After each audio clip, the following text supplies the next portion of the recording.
This film is purely fictional. Please do not imitate it. Your like and subscribe are the motivation for me to update. Chapter 1. This class is the Marxist Principles, abbreviated as MAYUAN, which all students hate without exception. The teacher is a middle-aged woman in her 40s or 50s, with a sallow face, like an old maid who was never fed in the old society.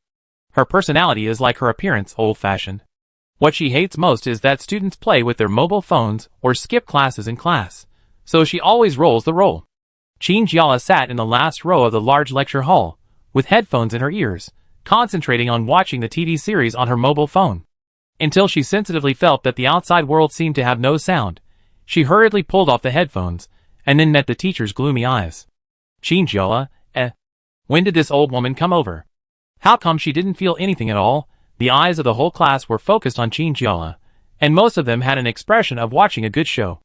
No wonder, everyone knows the teacher's temper, and few people will pluck the tiger's hair. Even if you just stare at the textbook in a daze, it is better than being humiliated in class now. The teacher raised his lips, and spat out the words mercilessly. Stand up. Chinjiala knew he couldn't escape, so he had to stand up obediently. What's your student number? 099. The teacher lowered his head, and searched in his class roster. Chinjiala? The person whose name was called nodded. Deduct 15 points from your regular grades. Everyone close to Chinjiala gasped.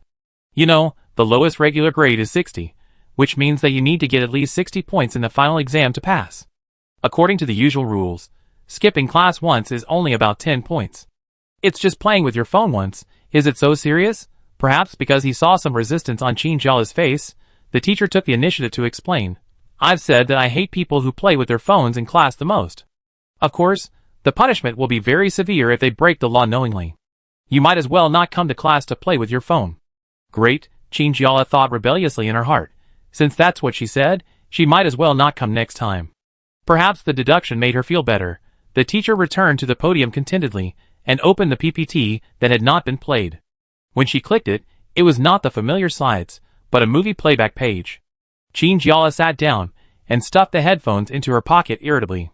There was no one else sitting next to her, so there was no time to remind her. However, the girl in front of her was her roommate, with whom she had an average relationship.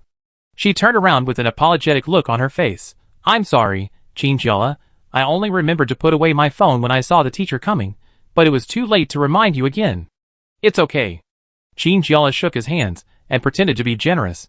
I just study hard for the final exam. When the girl turned her back again, Chinjiala stared at her back blankly, and couldn't help sighing. It is said that the girls' dormitory is a Shura field, which is absolutely true. There are 6 people in their dormitory. Except for Chinjiala, who is not very sociable, the other 5 have always been sisters on the surface. They seem to get along well, but in fact, if there is any difficulty, they can watch each other jump into the fire pit without blinking an eye. Chinjiala knows these close and distant things clearly, and has always maintained a good attitude of alienation towards people, and never has any big expectations, so he has lived a very comfortable life so far. The teacher clicked on the page of the movie, and the first scene was a copper mine in India, where scientists converted the mine into a research institute, and they discovered the largest solar storm in history. Chinjiala felt a little familiar as he watched, and couldn't help muttering to himself, is this a Doomsday movie? The roommate sitting in front said, it's 2012, a movie from more than 10 years ago. Since it's more than 10 years ago, why do you still want to show this kind of movie? Or does the movie also reflect Marxism? Chinjiala frowned as he watched the movie screen. Now most of the scientists in the movie have realized the seriousness of this doomsday crisis. The roommate smiled and unscrewed the bottle cap and drank a sip of water. The teacher may think that we will experience the end of the world again? Chinjiala has seen this movie, and to be honest, she likes science fiction movies very much, but after watching too many of them, she found that those so-called doomsdays are still human imagination. If they really happen in real life. Chinjiala stared at the projector, but his heart flew away. After Mayuans get out of class, it was dinner time, and groups of students flocked to the cafeteria and outside the school. The sky gradually darkened, and a thin layer of fog covered the sky, but the stars and the moon could not be seen above the sky. Strange. Chinjiala stood under the teaching building, carrying a small black bag on his back. It's May now. Is it dark so early? According to her memory, it usually takes until November for it to get dark at 6 or 7 o'clock here. Before she could think about it, A long-haired girl ran over from behind and hugged Qin Jiala on the back. Lulu. She is Qin Jiala's best friend Qinshin. They were high school classmates and were admitted to the same university for different majors. Qinshin held her friend's hand affectionately and said excitedly, "It seems that a cheese ramen restaurant has opened. Do you want to try it?" Qin Jiala was stunned. Cheese ramen restaurant? Then he seemed to think of something. "It's that Xingxingyu." Qinshin nodded. "It's rare that you pay attention to these things. Who told you about it?" Qin Jiala's face immediately showed the light of a young girl in love, and her eyes were full of expectation. Senior Lin posted a photo in his circle of friends yesterday. Although he didn't say where it was, I saw someone said it below. Qinshin was disappointed. "I knew it had something to do with your male god Lin." Lin Zhonghao is a junior student at the police academy next to their school. Not only Qin Jiala likes him, but he is also the object of infatuation of half of the girls in the police academy. When Qin Jiala was a freshman, he sneaked into the police academy to watch a boxing match, and Lin Zhonghao was the champion of that match. It's a pity that Qin Jiala had the courage to ask for his contact information, but he didn't have the courage to hook up with him. So until today, it is still a one-sided love. Qinshin, I told you to act earlier, but you didn't listen. If you act faster, maybe the child can. Oh my, Qin Jiala interrupted his friend hastily, isn't this just to play it safe? If the confession fails, won't we even be friends? Qinshin rolled his eyes in frustration and dragged his friend straight out of the school. However, as expected, the cheese ramen restaurant was packed at this time. There were 2 floors in total, and whether they were sitting to eat or standing in line, there was obviously no extra space for them. There were also people outside who wanted to come in, but when they saw the scene inside the house, they all shook their heads and walked away. Qinshin was also desperate. Are we still eating? Qin Jiala bit her lip and asked the waiter unwillingly, how long do we have to wait in line? The waiter was so busy that he wished he had more arms. He hurriedly looked at the names of the people registered in his hand. About an hour. An hour? Qinshin's eyes widened. I will be starving by the time I get to eat. Let's go, Lei. We come back another day. Qin Jiala glanced at the store reluctantly, and had to face the fact that they were destined not to eat today. When she was about to turn around and leave, a familiar and pleasant male voice called her, Qin Jiala. The person who was called froze in place, and when he looked up the stairs, he saw the man she had been talking about. Lin Zhonghao had finished class today, and originally wanted to go to the playground to train for another 10 minutes, but a friend called him and begged him to go to the restaurant for dinner. He was not interested in cheese and other greasy things, but he couldn't stand his friend saying that he was the fortune tree of the restaurant, and he didn't need to do anything to attract a lot of girls who wanted to see handsome guys. The friend cried on the phone and promised to help him pay attention to whether there was a girl with shoulder-length hair and big eyes passing by nearby. I didn't expect to meet him today. Qin Jiala was wearing a loose green short-sleeve shirt, a black watch on his white wrist, short jeans, and a familiar confused expression on his face. Lin Zhonghao breathed a sigh of relief. Fortunately, he didn't eat that big bowl of noodles in vain. Qinshin stood beside Qin Jiala and nudged his friend, who was still not in the mood, with his elbow. Qin Jiala suddenly reacted, Senior? Lin Zhonghao had already walked down the steps at this time, and was careful not to get too close to Qin Jiala. The height difference between the two was not small, and standing too close would definitely make her raise her head with difficulty. Lin Zhonghao asked, You guys are here to eat too? Qin Jiala nodded. I heard it's new, so I wanted to try it. Try your head, Qinshin roared in anger in his heart. He came here just for others. Why are you embarrassed now? Ahem. Qinshin coughed hard twice. I also wanted to eat because I saw other people's moments. Qin Jiala immediately felt a little embarrassed. But there are a lot of people here, we are thinking about whether to come another day. Anyway, she came here to see if she could meet her idol. Since her goal has been achieved then. What the two people didn't expect was that Lin Zhonghao nodded directly. The owner of this store is my friend. I go up with you and tell him. The three of them walked directly past the huge crowd that was still queuing up and walked up the stairs. As soon as they went up to the second floor, they could feel that the air was much fresher. A young man was standing in the middle and talking to the shop assistant. Song Chung. Lin Zhonghao shouted. The young man turned around after hearing this. He looked no more than 25 years old, and was no different from college students like them. He can open a store at such a young age? Qin Jiala was shocked in his heart. Chapter 2. What surprised her even more was that the shop owner and Lin Zhonghao seemed to have a really good relationship. The two of them didn't exchange pleasantries, but stared at her straight. Qin Jiala felt uneasy when he looked at her, That. I didn't expect it. Beishan actually likes this kind of cute type. The boss muttered something, which made Qin Jiala and the others even more confused. Chung. Lin Zhonghao shouted, with a threatening tone. The boss came over with a smile. Hello, two beauties, I'm Song Chung, and I'm also your senior. He glanced at Lin Zhonghao, who was still standing next to him, and continued, Zhonghao's friends are my friends. If you want to come and eat anytime in the future, just tell me directly, and it's free. Free? Both girls were a little surprised. That's not good. Don't worry. Lin Zhonghao looked helpless. This guy is a rich second generation. He opened the store just to gain some experience. Whether it can make a profit or not is not important to him at all. The waiter upstairs just cleared a table, and the three of them sat over, and Song Chung brought them the menu. You must try the signature cheese ramen. If you add more cheese, it will be delicious. Ba Song pointed at the first one on the menu and praised it repeatedly. In fact, even if he didn't say it, Qin Jiala would probably order this one. Because the ramen in the promotional picture was so tempting, the yellow melted cheese wrapped around the chewy noodles, and the red kimchi looked both tasty and fresh. Just looking at it made you drool. Then I want this. Chen Shen also wanted to eat their signature dish, so he ordered the same thing as Qin Jiala. Song Qingji took the order and went to the kitchen to ask the chef to prepare their table first. Hey. Chen Shen looked at his phone and said to Qin Jiala, we have to have a physical examination tomorrow? Physical examination? Qin Jiala was a little surprised. Do we still need a physical examination after entering college?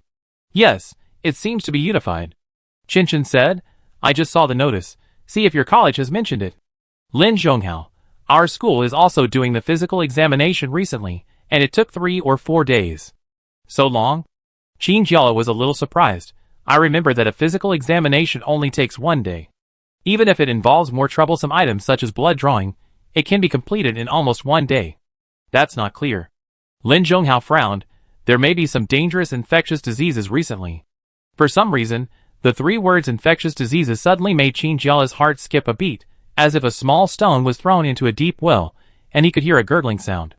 She turned on her phone, and found that her class group was indeed in an uproar, all discussing the physical examination. She quickly browsed the messages, and a sentence suddenly caught her eye. My dad said that there is an infectious disease spreading recently. You must be careful at school. I heard that it spreads very quickly. Qin Jiala swallowed his saliva and felt a little panicked. What should I do? Chen Shen laughed. It's okay, we are not children. We adults have strong resistance. Besides, the current medical technology level is so advanced that if there is an infectious disease, it will definitely be controlled. Yes. Qin Jiala nodded. Even she herself wanted to laugh at her nervous look just now. Infectious diseases break out almost every day in the world. The current level of technology can solve most of the difficult and complicated diseases. There is no need to be afraid. Soon, the ramen was served. It can be seen that Song Chung is also very attentive to the business, because the actual picture and the photo are no different. The cheese was crushed by the stirring chopsticks and mixed into the noodles, and together with the cooked mushrooms, it exuded a charming aroma.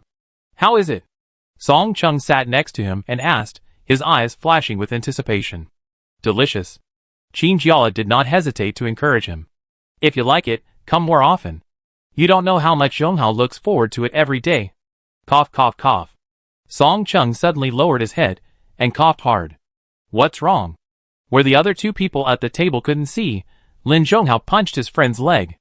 Although he controlled the strength, a boxing champion who graduated from a military academy should not be underestimated even if he was just touched lightly. No. It's okay. Song Chung forced a smile on his face. Really, you can't say you like someone? After dinner, before Qin Jiala and the others stood up, Song Chung took the lead. Well, it's already been agreed in advance. You don't have to pay for this meal. Qin Jiala was still a little embarrassed, but, under the suggestive encouragement of his friend, Lin Zhonghao said, by the way, there will be a basketball game in our school tomorrow night. Do you want to watch it? Qin Jiala was stunned. Is Lin Zhonghao actively asking her out? Although it's not the stereotypical movie theater or Western restaurant as imagined, it's nice to think about a basketball game or something. Qin Jiala? Seeing that she didn't respond, Lin Zhonghao just stood there stupidly, thinking that she had something else to do. It's okay if you don't want to go, anyway I... No, of course I do. Qin Jiala nodded frantically. When? About 7 o'clock. I pick you up at your school. Okay. Behind the 2 people, Chin Chen and Song Chung both felt a little tired. It was so heartwarming to see two people who liked each other but were unwilling to break the window paper. When Qin Jiala returned, the dormitory was unexpectedly quiet today. Everyone was either reading or looking at their phones with headphones. In short, no one was communicating. Qin Jiala immediately understood that this was probably another conflict from before, and now it had to be resolved through cold violence. She was too lazy to worry about these things, and climbed onto the bed after washing up quickly.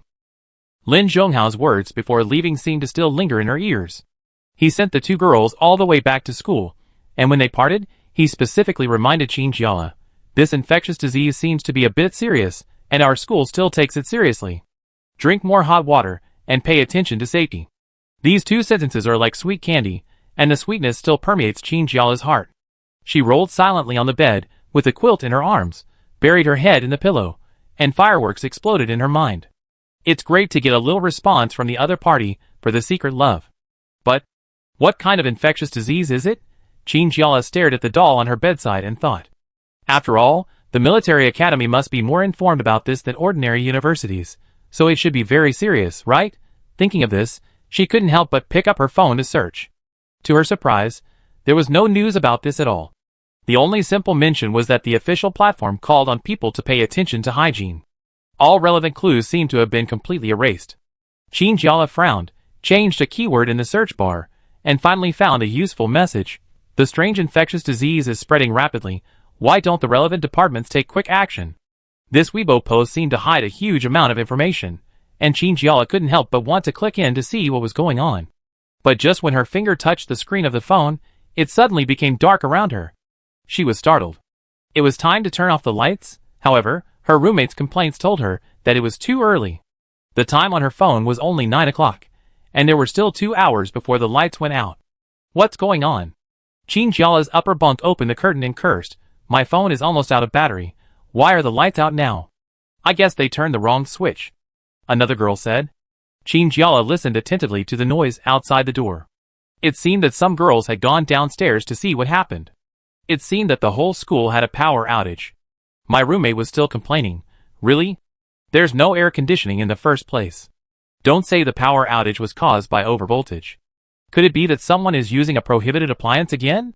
The dormitory auntie had already walked to the middle of the corridor of the dormitory building with a flashlight, and spoke loudly to ensure that every room could hear. "Don't worry, there is probably a problem with the circuit. Someone has been asked to fix it." Someone must have asked about the approximate time, and the dormitory auntie continued, "It should be fixed tonight. If it's not possible, it will be fixed tomorrow morning at the latest. Generally speaking, if there is a latest time, it will be the latest time." Qin Jiala is well versed in the school's conventions, so he doesn't have much hope for this. "I probably have to go to bed early today."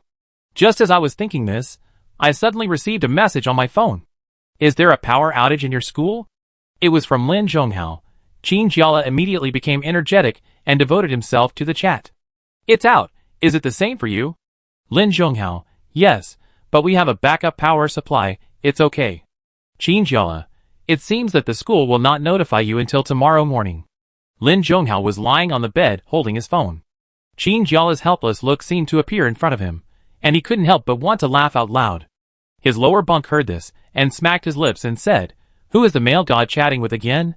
I didn't expect that the iceberg courtyard grass would actually laugh." Lin Zhonghao smiled and scolded, "Don't talk too much, eat your midnight snack." The lower bunk scooped up the rice in the bowl and burped with satisfaction. But speaking of it, this power outage is really inexplicable. There hasn't been such a large-scale power outage for a long time. Another roommate interrupted, "Yeah, things have been a little weird lately. Famine training and cold weapon training, are they going to throw us onto an uninhabited island? Who knows?" The lower bunk murmured, "But my grandfather said there might be a natural disaster." "Natural disaster?" The other roommate obviously didn't believe it. "It's time now. Don't do the end of the world thing anymore." The lower bunk's voice suddenly became serious. "Don't disbelieve me. My grandfather is a famous fortune teller in my hometown, and he's never wrong about what he says." The roommate laughed. "So, the world is about to end?" The lower bunk was also thinking about this sentence, and after thinking about it, he seemed to find it a little funny. "Hey, just listen to it. Don't take it seriously. It's so peaceful now. How can there be a doomsday?" Chapter 3. Regardless of whether the doomsday is real or not, The physical examination is a foregone conclusion. Qin Jiala numbly took the physical examination form and ran back and forth in the hospital. Blood pressure and vision are understandable, but why do we have to check teeth? When the doctor wearing a mask took a special small flashlight and cotton swab and carefully checked Qin Jiala's teeth, she felt as if she had entered a dental hospital. This physical examination was more serious than all the previous examinations. Not only did there are many more doctors than before, but all of them used a septic operation. Qin Jiala rubbed her sore side face from being stretched for a long time, and couldn't help asking, "Sister, is this physical examination important?" The doctor who examined her was very young, and answered her question directly. "Oh, this. There is an infectious disease recently, so look at your body." Xiao Zhang? The older female doctor who was preparing the test tube in the back stopped her. "Concentrate on the examination." Then she turned her head and answered Qin Jiala's question with a serious face. "Because the hygiene level has continued to decline recently, of course we need to pay special attention to it." The young doctor, who was scolded, shut up immediately and apologized to Qin Jiala. "It seems that there is nothing to ask here. But why is the doctor so secretive when it is just an infectious disease? Is it a very serious infectious disease that cannot be solved now?" Qin Jiala thought of the news he saw last night and felt more and more confused. It was almost 6 o'clock when all the examinations were completed. Because the blood test results had to be sent for testing, the physical examination results could not be released today. When Qin Jiala walked out of the hospital gate, he was shocked by the gloomy weather. If there was still sunshine and warmth yesterday, today the sun was probably unwilling to give even a little bit of charity. Dark clouds covered the sky. It was only evening, but the street lights turned on automatically. Qin Jiala bought a cup of milk tea on the roadside, and planned to walk all the way back to school from the hospital. Lin Zhonghao wore a black short-sleeved shirt with the name of an NBA team printed on the back today, and black trousers made his already tall stature look even taller. "Senior?" Qin Jiala ran over breathlessly. Lin Zhonghao supported her. "Why are you so anxious?" Because they were so close, Qin Jiala could smell the pleasant pine scent on Lin Zhonghao, which made her heart beat even faster. In order to divert her attention, she had to drink a big sip of milk tea. "I saw you waiting at the door at the intersection, and I was afraid you would be anxious." Lin Zhonghao didn't know whether to laugh or cry. "It's okay, I just came here 20 minutes earlier." "Did you go for a physical examination today? How is it?" The two of them walked slowly along the path. The bright and warm light of the street lamp shone on the asphalt road, which made people feel at ease. Qin Jiala thought about it, and decided to tell her experience. "I feel that those doctors seem to be hiding something." "Hide?" Lin Zhonghao asked. Qin Jiala, "I can't say for sure, anyway, it feels like something incredible is happening." "Do you believe in the end of the world?" Qin Jiala was stunned. She didn't expect Lin Zhonghao to say this. It can be considered as believing a little. "Isn't there something like global warming?" Lin Zhonghao chuckled. "I'm just kidding. Even if it's the end of the world, there should be a sign, right? You see, in the movies, there are usually floods and tsunamis first." Qin Jiala stared at Lin Zhonghao, smiled blankly, and nodded in confusion. "That's right. Let's go." Lin Zhonghao controlled his urge to touch Qin Jiala's head. Basketball is about to start. The military academy where Lin Zhonghao is located is a national key academy with very high admission requirements. Not only does it require comprehensive development of morality, intelligence, physical fitness, aesthetics, and labor, but it also tests students' personality and other qualities. In addition, it regularly holds some large-scale sports competitions, and basketball is one of them. There were a lot of people in the stadium. The cheerleaders had already started their warm-up dance in the audience, tapping their feet to the rhythmic music played by the speakers and showing their energy. The auditorium was almost full, and people were completely excited by the cheerleaders' dance. Cheers and applause were intertwined, making it very lively. Lin Zhonghao had taken a seat in advance, choosing a third row that was very suitable for viewing.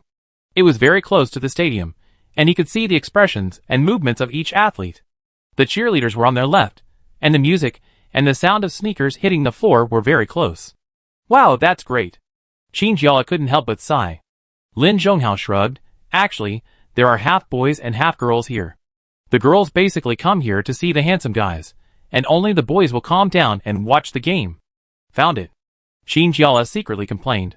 From the moment they entered the gymnasium gate, many girls' eyes were following them, strictly speaking, following Lin Zhonghao beside her. There was curiosity and jealousy in his eyes, but it made her feel uneasy. Lin Zhonghao seemed to be very slow to notice these things, and didn't feel them at all. Would you like to eat something? The slow man asked. You must be very tired after the physical examination? Are there any food for sale here? Chinjiala was very curious. There are only some simple fried noodles or popcorn, which can fill your stomach first. If you still feel hungry later, I will take you out to eat. Chinjiala's polite words were swallowed down when she heard the last sentence. If I can stay with him after watching the game, then it doesn't matter if I admit that I am a big eater. Then I trouble you, anything is fine. Chinjiala said. When Lin Zhonghao brought 2 boxes of fried noodles, the game had just begun. He handed one to Chinjiala and explained the situation on the field. The purple sportswear is from other schools, and the blue one is from our school. Yeah. Chinjiala took a bite of fried noodles, you can tell. After all, the physique of military school students is stronger than that of their peers, and their physical strength is better. The team in purple clothes did not have a smooth start. Not only did they fail to grab the ball, but they were even dragged all over the court. It was simply overwhelming. Lin Zhonghao said, but their school has never been so weak in previous games against us. Could it be that they were not in good shape today and did not perform well? As he was talking, a player in purple sportswear suddenly fell to the ground after being blocked. What happened? The game was temporarily stopped, and the order on the scene suddenly became chaotic. The referees, coaches and medical staff of both schools rushed to the stage to find out what happened. But the students seemed to be in a coma and did not wake up no matter what. They began to ask the man who blocked the unconscious student's shot, but from his expression, he was also confused and didn't know what happened. It can't be his problem. Chinjiala said, I saw it clearly just now, there was no physical contact between them. And even if there was contact, it is absolutely impossible for him to fall to the ground and be unable to get up like now. Lin Zhonghao's expression was serious, and I have an impression of this person. He is quite capable, but he did not perform at all in today's game. Could he be feeling unwell? Just when everyone was guessing what happened, the medical staff had brought a stretcher, apparently to send the person to the hospital. When he was carried out, Chinjiala could see that the athlete on the stretcher had a pale face, and his wrists were an unnatural grayish white. What was even more terrifying was that large purple-red spots began to appear on his neck. This scene scared her. Why did it become like that? What symptoms would cause such red spots? Chinjiala's mind was buzzing. Could it be the legendary infectious disease? Jiala? Lin Zhonghao leaned down slightly and asked worriedly, what's wrong? Her face looked terrible. No, it's okay. Chinjiala was still thinking about the scene just now. What happened to that person? Lin Zhonghao shook his head. I asked others, but they didn't know much, they just knew that he seemed to be sick. Can it be cured? Seeing her uneasiness, Lin Zhonghao comforted her softly. It's okay, the person has been sent to the hospital. The sound of the ambulance gradually faded away, and the game on the field started again. The audience seemed to have re-entered the passion for the game. Chinjiala couldn't calm down completely, and the image of the athlete on the stretcher kept replaying in his mind. After dinner, Lin Zhonghao sent the people back to school. Before leaving, he said, if you have anything you must call me, okay? Chinjiala nodded. The night wind was blowing, and the grass that was not illuminated by the street lights in the school made a rustling sound. When he looked over, it was dark. Chinjiala hugged his arms, not daring to look around, and ran back to the dormitory with his head down. There were only 2 people in the dormitory, one lying on the bed eating, and the other sitting at the table looking in the mirror. The one looking in the mirror was Su-won, who stood up quickly when she saw Chinjiala coming back. Just in time for you to come back. Can you help me see what's wrong with my back? Back? Chinjiala asked in confusion. Yes. Su-won looked distressed. It's very itchy. She reached to the hem of her short-sleeved shirt and stretched it open so that Chinjiala could see from above. Can you see what's going on? Chinjiala glanced at it without paying much attention, but this one glance made her stop completely. The same red spots as on the basketball player's neck began to appear on Su-won's back, but her color was not as dark, and it looked like she was allergic. Was Su-won also infected? Tell me, what's going on? Su-won urged. Chinjiala took 2 steps back and shook her head. It's just red, I don't know. That's what I said. The roommate on the bed said, it must be an allergy, there's nothing to worry about. I've never had an allergy before. Su-won muttered. Think about what you ate today. Don't scratch it. The more you scratch, the more it itches. Su-won sat back at the table and kept looking at her back in the mirror. Chinjiala noticed that her eyes were also beginning to turn red, and an inexplicable fear came over her. She walked out of the dormitory door and called her good friend Chinshin. Hello? Chinchin, listen to me. Chinjiala was a little anxious. Are you in the dormitory now? Yes, what's wrong? Oh, I know, it's your date tonight. Not that. Chinjiala was speechless. Can you stay with me for one night? Chinchin was stunned, and rolled over from the bed and sat up. What's the matter? Let's meet at the school gate. Chinjiala made a prompt decision. I explain to you when we get there. She couldn't tell where her fear came from, but after she saw the situation on Suwon's back, she felt that she really couldn't live in the dormitory tonight, even if it was just for shelter. After hanging up the phone, Chinjiala returned to her bedside and started packing. Suwon looked at her movements and couldn't help asking, Chinjiala, what are you doing? I want to stay with my friends tonight.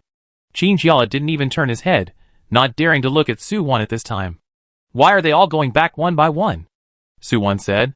Chinjiala stopped what he was doing. Did the others move out too? No, they all went home directly. I don't know what they were going to do. They were in a hurry when they left. Chinjiala nodded. Her parents divorced, and had not lived together for a long time. Both of them were busy with work, so they could only see each other a few times a year. The most common contact was to send living expenses. Although there is no news yet, the best news is no news.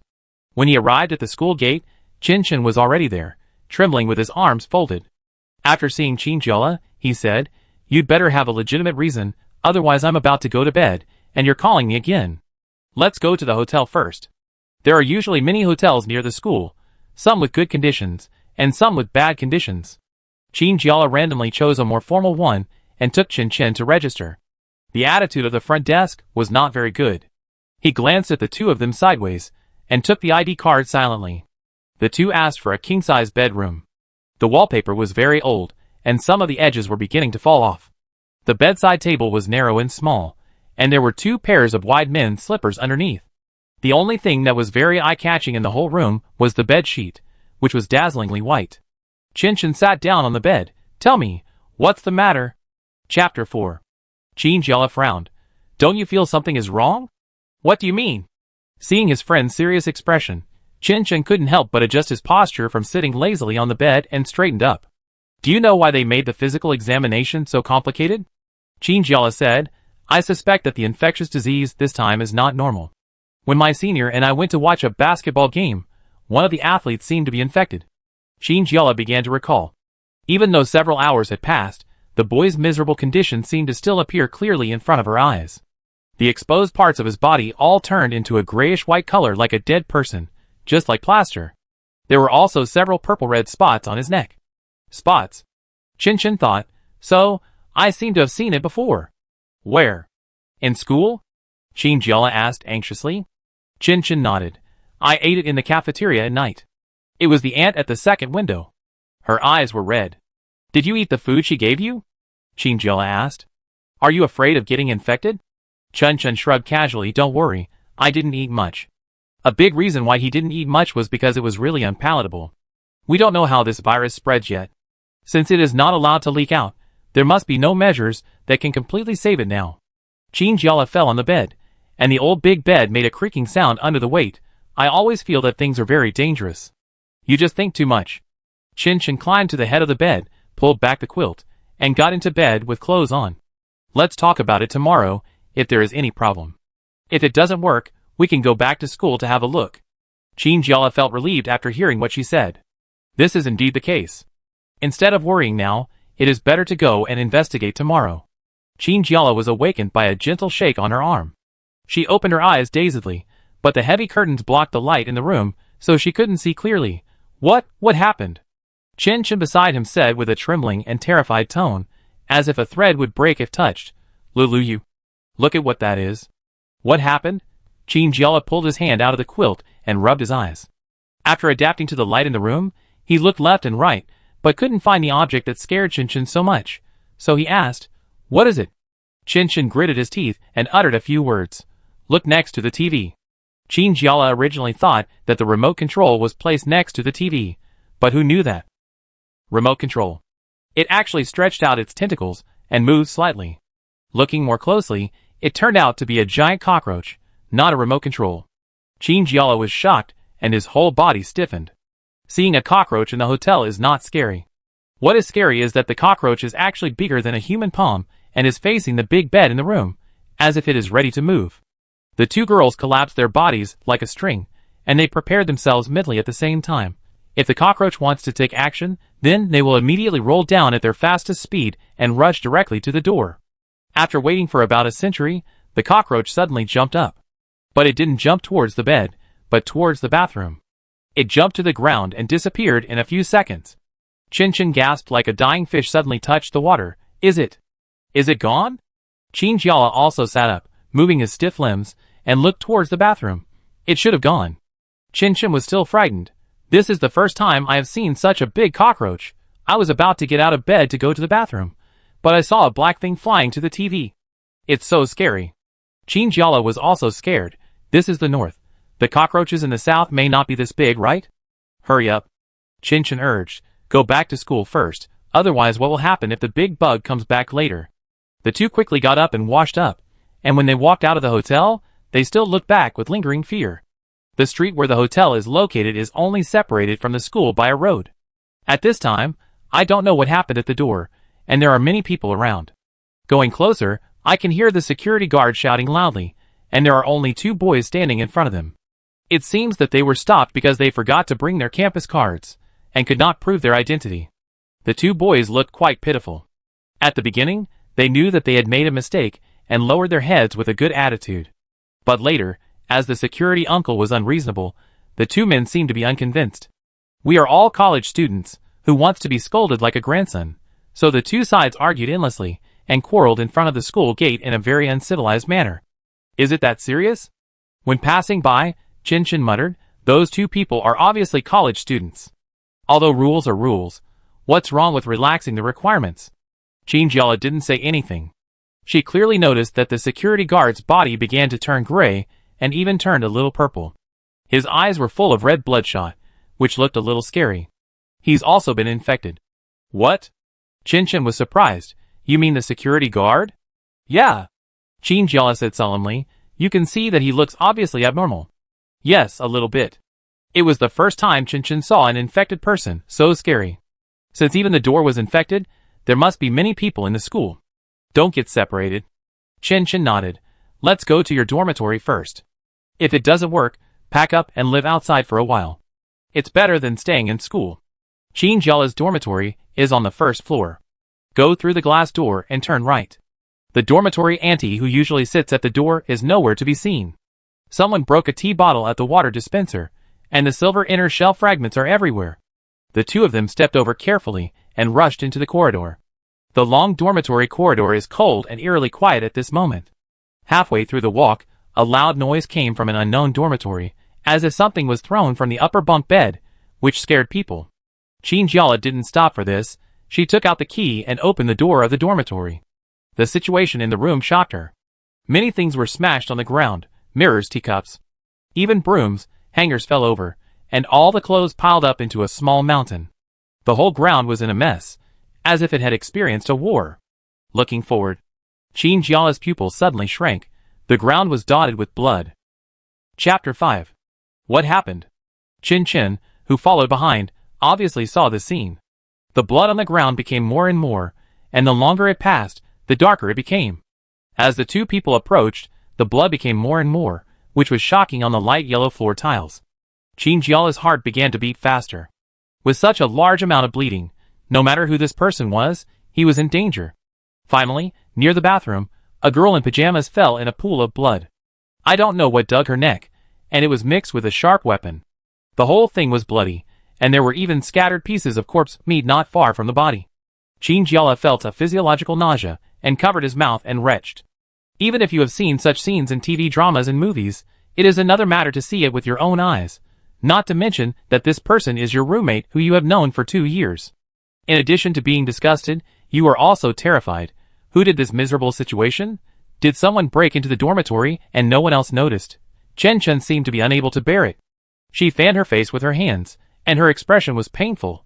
No, I have to go vomit for a while. It's really disgusting. She raised her hand and wanted to push open the door next to the sink leading to the toilet. Chinjiala felt an inexplicable feeling in his heart, and almost subconsciously wanted to stop her. Don't open the door. But it was too late. Chin's hand had just touched the wooden door when his friend's voice rang in his ears, but due to inertia, He could no longer retract the force of his hand on the door. The door opened, and a dark shadow flashed out from inside, rushing towards the person who opened the door with a rotten stench and bloody smell. Roar! Ah! Chen screamed sharply and staggered back. What kind of monster was that? Qinjiala looked at it in shock. It looked like a human, but its clothes were torn to shreds, and its body was completely iron blue, as if it had been frozen under the ice. Some places had pustules, and yellow pus flowed down. There was no pupil in the eyes, only a pale yellow. Many teeth had fallen off, and bloodstains were on the face. Suwan. Qinjiala couldn't believe it. The thing seemed to still have some consciousness. It stopped moving when it heard the sound, turned its head 180 degrees stiffly, and looked at the person who called it with its lifeless eyes. What on earth was going on? Qinjiala grabbed the mop from the side of the sink and held it tightly in her hand. Zombie. This word suddenly appeared in her mind. The thing in front of her was exactly the same as the zombie she knew. So the real infectious disease was the zombie virus? There is no possibility of cure, so just hide the news? What about people in other places? Were they infected too? Qinjiala couldn't calm down at all. The constant speculation in her mind made her hand holding the mop tremble slightly. Until Chen screamed again, "Be careful!" Qinjiala was shocked and raised the mop reflexively and hit the zombie in the face, knocking it to the ground. Unfortunately, knocking it down seemed to be useless. It stood up again and even stretched out its arms. Its long nails were greasy yellow. If it was really a zombie. Qinjiala took a deep breath, exerted his greatest strength, raised the mop high, and smashed it hard on the zombie Suwan's head. Paw! It was an uncomfortable sound of flesh being crushed, and the yellow brain slowly flowed out from under the dark mop. There was no other sound in this small bathroom for a while, only the panting of two people. Chen asked, "What the hell is this thing, zombie?" Qinjiala leaned against the window, as if exhausted, and nodded slowly. "It seems to be. This is probably the infectious disease." Chen seemed to have thought of something, and his expression was grim. "You said? How many zombies are there in the school now?" "I don't know." Qinjiala shook her head. "The girls' dormitory is probably." She didn't say the rest of the words, but Chen already understood what she meant. The security guards at the door were infected, which means that the virus had already entered the school. Since they came, they haven't seen many people. I'm afraid that the living people are either hiding or in danger. Chen, but how do we know that we are not infected? Qinjiala. It's said in the movie that as long as the blood is not exposed to infected things, it's probably fine. Chen stood on tiptoe and carefully stepped over the mess of corpse brains. It's time now. Can you believe what the movie says? You have to believe it even if you don't want to. Qinjiala frowned. The end of the world in the movie has really appeared in front of you. What should we do now? Staying in school is not a solution. Why don't we go find those who are not infected first? Oh, right. Qinjiala clapped his hands. Chen's eyes lit up. What good idea have you come up with? Qinjiala frantically searched for his phone in his pocket. I don't know how the senior is doing now. I have to contact him quickly. Chen, forget it. After all, the other party is also a military school student, and his knowledge and experience in escape are definitely better than the two rookies, and it's okay if he can find someone to join him. How is it? Can you get through? Chen asked. Hello? Ah, it's connected. Qinjiala suddenly became excited. Senior, it's me. Are you okay? Lin Zhonghao's signal seemed to be very bad, and his voice was always intermittent. Mission. Evacuation. Safe. Hello, senior? Qinjiala couldn't hear the content clearly, so he simply pressed the hands-free key, raised the phone from time to time, and walked back and forth in the dormitory to find a place with a strong signal. Jiala, stay in a safe place in the school. Protect yourself. I will find you. This sentence was finally heard clearly, but Lin Zhonghao seemed to be very busy, so the call was hung up directly. It's good to be able to contact. Jiala? Chen looked at his friend speechlessly, holding the phone, as if holding a token of love, with a hint of girlish shyness on his face. Come on, you're the one who just killed a zombie with a mop. Your character is falling apart so quickly. Jiala smiled. He just called me Jiala and said he would definitely come to pick me up. Too romantic. Chen's face was full of black lines. Romantic? In the apocalypse? Playing romance with hordes of zombies? I guess only you two can think of it, right? Chapter 6. But there is still a problem, Jiala said. How can we find a safe place now? Chen thought for a while. It must not be open air, like a playground. If zombies come, there will be nowhere to hide.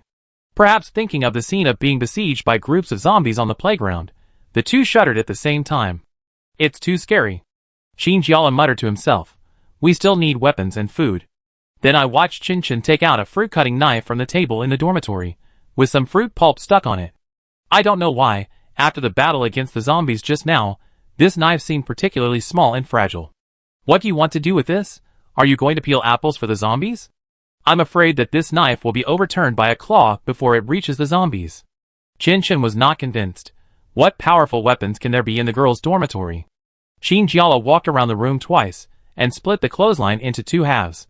He bought it at the school's small supermarket, because it was light and beautiful. But it died not long after he bought it. The clothes were too heavy, so he split the clothesline into two halves. He had to wrap it with tape to keep it alive until now. He didn't expect it to be useful at this time. After all, it was a steel pipe. Once the tape was removed, it became two separate nunchakus. Shinjiala handed one of them to Chinchin. Use this first. Chinchin gave her an approving look. You are worthy of being the future military wife. You are so sharp in finding weapons. As for food, they searched all the cabinets in the dormitory for snacks, including those of the two classmates, who were already lying on the ground. I believe they would not mind. As for the food on the table outside, some of it was stained with blood from someone unknown, so they did not touch it for fear of infection. 20 minutes later, there was a small mountain of potato chips, layer cake pies, 8 treasure porridge, chocolate, and several drinks on the ground. Chinchin sighed from the bottom of his heart. If I could have so many snacks on a normal day, I would be so happy. Shinjiala rolled his eyes, and took out some spare medicines from his bed, including alcohol band-aids and painkillers. Now look, what else is missing? Chinchin hesitated and said, Do you want to take a change of clothes? Shinjiala, This is an escape, not a picnic, okay? Under Shinjiala's accusatory eyes, Chinchin finally gave up the idea of moving almost all the things in the dormitory, took a big school bag from his friend, and stuffed things into it without complaint. Shinjiala drew a map of the East Campus, where they were located on paper. The girls' dormitory was at the end of the entire campus. Behind them was only undeveloped wasteland. Going forward were the canteen, supermarket, and the place to pick up parcels. In the front were several rows of teaching buildings. They were basically unsure of where the people and zombies were, and they didn't even know the situation in the entire dormitory building. This meant that they couldn't go anywhere. If they found that there were zombies everywhere, they would be doomed. Chinchin fiddled with a light switch on the wall, and there was no response after a few clicks. Great, even the electricity is gone. For safety reasons, don't leave the dormitory tonight, right? Shinjiala asked. Lock the doors and windows, it should be fine. Chinchin nodded, with a worried look on his face. I don't know what's going on in our dormitory. All this seemed to happen too suddenly, and God didn't give them a chance to come to their senses. If someone had told them 24 hours ago that the zombie virus will break out tomorrow, they would have thought that person was crazy. But now, a living example is right in front of us. And the whole campus has become dead silent for some reason. Where have the zombies gone? Where are the survivors? They still can't find the answers to these questions. It will be fine. Shinjiala comforted. The survivors are probably hiding. Calming down, they pushed the zombie one whose head was smashed just now, and the other roommate, who was bitten to death, to the balcony outside with a mop. It was almost noon at this moment, and the sun was still emitting warm light. Looking down from the dormitory balcony, the trees outside were still green, as if nothing had changed. At this moment, a shrill scream broke the quiet atmosphere, and Shinjiala and Chinchin turned around suddenly. The sound was too close. It should have come from the nearby dormitory. It was a living person. Shinjiala picked up the stick and wanted to rush out, but was pulled back by Chinchin. Wait, don't be impulsive. Let's see what's going on first. There was a small glass square on the wooden door of the dormitory. The classmates once thought it was very similar to the high school classroom, where the head teacher always stuck to the glass window to peek into the class. Now the two of them stood on tiptoe, pressed tightly against the door, and looked at the corridor outside.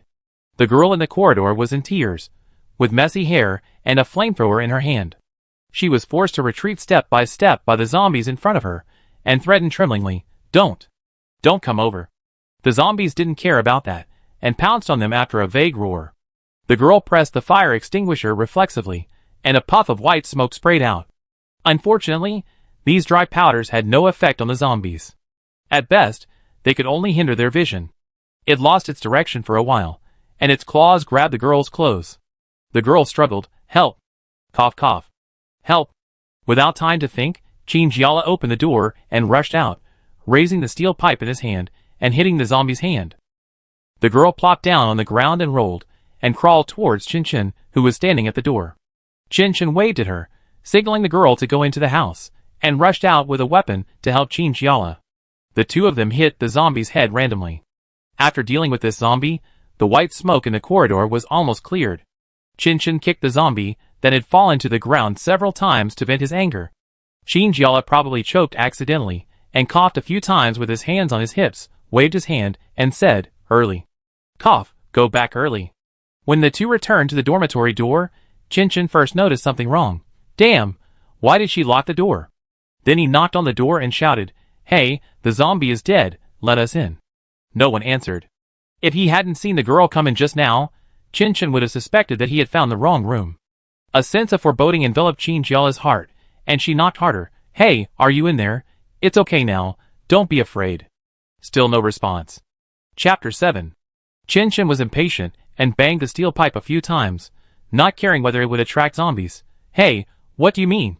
The girl's face appeared faintly on the glass window, which scared Chinjiala and the others. "I have seen those who have fought zombies, and they were all infected. Maybe you will become zombies soon." The tears on her face had been wiped away, and her voice was still trembling, but she had calmed down, and there was deep fear in her eyes. Chinjiala tried to persuade her. "Calm down first, those infected people were bitten by zombies, but we were not." The girl shook her head in the house, showing that she would not open the door no matter what they said. "No, what if you just don't want to tell me? I can't deal with it." "Bah! Ungrateful," Chin said angrily. "We went out for you. I tell you, if there is one, there will be a second one. Do you think you are safe hiding in the door?" The girl's face turned pale, and her tone was firm. "That's better than going out to die." Chinjiala quickly calmed down. Chin's words reminded her. From Suwon being trapped in the toilet, we can know that after becoming a zombie, their intelligence has decreased a lot, and they may not even be able to complete the simple action of opening the door. The only thing that remains unchanged may be hearing and vision. And there may really be zombies still wandering here. If they hear the sound and come over, they will be the only ones who can't escape. "Let's go!" She pulled Chin's arm. "Don't stay here any longer." "No!" Chin was still furious. "If you leave, this woman will be lucky." Two zombies staggered out from the end of the corridor, not far ahead, and walked towards the two people outside the door. "Go!" Chinjiala shouted. Chin gritted his teeth and kicked the door hard. The door lock made a rattling sound, and then the two ran to the exit in front. The two zombies didn't have many marks on their bodies, only wounds on their necks. It seemed that they had been infected not long ago. They paused in front of Chinjiala's dormitory door, as if they felt that they could no longer feel the sound they had just heard. However, compared to this, the living people running in front of them were more likely to be their targets. The dormitory corridor was connected here, with an exit at each end, and each had a glass door that looked fragile. Because it was the last row of dormitory buildings, after running out, there was only an aisle away from the abandoned woods. "Where are we going now?" Chin asked, panting. Chinjiala glanced at the zombies that had not caught up yet. Fortunately, the virus slowed them down, so they could be shaken off by running at full speed. "Let's go to your dormitory first," Chinjiala said. She had always guessed that even the last dormitory building was occupied by zombies, so how good would building number 3 where Chin and his friends lived be? Sure enough, after rushing over, they found that building number 3 where Chin lived had obviously experienced a fierce battle. The glass door was broken, many fragments were on the ground. And there was even a girl's body lying on the ground with a large amount of blood under her body. The two who were well prepared didn't care about so much. They walked straight past the poster wall that was half splattered with blackboard blood, walked all the way inside, and stopped at the corner leading to the dormitory. Chin held the steel pipe tightly in his hand, and listened carefully. After confirming that there was no danger, he nodded to Chinjiala. They slowed down their pace, and walked to the door of the dormitory lightly, and found that the door was half open. Chin leaned against the wall, and poked the door with a steel pipe. The door creaked and opened in response, but there was still no movement inside.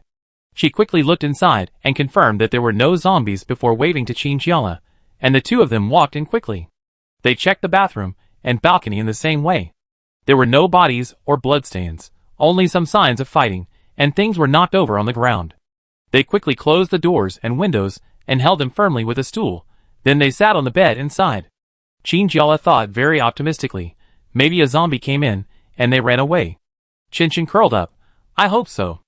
After what happened just now, they originally thought that they could still find most of the survivors to join them. At least they would have a team to rely on. But now think about it. Others may not think that forming a team is a good thing. Now the only person they can really rely on is themselves. Chinchin just felt a little bit weak all over. I don't know when your boyfriend will be able to come. I don't think this is a solution. She decided to take back her previous contempt for the young couple. She now urgently needs a direction. I don't know either. Chinjiala hesitated and said, how about I make another call? Chinchin thought about it and shook his head. No, what if he is killing zombies, and the phone in his pocket suddenly rings and distracts him? Then we will be sinners forever. Chinjiala said, I can vaguely feel that he may be carrying out some mission. Thinking of this, she became a little worried. The country should really need people who can fight at this time, right? She didn't know if there would be any danger.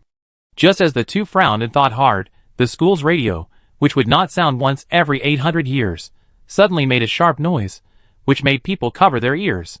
What's going on? This school is an old school with a history of 100 years.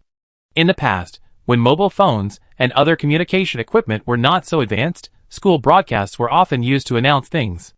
If there was any group news, go to the broadcasting room and say it, and the whole school can hear it. Then, a male voice seemed to be clapping on the loudspeaker, making a muffled sound, probably testing whether the microphone was still working. Hello? Hello? Can you hear me? The two people still sitting under the bed were refreshed. Nothing could make them happier than hearing the voices of their compatriots at this time. Students alive in the school, no matter where you are at the moment, please listen to me first. Some dormitories may still have electricity, but the signal is not good. The water source is not polluted for the time being. Please do not walk around at night, because according to our observations last night, zombies have night vision at night. Chinjiala and Chinchin looked at each other and realized the same thing. The zombie outbreak should have started last night. Fortunately, they left early. The person on the radio had not stopped.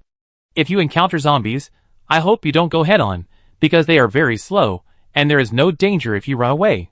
Finally, I hope that the students who hear this will protect themselves and wait for rescue. There was a noise in the speaker, and the sound was cut off. The school returned to its previous tranquility. Chapter 8. These few sudden broadcasts seemed to make people who had been floating on the sea for many days suddenly see the light of the lighthouse, and it was like a shot of cardiac stimulant in their hearts. I knew there must be others alive. Chinchin waved his hand excitedly. Chinjiala was also very happy, and nodded with a smile. Yes, at least we are not fighting alone. Chinchin asked, what should we do now? Should we go find them? The boy sounded like a good person, and he shouldn't close the door after they were in danger, right? Chinjiala thought about it and said, that's good. Maybe they have more intelligence than us. The problem is that the radio station is located in the west of the school, far away from the east. If you want to walk from the dormitory in the east to the radio station, you have to cross the entire east, and walk through many teaching buildings and canteens in the west. It can be seen that a school that is too big is not a good thing. Let's get some food and go, Chinjiala suggested. But after the two of them looked around, they found that there was no fruit in the house, and even the potato chips that Chinchin had only eaten half a bag of the night before were gone. No, it's impossible. Chinchin slapped the table on his bed and said in disbelief, I clearly remember putting it here. I said I would continue eating it when I returned to school. Chinjiala raised his eyebrows. Are you sure it's still edible today? Chinchin was furious. That's not the point. Who took my potato chips away? Chinjiala sighed. Judging from the fact that your dormitory is so clean, it must have been taken away by someone. She even had a clear and complete idea that the girl came to the dormitory just to take away all the supplies, but accidentally encountered zombies, and finally ran away. Chinchin was dumbfounded. What should we do? We can only go to the school supermarket to have a look. Chinjiala said, I hope there won't be too many zombies there. But so far, none of them have weapons that can be used for defense. Only Chinjiala has the steel pipe, and Chinchin's was thrown away during the escape. The dormitory now only has a broom that can no longer be disassembled. You can't use this to fight zombies, right? Chinchin scratched the back of his head and found an old rolling pin from the cabinet. Chinjiala stared. How did you get this? Well, this, Chinchin said. I suddenly wanted to make dumplings in the dormitory one day. In the end, it failed. Although the dumplings were wrapped, I don't know if it was a voltage problem. The pot couldn't boil water. In the end, the dormitory manager who heard the news confiscated everything, leaving only this rolling pin, which was thrown into the cabinet in a dusty state. Chin weighed the wooden stick in his hand, felt its weight, and even waved it twice. It's actually not bad. Chin, just take it as you like. Finally, they also took the mineral water they had stored, thanking the roommate for not really taking it all. While the two were still thinking about what to take, there was a sudden noise outside. It sounds like someone is talking, not a zombie. Chin moved closer to the door. Chin was stunned. Why would someone come at this time? It was unknown what the group of people were doing. There were men and women in the voices, and it seemed that they were constantly opening and closing doors, accompanied by the sound of rummaging through things. Chin, aren't they afraid of attracting zombies? I don't know. Chin was also listening. It seems to be coming soon. As he was still talking, the group of people outside suddenly came to the door and kicked it, which scared Chin, who was closer. Hey, what's going on? The voice outside suddenly stopped, and a girl whispered, there is someone in this room. Someone responded, then go to the next one. Are these people searching the room? Chin thought of a bad possibility. Although they knew that the people outside the house couldn't hear these things no matter how good their ears were, Chin and the others still held their breath involuntarily. Fortunately, the people outside didn't seem to be too arrogant. They probably left after knowing that there were people in the house. Chin stared at the door lock, as if it could be opened from the outside at any time. They should be searching for something to eat, Chin said. But she didn't expect people to be so crazy. This was only the second day of the zombie virus outbreak here. These people dared to act so recklessly? This is too much. Chin frowned. They are simply bandits, who came out of the apocalypse. Or is it just the apocalypse that made their bandit nature burst out? We can't fight them head-on, Chin said. I saw that they might have something in their hands. I guess it's for fighting zombies. Chin nodded, and couldn't agree more. Let's wait. They decided to leave until the outside world was calm again. Even the usual classmates can take up weapons against their own people. I really don't know what will happen next. They carefully opened the door, and tried to look around. Chin noticed that under the dim light of the dormitory corridor, there was an extra shadow beside them. Cold sweat immediately ran down his back, and Chin shouted hoarsely, Chin, be careful. He then pulled the man to his side fiercely, and the baseball bat swung crookedly slap, and fell to the ground with a loud noise. It seemed that this man had hit him with all his strength, without any mercy. Chin's legs went limp, half of her body leaning on her friend, and the sound of the bat rustling in her ears seemed to be heard. She panted and angrily looked at the boy standing in the dark behind the door with a bat in his hand. Are you crazy? Just for a little food, you actually started to beat people up. The boy smiled, and picked up the bat again, and held it in his hand. Don't be nervous. We just want to ask if you have any extra food. Chin trembled all over. She saw a few similar boys standing in the dormitory opposite. All of them were tall and strong and holding weapons in their hands. But you have searched so many rooms, isn't it enough? The boy nodded thoughtfully. It's true that there are already quite a few, but we think the rescuers may not be able to arrive, so we have to prepare more. What did you say? Chin almost thought he had heard it wrong. How do you know that the rescuers can't arrive? One of the girls in the opposite dormitory sneered. How naive. According to the information we know, the military is probably preparing to evacuate now. All emergency alarm calls are unreachable, and there is no signal. This school is about to become an isolated island. Chapter 9. Impossible. Chin's lips moved, obviously not believing them, but shocked by their words. Another boy said impatiently, Stop talking so much nonsense. We are in a hurry to go somewhere else. That's right.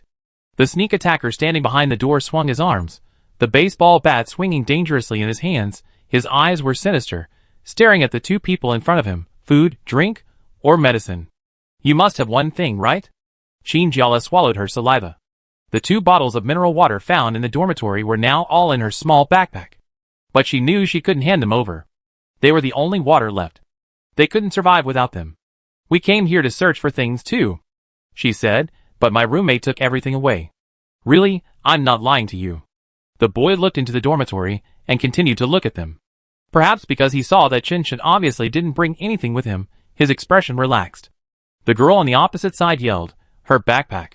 There must be something in the backpack behind her. If she hadn't yelled, maybe Chin and the others could really escape. What's in the bag? The boy asked. They wouldn't really search it, right? Qinjiala panicked. Nothing, it's empty. Hand it over. Just as Qinjiala was pulling Qinshan back, another inappropriate person joined the fight. A tall boy stood not far away in the corridor and said slowly, "It's not good to rob things on the first day of the apocalypse, brother. What's more, there are 2 beautiful girls on the other side." Although his tone was frivolous, he gave people a feeling that he should not be underestimated, as if he was relaxed, but every joint in his body was ready for battle at any time, and he could attack directly at any time. And his voice made Qinjiala feel strangely familiar. "Don't mind your own business." The baseball bat boy was a little annoyed. The nosy man raised his hands, indicating that he did not carry any weapons, and said relaxedly, "No, I just want to be a hero to save the beauty. Since you don't want me to participate, then I leave now." "No way." Qinjiala and Qinshan wanted to kick this boy far away. I thought he was a messenger of justice, but he was useless at the critical moment. The flames of hope in their hearts were burning, but now they were extinguished by a basin of cold water. Baseball bat stared at the tall boy and stepped back. He felt that he really didn't seem to have any malicious intentions to intervene, so he didn't bother to care and faced Qinjiala again. "Give me the bag." Qinjiala pursed his lips, and one hand on the backpack strap began to tremble. The baseball bat was about to be snatched, and everything happened in a flash. The tall boy kicked the baseball bat from behind and knocked it to the ground. The bat in his hand flew far away, fell on the ground a few times, and rolled into a corner. The accomplices in the opposite dormitory were stunned for 2 seconds before reacting. They rushed over fiercely, but were quickly dealt with by the tall boy with 2 punches. The only exception was the girl, who stood there at a loss, and her arrogance just now disappeared. "Yes. They asked me to follow." Qinshan rolled his eyes in disdain. The tall boy shook his head, and kicked the instigator lying on the ground. The boy was probably kicked hard by the kick, and he covered his stomach and cursed in pain. They robbed almost 2 floors of dormitories. Most of them were girls, who didn't dare to resist, and at most there were boys who accompanied their girlfriends. However, they relied on their numbers, and got a lot of supplies along the way, enough for them to survive for half a month. But who knew they would meet Cheng Yaojin halfway? The tall man raised his hand to Qinjiala and the others. "Do you want to come together?" "Just for the fight just now, I definitely have to agree." The 2 girls nodded desperately and hurried to follow. As they walked together, the tall man introduced himself as Gu Hengyu, a student of the school's journalism department. Qinjiala felt that his voice sounded familiar before because he was the one who broadcast the news at the school radio station. Gu Hengyu smiled shyly. "Actually, this idea just suddenly came to me. I thought the radio station had been out of service for a long time." Qinjiala nodded seriously. "Thank you. If it weren't for that broadcast, she and Qinshan might still be wandering around like headless flies." Gu Hengyu's face turned red suspiciously. It's okay. Qinshan asked, "But how did you get here from the broadcast station?" He should have been waiting at the broadcast station to see if there was any response from others. Gu Hengyu replied, "My friend who escaped with me wanted to try to restore some signals on campus, but he lacked the necessary tools, so he asked me to come to the dormitory to get them. As a result, I felt something was wrong when I passed by your building, so I came in and took a look." Thinking of what happened just now, Qinshan still felt a lingering fear, and patted his chest and said, "Luckily you came, otherwise Lele and I would have tried our best to escape." Gu Hengyu shook his head. "Listen to me, don't fight with others easily unless it's absolutely necessary." Looking at the group of people just now, they were completely unscrupulous. "How is the West District?" Qinjiala asked. The West and East Districts of the school are similar. Both have canteens and dormitories, but the West District is larger and has more teaching buildings.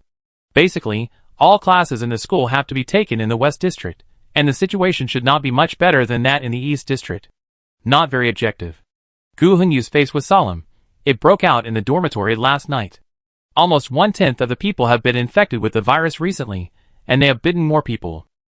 Gu Hengyu's dormitory is a living example. He was awakened by the movement of his lower bunk last night, and found that his whole body began to twitch, the color of his body turned blue, and his blood vessels were obviously bulging. Then he bit himself like crazy. Fortunately, he had a good reaction and dodged it, and together with other roommates, he tied the infected person to a chair. Although it was tied, it still opened its mouth, as if it had lost its mind, and was about to bite the person in front of it. Gu Hengyu and his friends planned to go out to find the dormitory manager to contact the hospital, but found that many dormitories had such problems. There was even one who pounced on the roommate and kept biting his face. The whole dormitory building soon became panic. The bitten person repeated the characteristics of the person who bit him and infected the next one. That night, the building was filled with fighting, running and screaming. Gu Hingyu stared at the farce in front of him dully, and a word kept emerging in his mind. Zombie. Chapter 10. Isn't this too incredible? Aren't zombies only in science fiction movies? Gu Hingyu thought so. Then, the zombie tied to the stool by them suddenly struggled frantically, the rope was torn off, and the beast opened its mouth and pounced on the student closest to it. Everyone, get out of here quickly. The dormitory manager stood at the exit of the dormitory corridor, and threw away a zombie that was clinging to his shoulder, and hit a zombie that was biting a person with a stick, trying to save that student. Unfortunately, when the zombie opened its mouth, the infection was complete. The dormitory manager was caught off guard, and was bitten on the hand by the student he wanted to save. The scenes in front of him passed by like a movie. Gu Hingyu followed the rest of the students, and fled into the supermarket outside the dormitory, and closed the door. Some zombies following outside did not have time to come in, and their heads hit the glass door with a loud noise. The classmates found a curtain to cover the door to prevent the zombies outside from seeing it. But it was just a small supermarket, and there were only a limited number of people who could hide. Gu Hingyu didn't know where many people who couldn't come in went. It was a very difficult night. The crying outside didn't stop until the second half of the night. When the first ray of sunlight in the morning shone into the supermarket through the small window, everyone screamed a little. They didn't dare to sleep, for fear that something terrible would happen again. Gu Hingyu? Gu Hingyu. The person whose name was called seemed to be awakened from his immersion. Qin Jiala asked worriedly, "Are you okay?" Gu Hingyu smiled. "It's okay, I take you to our temporary residence first. It was getting late, and we couldn't hang out outside at night, so we had to go back early." "The supermarket in the West District?" Qin Shen asked curiously. "Yes." Gu Hingyu said, "The supermarket has a lot of food and water, and also electricity." "Electricity?" The eyes of the two girls shone. For them now, having food, drink and electricity is the biggest hope. Gu Hingyu was amused by their expressions. "Yes. Among the classmates who came with us, there was someone who knew more about circuits. Several of them worked on it for a long time before they fixed it, but I don't know how long it will last.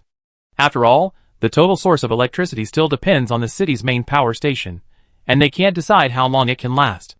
"This reminds me of a joke," Qin Jiala said. "If the world really ends, what can your major bring you?" Qin Shen nodded. She had also seen this. Now it seems that science and engineering are more reliable. They can repair water and electricity and fight, unlike those of them who study literature and only know how to act recklessly when they encounter zombies. Gu Hingyu, in fact, you are much braver than the girls I met. I have seen most girls who only know how to scream and run when they encounter zombies. The three of them came to the East District canteen. There were many zombies wandering on the road outside, staggering and moving aimlessly. "What should we do?" Qin Shen asked. The three of them hid in the woods next to them. There were many mopeds parked here and there, which made it a hidden corner. Attract attention. Gu Hingyu took out an empty can from his bag. You also know that zombies are more sensitive to hearing now. If they hear a sound, they will definitely go to see it. As he said this, he grabbed a handful of gravel from the roadside and stuffed it into the can, trying to make it heavier. "Listen to me, I throw the can out, and then listen to my command. When you run, you must run forward as hard as you can, don't look back, okay?" The two girls nodded, both of them sweating in their palms. Gu Hingyu stuck his head out to look at the situation outside, then took a deep breath, raised his hand with all his strength, and threw the can out. The dark blue can drew an imperfect parabola in the air, and fell to the ground in the distance with a thud. This trick really worked. All the zombies turned their heads towards the cans, and some even walked slowly towards them. "Now run!" Gu Hingyu gave the order, and his body quickly stretched out, shooting out like an arrow from a bow. Qin Jiala and Qin Shen followed him, running out of the bushes, and rushing towards the place where the east and west areas were connected. Some zombies seemed to have noticed the movement here. When they came to their senses, they could see the three people rushing forward desperately, and they immediately wanted to go over, but they moved slowly, and they were attracted to a farther place by the sound of the cans, so they did not catch up. Sudden running will make people feel tired quickly, especially for people who don't exercise regularly. At the beginning, there is a sprint force, but this momentum will soon disappear. Qin Shen panted and felt that he could no longer breathe. No, I really can't run anymore. Qin Jiala's condition was not much better. Hold on. A little longer. We be there soon. According to Gu Hingyu, They had to rush to the nearest building in the West District to get rid of the zombies behind them, and then continue forward. But for some reason, the road connecting the East and West Districts became particularly long today. No. I can't do it anymore. Chin Chin's eyes turned pale, and her legs seemed to be weighed down by 1,000 pounds, and she couldn't lift them at all. This slowed down her speed. Swish. A zombie appeared behind her from nowhere, and raised its hand to grab the corner of Chin Chin's clothes. "Oh, Lele!" Chin Chin screamed in fear, and kicked the zombie reflexively. But after being infected, they became much stronger, and could not be shaken off at all. "Oh no, Chin Chin!" Qin Jiala turned around immediately after hearing the voice, but was held back by Gu Hengyu when he was about to rush over. "You run forward first, I go." He said so. Qin Jiala nodded and stepped back a few steps. After confirming that there were no zombies around him, he immediately focused on the front. Gu Hengyu took off his backpack, strode to the zombie that was only 10 centimeters away from Chin Chin, and swung the backpack at its face. The zombie was beaten back a few steps, and his hand loosened involuntarily. "Go to the other side first," Gu Hengyu said sternly, and beat the zombie back a few more times. Chin Chin didn't dare to delay, and quickly ran to his friend. "Are you okay?" Qin Jiala said anxiously. Chin Chin's face turned pale, and she didn't know whether it was because of running or being scared. "It didn't bite me." She almost dodged it, and fortunately, she was wearing long sleeves, so the zombie's long nails wouldn't scratch her. "That's good." Qin Jiala saw the zombies from the East District canteen slowly approaching, and said to Gu Hengyu, who was still fighting, "Gu Hengyu, come back first, the zombies are coming." Chapter 11. The three of them fled into the nearest teaching building in the West District. As soon as they entered the door, they were blown by a cold wind from inside, which made them shiver in the hot summer. Gu Hengyu glanced outside and said, "The zombies haven't come yet. Close the door first." This building also has a sliding iron door at the outermost part, which can be locked. It is open during the day, and can be entered through the glass door. Now that the person who manages the iron door is not here, they have to work hard to close the door. Qin Jiala pushed the door hard, her face flushed. "I think it shouldn't be so hard to open this door normally." Sometimes she came back to the dormitory late, and she often saw the old man who managed the gate of the teaching building alone. An old man can't be stronger than the three of them combined, right? Gu Hengyu pushed one side by himself, and he also felt it was difficult. This door should be remote controlled. Chin Chin glanced outside, and some zombies had already come from the East District. The fear of being caught just now was still shrouding her heart, and she couldn't help but push harder. "We talk about these issues later." The iron door made a humming sound and closed with the joint efforts of the three people. Qin Jiala slid down the door and sat on the ground to catch her breath. Suddenly, a gust of cold wind blew on her face, and the hot sweat just now met head-on. Her nose itched and she sneezed. "Where is this?" Chin Chin asked. "Why is it so cold?" There was a big mirror at the door, and the core values of socialism were written in red paint next to it. There was a plaster statue in the middle of the hall, probably a foreign scholar with a beard. "It seems to be the building of the medical school," Gu Hengyu said. "Each college has its own building, and usually only students of its own major come here. This building is also very unfamiliar to them. No wonder it's so cold." Qin Jiala muttered. She has the same opinion about these medical schools and hospitals. They are damp and cold, which always give her bad thoughts. No wonder there are always hospitals and places where ghost stories are frequent. Gu Hengyu looked at the time, thought for a while, and said, "I probably can't leave today. Don't go out in the evening. Find a room to rest." Qin Jiala and Chin Chin nodded their heads like rattles. They had been busy all day and had no time to stop and rest. And with so much going on, they all wanted to sit down and sort out their thoughts. Gu Hengyu, "Then let's look for a vacant classroom." Qin Jiala walked to the center of the hall and found that the portraits of famous scholars in the medical field were hung on both sides. He couldn't help but sigh. "I always feel that studying medicine requires a strong heart. Although I don't know much about it in real life, seeing that the medical majors on the internet all have symptoms such as hair loss and anxiety, it is probably a difficult major." Chin Chin nodded. She had a relative who studied medicine. Every year during the Chinese New Year, the whole family would force her to talk about what food is truly healthy, such as whether crabs and carrots can be eaten together. Gu Hengyu said, "Fortunately, there are not many people in the teaching building now, and there are not many zombies, so don't worry too much." There was nothing else in the lobby on the first floor, except 2 toilets and a water dispenser. Qin Jiala and Chin Chin took down the mineral water they had been carrying on their backs, unscrewed the cap and drank most of the bottle, then took a lot more from the water dispenser and filled the bottle. On the second floor are some classrooms. Some of them look similar to normal classrooms, except that there are many models of human skeletons in the corners, with the internal organs represented by different colors. They stand alone and look a bit desolate. They change to another classroom, and as soon as they opened the door, a strong smell of disinfectant hit them. Qin felt that all these pungent smells turned into visible powder, choking him so much that he could hardly open his eyes. Gu Hengyu was not affected too much. He walked to a similar operating table with ease, and looked at the things on it in amazement. Look, it's actually a real corpse. It's probably for dissection. Qin stretched his head to take a look, and was immediately frightened by the sight of the corpse's belly being cut open. Stay away from that. Qin said, what if it turns into a zombie? I don't think so. Gu Hengyu shook his head. If it turned into a zombie, it would have run out to eat people long ago. Why would it lie here motionless? Maybe it takes time? Qin hesitated. In fact, I saw a mutated person the night before yesterday, but when I saw him, he didn't immediately turn into a zombie. What she remembered was the player who was infected with the virus that she and Lin Zhonghao saw in the basketball game that day. At that time, the player was just in a coma. Why is that? Gu Hengyu frowned. Look! Qin picked up a notebook from the table next to him. There are their notes here. What's written on it? Qin shook his head. I don't understand. It was densely covered with scribbled words, and it was vernacular mixed with terminology, and even English. There was also a human body next to it, probably the brother on the operating table. Virus. Qin tried to identify the handwriting on it, and found a familiar word. Isn't this a virus? Qin, are they studying the zombie virus? Qin looked at the complex pattern next to it. It's definitely not a cold virus. Does a common cold need so much ink to describe it? However, Qin was disappointed to find that he could not find any useful value except this word. Gu Hengyu, why not take this book with you, in case you meet a medical student in the future, and he can give us answers? Anyway, no matter what the reason is, the students of the medical school seem to know more. Qin put the notebook in his backpack, and the three of them went to the classroom below.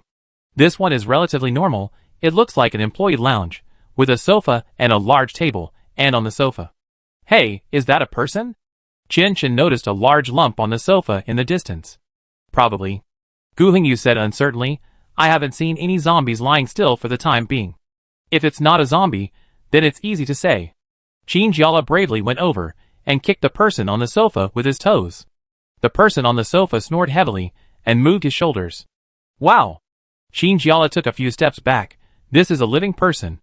Qin walked over and patted the person's back hard. Hey, are you okay? The person was awakened by Qin's actions, turned over and sat up in confusion, with strong sleepiness in his eyes. Huh? So he fell asleep? Chapter 12. Qin felt a sense of admiration. The three of them were not careless when walking here, but this man dared to lie on the sofa and sleep alone. Could it be that he had some secret of being skilled and brave? Qin asked. Aren't you afraid of zombies coming in? The man was wearing a white shirt that was wrinkled like a pickle, military green trousers, and sneakers, with a puzzled look on his face. What zombies? Who are you? There was a brief silence in the lounge. Qin asked tentatively, Don't you know what happened outside? The man took a pair of black framed glasses from the table next to him, and put them on, yawning slowly. What happened? I had a fever yesterday, so I didn't go back to the dormitory. I took some medicine, and slept until now. It turned out that he really didn't know anything.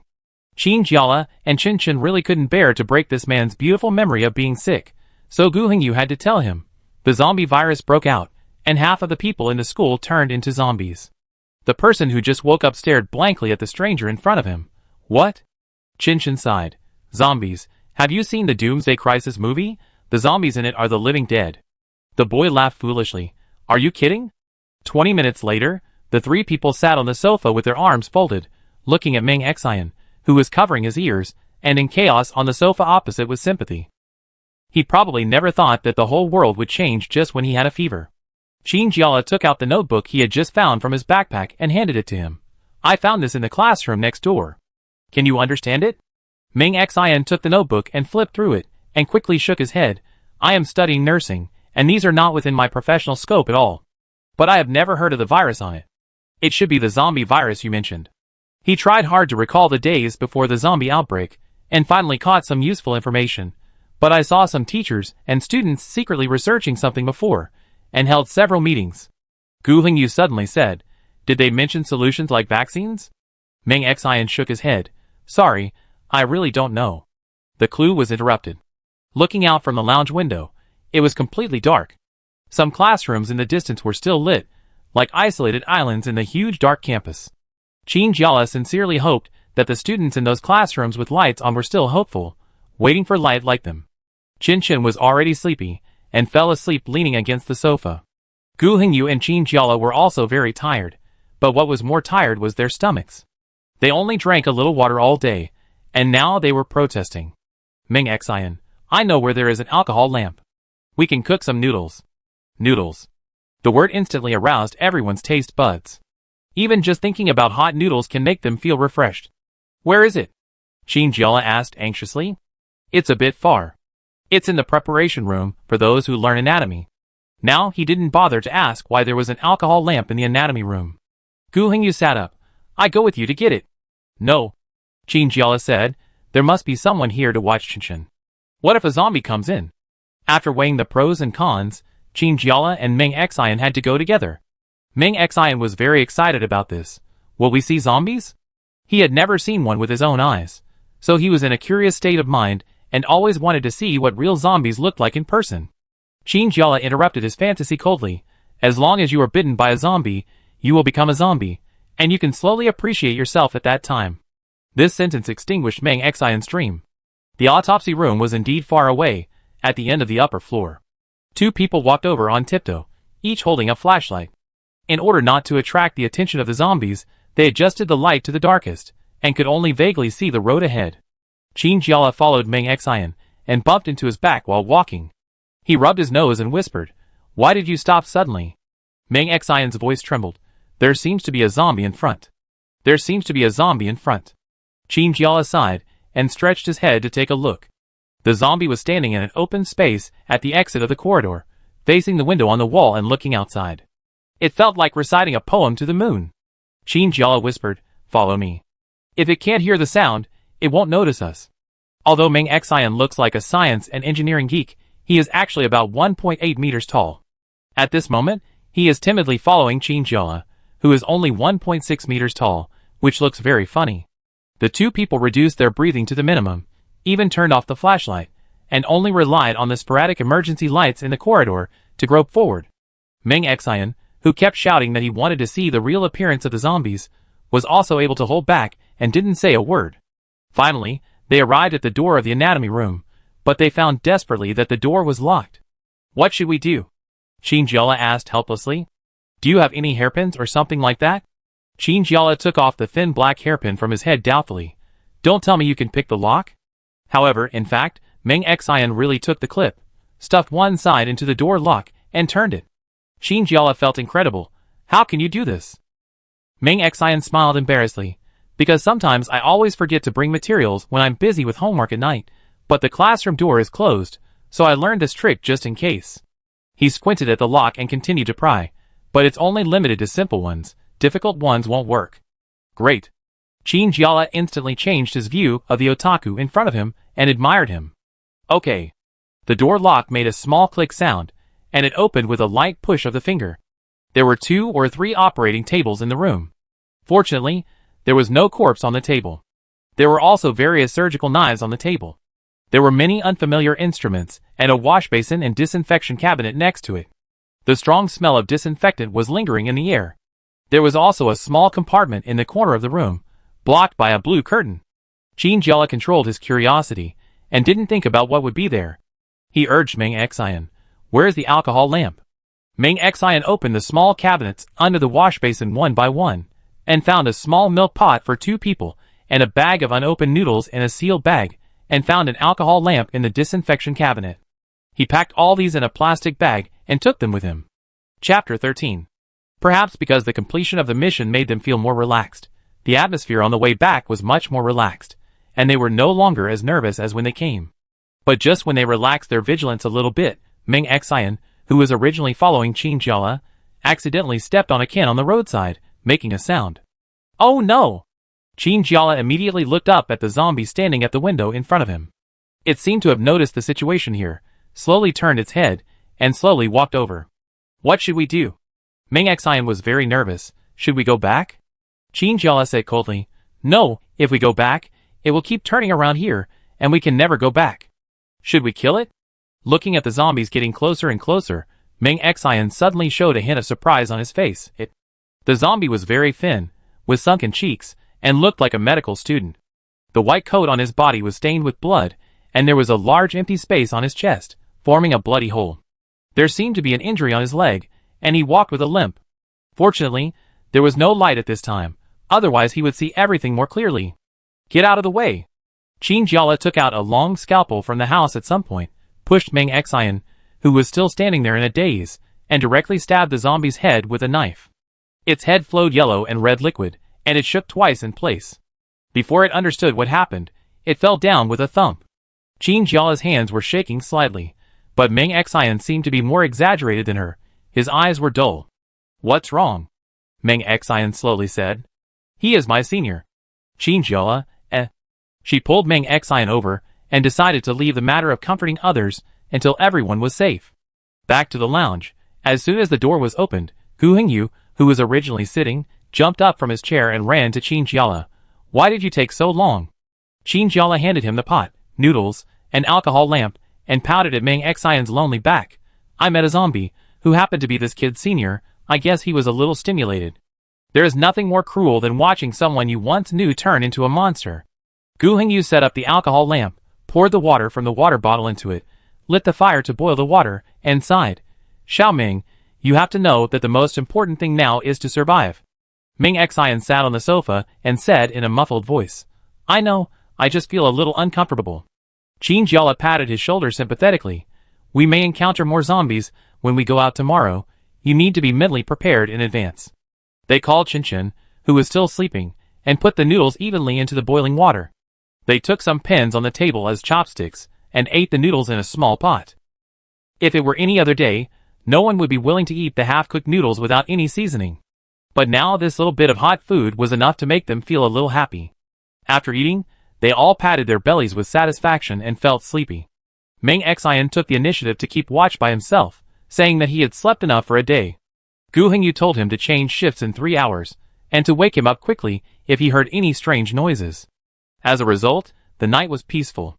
The next day, at about 7 or 8 o'clock, the 4 of them got up and cooked all the remaining noodles.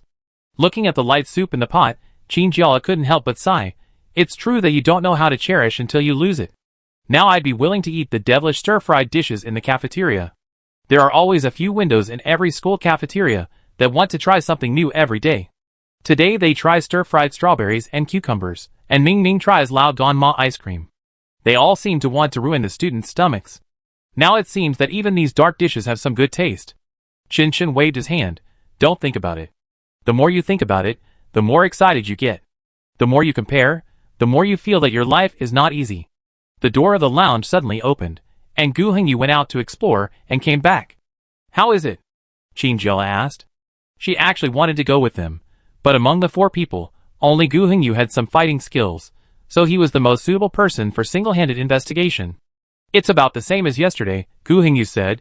It seems that zombies don't have the habit of attending classes on time. They quickly searched the nearby classrooms and asked Ming Xian to choose some medical supplies.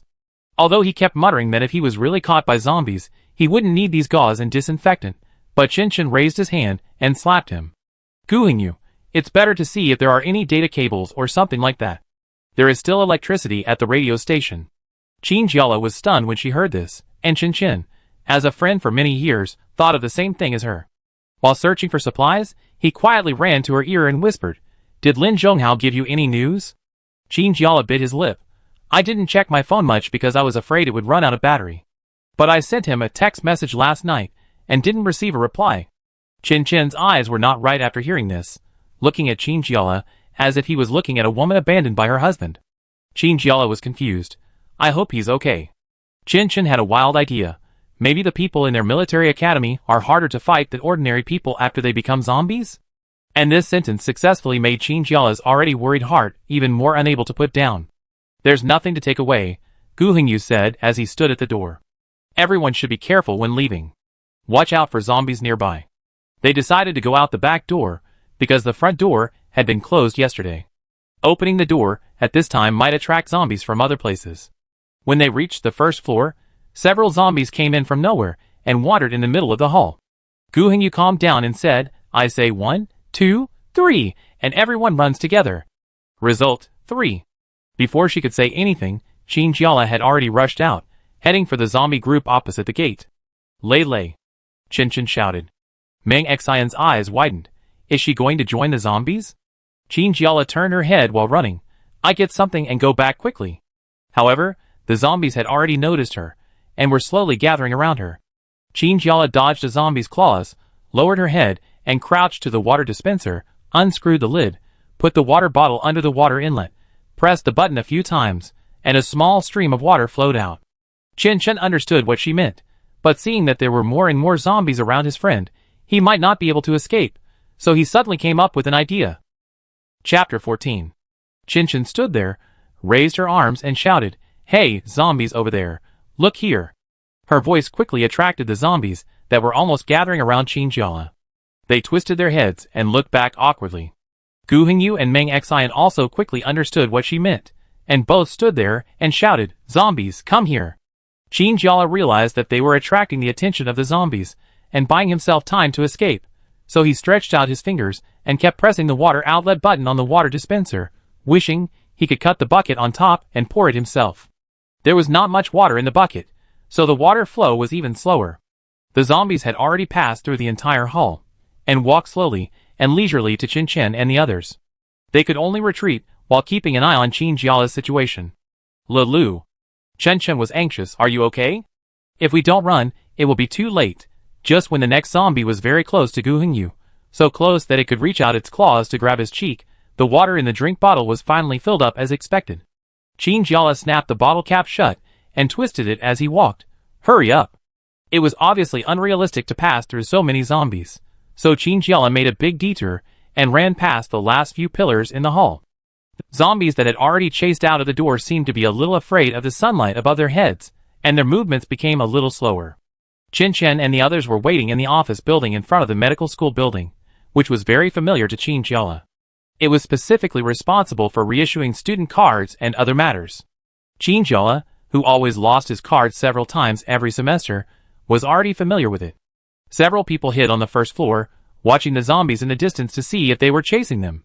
She ran over panting, propped her hands on her knees and asked, then, do we need to continue forward? Gu Hengyu nodded and helped her. Let's go straight to the radio station. It's not too far away. And those zombies? Chen Chen frowned. There were clearly no zombies when we went there last night. Why are they here this morning? And she was 100% sure that there was no loud noise in the medical school building to attract the zombies, otherwise they would have noticed it last night. It couldn't be that someone secretly let the zombies in, right? Qin Jiala recalled his observation of the zombies in the sunlight just now, and had an idea. When I ran out just now, I found that the zombies seemed to be a little afraid of the sun. Meng Xian didn't know much about zombies, and when he heard this, he thought of something else. Afraid of the sun. Like vampires? Chen Chen.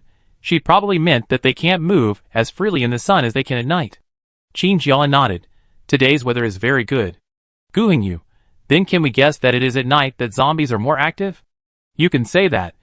Qin Jiala looked at Meng Xian's face and said cautiously, for example, the zombie we encountered last night was the one of Senior Meng Xian. Meng Xian wiped his face and pretended to be calm. In fact, he had many dreams last night, one of which was a scene where a zombie senior pressed him against the wall and opened his mouth to bite him. Looking back, it still felt very real. Although the senior didn't have a very good relationship with him, he was still shocked as he had just accepted the zombie world. Gu Hengyu patted Meng Xian on the back with a knowing look on his face. Come on, new student, you get used to it. Meng Xian had a bitter face. He didn't want to get used to it. Qin Jiala walked around in the hall. Sometimes the place to reissue student cards was not open yet, so she usually sat in the hall waiting. There was a small book corner with a few chairs. She found a brand new notebook from the bookcase, and a pen that someone had dropped, and sat on the chair and opened the notebook. Gu Hengyu looked at her hard work and frowned. Qin Jiala? I always feel that I have to record these things, Qin Jiala said confidently. If the apocalypse ends in the future, I can still write a memoir. Gu Hengyu, He didn't think that people who successfully survived the apocalypse would have anything to remember about these things. But it's always good to have an optimistic attitude. Meng Xian looked at the snacks on the vending machine with anticipation. Although most of them were sold out, the remaining snacks looked pretty good. Chen Chen walked up to him and joked with a smile, "Want to eat?" The new student nodded desperately. After eating 2 meals of boiled noodles, who wouldn't want to have some snacks to change things up? Even if it wasn't possible to do this before, in this situation, the school should also provide some food to the hungry students, right? The red and white light of the vending machine shone on the faces of the man and woman in front of them, and an idea came to their minds at the same time. "Hey, what are you doing?" Gu Hengyu looked at the 2 people who were walking towards the fire hydrant with a fierce momentum and asked in surprise. They looked like they were going to rob a house. In fact, there was robbery, but the target was not people, but vending machines. With a few crackling sounds, the poor vending machine shell was smashed, and the various bagged snacks and 8 treasure porridge inside poured out like a tide. Ha ha ha. The 2 instigators laughed wildly with their hands on their hips. Gu Hengyu was stunned. Qin Jiala, who had finished writing her memoirs, also came over. As expected of Chen Chen's best friend, they were exactly the same in this regard. "Wow, you really cracked it open. Not bad, not bad. I've wanted to do this for a long time." Chen Chen had already torn open a bag of potato chips and gobbled them up. A small bag went into her stomach in a blink of an eye. Finally, she turned the whole bag upside down to not miss any small potato residue. Qin Jiala took another bag of puff food and stuffed one bag into Gu Hengyu's hand, who was standing there in a daze. "Here, eat it. Don't be embarrassed." Meng Xian gulped down the 8 treasure porridge. Although it was cold, it did not affect its sweet taste at all. He drank it while talking. "That's right, don't be embarrassed. Just now, I was worried that this child could not adapt to the current situation, and I was always worried that he was still thinking about his senior." Gu Hengyu found that he was still too naive. Seeing these people sitting on the ground eating so happily, it didn't look like they couldn't adapt at all. Gu Hengyu sighed, and suddenly felt like he had entered a wolf's den. Chapter 15. After a few people had eaten and drunk their fill, they sat on the ground and burped contentedly. Gu Hengyu patted his butt and stood up. "It's almost time to rest. Shall we set off?" Qin Jiala said lazily. "Are you sure your friends are waiting at the radio station? After all, it's been so long, and there's nothing around to contact them." Gu Hengyu took out his cell phone from his pocket. Although he didn't look at it much, it only had a pitiful 30% of battery left. If they really encountered an emergency, they should tell me. Chen Chen asked, "Only your friends?" Gu Hengyu nodded. The radio station building has only 3 floors. The first floor is for teachers' offices, the second floor is for the student union, and the third floor is the radio room.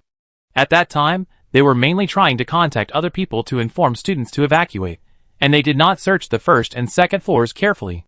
Now that I think about it, there may be other students in those 2 floors. Meng Xian's silly personality is a bit like Qin Jiala. Why don't we go and take a look? On the way to the radio station, the group encountered some slow-moving zombies. Except for Meng Xian, who couldn't hold back her scream at the beginning, everything went smoothly. Of course, because of this scream, Chen Chen kept mocking Meng Xian until he reached the downstairs of the radio station. The lobby on the first floor was also empty. They didn't stay for too long and went straight to the second floor. As a result, they found a lot of people on the second floor. That's right, it was people.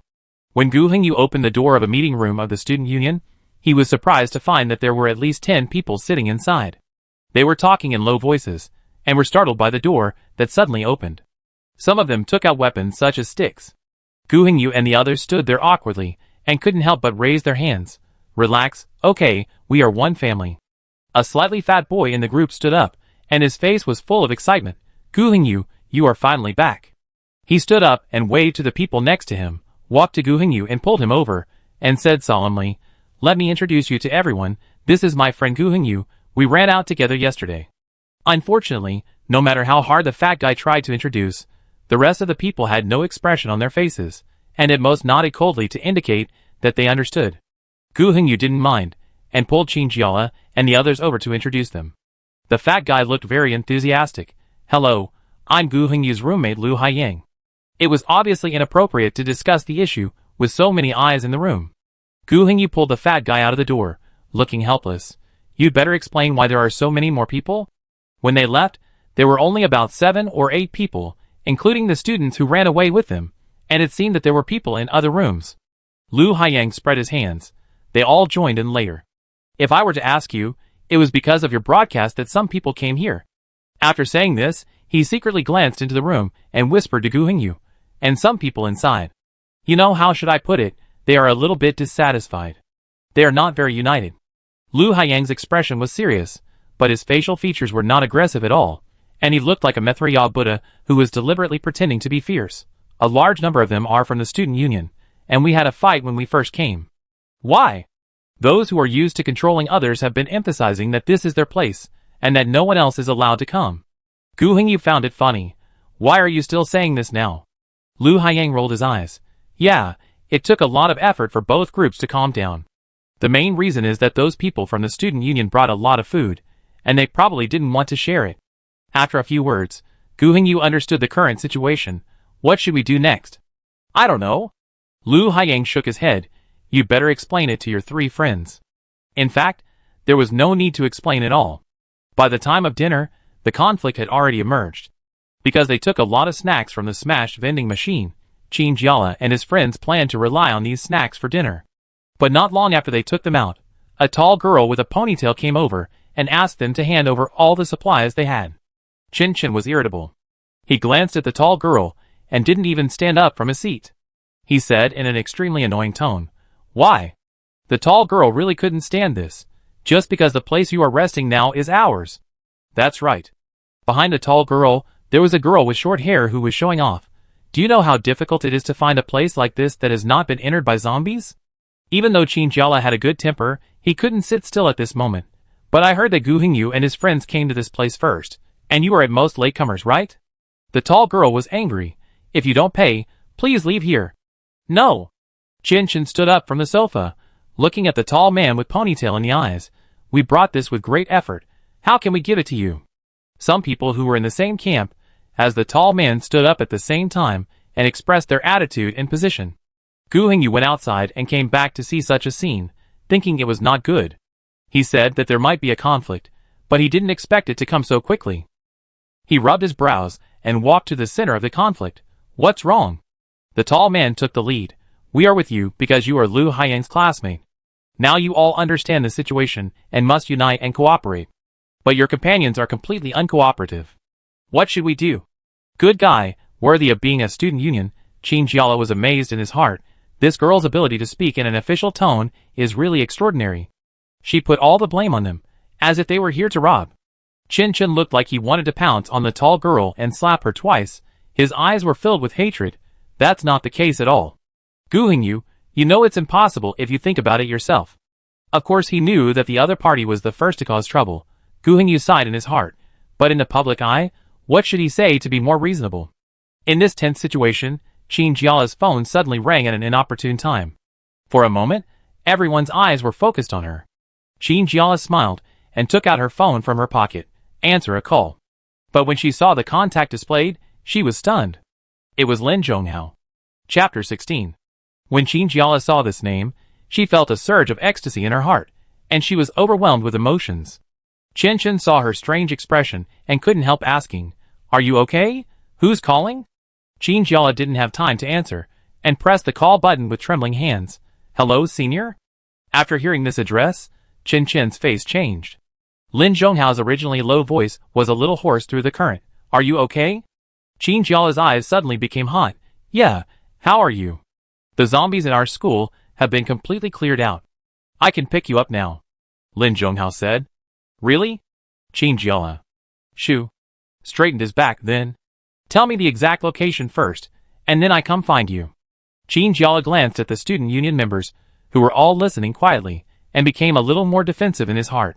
He stepped back a few steps and lowered his voice. I'm at the radio station, on the left side of the west gate, in a 3-story building. Okay, yourself? Qin Jiala hesitated. And my friends and everyone else. The current situation is hard to explain for a while.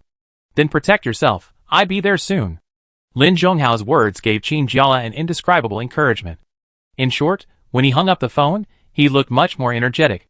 This was probably due to his blind trust in Lin Zhonghao, always thinking that he could lead him out of trouble. What do you mean? Qin Chen asked anxiously. Qin Jiala quietly gave her a thumbs up. Hey, stop talking nonsense. The The tall girl's face showed a trace of anger. What's going on? Qin Jiala said calmly. We won't hand over the things, and we won't stay here tonight, you can rest assured.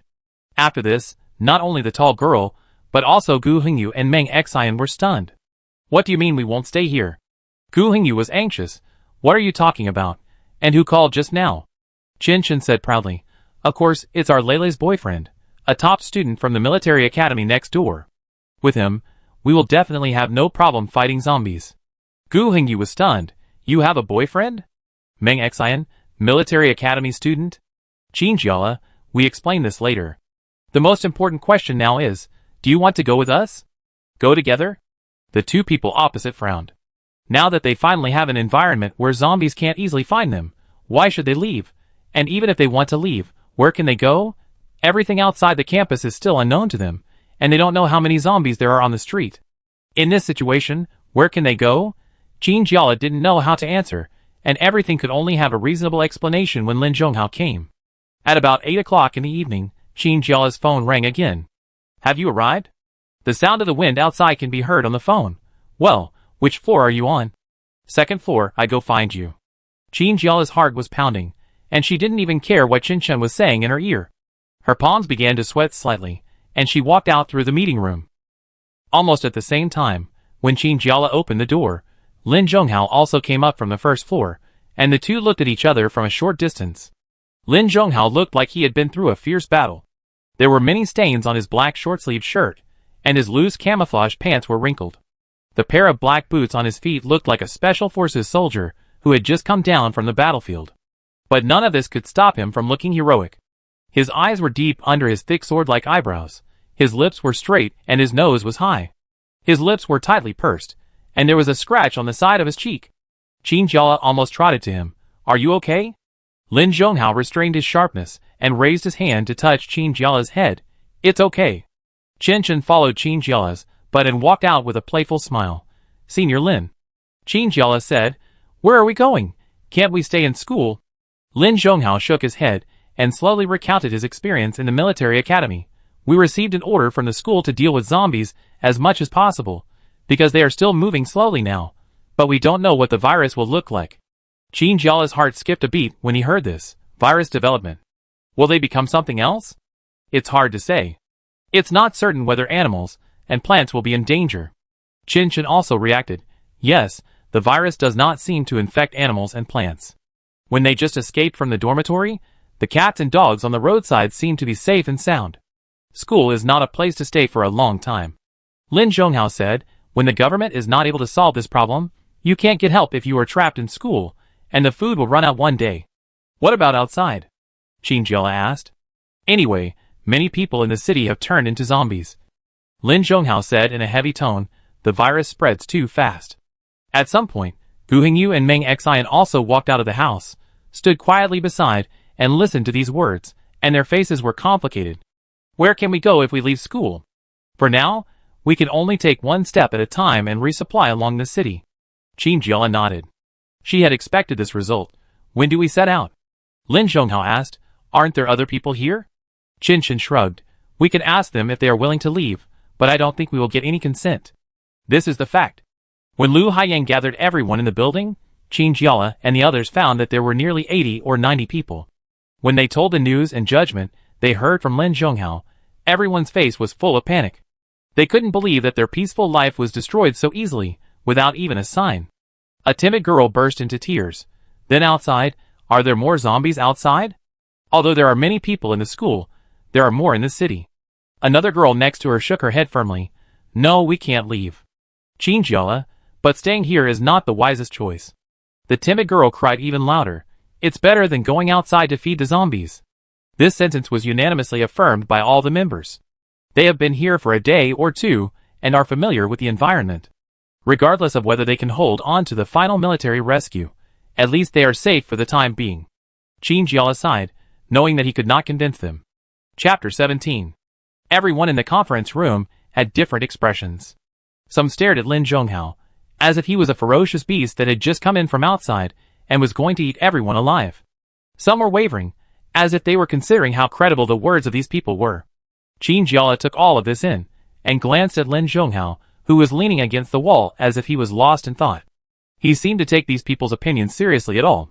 She sighed and said helplessly, "Anyway, I've said everything I need to say. We welcome anyone who wants to come along." After that, she wanted to turn around and leave, but the tall girl behind her said indifferently, "Want to go out with you to feed the zombies?" Chinjiala clenched his fists instantly, wanting to punch this girl, who didn't understand the situation at all. After holding back, he let go. It's really not worth getting angry at unnecessary people. "How is it?" After leaving the door, Chin, who had been waiting outside, asked anxiously.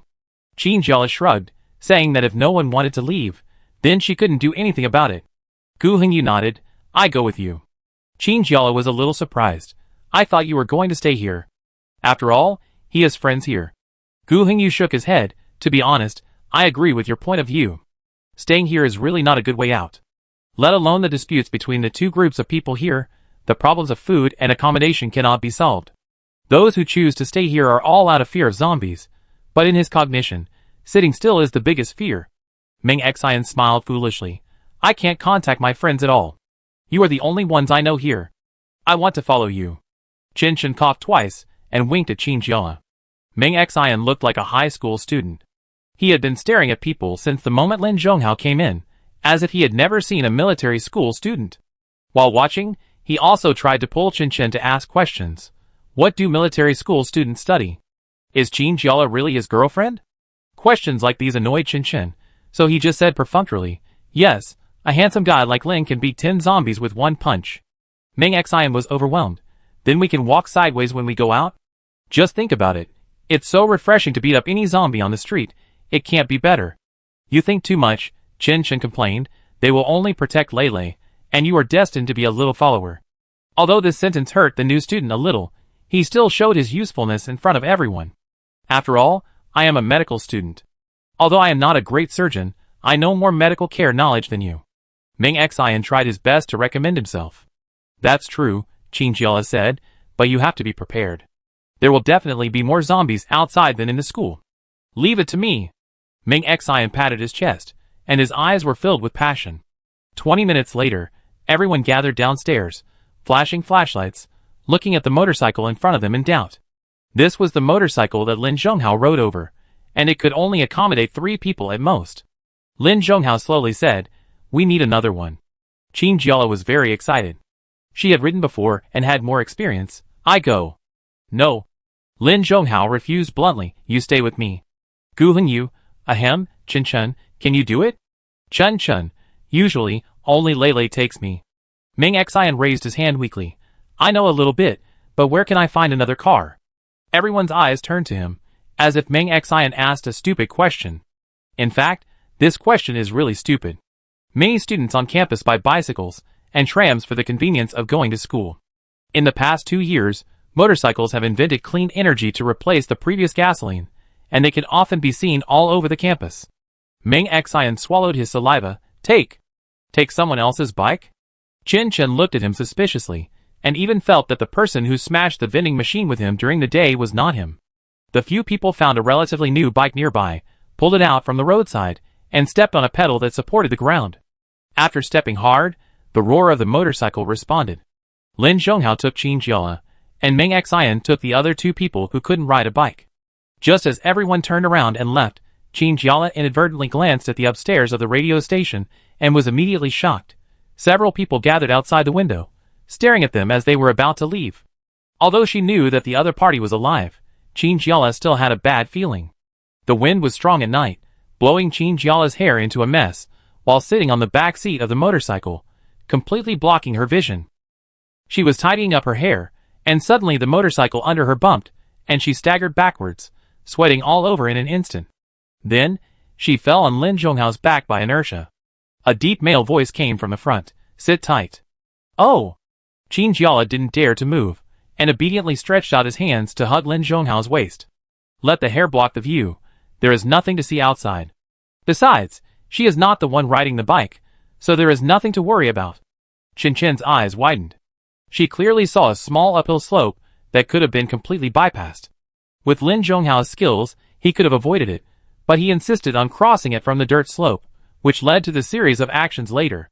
Seeing his friend stretch out his hands to hug him, Chin gradually understood. I didn't expect this. This man looked calm, but he was actually quite scheming. Hey! Gu Hengyu shouted, brushing past something he didn't know. It was hard to see clearly at night, and most of the street lights were broken, but intuitively it was probably a zombie. Where are we going? Lin Zhonghao slowed down and said to Qin Jiala behind him, I remember there is a school hospital near your school.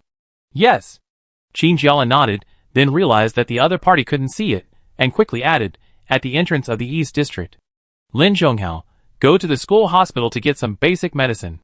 There will definitely be places selling food in the future, but medicine may not be common. Go to the school hospital. The 5 people rode their bikes straight to the East District, and walked out of the school gate to the roadside. The streetlights were dim, and crackling from time to time. Some wandering zombies were standing at the intersection in a daze. After discovering their big meal, they staggered over. Chapter 18. Meng Xian was a little nervous. What should I do? He had never expected that there would be obstacles just after leaving the school gate. Lin Zhonghao, don't panic, rush it all the way, go directly to the hospital and close the door. Meng Xian kept mumbling. Rush in. Go to the hospital. Close the door. Hey! Qin slapped him from behind, don't mutter, you're making me nervous. Lin Zhonghao, I shout 1, 2, 3 and rush in together 1, 2. Ah! The pronunciation of 2 had only produced a tiny bubble, when a high-pitched cry came from the motorcycle next to him. Meng Xian stepped on the accelerator with his right hand, as if he had taken a shot of hormones, and the motorcycle roared towards the zombies. Qin Jiala vaguely felt that he saw the confused face of his friend in the back seat of the car. Lin Zhonghao was stunned for a moment, and had no other choice but to step on the accelerator and rush over. However, the zombies were gathering more and more, and he had to keep turning around to avoid the claws that stretched out. Qin Jiala lay on the back of Lin Zhonghao, sticking out half of her face to remind him that there were zombies nearby, but when she wasn't paying attention, a gray arm stretched out from the right side of her body, waving it randomly and grabbing her face. Qin Jiala knew she couldn't avoid it, so she tried to turn sideways and closed her eyes tightly. But the pain she imagined didn't come. With a loud knock, the zombie still wearing a white coat fell down. Who? Meng Xian lay half of his body in front of the motorcycle, panting. He had just dropped the 2 people behind him at the hospital entrance, and was thinking of coming over to help, but he didn't expect to see this scene. His body reacted faster than his brain, and he drove the car directly into them. Qin Jiala was still in shock, thank you. If it weren't for this collision, she might have been scratched on the face by the zombies. Go first, go first. Meng Xian waved his hand. There were more and more zombies in front of him, and the sound of the motorcycle almost attracted all the zombies in this area. Some of them still had intact limbs, while others had broken arms. The cuts were bloody and covered with dust, making them look horrifying. Their faces were pale, and their eyes were dull, like puppets, tirelessly trying to scratch every living thing in front of them. Without wasting any extra time, 2 motorcycles quickly stopped at the hospital entrance. Qin and Gu Hengyu stood behind the glass door waiting for them. After quickly gathering together, several people quickly closed the door outside to block the hordes of zombies outside. Qin Jiala was sharp-eyed, and saw a big lock on the potted plant behind the glass door. He shouted to Gu Hengyu, who was closest to the potted plant, Quick, quick, bring that lock. Gu Hengyu ran to the potted plant. There was one less person at the door, and the pressure suddenly increased as if it was unstoppable. Hurry up. Qin gritted his teeth and urged. Gu Hengyu took the lock and quickly sprinted to the door, opened the lock, passed one end through the door handle, and locked it tightly. The few people felt a little less pressure. But there were too many zombies outside, and even if this glass door looked very heavy, it couldn't withstand them. All the zombies fell on the glass door, howling softly, and their claws slapped against the door. The glass door creaked under the weight of the heavy load. Lin Zhonghao took a step back. It won't last long. Qin rubbed his arms in fear. What should we do now? It seemed that all the zombies in the hospital had run outside. Let's hide first. Several people ignored that, and went straight into the pharmacy in the hospital. Meng Xian cleared his throat solemnly, playing the role of a medical student, anti-inflammatory drugs, painkillers, iodine. Qin felt like laughing when he saw him, but considering the brave image of the new student outside, he decided to give him face. Qin Jiala walked around the huge medicine cabinet. She didn't know the ingredients of these medicines at all, so she could only put her hopes on others. The iron shelf was divided into several layers. On the top were some jars similar to Lego chocolate powder. I didn't know what was in them. Looking down, there were some bottles of different sizes, heights, fats and fins. They were all white, and had different labels on them, such as norfloxacin and Zidning. Chinjiala shook her head, feeling that she really didn't understand these things. When she was about to leave to see how others were preparing, she suddenly felt a strong dizziness, like a small stone thrown into the lake, causing a wave of waves. Her brain also quickly washed away the ripples, hitting the shell, and quickly rebounding, making her feel uncomfortable. The scene in front of her suddenly began to double. One box became 2 or 3 boxes, and all the colors were divided into blocks of color that swayed in front of her eyes. Chinjiala couldn't stand steadily, and leaned back directly. He stretched out his hand to pull the iron rack next to him, and pulled away countless medicine bottles, rolling happily on the ground. Everyone who was busy outside was startled. Lin Zhonghao turned around and ran over quickly to help Chinjiala, who fell to the ground. Jiala? Chen Chen also rushed over, and his heart was pulled when he saw this scene. Lulu! What's going on? Chinjiala felt as if he was floating in the air at this moment. His soul was separated from his body, and his whole body was wrapped in a layer of membrane. He could only vaguely feel that others were talking in his ears. He could hear most of the sentences clearly, but he didn't understand their meaning at all, as if he had lost the ability to think. Then, the scene in front of her flashed by, and another scene quickly appeared. A large number of zombies roared, with their mouths long and their hands waving forward blindly, swarming in from a glass door. They were like evil spirits from hell, and they would not stop until they devoured everything. Chinjiala took a deep breath, sat up straight, and gasped. This action scared everyone around him. Lin Zhonghao hugged her in his arms, and held her shoulders tightly. Jialu, are you okay? Chinjiala's eyes widened, her hands trembling. Go. What? Go quickly. Go quickly. The scene she just saw was too real. Chinjiala was still recalling it in her mind, and her consciousness told her to tell it all quickly. Chen Chen, what do you mean by go quickly? Chinjiala frowned. She didn't know how to explain it to the people present. Should she tell them that she had foresight and saw a scene that looked like zombies rushing in from outside? No, this is too ridiculous. She had been holding Lin Zhonghao's hand tightly without knowing it, and after calming down, she looked for her own words. I just feel that this place is not safe. Let's go quickly. Before everyone could react, the glass door outside made a strange sound. Chapter 19. Chen Chen swallowed his saliva, and the hand holding Chinjiala's shoulder could not help but exert more force. What is that sound? Meng Xian, it seems to be the sound of the door outside. Chinjiala took a breath. No way, is what she saw just now true?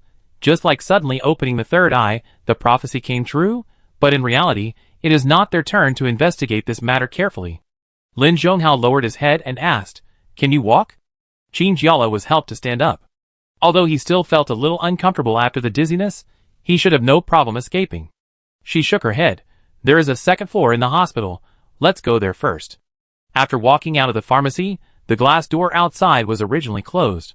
Now, I don't know if it's because there are more and more zombies outside or something else. The glass door is open at the closing point. The iron lock is shaking and clanging, and there are even some cracks on the door. All of this seems to tell them that this door will not last much longer. Lin Zhonghao made a prompt decision. Let's go. The light tubes on the ceiling are pale, and there are spots of blood on the wall. The door at the cashier counter is open, and the nurse whose neck was bitten off by the zombies is hanging on it with her arms drooping. White paper documents are scattered all over the floor, and there is a small backpack next to it. Chinjiala seemed to be able to see the scene of this unlucky nurse, who happened to be on night shift and found zombies. When she was about to escape, she was caught by the zombies. The door of a ward next to her was suddenly opened, and a zombie still wearing a hospital gown rushed over. Lin Zhonghao grabbed the medical record book on the cash register and hit the zombie in the face.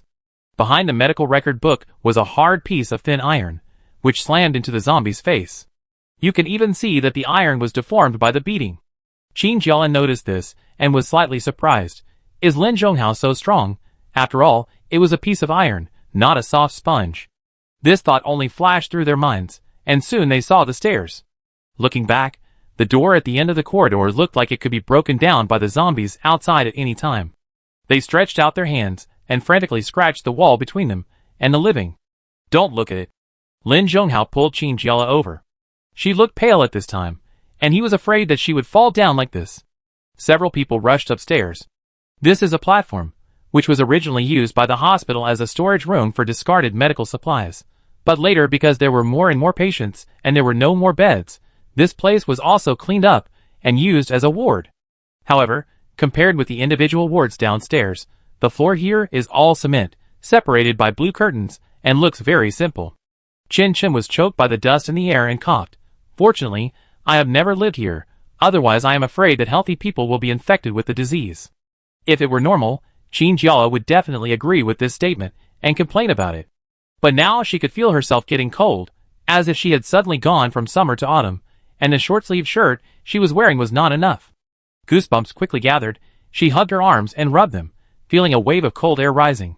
Jiala, are you okay? Lin Zhonghao asked. He was close to her and noticed that something was wrong with her just now. Could she be infected with the virus? This realization made his heart suddenly tighten. He carefully checked the exposed parts of Qin Jiala's body, including his arms, back of the head, etc., but did not find any wounds, let alone any symptoms before infection. He asked, "What happened before you? Did you eat anything?" Qin Chin pursed her lips and looked at her friend worriedly. Basically no, everyone eats the same thing. If there is something wrong, it should be that everyone feels uncomfortable.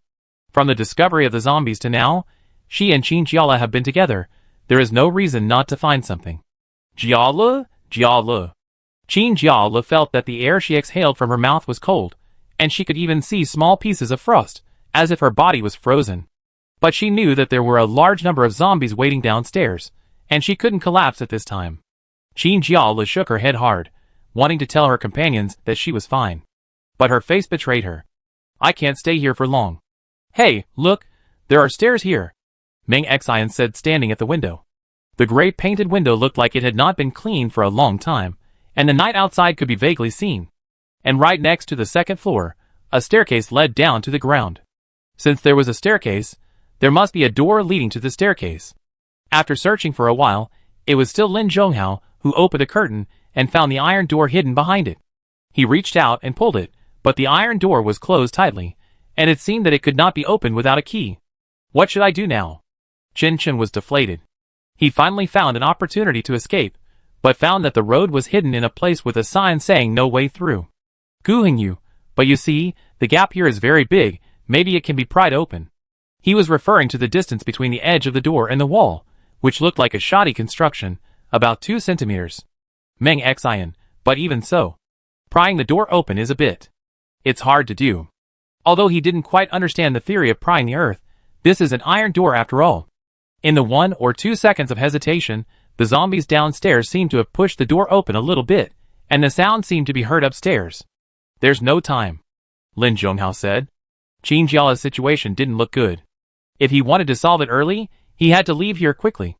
He and Gu Hengyu decided to give it a try. First, they needed to find some load-bearing bodies that could be used for prying.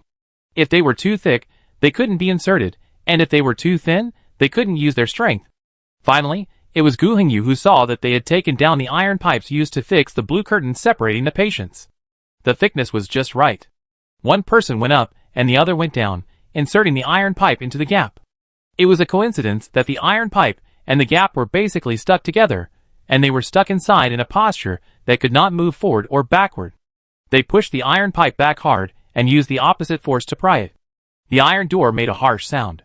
The zombies downstairs broke through the door, and the front ones were pushed down by the back ones, and they poured into the hospital in waves. The incandescent light shone on them, and went out with a few crackling sounds. "Come on! They seem to be coming up!" Qin Chin clenched his fists, hugged the semi-conscious Qin Jiala in his arms, and looked nervously at the door of the second floor while cheering for the people who were prying the door. Chapter 20. It was a time of every second. Qin Chin and Meng Xian focused their attention on 2 places. One was the entrance where zombies could rush in at any time, and the other was the iron door leading downstairs. They could faintly hear the roar of zombies getting closer and closer, and they could rush in at any time. If there were only a few, it would be fine, but there were nearly 100 of them down there. And it seemed that they had not eaten much since they were infected with the virus, and they were now very hungry. With their current unarmed state, they could only fill the gaps between the zombies' teeth at best. Lin Zhonghao clenched the iron pipe tightly, the veins on his arms bulged, his fingers were clenched red, and he almost twisted the iron pipe in his hand off. The iron pipe, that was stuffed into the door had been squeezed and deformed, and it seemed that people doubted whether it could hold up. Creak, creak. These sounds almost made their hearts flutter. 10 seconds later, the iron door made a loud noise, and it bounced open with a bang and hit the wall. A large amount of dust flew up from the ground, choking people so much that they could hardly open their eyes. In front of them was a staircase leading directly downstairs. Although it didn't look very solid, it was undoubtedly a life-saving straw at this moment. Great! Chin Chin cheered. Chinjiala, who was leaning on her, gradually woke up and rubbed his temple with a confused look on his face. Go, go! Don't waste time. Gu Hengyu was sweating and his face was red. His forearms were trembling slightly, because he had almost used up his maximum strength just now. The moment he opened the door, his wrists were almost broken. Chinjiala pinched her arm and forced herself to stay awake. Now was not the time to be confused, and she didn't want to hold everyone back. This staircase really looked like it was built by an engineer on a whim, probably because he felt that an emergency exit was needed. Not only did it look shabby, but it was also very narrow, and only one person could pass through at a time. The stairs were close to the wall, and the distance between each step was very large. If you were not careful, you would miss and sink your legs. The handrails were covered with dust and paint that would fall off at the touch. She and Qinchin were in the front, and Lin Zhonghao was at the end. Almost at the same time as they left, the first zombie rushed in, followed by the second and third. Everyone, hurry up! Lin Zhonghao shouted. Chinjiala, who was in the front, had already jumped to the ground and pulled Qinchin out. It was a pity that Ming Xian was prone to panic, and had a lot of medicine on her back. When she thought of the zombies following her, she lost her pace and stepped into the gap between the stairs, and her calf got stuck. Ah! Ming Xian screamed, and tried to pull his leg out of the stairs, but the more anxious he was, the more useless it was. Gu Hengyu came to him from behind and offered his help.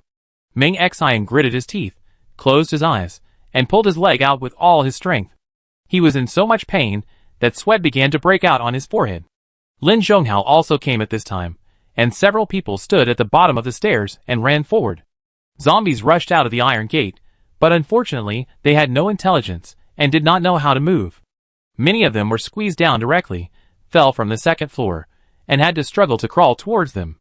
Chinjiala asked as he ran, "What should we do now?" Lin Zhonghao, "I parked a car here before I came. Let's get in first." He originally wanted to drive directly to pick up Chinjiala, but considering that the target might be too big, he changed to a motorcycle that would be more convenient to move around on campus. The car was parked at a snack stand not far from the hospital. It was a square Jeep painted with camouflage graffiti spray paint. It was driven directly from the school. Several people got in the car quickly. Lin Zhonghao took out the key and inserted it. He stepped on the accelerator. The Jeep roared, knocked down several zombies that had already run over, and drove all the way outside. Where are we going now? They are about 2 blocks away from the school, and it is almost 10 o'clock. The lights on the roadside are still on, but there is no one. When passing by some communities, you can find that some houses are lit, and it is possible that there are people waiting for rescue inside. This discovery makes everyone feel relieved. After all, it feels so good that you are not the only one fighting alone. Lin Zhonghao thought for a while and said, "Does anyone among you still have family in this city?" This question stunned everyone. Although I have thought about these issues in the past few days, it is difficult for me to survive. So how can I worry about my family? Chinjiala and Qinchin shook their heads. Gu Hengyu's home is also far away. Only Ming Xian nodded. My aunt is here. He said, my family members have passed away for a long time. My aunt has been taking care of me all the time. Lin Zhonghao, then do you know where she lives? Ming Xian nodded, in a community on Rennan Road. He often goes home to see his aunt, so he knows it very well.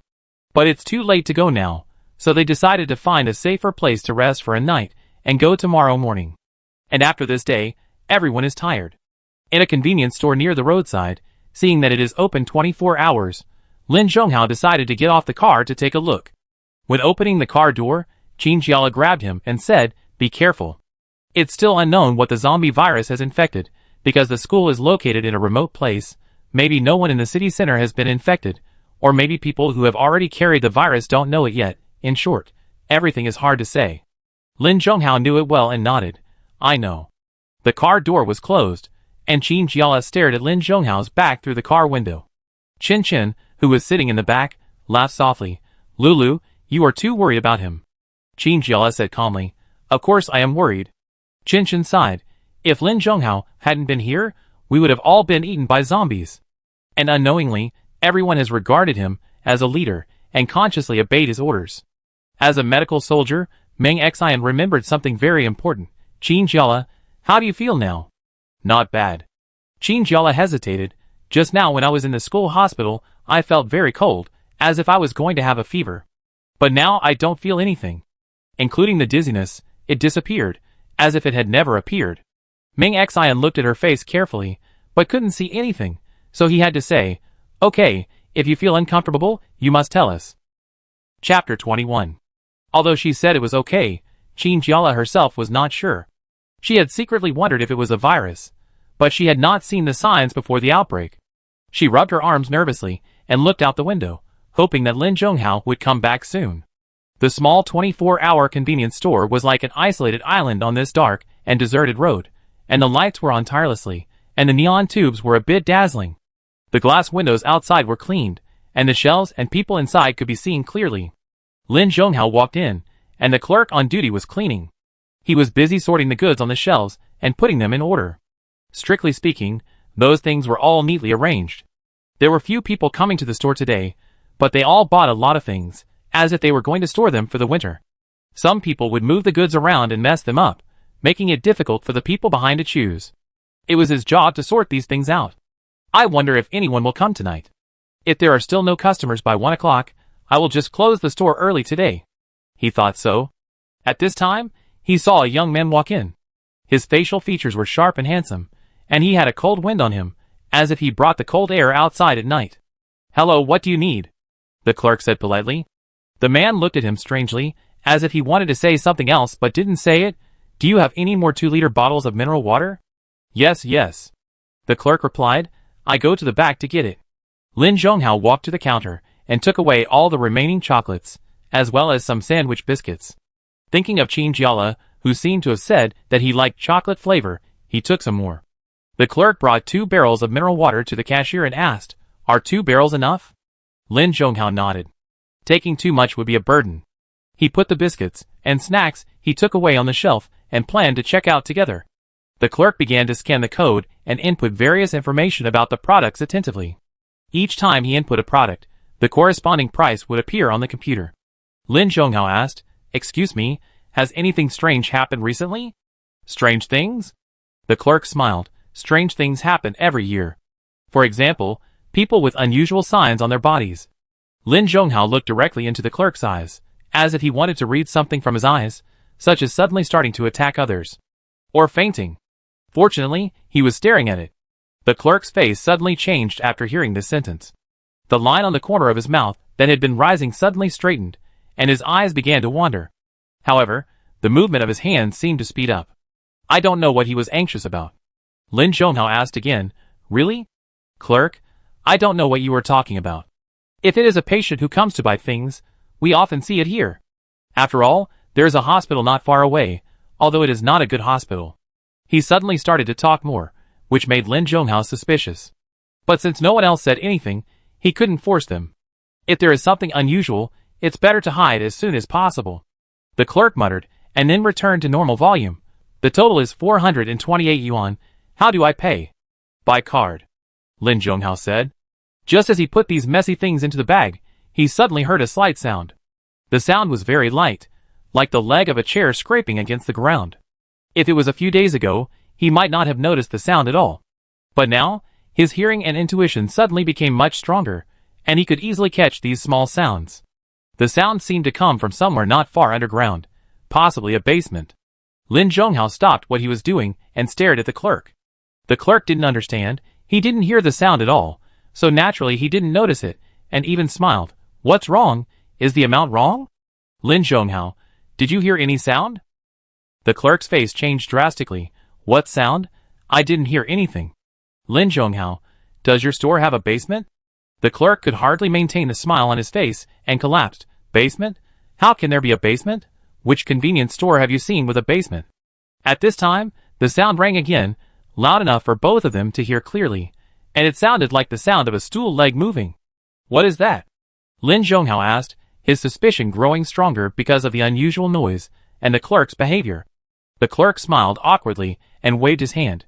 It's my nephew from my hometown. He just stayed here for a few nights and will leave soon. He always moves around when he sleeps at night. Lin Zhonghao. It doesn't sound like something that would be made when he's not sleeping well. The clerk panicked. Of course it is. I know my own store. The music at the store entrance suddenly started again, and both of them looked over there at the same time. Xinjiala.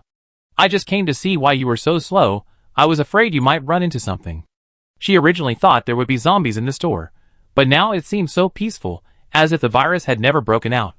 Lin Zhonghao coughed twice. It's okay, there are just a lot of things. Xinjiala volunteered.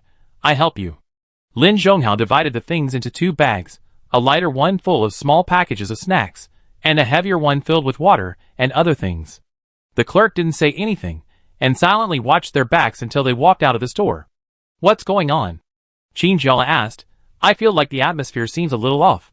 Lin Zhonghao. I suspect he knows about zombies. Xinjiala was shocked. Then why didn't I see him? Lin Zhonghao. It's possible that his family members turned into zombies, and he hid him in that convenience store. Xinjiala was horrified. How could he do such a thing? Lin Zhonghao shook his head. Our consistent principle is not to interfere. Since he refuses to say, there is nothing we can do. Xinjiala sighed. Is it because the government didn't spread the news? I don't know. Let's turn on the radio when we get back to the car. As the night deepened, the only sound was originally the jeep, but as the car drove away into the darkness, the street returned to its previous dullness. The clerk felt that his limbs could finally move again, and when he faced the man, it seemed as if his blood was about to coagulate. Now he could finally close the store and have a good rest. Chapter 22. He walked to a door and found a very small storage room, which was filled with paper boxes and some food packaging, and had a stale smell. Moreover, the room was not very large to begin with, and these things made it seem even smaller. It was as if it was blocking other people's sight and preventing them from coming in. The clerk took a deep breath, bent down and removed some of the blocking objects, revealing a small square door embedded in the ground. This door appeared abruptly and strangely, and it was completely incomprehensible why such a thing would appear in such a place, and what would be inside the door? He took out a key from his pocket, a small and delicate brass key, and inserted it into the lock to open the door. Click. The door made a slight sound. A short staircase appeared under the ground, and since he opened the door to let the light in, something inside was stimulated and whined. Okay.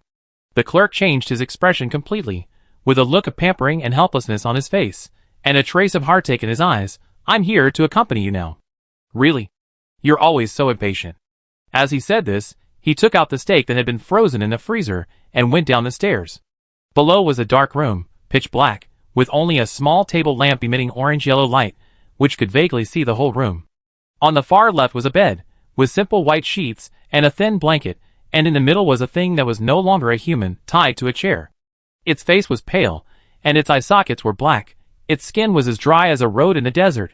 Its hair stuck to its forehead in strands, and the veins on its face and neck suddenly bulged when it saw the person in front of it. Its mouth opened wide, and it made some meaningless moans.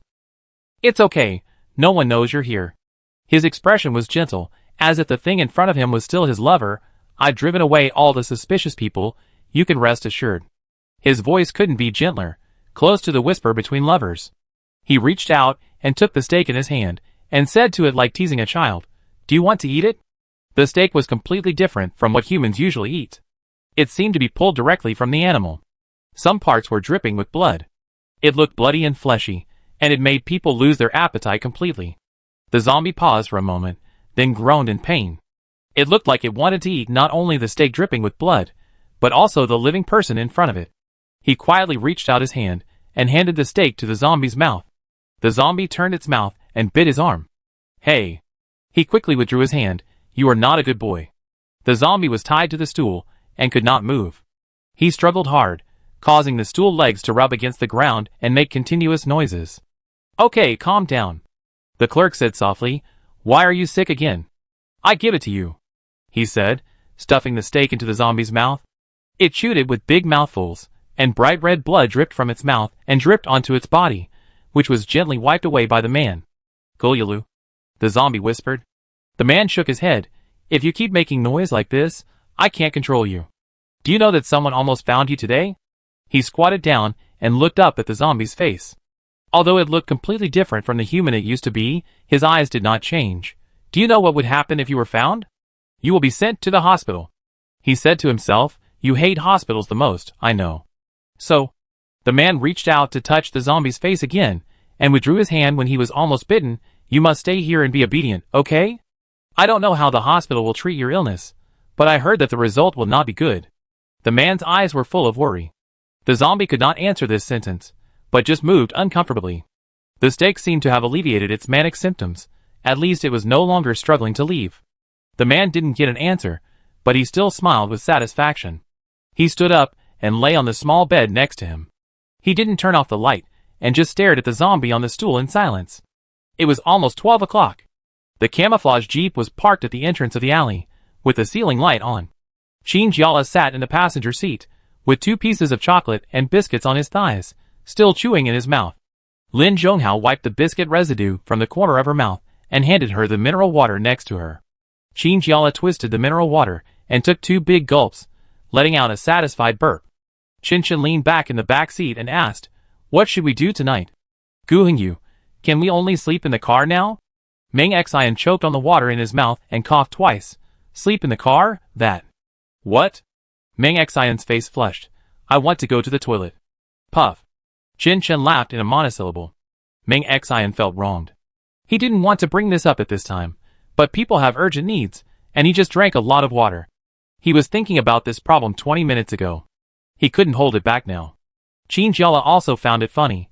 There should be one nearby, right? There are many public facilities in the city. It's just a matter of finding a toilet. It should be easy. Qinshan's mouth corners were still raised. Lulu, do you want to go?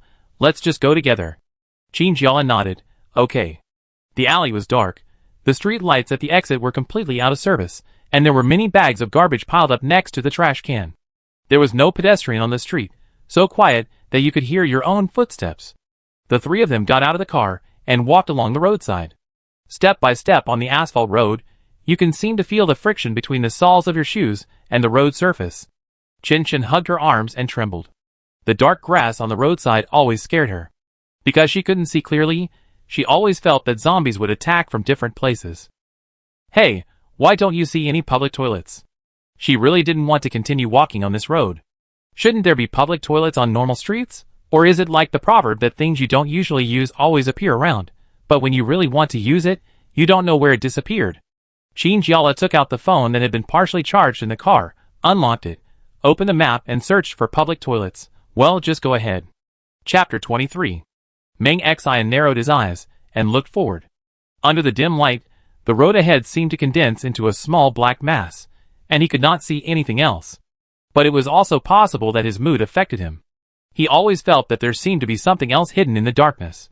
Meng Xian swallowed his saliva, and Qinshan beside him seemed to hear it. Gulp. How far are we? Please. Qinshan rolled his eyes. Why are you so timid? Regardless of whether or not we actually encountered zombies, although it was a little dark ahead, we shouldn't be that scared, right? Besides, even if there were zombies, we would still have time to turn around and run. Meng Xian said awkwardly. I didn't want to. He chose medicine as his major partly to train his courage, but he didn't expect to be admitted to nursing. Shinjiala looked at the phone in his hand, turned around, and watched the blue mark on the map twisting back and forth with his movements, and finally he could determine their current location. Just walk past this intersection, she said. Qinshan and Meng Xian both nodded and followed her. If it was before, there might not be many people on the street at this time, but there would always be those who were drunk and wandering on the street.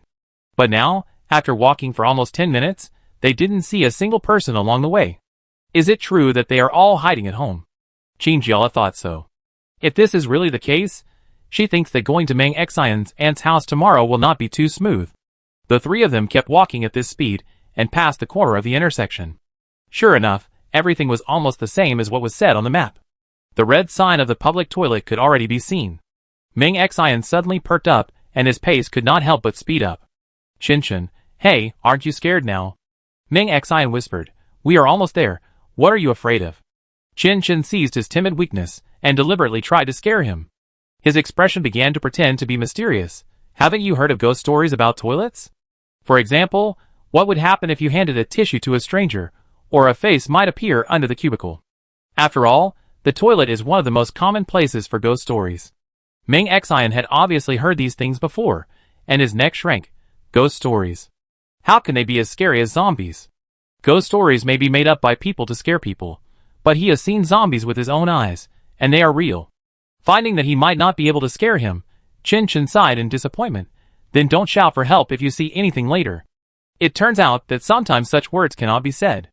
After Qin Jiala and Chin Chin walked to the women's restroom on the right, Ming Xian looked at the little man's sign on the men's restroom with a guilty conscience and walked in with gritted teeth.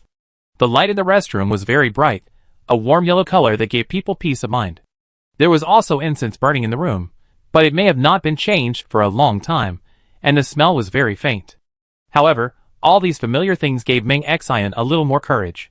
He clenched his fists and walked to the row of cubicles on the right, kicking each door open with his feet, trying to confirm that there was nothing inside. The door bounced against the wall and opened, and a clang sound echoed in the huge toilet.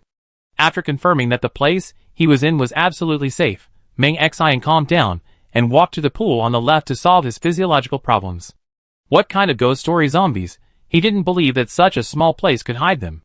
Chin Chin, that woman, was really too much. I must have a good argument with her when I get out, to let her know that I am not a pushover. The sound of water splashing echoed in the toilet, and everything seemed to be safe and sound. Ming Xian pulled up his pants and pressed the flush button, then walked to the sink at the front of the toilet, bent down and stretched out his hand, and the water quickly came out through the automatic sensor faucet. While washing his hands, he was about to look up when a human face suddenly appeared on the mirror in front of him. He was so shocked that he froze in place, and stupidly stretched out his hand and put it under the water, forgetting to take it back. To be precise, it was not a human face, but something that looked like a human face, but it grew on a fat rat. It had the facial features of a human, but they were all like a child's sketch, very rough and blurry, just like a human face with all the lines messed up. If he hadn't raised his head by chance, he might not have noticed it at all. The human-faced rat stood upright on its hind legs, standing on the ground with its front paws clasped in front of its chest, seeming to be as confused as Ming Xian. Its original rat-like pointed mouth turned into human lips, which were slightly open at this time, and its teeth were still yellow, and red flesh could be faintly seen. Ming Xian didn't even dare to breathe, he could only stand there, and he didn't even dare to take his hand out of the water, because he was afraid that such an action would scare the mouse. What on earth is this? Humans have mutated? Have mice also mutated? Then is such a mouse still a mouse? Will it be aggressive like zombies, and spread the virus when it bites people? Countless questions frantically appeared in Ming Xian's brain, and he finally came to his senses and thought of a countermeasure.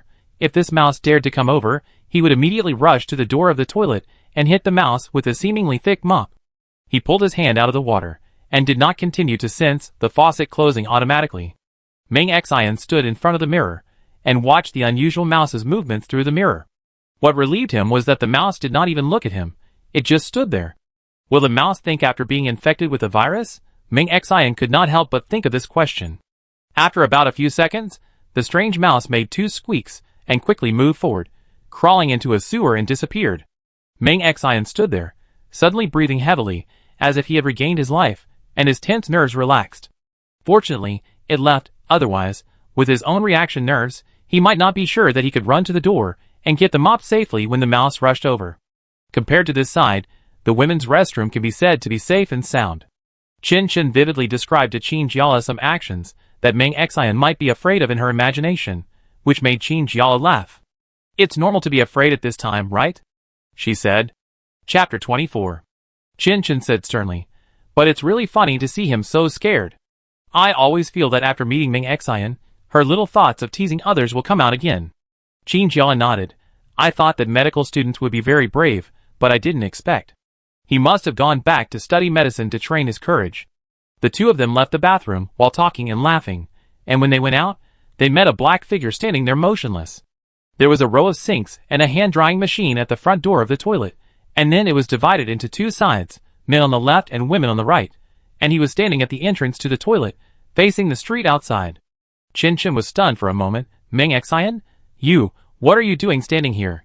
The shadow trembled, turned slowly with his back to the light, and had a dreamy expression on his face, as if he had just experienced something bad. Qin Jiala was a little worried. Are you okay?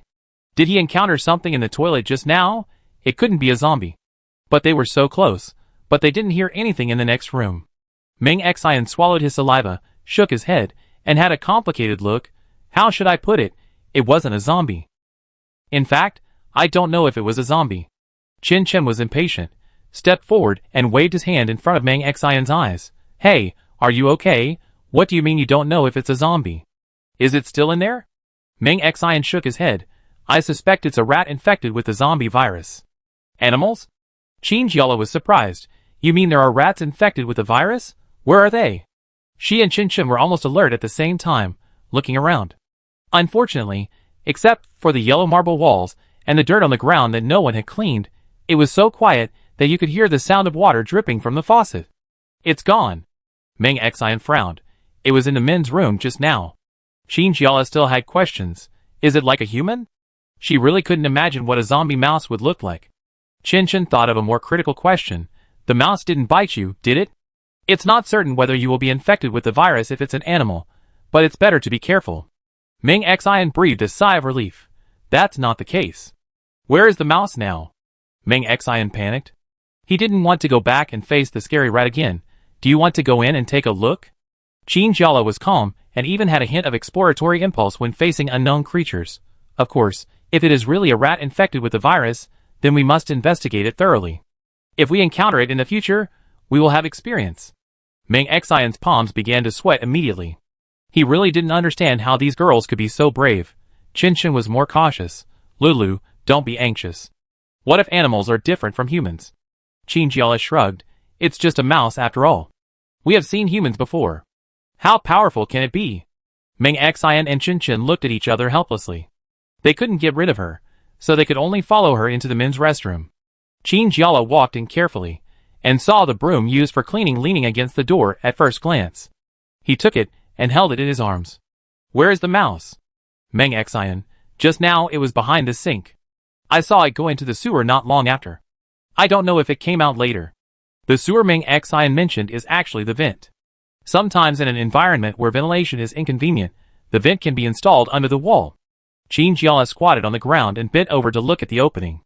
The window outside that blocked the vent had been dismantled for some reason, leaving only a dark window, and nothing could be seen inside. Qin Chen felt uneasy watching her friend's focused look. The movies she had seen before all told her not to put her face too close to these small windows, or something might jump out. Lulu. I don't think the mouse will come out for a while. Why don't we go back first? If we stay out for too long, they might get worried. Yes, yes. Ming Xian agreed. After all, they just came out to use the toilet, and if they stayed outside for too long, the people in the car would probably get worried. Qin Jiala straightened up and looked at the vent with regret. She actually wanted to see what a mouse infected with the virus looked like. But now she had no time, so she had to give up. At the moment she stood up, she suddenly made a new discovery. Hey, look! In the lower left corner of the vent, a few drops of blood appeared on the wall. It had completely solidified and was reddish-brown. Qin Chen also saw it. Is it mouse blood? It's either mouse blood or human blood. Qin Jiala said, it would be a miracle if the new student didn't get bitten. Ming Xian wanted to get out of the men's restroom immediately. The three of them returned the same way. Fortunately, the way back was safe, and nothing went wrong.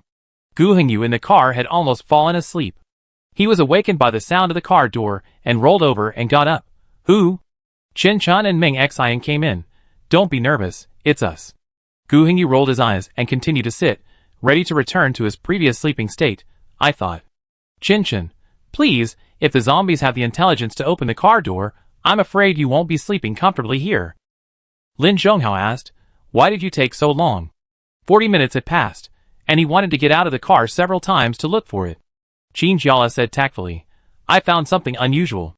Gu Hengyu was excited. Did you encounter zombies? Ming Xian picked up a piece of chocolate and stuffed it into his mouth. It was an infected rat.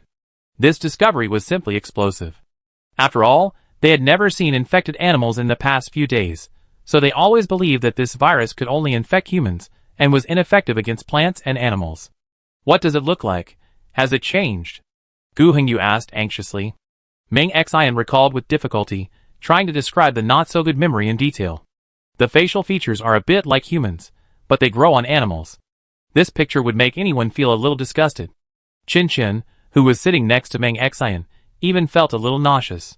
At the same time, he was also glad that he did not face such a creature directly, otherwise he would definitely have a nightmare at night. Chapter 25. Qin Jiala felt an inexplicable chill.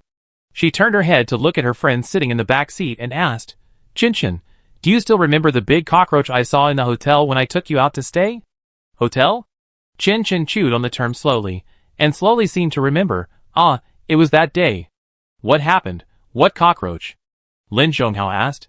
If the mouse is really infected with the virus. Qin Jiala replied, we've seen it before. This sentence was like a stone that caused 1,000 waves, and the car suddenly exploded. If only Meng Xian, who was confused, saw it, it might be considered that he was too sleepy and unconscious after going out at night. But Qin Jiala and Qinshan saw the unusual scene at the same time, so they could no longer deny it. Lin Zhonghao's expression was serious, and he raised his right index finger and tapped the steering wheel. Then we can temporarily determine that infected animals and plants exist. Meng Xian thought further ahead, holding his head and shouting in pain, Oh my god, isn't it enough to be on guard against zombies? We are now even worried about whether the kittens on the roadside will attack us.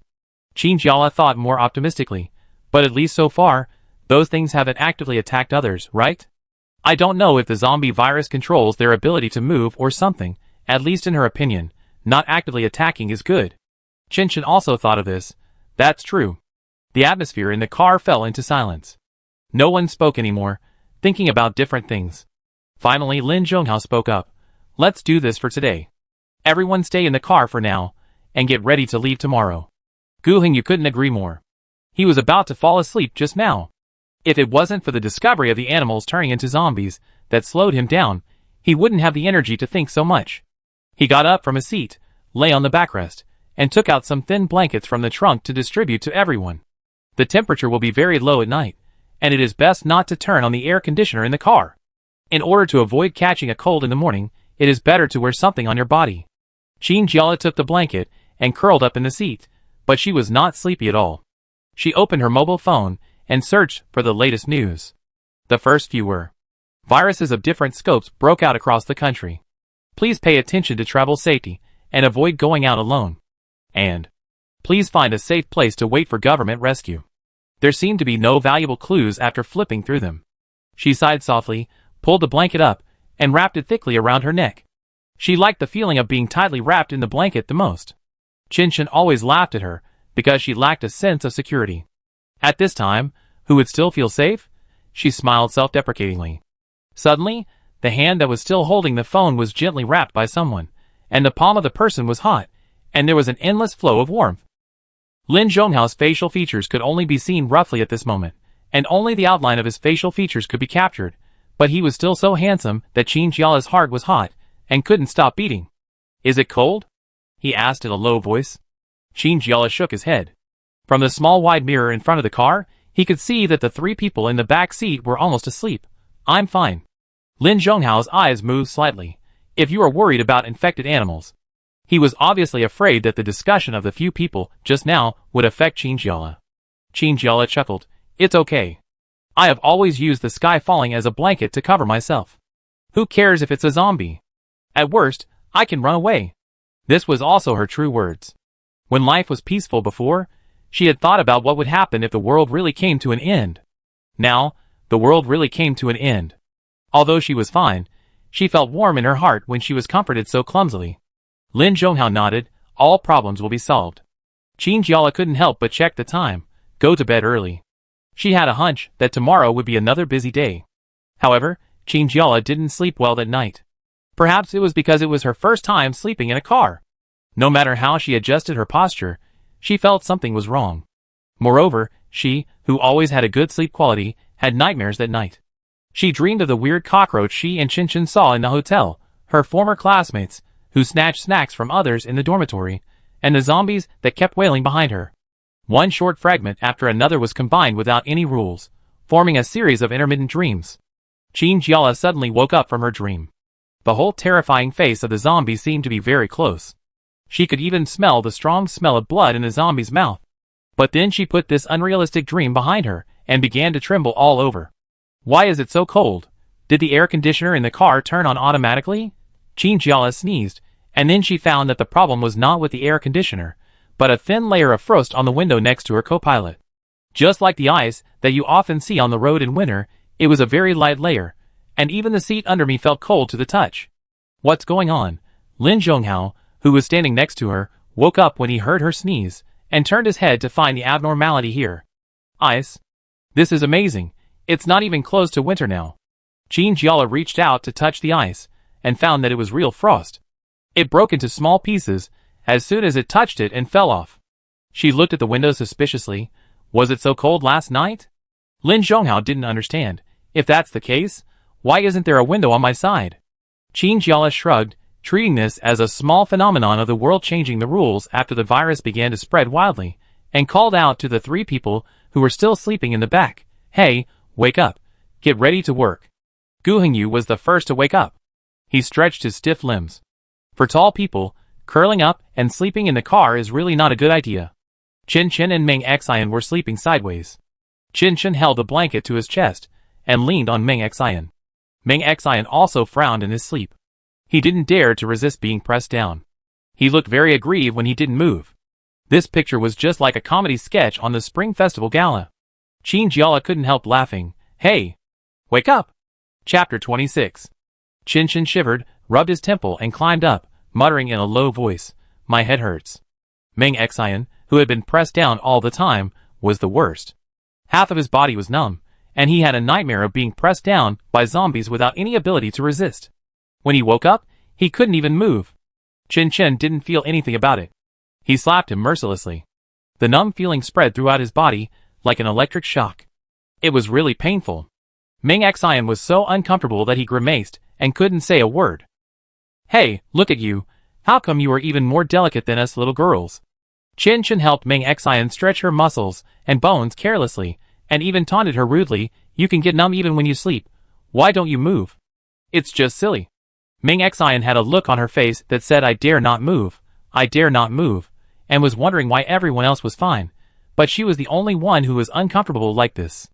Qin Jiala saw everything, and couldn't help but want to laugh, so he could only share all the chocolates in the car with everyone to replenish their energy, and then quickly change the subject.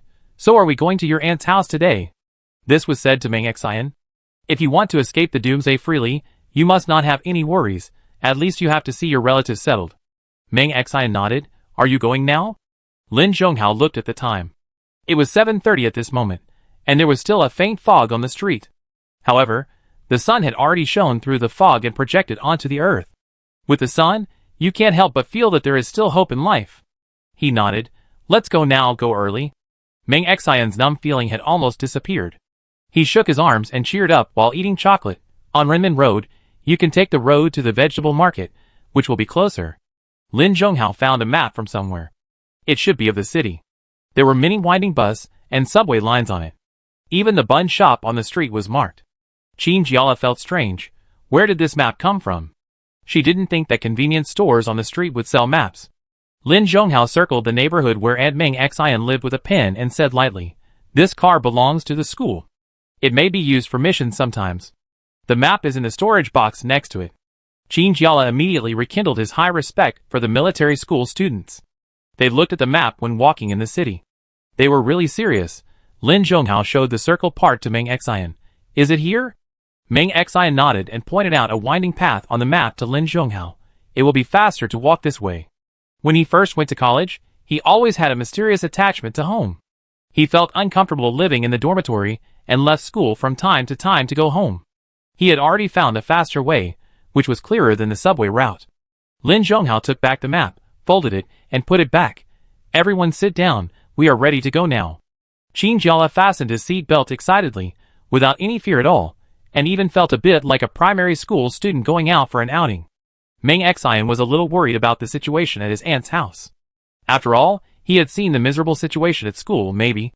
Chen Chen patted his shoulder and comforted him. It's okay, don't worry. I think there must be many people hiding at home and dare not go out. This is also the safest way.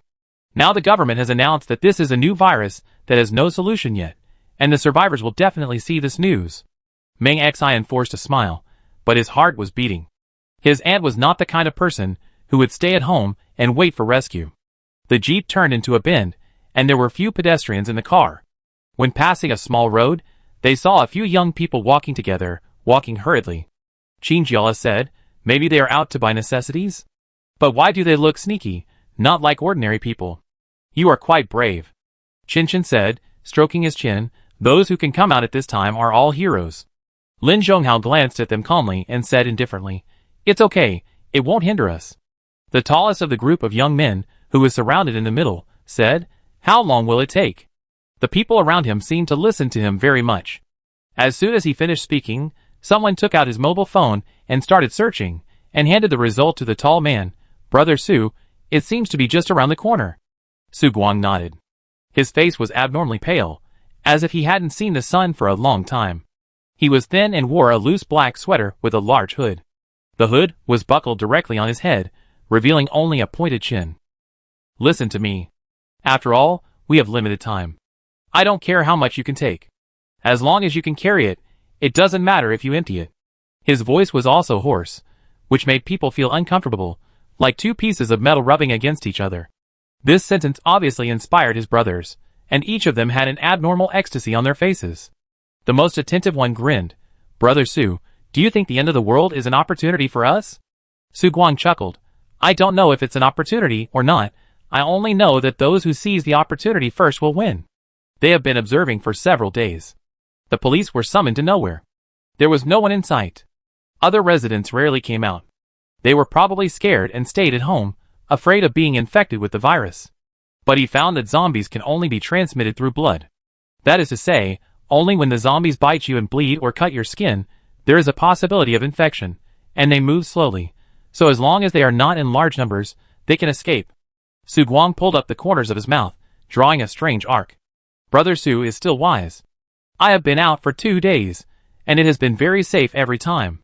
Yes, it is better to follow Brother Su. Of course, Su Guang sneered at these compliments. In his opinion, these people who followed him were very respectful to him on the surface, but in fact they were all just waiting to die, and were useless people who never knew how to work hard. As a human being, of course, you have to use your brain, otherwise you will only be food for zombies. The spread of this virus is more of a cleansing of the growing population than an opportunity. After all, the winner is the king. Brother Su, we are here. The minion shouted excitedly. In front of the group of people, it was the convenience store where Lin Zhonghao bought many daily necessities. Now it still had a sign of temporarily closed. From the outside, it was gray inside, and nothing could be seen clearly. Su Guang raised his head, and a dangerous light appeared in his eyes. Chapter 27. The minions basically rushed in, just like mice in a hole seeing the cheese in front of them, and all rushed into the convenience store. Su Guang followed behind, but he looked at the store slowly. Normally, most stores would have closed their doors to customers after such a virus broke out. No matter whether they could make money or not, their lives were the most important. Who knows which customer might go crazy while buying? But this store was open all the time, and it was still open until last night. It was simply the only one on this street. However, Su Guang did not think much about it and walked in. There were not many products in the store, especially the food section, which was empty. The remaining ones were some puff foods that could not fill the stomach at all, and were placed alone on the side. The space in the store was small, and so many people came in that they almost filled up the entire store. The owner was not there, and Wang Xiaochu, the younger brother who had been courting Su Guang, took a ceramic cup from the shelf and threw it hard on the ground. The cup broke into several pieces, making a crisp sound. Hey, what's your attitude? Wang Xiaochu shouted impatiently. Where's the owner? Is there anyone here to take care of it? The people around him were a little timid and didn't dare to act as arrogantly as he did, but they kept agreeing with him with a smile. Yes, what's your attitude? Su Guang looked at the ridiculous scene in front of him, without saying a word, and took a can of Coke from the shelf, opened the ring and drank it. Although it was not open for business, the door of the convenience store was not locked, which meant that the owner was likely inside. But the door was not locked. Should we say he was fearless? A group of people in the store became more and more arrogant, and some simply sat on the ground to unpack their food and drinks, as if they were having a picnic, as if they had determined that the owner was a coward who dared not speak out. Just as they were happy, an inconspicuous small door on the wall suddenly opened, and a pale-faced clerk walked out. Su Guang glanced at the small door, which seemed to be full of things, probably a storage room. The clerk obviously heard the noise outside, and walked out tremblingly, not daring to look at them, and said tremblingly, "Whatever you want. Just take it yourself, don't make a fuss." His cowardly appearance of letting others bully him completely satisfied Wang Xiaochu and the others. When you meet a bad guy, the more you show fear, the higher the chance of being bullied. Wang Xiaochu walked up to the clerk and patted him on the shoulder. "Do you know what's happening now?" The man shook his head. "What?" "There are zombies everywhere on the street outside." Wang Xiaochu approached the man and looked at him at eye level. "How dare you open a store like this? You are quite courageous." The clerk pursed his lips, seemingly unwilling to answer the question. Wang Xiaochu was even more courageous, and raised his right hand directly. Su Guang seemed to realize something suddenly, and a thought suddenly flashed through his mind, and he had a bad premonition, and was about to say, "Wait." Before the second word came out, the small door suddenly opened, and a person rushed out and pounced on the gangsters. "Zombies?" Su Guang was startled and hurriedly hid beside the shelf. The zombie was wearing a white skirt, but it was covered with bloodstains, and had turned dark brown. Its skin was dark blue, and it reached out and pounced on Wang Xiaochu, who was still standing there, holding the clerk. Wang Xiaochu wailed, and didn't even have time to make some resistance. He just instinctively retreated and fled to the door in a panic. But he didn't take a few steps, and his feet slipped and fell heavily to the ground. The zombie roared, pounced on Wang Xiaochu, and opened his mouth to bite his neck artery. The sharp teeth pierced the skin and penetrated into the blood vessels, and bright red blood splashed out and sprayed on the clean tile floor. Conscious zombies? Su Guang looked at the chaotic scene, and couldn't help but turn his eyes to the seemingly insignificant clerk. He kept watching, so he clearly found that if the zombies only knew to attack the people closest to them, then the clerk should be the first to be bitten. But the zombies passed him, and ran towards Wang Xiaochu, who was a little further away. The clerk also looked frightened, staring blankly at the man who was almost out of breath, lying on the ground twitching, bleeding all over the floor. The zombies were lying on him, gnawing wildly, holding the flesh and blood in their hands, and stuffing it into their mouths. The others were basically scared silly. Those who could stand were still okay, and a few even fell down against the shelves. There was a brave one who wanted to run out, while the zombies were eating happily, and had no time to look at him. As a result, he was discovered by the zombies before he even reached the door, and flew over to him, ending up with the same fate as Wang Xiaochu. Did this man tame the zombies? Su Guang couldn't help wondering in his heart. At this moment, the clerk had adjusted his state, and watched the zombies slaughter those who invaded his store leisurely. He looked contented, as if these bloody scenes were just commonplace for him. And Su Guang also noticed that he looked at the zombies not like a person infected with the virus, but like a relative. Suddenly, he turned his head, and met Su Guang's eyes, who was observing everything carefully. "Not good," Su Guang shouted in his heart. The zombie followed the clerk's gaze, and noticed that the man in black was also his target, so he rushed over quickly. Su Guang grabbed the stunned man, and blocked him in front of him. The zombie was blocked, and the man's blood, still hot and smelling, dripped directly onto Su Guang's face. Who? Su Guang panted and pushed the man away fiercely, and spoke before the zombie's next attack. "Wait a minute, I want to discuss something with you." The clerk tilted his head and whistled. When the zombie heard the whistle, it immediately stopped moving and stood there waiting, still making meaningless roars, and staring at Su Guang. It was indeed trained. Su Guang raised his hands to show his sincerity. "I have something to tell you. Please believe me." The clerk nodded unexpectedly. "I really want to believe you, but your friends attacked my store so early in the morning. Isn't that a good idea? I still have to clean up later." Su Guang paused. "I have nothing to do with them." This sentence completely shows, you can kill these people, but I am innocent. After all, I just stood aside and did nothing. Chapter 28. The clerk laughed happily, and seemed very satisfied with Su Guang's attitude. He whistled at the zombies again, made a few gestures, and pointed at the people beside him. "They are all yours." Even the most confused people should understand what is going on now. It is obvious that they are going to kill them to vent their anger. The minions were about to cry. Facing the zombies approaching step by step, their previous courage disappeared in an instant. Brother Su, please save us, Brother Su." One of them was even more timid, and lay on the ground, not daring to move. The crotch of his dark green pants had darkened a lot. He was actually frightened and incontinent.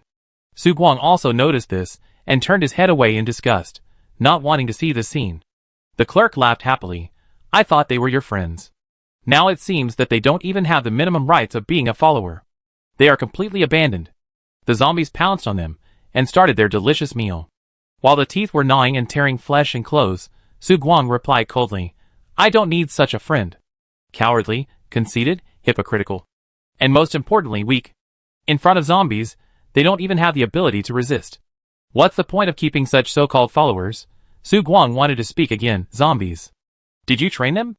The clerk stretched out his right index finger and shook it in the air, lowered his head, and took out the mop and rag from behind the counter, walked to the sink inside, hummed a little tune and started washing the rag. Then he took out a few large black plastic bags, walked to the body that was already in a mess, and raised his chin to Su Guang. Hey, can you give me a hand? Su Guang walked over hesitantly, and helped the man put the body into the bag. The strong smell of blood, and the extremely glaring scene made him a little unbearable. At the beginning, he couldn't help but feel nauseous, and turned his head to the side to retch. But the clerk, who looked weak, seemed to have done many such things before, and there was no reaction on his face, as if putting a corpse was as simple as drinking a cup of tea. You? Su Guang couldn't help but ask. Does this man often do these things? Killed many people with this zombie? The man struggled to pack everything. His hands were covered with blood. He used a rubber band to seal the bag, dragged a bag of garbage out the door. Su Guang followed him, silently watching the man drag the bag to the trash can. As if sensing Su Guang's puzzled look, the man smiled. It's okay, at this time, who would come to check what's in the garbage? The zombie in the store had stopped contentedly, licking its hands like a kitten or puppy that had just finished its meal. When it saw the clerk coming in, it wailed twice and staggered over. The clerk held the zombie's head with one hand to prevent it from approaching again, and tied the zombie's hands together with a rope to the counter to restrict its movement. Su Guang felt even more strange. Why do you do this? Hasn't it been domesticated? The clerk seemed to be in a dilemma and scratched his head. I once thought she had been successfully domesticated, but it seems that now I can only let her attack those who are not me first. Looking back, I am still food that she can eat in her eyes. The zombie roared and struggled to break free from the rope. The clerk reached out and touched the zombie's hair, and the zombie turned around and bit him, almost biting his hand. The clerk was not angry, and laughed to himself. I roughly know what you want to say, he said to Su Guang, but I don't know if I can fulfill your wish. Yes. Su Guang's eyes burst into a burst of heat. If we can train zombies, maybe we can get a zombie army in the future. By then, won't we be able to walk sideways in this world? The man touched his chin, stretched out his right hand, and smiled friendly. Let me introduce myself first. My name is Si Chen. Hey, are you sure this is the right way? A small road, with a tattered sign hanging at the entrance, with a few big words written in yellow light. Renin Road Vegetable Market. Walking in, there are closed shops on both sides. The first one is selling vegetables. Baskets are thrown all over the road. Rotten leaves are everywhere. Further ahead is a seafood store, with a large water tank placed at the outermost edge. The water inside is very turbid, and there is an intermittent strange smell. Qin Jiala covered his nose, and rolled up all the windows of the car. Qin Chen panted heavily in the back seat, holding Meng Xian's collar tightly. Are you sure we are almost there? Meng Xian nodded. Hey, look, what is that? Gu Hengyu shouted against the car window. What? Qin Jiala felt strange. In the water tank at the door of the store on the left. Everyone looked forward according to Gu Hengyu's description. In the water tank, the turbid water was bubbling, as if something was about to come out. After a few seconds, something suddenly jumped out of the water and fell in front of the jeep.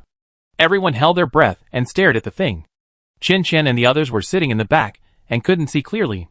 They could only see that the thing was still thrashing on the ground even though it had fallen to the ground. Is it a fish? Qin Jiala's voice trembled. I don't know. Can this be a fish? The fish-like thing looked like a fish, but the scales that should have appeared on it seemed to have been scraped off, revealing red and white fish meat, and blood was flowing down its fins. Lin Zhonghao frowned and watched, holding the steering wheel tighter. A fish with scales scraped off.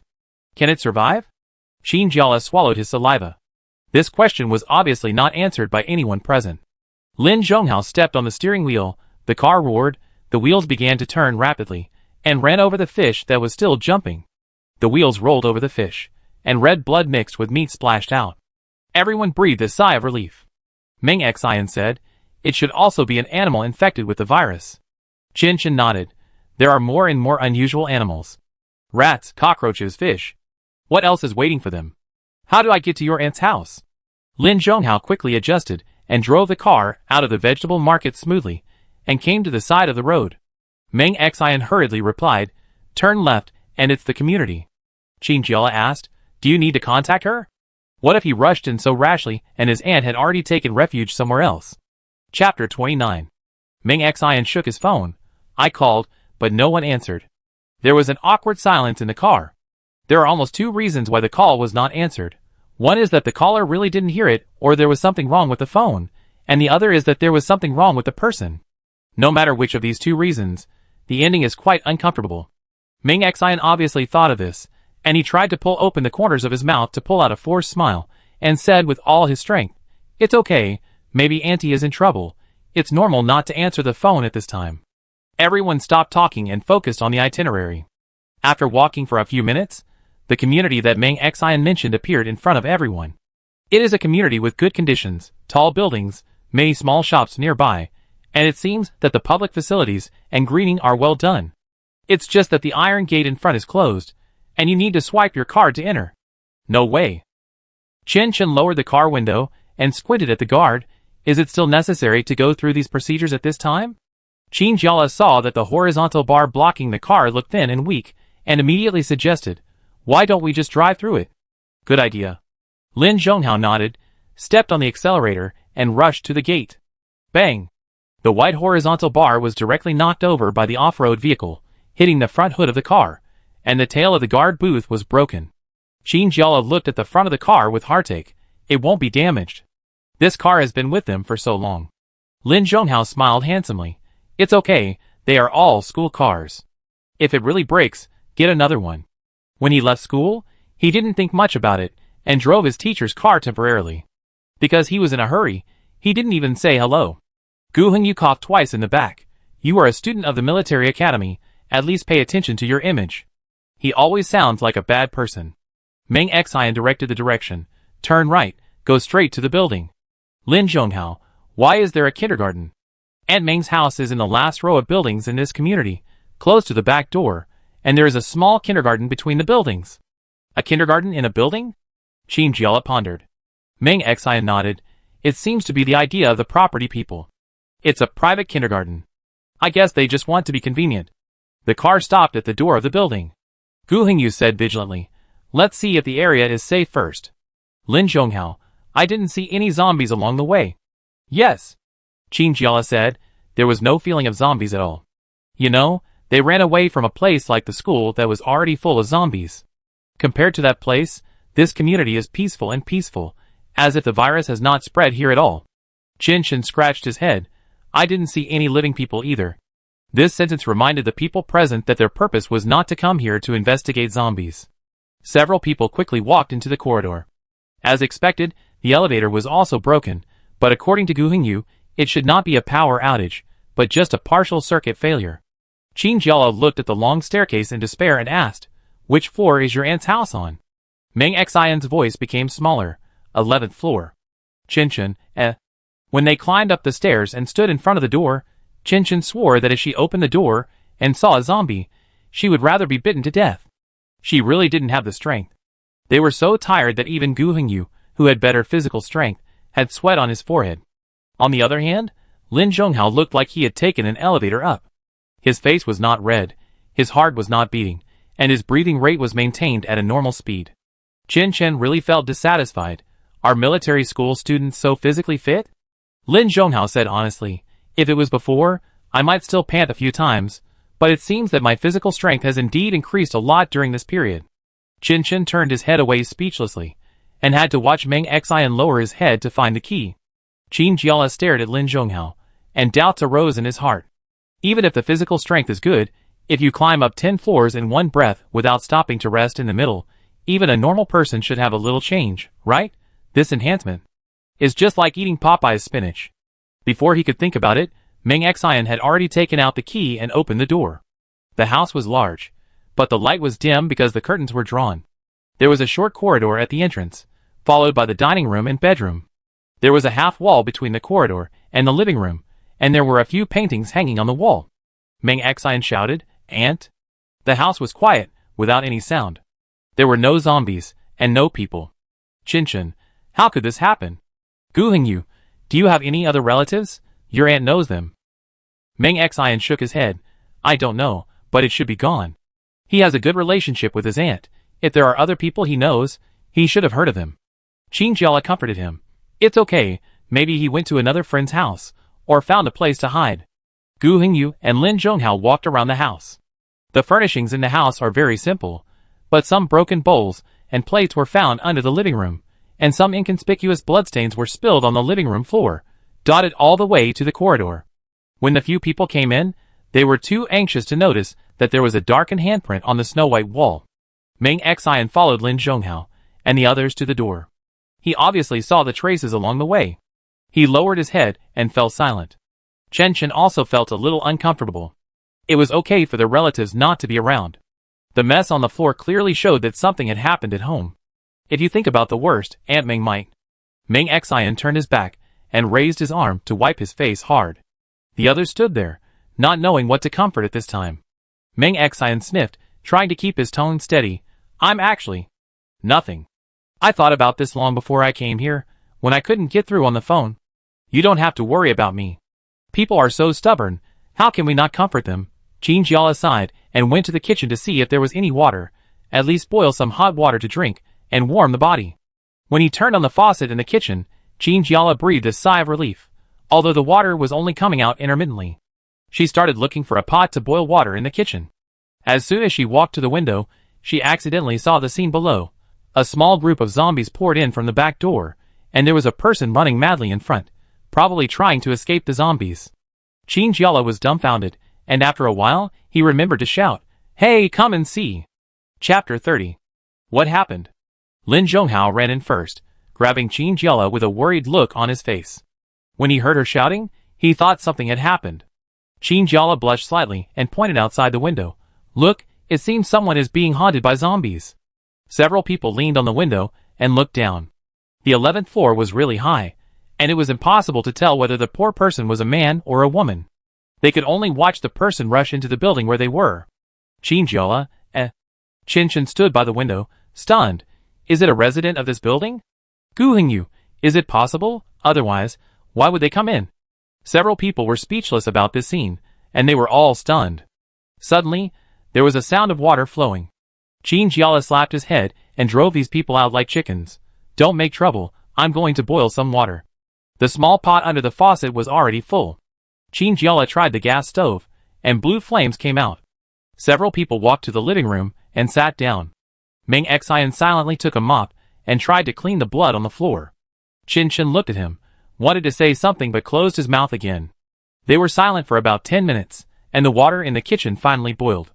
Qinjiala put on thick gloves, pinched the sides of the pot, took out a cup and poured water for everyone.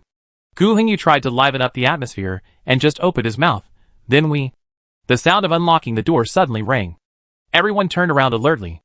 Lin Zhonghao stood up from the sofa and walked to the corridor. Meng Xian listened for 2 seconds, then jumped up from the sofa and ran to the door in 2 steps. Seeing that he seemed to want to open the door, Gu Hingyu stretched out his hand. Hey, wait! The door had been opened by Meng Xian. A middle-aged woman, who was a head shorter than him and chubby, stood outside, holding a bunch of keys in her hand, still twisting the door lock. Auntie! Meng Xian shouted in surprise. Aunt? The others repeated the words like parrots. Meng Xian stepped forward and hugged the middle-aged woman in front of him tightly. The person called Aunt apparently hadn't reacted yet, and stood there dryly accepting the hug. Xin? Who are you? Aunt Meng looked at the group of people standing in her house, a little puzzled. Meng Xian pulled Aunt in, and didn't forget to lock the door. Everyone sat on the sofa in the living room with a serious look. Meng Xian and Aunt sat on one side and introduced themselves one by one. This is my Aunt Ming Ran. Aunt, these are my classmates at school, Gu Hingyu, Chen Chen, and Qinjiala. The one over there is Qinjiala's boyfriend, who goes to the school next to us. Oh, Aunt Ming looked very friendly, and put the bag in her hand on the ground with a smile. So we are all classmates. Oh, the children nowadays are so beautiful. Meng Xian was still a little excited. Aunt, you haven't told me why you are not at home? I thought something happened to you. I was so scared. Lin Zhonghao sat where he could see Aunt Ming's handbag, which had a large blood stain on it. He guessed something, but it was hard to say it out. Aunt Ming wiped her hands on herself nonchalantly. Oh, there's nothing left at home. I go out and buy some. Who knew that there were so many zombies hiding in that damn kindergarten? And they suddenly appeared not long after she went out, and she almost couldn't come back. Ming Xian almost doubted his ears. It's so unsafe outside. Why do you still go out? Did his aunt not know that there was a zombie virus outside? Aunt Ming, I don't think those zombies are very powerful. A few days ago, one came to my house, and I drove it away with a broom. What? Everyone was surprised. Even Lin Zhonghao couldn't control his expression. Although they saw similar traces in the house just now, they seemed to have underestimated Aunt Ming's fighting ability and thought of the other side. What's going on? Ming Xian was anxious. Aunt Ming raised her hand and slapped him on the back, impatiently saying, I was just careless that day. I saw the news and knew it was unsafe to go out, so I didn't think about going out. As a result, someone knocked on the door the next day. She was more cautious and looked out through the crack of the door and found that it was her neighbor.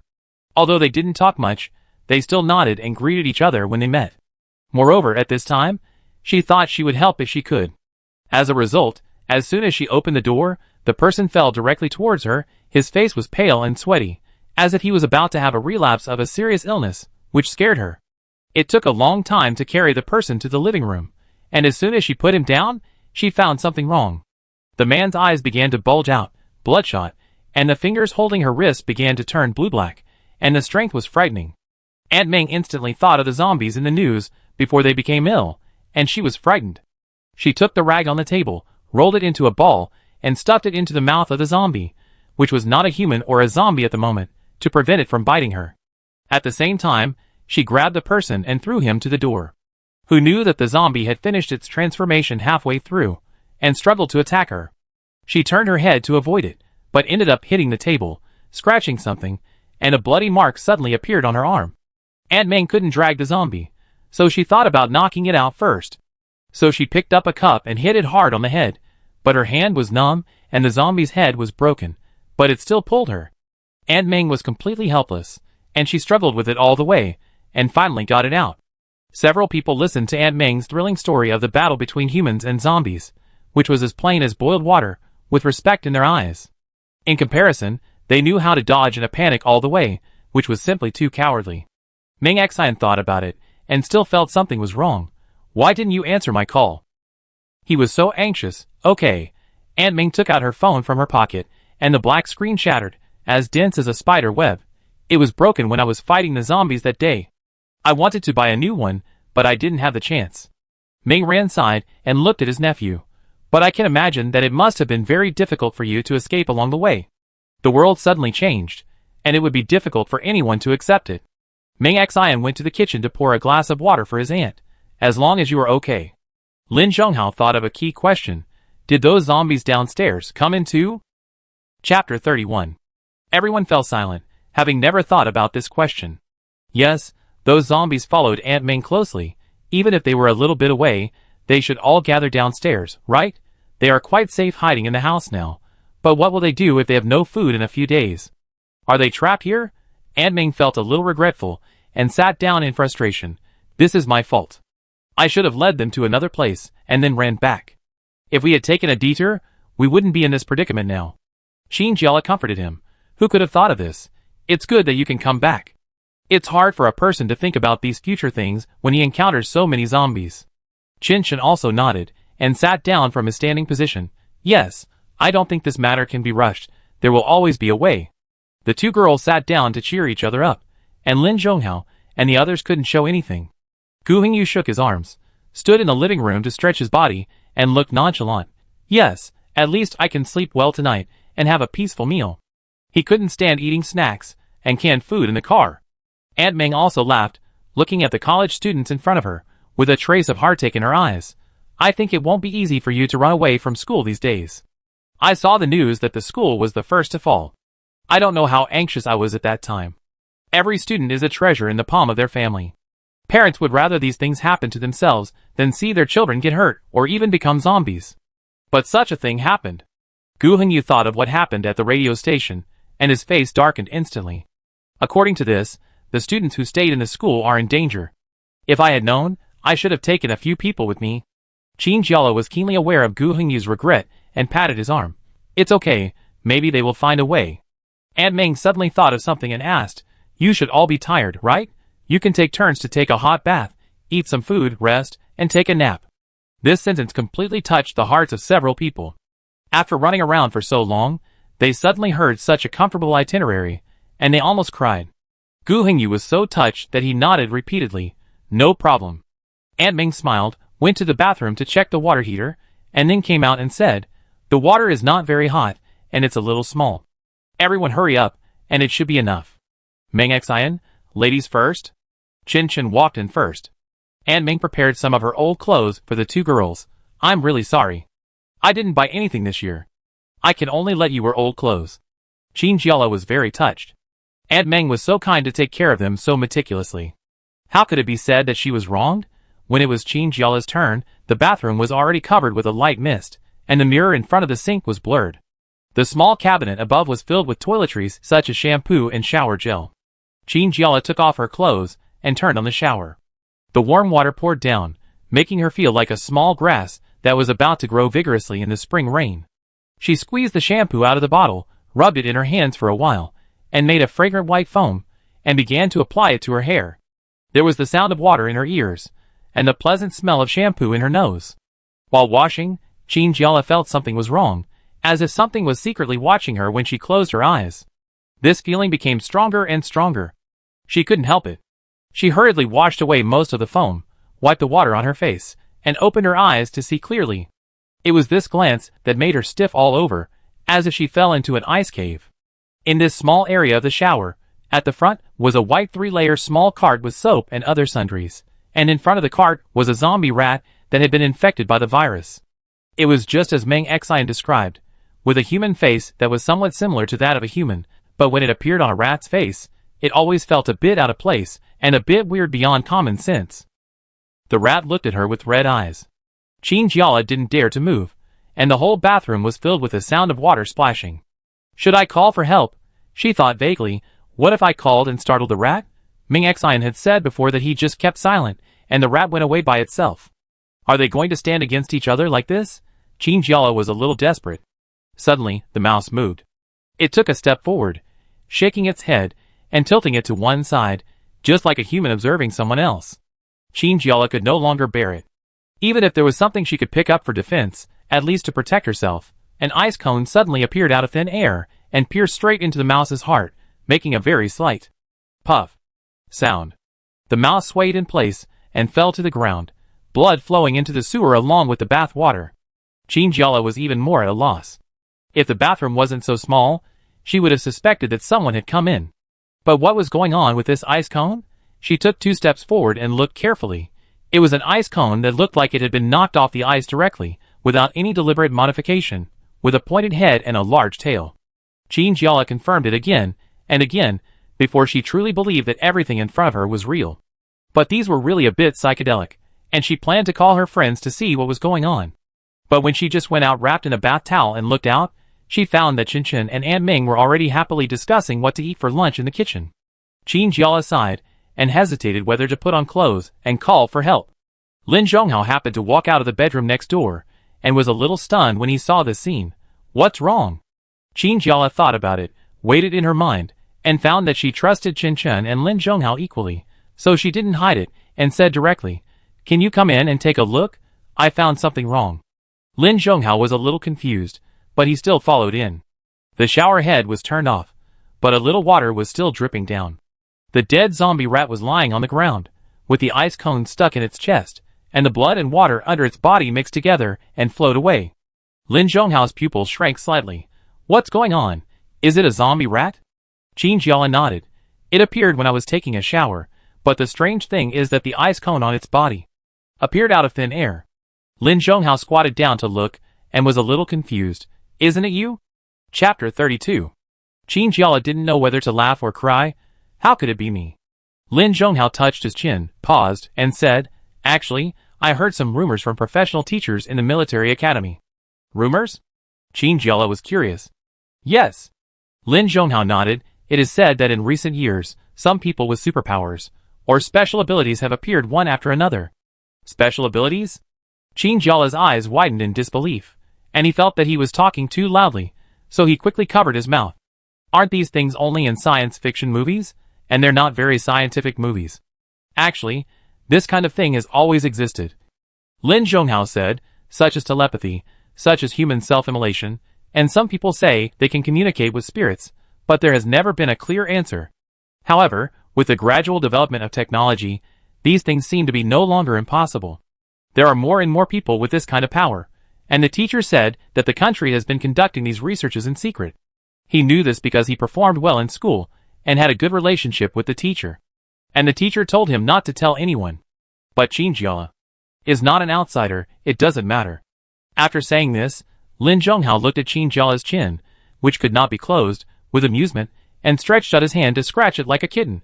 So in summary, you are very likely an elemental psychic. Qin Jiala felt his chin was tickled by the tickling, and dodged for a while, but still felt very shocked. You mean, can I have the special abilities of those people in the movie? This ice cone. Did I also make it myself? Lin Zhonghao nodded. It seems that the teacher did not lie to me, and superpowers do exist. Qin Jiala was so happy that she almost jumped up. It was like the protagonist, who was originally useless, suddenly got a golden finger from God, and could go out and do whatever he wanted. She looked at her hands, and had no idea how to use them. Ah! She suddenly remembered something. Then your physical strength. Lin Zhonghao touched her head and smiled. Smart. Although he was not very sure, he could feel that his physical fitness was improving rapidly. The speed and strength of each action were beyond the reach of ordinary people. He could feel his blood rushing through every blood vessel. Sometimes his mind did not have time to react, and his body had already moved. But he might have strengthened his body, which was different from Qin Jiala. Qin Jiala nodded, thinking over and over again about the feeling of his body when facing the zombie rat just now. He stretched out his hands, and white mist gushed out from his hands, blowing onto the shampoo bottle, quickly forming a thin layer of frost on it. It's amazing. Qin Jiala jumped up excitedly, and the towel was not tied tightly, so it slipped off her body. Lin Zhonghao, shock. He turned his head quickly, and a thin layer of red appeared on his face, spreading to his ears. Qin Jiala's face flushed like a cooked shrimp. She squatted down, hurriedly wrapped the towel again, and tied it tightly around her chest to ensure that it would not fall off again. Ahem, okay. Okay. Qin Jiala lowered his head, and said embarrassedly. Lin Zhonghao came back to his senses, not even daring to look directly at the girl in front of him. He cleaned up the corpse of the zombie mouse, hurriedly walked to the bathroom door, and said, Then you, change your clothes quickly and come out, it's time. Time to eat. The bathroom door was opened and quickly closed, and Qin Jiala stood there in a daze. Suddenly thinking of Lin Zhonghao's red ears, she couldn't help squatting on the ground, and holding her face with her hands and laughing. How can there be such a cute person? Obviously, he treated the enemy ruthlessly on the battlefield, and was cold and indifferent when communicating with others, as if the iceberg would not melt, but in private, he was such a contrasting cuteness. Qin Jiala smiled, still thinking about Lin Zhonghao, while slowly getting dressed and walking out, following the aroma to the kitchen. The kitchen was full of the smell of oil smoke, and the smell of onions, ginger, garlic and chili peppers was a bit pungent, but it stimulated people's sense of smell fiercely. The meat and vegetables in the pot were just bought by Aunt Ming, and they were almost done. Chin Chin was busy helping, pouring water, and washing vegetables. Qin Jiala swallowed his saliva. It felt like he hadn't smelled the smell here for a long time. Aunt Ming made a pan-shaking gesture, and waved to Qin Jiala. Xiao Qin, come and help me taste whether this taste is suitable. She held a spatula with a piece of meat on it. Qin Jiala leaned over and ate it in one bite, nodding, delicious. Aunt Ming smiled, that's almost done. You can eat after the rice is steamed. This is indeed the best meal I have eaten in the past few days. Not only is there hot white rice, but there are also a variety of simple, but delicious meals on the table. The whole person can relax physically and mentally. Gu Hengyu and Meng Xian's chopsticks are picking up dishes at lightning speed, and the rest are not to be outdone. 4 or 5 dishes were eaten in a short time. Aunt Ming looked at the side and felt distressed and surprised. You must not have eaten well these days, right? Meng Xian. Fortunately, Lin Zhonghao is very capable in combat, and Gu Hengyu is also very good at judging. He felt that it was great to meet Qin Jiala and the others when he woke up. If he was alone, he might not survive more than a week in school, right? Hey. Chen Chen couldn't help but interrupt. What about Lei and Ai's contributions? Why did you forget us? I really haven't seen you do anything big. Of course, Meng Xian only dared to think about this sentence in his heart. With Chen Chen's nagging spirit, he would probably be bombarded if he said it out loud. Of course, Meng Xian buried his head in his mouth and shoveled rice. You are also very good. Qin Jiala secretly raised his head to glance at Lin Zhonghao, but did not want to be discovered. After a short eye contact, he quickly retracted his gaze. Ahem. Lin Zhonghao coughed twice. Qin Shen looked back and forth between the two with suspicious eyes. Although she was not quick to react to some things, she was quite sensitive to these gossips. After dinner, Aunt Meng arranged a room for everyone to rest. Lin Zhonghao and his 3 male students lived in the master bedroom, while the 2 girls lived in the second bedroom. There was also a small room with a smaller bed, which was reserved for Aunt Meng. Not long after Qin Jiala lay down, Qin Shen came over and said, "Tell the truth." "What?" Qin Jiala was puzzled. "What's going on between you and Mr. Lin?" Qin Jiala froze and couldn't speak clearly. What's going on?" "Stop it!" Qin Shen slapped the bed angrily. "I saw you 2 flirting on the table." Chapter 33. Flirting? Qin Jiala couldn't help but retort, "You think too much. I think he just takes care of me more. And what's the point of saying that at this time?" She puffed her cheeks like some kind of small animal. "By the way, there's one more thing I want to tell you." Qin Jiala looked at her friend's reaction, and after making sure she could bear what was about to be said, she slowly said, "You know, special abilities seem to be real."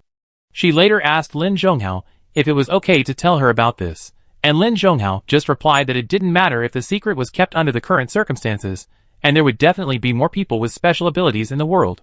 Qin Shen obviously didn't react, and said casually, "What special ability?"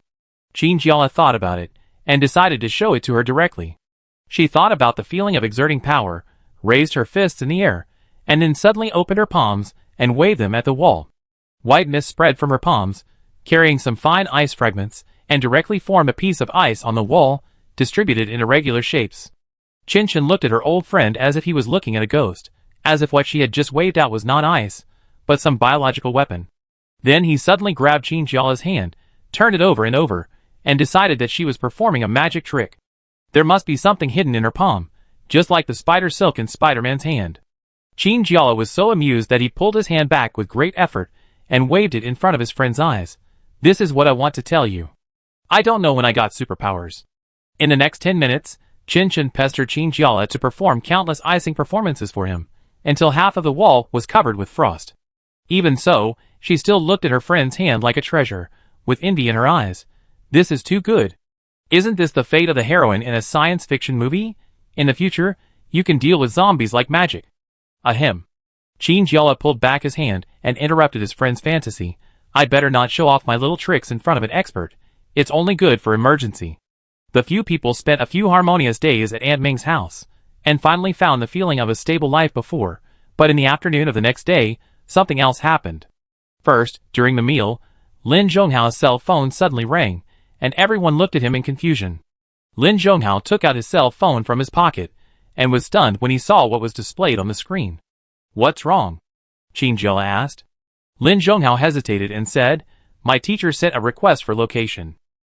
"Your teacher?" Gu Hengyu asked. "Yes." There was a red button on the left and a green button on the right on the screen, representing rejection and acceptance. Lin Zhonghao clicked the acceptance button without any hesitation, and immediately jumped to a map. From this map, you can see your own location and the location of the person who sent the location request. At the same time, the little man representing his teacher is several kilometers away from him. "What kind of software is this?" Gu Hengyu asked. He has always been interested in this kind of thing, and he has no impression of the one on Lin Zhonghao's phone. Lin Zhonghao said, "It is used internally in our school, so that we can contact teammates when we go out for tasks. If the other party is within 5,000 meters, you can send a location request so that each other can see the location coordinates. Of course, if you refuse, you won't be able to see it." As he said this, he put his phone on the table, went back to the house, took out a black object from his backpack, and said to Gu Hengyu, "This is the micro-projector I brought from school, but it seems to have been broken on the way and cannot be used. Can you help fix it?" He also felt that Gu Hengyu seemed to be more familiar with these aspects. When they didn't have time to use it before, now with a projector, they can know the teacher's location more clearly. Gu Hengyu had been rubbing his hands, staring at the inconspicuous parts in Lin Zhonghao's hand with shining eyes. When someone handed it to him, he didn't even eat. He sat on the sofa and took out some portable tools to study. Qin Jiala looked at the scene in front of him and couldn't help but whisper to Lin Zhonghao, Why is your teacher in such a place? Lin Zhonghao thought about it and whispered, when I left, he actually tried to keep me. After all, it's safer to be with most people, and the school probably has its own rescue mission. Now the virus may have completely broken out, and the military will send people out for rescue. Qin Jiala nodded, but being able to come here by yourself. It can be seen that his teacher must be a very capable person. Lin Zhonghao curled his lips. In less than 3 minutes, Gu Hengyu repaired the parts in his hand. There was sweat on his forehead, and he was obviously in a state of tension. He handed the parts to Lin Zhonghao and said, try to install them. Lin Zhonghao was a little surprised. He didn't expect Gu Hengyu to be so fast, but he didn't say anything. He picked up the phone and pressed something on the software, and a small device popped up from the bottom. He placed the projector on it, adjusted the position, and placed it on the coffee table in the living room. Aunt Ming and the rest of the people had also cleaned up the dishes and sat aside to watch. The projector made a successful connection prompt sound and directly projected the map on the phone into the air. All the streets were blue, and the coordinates of the two people were red, which was very obvious. Wow! Chen Chen exclaimed in a low voice. Qin Jiala also felt it was magical. They didn't use this kind of technology in school, probably only provided to special people. Gu Hengyu stared at the projector even more enthusiastically. Lin Zhonghao stretched out his hand and twisted the direction on the projected map, as if he was playing with a Rubik's Cube in the air. After adjusting the position, it clearly marked where his teacher was now, and it was moving slowly. He pressed the bottom of the screen, trying to practice with the teacher, but the other party did not accept it. Meng Xian secretly said, could it be someone pretending to be him? Lin Zhonghao obviously thought of this, but just crossed his arms and watched the red dot on the projection move. It's okay, he will definitely appear when he arrives. Everyone believed in Lin Zhonghao's judgment. The red dot was getting closer and closer, almost to the back door of the community. Lin Zhonghao walked quickly to the French window, opened the door, walked to the balcony and opened the window. From here, he could see the back door. 1 minute later, a dark green military off-road vehicle that was obviously modified crashed through the back door, crushed the scattered zombies downstairs, and stopped downstairs. Chapter 34. Lin Zhonghao shouted, Teacher? Qin Jiala was shocked. Is it really your teacher? This is such a tall building. Can you see below? Lin Zhonghao knew. It must be the teacher's car, which he modified himself. He showed off for a long time in school, but he didn't expect that he would drive out to hit zombies today. Aunt Ming asked, do you want to go down? If it was the teacher, he should come to rescue them, right? Lin Zhonghao frowned, thinking about the teacher's intention, but saw a man coming out of the car, carrying a lot of things on his back, probably a gun or something, and started shooting at the remaining zombies downstairs. Qin Jiala, are all the teachers in the military academy so violent? At this moment, the mobile phone that was forgotten by everyone on the table suddenly rang, and the projection was interrupted because of this, and the map screen disappeared directly. Lin Zhonghao picked up the phone and answered the call, and turned on the hands-free mode directly. A male voice came from the other side. Lin Zhonghao? Lin Zhonghao replied, it's me, teacher you. Where are you? The teacher spoke with great vigor. Qin Jiala couldn't help but look at the person downstairs, who was still attacking the zombies fiercely, and couldn't help swallowing his saliva. I always feel that he is a very powerful person. Lin Zhonghao quickly understood what the teacher meant, and made a brief analysis of their current situation. There are 6 of us on the 11th floor. According to my estimation, there should be more zombies in the building. But now the gunshots are so loud, even those in the building should be attracted over. Sure enough, the teacher said, take advantage of this opportunity to come out quickly. I can buy you almost 10 minutes, hurry up. After saying that, he hung up the phone directly, probably because he couldn't be distracted by so many zombies.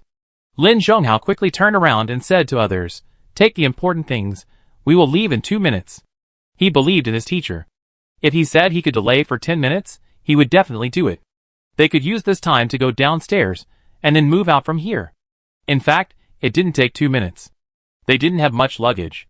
Gu Hengyu's repair tools, and the medicine that Meng Xian kept nagging about were basically all kept with him. As for food, he didn't think he needed to bring too much. The teacher should have come from somewhere, which meant that he must know where to stay. Besides, if they took too many things, it would not be very convenient for them to escape. With Lin Zhonghao in front and Gu Hengyu in the back, they opened the door and walked towards the stairs. The narrow and dark corridor was filled with dust, and the dust was visible everywhere. They resisted the strong urge to sneeze, and walked downstairs in an orderly and fast manner. Going downstairs was much easier than going upstairs. It did not require much physical strength. Moreover, the further down you went, the more you could hear the sound of fighting downstairs. Lin Zhonghao's teacher was probably fighting fiercely. Qin Jiala felt dizzy from the mechanical movement of walking downstairs. Each floor looked exactly the same. After seeing it for a long time, she thought she was in a maze. Just when she wanted to ask how many more there were, Lin Zhonghao waved his hand in front of them to stop their next move and said softly, "There may be remaining zombies." Meng Xian was a little surprised. "Why do you want to stay here when it's so loud outside?" It was simply against the nature of zombies. Lin Zhonghao shook his head. "There are not many, I can just deal with them." Qin Jiala pulled his arm. "I go too." She has been consciously training her abilities these days, and basically she can use those small ice cones without any effort. Now there is a chance, she can't help but want to try it. Lin Zhonghao hesitated for a moment, but still nodded. There weren't many zombies, so he could protect her even if there was danger. And seeing Qin Jiala's eager eyes, he couldn't bear to stop him. The rest of the people stayed in the corridor. Lin Zhonghao and Qin Jiala closed the door at the entrance of the corridor and quietly went outside. Sure enough, a zombie was facing the elevator and thinking about his mistakes. If they didn't know that zombies infected by the virus had no thinking ability at all, they would really think that this zombie was thinking about some major life issues. Because the two people's movements were very light, they didn't disturb its thinking at all. Qin Jiala suddenly became happy, holding Lin Zhonghao to stop him from attacking, and stretched out her right hand, concentrating her mind and strength, and shot out a sharp ice cone quickly, piercing the zombie's head directly. "Yeah!" Qin Jiala burst into a small cheer, as if she had done something great. However, this was indeed the first time she took the initiative to attack, and it felt really good. It was so cool to have superpowers. Qin Jiala took 2 steps forward excitedly, intending to see if the zombie was dead. Generally speaking, if you attack the head, the zombie will lose its ability to move. Just as she was observing, another person came out from the shadows in the distance, but Qin Jiala didn't notice it because he had his back to the zombie. Lin Zhonghao took out a dagger from his body, and quickly slashed it towards the zombie's neck. The dagger looked inconspicuous, but it created a very deep cut on the zombie's neck, which showed how strong the attacker was. The zombie fell straight to the ground, which scared Qin Jiala. "What's going on? How come there is suddenly a zombie on the ground?" Lin Zhonghao touched Qin Jiala's head. "You did a good job, but watch your back next time you attack." Qin Jiala grinned, feeling happier than when he killed the zombie. The two checked the surroundings and prepared to go back after making sure there were no extra zombies. As soon as they walked to the door, they found that the people who were left in the corridor were lying at the door, looking at this side with interest.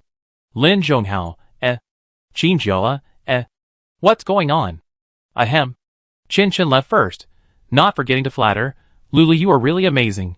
You can deal with zombies in minutes." With Lin Zhonghao's consent, the whole team knew the existence of the superpower. Meng Xian's eyes were full of longing. "I wish I could have superpowers. Even if Qin Jiala is not as cool as him, it would be fine to give him a golden finger."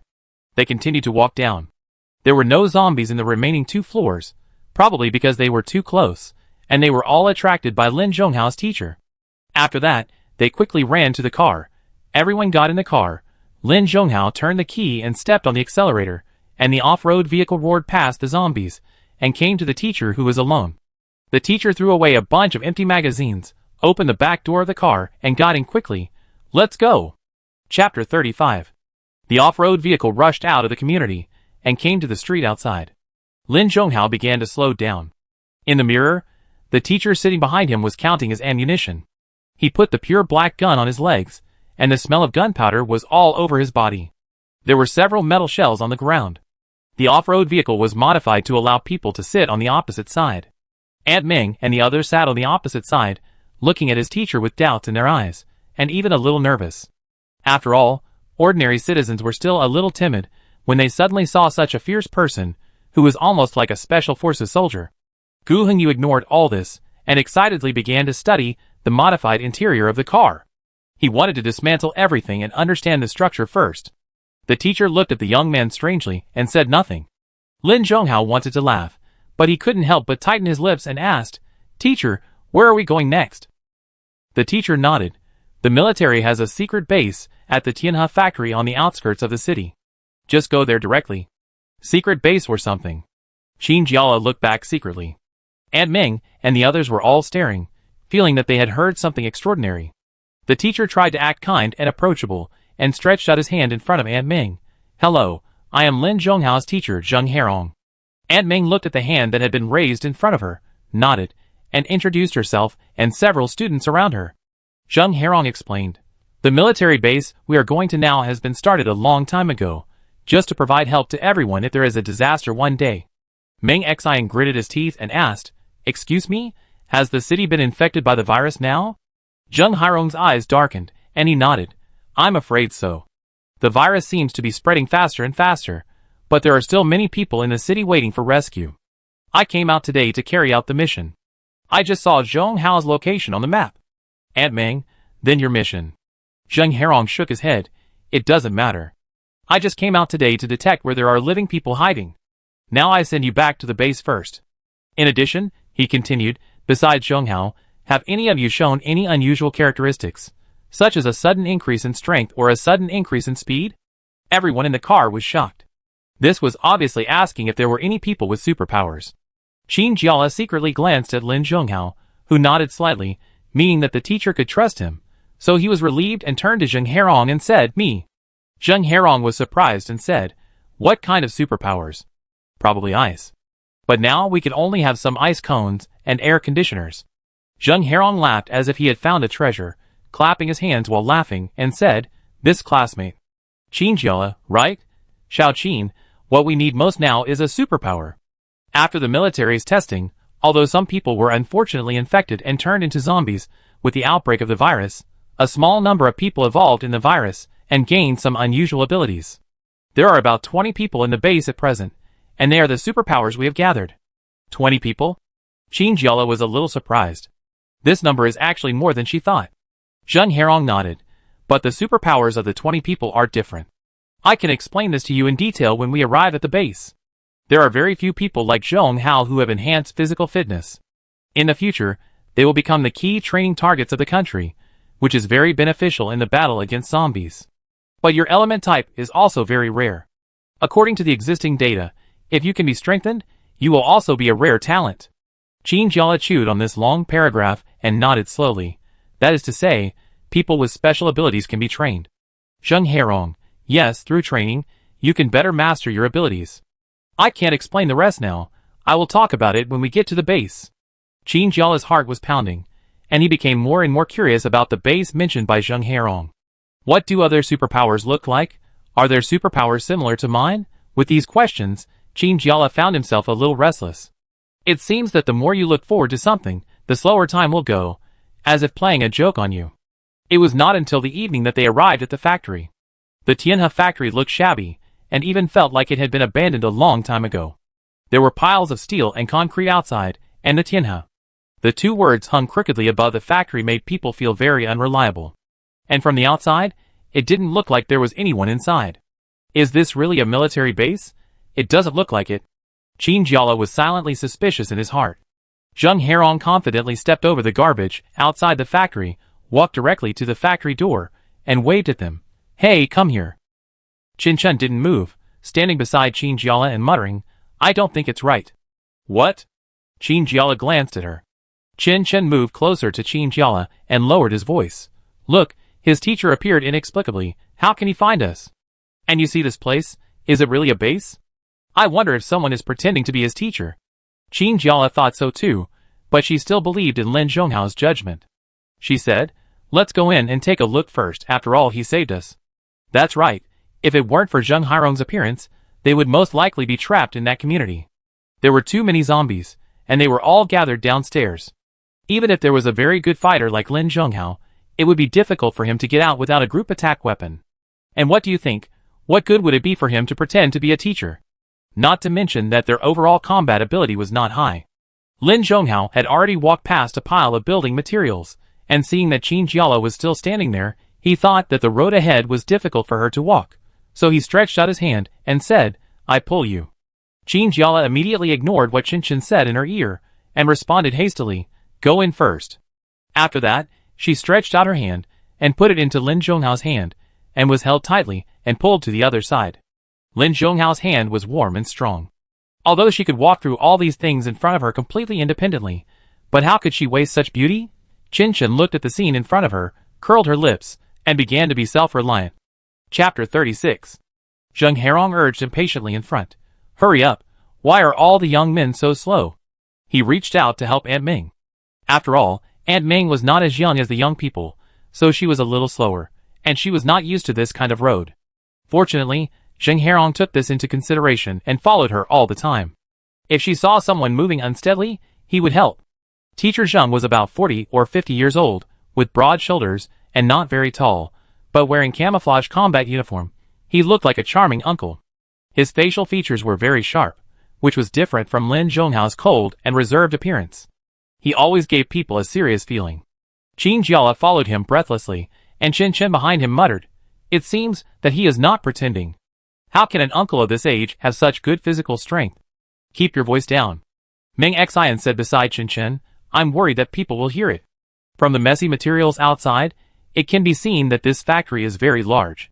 When everyone stood in, they were almost looking at the place. This should be a project of a company that was not completed or went bankrupt in the middle of the project. The remaining things were not all taken away, but a mess was left behind. There were many cardboard boxes and construction materials that were not handled in time in the hall, and some white gloves thrown on the ground by some workers, but they had turned gray at this time. There were several shelves in the distance, which might be used to place things. The hall was supported by several pillars, and it was almost invisible, with nothing in sight. Zheng Herong led them forward calmly, and came to a gray elevator at the corner in front. Chen looked at the plastic paper that had not been completely torn off, and the elevator that could hardly reflect people with suspicion. He really didn't know what the point of coming here was. Could it still be used just based on the appearance of this elevator? It seems that even mice don't come back to this place? Qin Jiala originally thought so, but she found that the buttons of the elevator next to her were very clean, and it looked like it was often used. Zheng Herong noticed this, and nodded with satisfaction. He pressed the elevator button, and a small icon appeared on the screen, and a box appeared below the icon. Zheng Herong took out a card from his pocket, and quickly scanned it in the box, probably some kind of identity authentication. The elevator that had passed the identity authentication made a ding-dong sound, and the door opened in response. Gu Hongyu's eyes burst into enthusiasm again. He was sure that the technology below was all the most advanced in the military, and there must be a lot of things worth learning. When everyone got in, they found that this elevator was different from ordinary elevators. It was much larger than ordinary elevators, and it was no problem for 30 people to stand in it. And compared with the dilapidated scene outside, it was like a whole new world inside. It was very clean and tidy, and the lights above were bright but not dazzling. The walls on all four sides were white, with a faint blue light. On the right side of the elevator was an operating platform with many buttons and a square screen. Zheng Herong stood in front of the console and skillfully input a few commands. The elevator began to slowly descend according to the commands. The people inside could hardly feel it moving downwards. It was very stable. Wow! There were exclamations in the elevator. Chen also kept looking around. She had now dispelled all her doubts about Teacher Zheng. After about 30 seconds, the elevator stopped and the door opened. What came into view was a white hall. It would be more correct to say that it was a reception desk rather than a hall. There are several different passages and elevators behind it, and it looks like it has a large area. There are several people in military uniform standing guard at the door, all with guns on their backs, standing straight, and saluted when they saw Zheng Herong coming in. Zheng Herong nodded, walked to the reception desk in front, and talked to the lady standing there. Qin Jiala secretly pulled Lin Zhonghao's sleeve and pointed at the person at the reception desk. "Is that also a teacher from your school?" Lin Zhonghao shook his head. "I don't know him. He might be from the military." Although he was a military academy student, he had not yet graduated and started working, so he was not familiar with the internal affairs. Chen touched the flower pots placed at the door. He could not tell what kind of plants were in the pots, but he felt that the leaves were thick and large, and the green color looked particularly pleasing. Gu Hongyu suddenly said, "There are air purification devices in those leaves." "Purify the air?" Chen was a little surprised and looked down at the plants. "I didn't see it." Gu Hongyu nodded, looking very much like a pedant pushing his glasses on the bridge of his nose, but unfortunately he was not nearsighted. "It is hidden, and if you look around, there are surveillance cameras everywhere." Meng Xian looked up and said, "But this is nothing strange. We are in a technological society now, and there are surveillance cameras everywhere." Some time ago, he saw surveillance cameras installed in toilets somewhere, which made him feel that someone was secretly watching him when he went to the toilet, and he felt uneasy. Gu Hongyu couldn't tell what it felt like, but with his keen mechanical intuition, he could still feel that there was something next to the surveillance device. That's understandable. Qin Jiala looked around and saw that there were basically no people coming in and out. After all, this is a base, and it's underground, so it's important to do a good job of security protection. Just as the few people were discussing, Zheng Herong seemed to have finished talking to the lady and walked over. He waved to them and asked them to follow him to the left channel. He explained as he walked, "You still have to do a test." "What test?" Lin Zhonghao asked. "Zheng Herong, it's a virus test. Logically, I watched you come here, and it's impossible for me to be infected with the virus. But the rules are the rules, and they still have to be followed. But in fact, Xiao Qin and Zhonghao can be omitted." "Why?" Zheng Herong shrugged. "Didn't I tell you? People with special abilities won't be infected with the virus." "What?" Everyone was very surprised. This was not just unspoken, it was simply shocking news. Lin Zhonghao obviously didn't know, and frowned at his teacher. Ahem. Zheng Herong was a little embarrassed, "Now you know." Qin Chen was a little frustrated. She wanted her good friend to accompany her. Qin Jiala squeezed her hand, gave her a soothing look, and asked, "But can I still go for the test? I want to accompany Qin Chen." Zheng Herong nodded, "Of course. In fact, this test is only for detecting whether a person is carrying the virus, and has no other use or side effects." Chapter 37. The testing room is separate for men and women. You don't need to take off your clothes. You just need to stand on a platform in the room, and a scanner that can rise and fall will scan your whole body, just like an examination in a hospital. Qin Jiala curiously watched the small instrument move around in front of him, and soon the results came out. Someone outside was holding a printed test result sheet, and looked at Qin Jiala, who had just walked out with some surprise. "Superpower? Can this be checked?" Qin Jiala asked in surprise. Although he was not talking about himself, Qin Chen still nodded in agreement and raised his thumb proudly.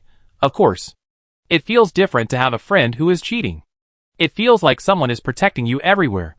The man smiled and nodded, pointing to Lin Zhonghao, who came out from the next door and waited for them. "Is that your companion?" Qin Jiala nodded, and walked over with Qin Chen and Aunt Meng. Soon Gu Hongyu and Meng Xian also came out. Meng Xian patted his chest and joked, "Fortunately, there is no virus hidden in me. I'm still thinking, what if I'm detected?"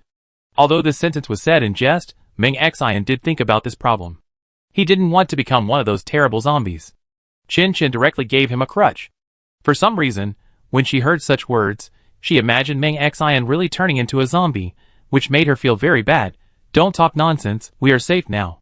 Qin Jiala approached Lin Zhonghao and whispered, "What are the results of your ability test?" She looked at her test sheet, which clearly said ice type.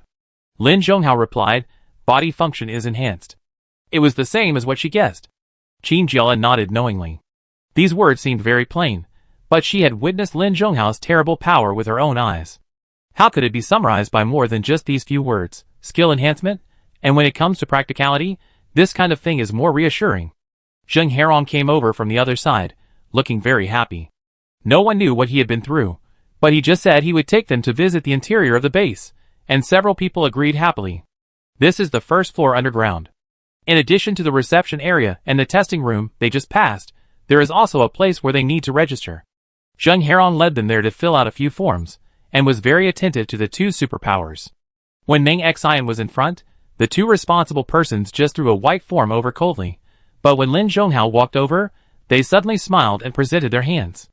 Meng Xian was quite indignant about this, rolled up his sleeves, and said with a look of resentment, "It's better not to let you find out that I am also a superpower."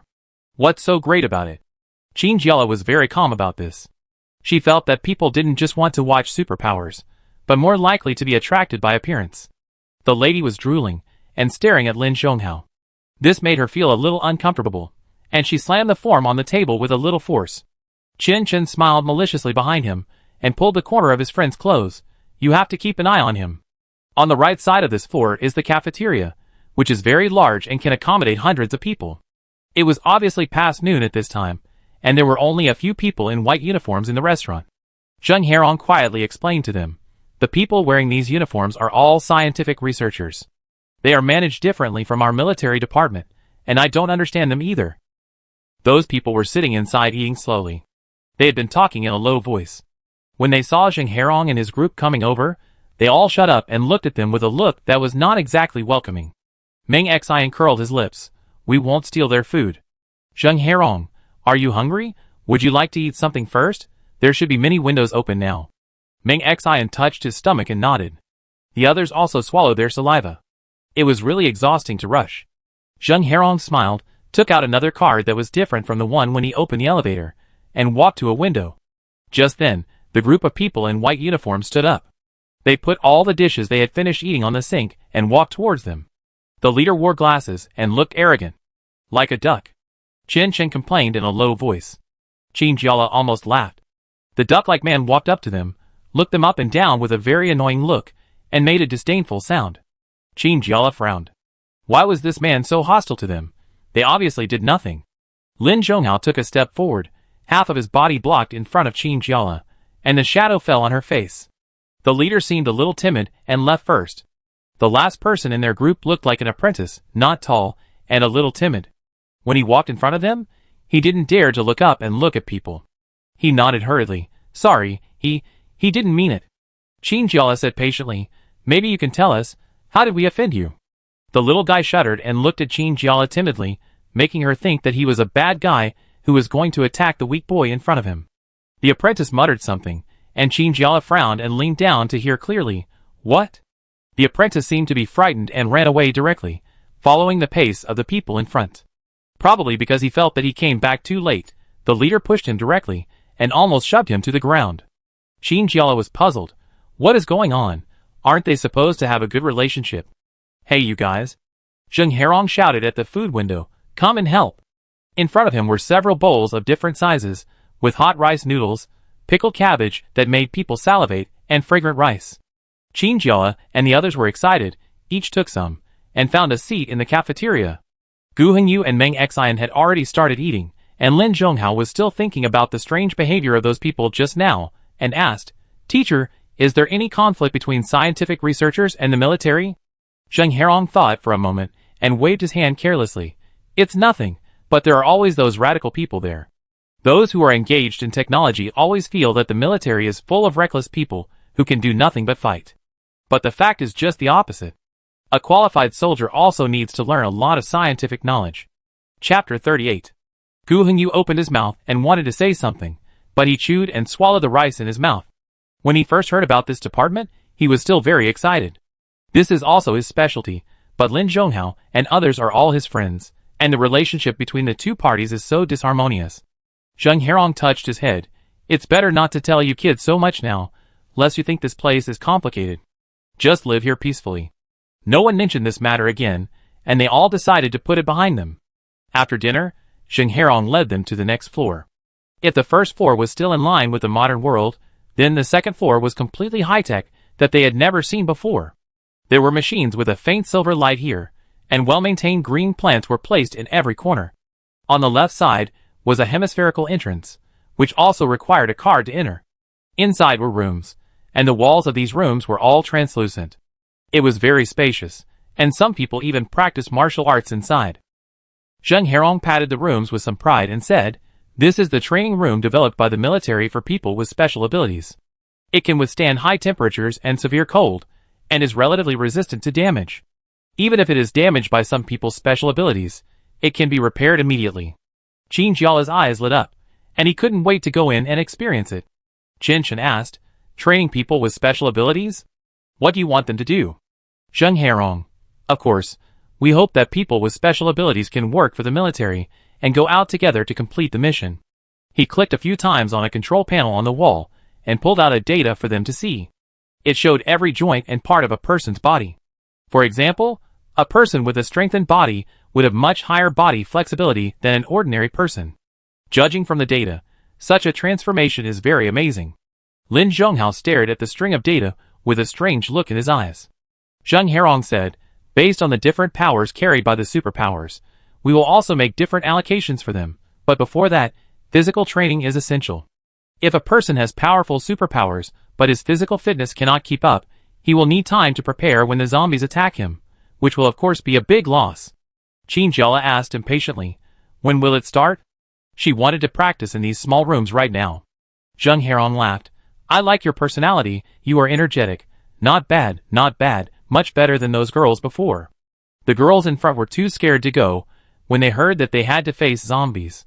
But not yet. Zheng Herong walked slowly in front of them with his hands behind his back. You rest today, and we officially start tomorrow. A tall young man walked out of the training room on the right. He was wearing simple white clothes, long sleeves and long pants, and was sweating profusely. The sweat soaked a large area of his clothes, and the broken hair on his forehead was limp and stuck to his face. When he saw Zheng Herong, he immediately walked over with a smile. Instructor Zheng, why are you here so early today? Have you completed the mission? Zheng Herong. The mission was not completed, but there was an unexpected gain. He introduced the group of people behind him one by one. This is my student Lin Zhonghao in school. He is also your half-brother, and also a superpower. The tall young man gently extended his hand. Hello, I am Lu Tianqi. Qin Shen poked Qin Jiala's back from behind. Wow, I haven't seen such a gentle handsome guy for a long time. Do you think he is a superpower? Qin Jiala turned his head slightly and whispered to his friend, I can't tell. But isn't this a training room for psychics? It should be. Sure enough, Lu Tianqi said, my psychic ability is also physical strengthening, but the speed can be increased rapidly. Zheng Herong nodded and pulled Qin Jiala over. This girl is also a psychic, and there is no ability that is repeated with her for the time being. It is ice type, not bad? I have to say that Lin Zhonghao is really good at choosing girlfriends, and the two of them happen to be both. Lu Tianqi said with surprise. Yes, there are still very few psychics like this elemental type. Qin Jiala wanted to know more about the superpowers, but Lu Tianqi seemed to have other things to do, so he waved goodbye to them. Leaving the training room, the dormitory is on the right, with men and women separated. Most of them are 2 people in a room, and there are also 4 people in a room. The room is not big, but fortunately it has everything you need. Zheng Herong got 2 girls in a room, and 3 boys in a room, with an empty bed. Zheng Herong gave each of them a black pager-like thing, which looks very much like an old-fashioned mobile phone, with a small screen on top and all digital buttons on the bottom. He said, the only bad thing here is that the signal is too weak underground. You can also use your mobile phone, but sometimes it may not work. This is generally used for communication here. He shook the black mobile phone in his hand and briefly introduced its usage. Qin Shen raised his hand and asked, Teacher, you haven't told me what the next floor is. I saw the next floor is displayed on the elevator. You should not go into that floor, even though you can't get in. Zheng Herong smiled. Basically it's an ammunition room, and there's also a large monitoring room. It was equivalent to saying it was a military secret. Qin Jiala nodded knowingly. Zheng Herong said goodbye to the group of students, and was about to go to his office when someone came out from the boys' dormitory. Teacher, actually, I have another question to ask you. Gu Hongyu bit his lip, and decided to speak out. It's the end of the world now, and seeing that everyone around him can have their own development, he still feels unwilling and wants to contribute his own strength. Zheng Herong was interested. You tell me. Although I don't know if you will be angry. But I still want to try the R&D department. Gu Hongyu said, this is also my interest, and it is my specialty. Zheng Herong was stunned. Obviously, he didn't expect such a question. After a while, he laughed and patted Gu Hongyu on the shoulder.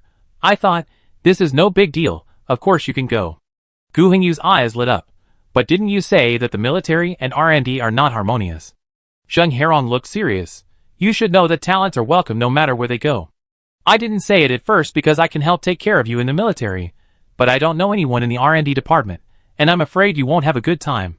Chapter 39. Gu Hongyu was touched but also felt as if he had taken on an extra burden. Perhaps his visit to the R&D department could help ease the tension between the two sides. Zheng Herong didn't say anything more, but asked Gu Hongyu to go to the R&D department to sign up early tomorrow morning. I heard that you need to take a test to get in.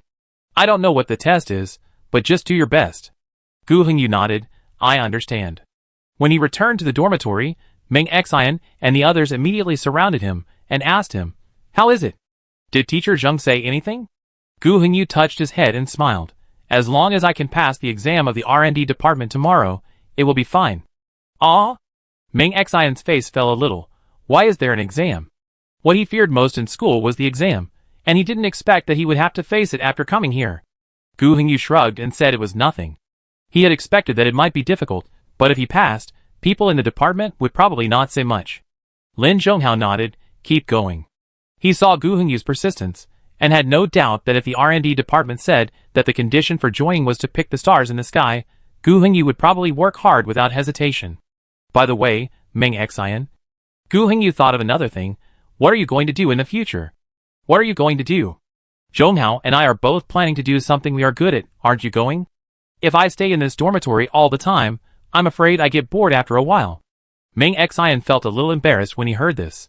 I would like to go to the medical department. Well, I go with you tomorrow. The three of them sat in the dormitory and discussed their future choices, and their hearts were full of expectations.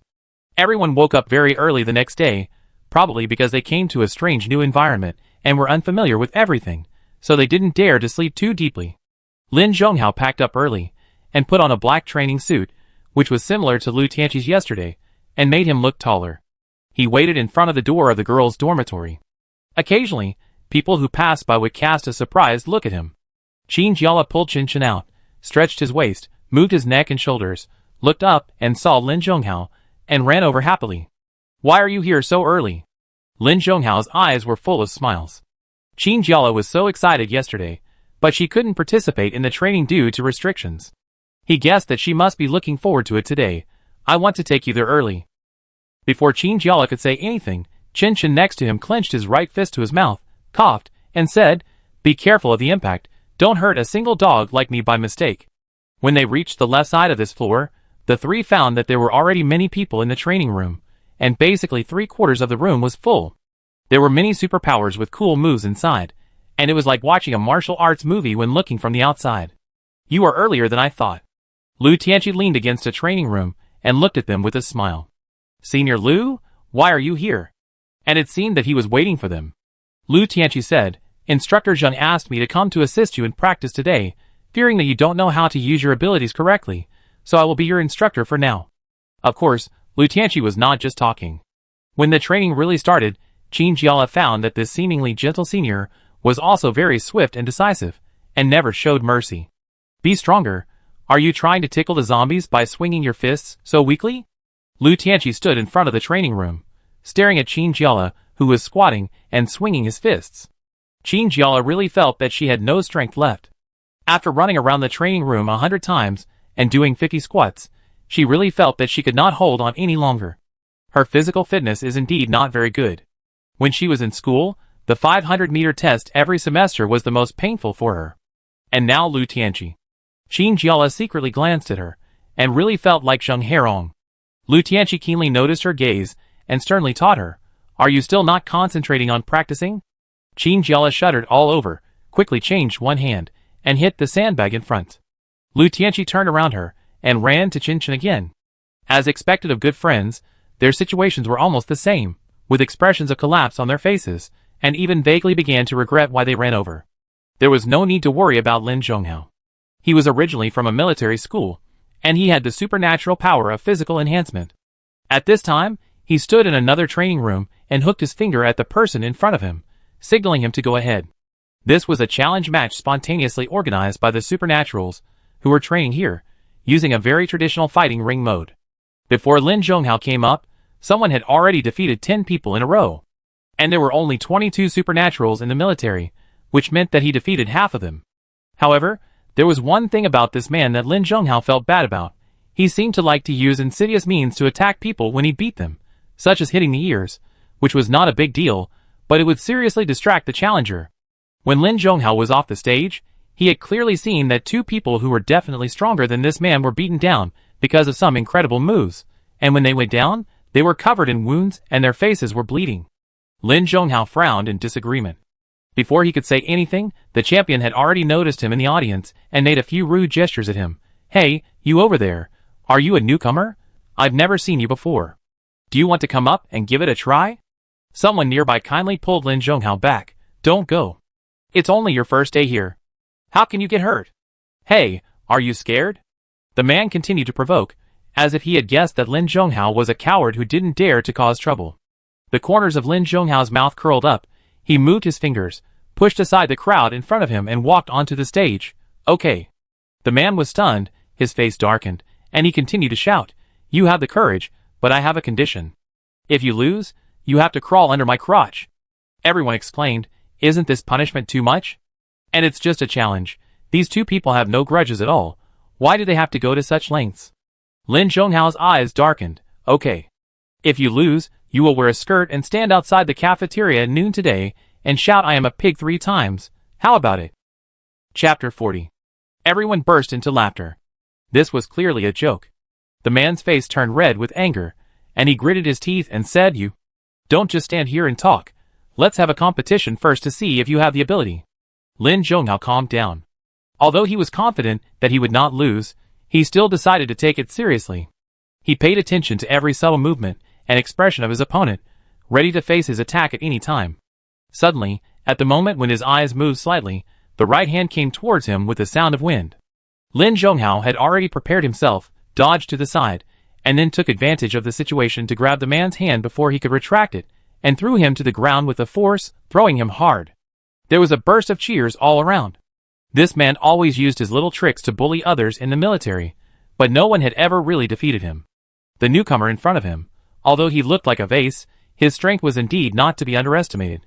The man who was thrown to the ground felt pain in his back, and it was this pain that made him even angrier. He rolled over and got up from the ground, sweeping his leg and hitting Lin Zhonghao directly. Unexpectedly, this move was also easily dodged. The man snorted coldly and stood up directly. He didn't dare to be careless in his heart, swinging his fists back and forth, trying to gain an advantage in speed. But what he didn't expect was that Lin Zhonghao seemed to have a better understanding of speed than him. Every move was blocked, and there didn't seem to be any effort on his face. His ease made the man even more angry. Once a person gets angry, it's hard to stay calm. The man's movements became flustered, and even the people watching in the audience could see that his attacks were gradually fading, and they could even clearly see the routes of those attacks. Lin Zhonghao snorted coldly, grabbed the fist that was coming at him, circled behind the man, and kicked him hard on the knee. The man knelt down in front of the audience with a plop. For a moment, everyone was dumbfounded. After a moment, there was a thunderous applause and cheers. Some people came up to the stage to pat Lin Zhonghao on the shoulder, praising him for his youth, and some people pestered to ask what kind of supernatural power Lin Zhonghao had. In short, probably no one paid attention to the defeated general anymore. The man spitted in hatred, wiped his face, and a look of resentment flashed in his eyes. He clenched his fists and looked at Lin Zhonghao, who was surrounded, and walked off the stage with his head down. It turned out to be Instructor Zheng's student. One person said thoughtfully, "A good teacher can produce a good student." "No way," Lin Zhonghao said calmly, as if this matter was not a big deal to him.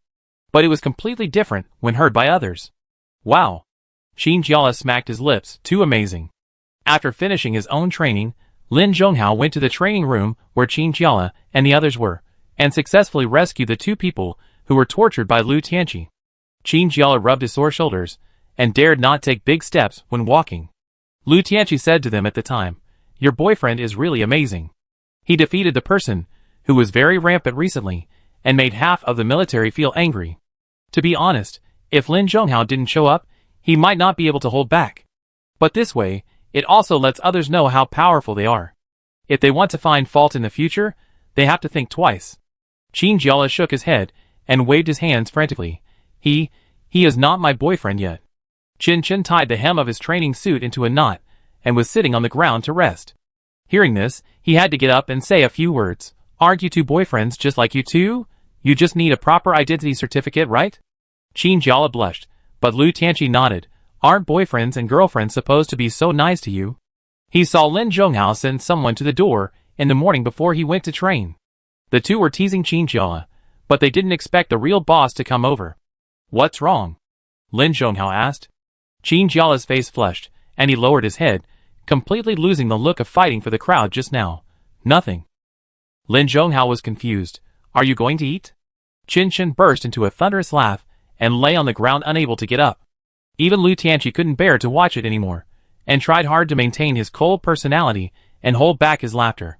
"Lin Zhonghao? ? It's just a meal. What's wrong with this group of people?" At the same time, Gu Hingyu, who agreed to report to the R&D department, was already facing the first problem. There were a few people standing in front of him. They were the ones he met in the cafeteria when he first came that day. At this moment, they were still wearing white coats, like that day, holding a few registration forms in their hands.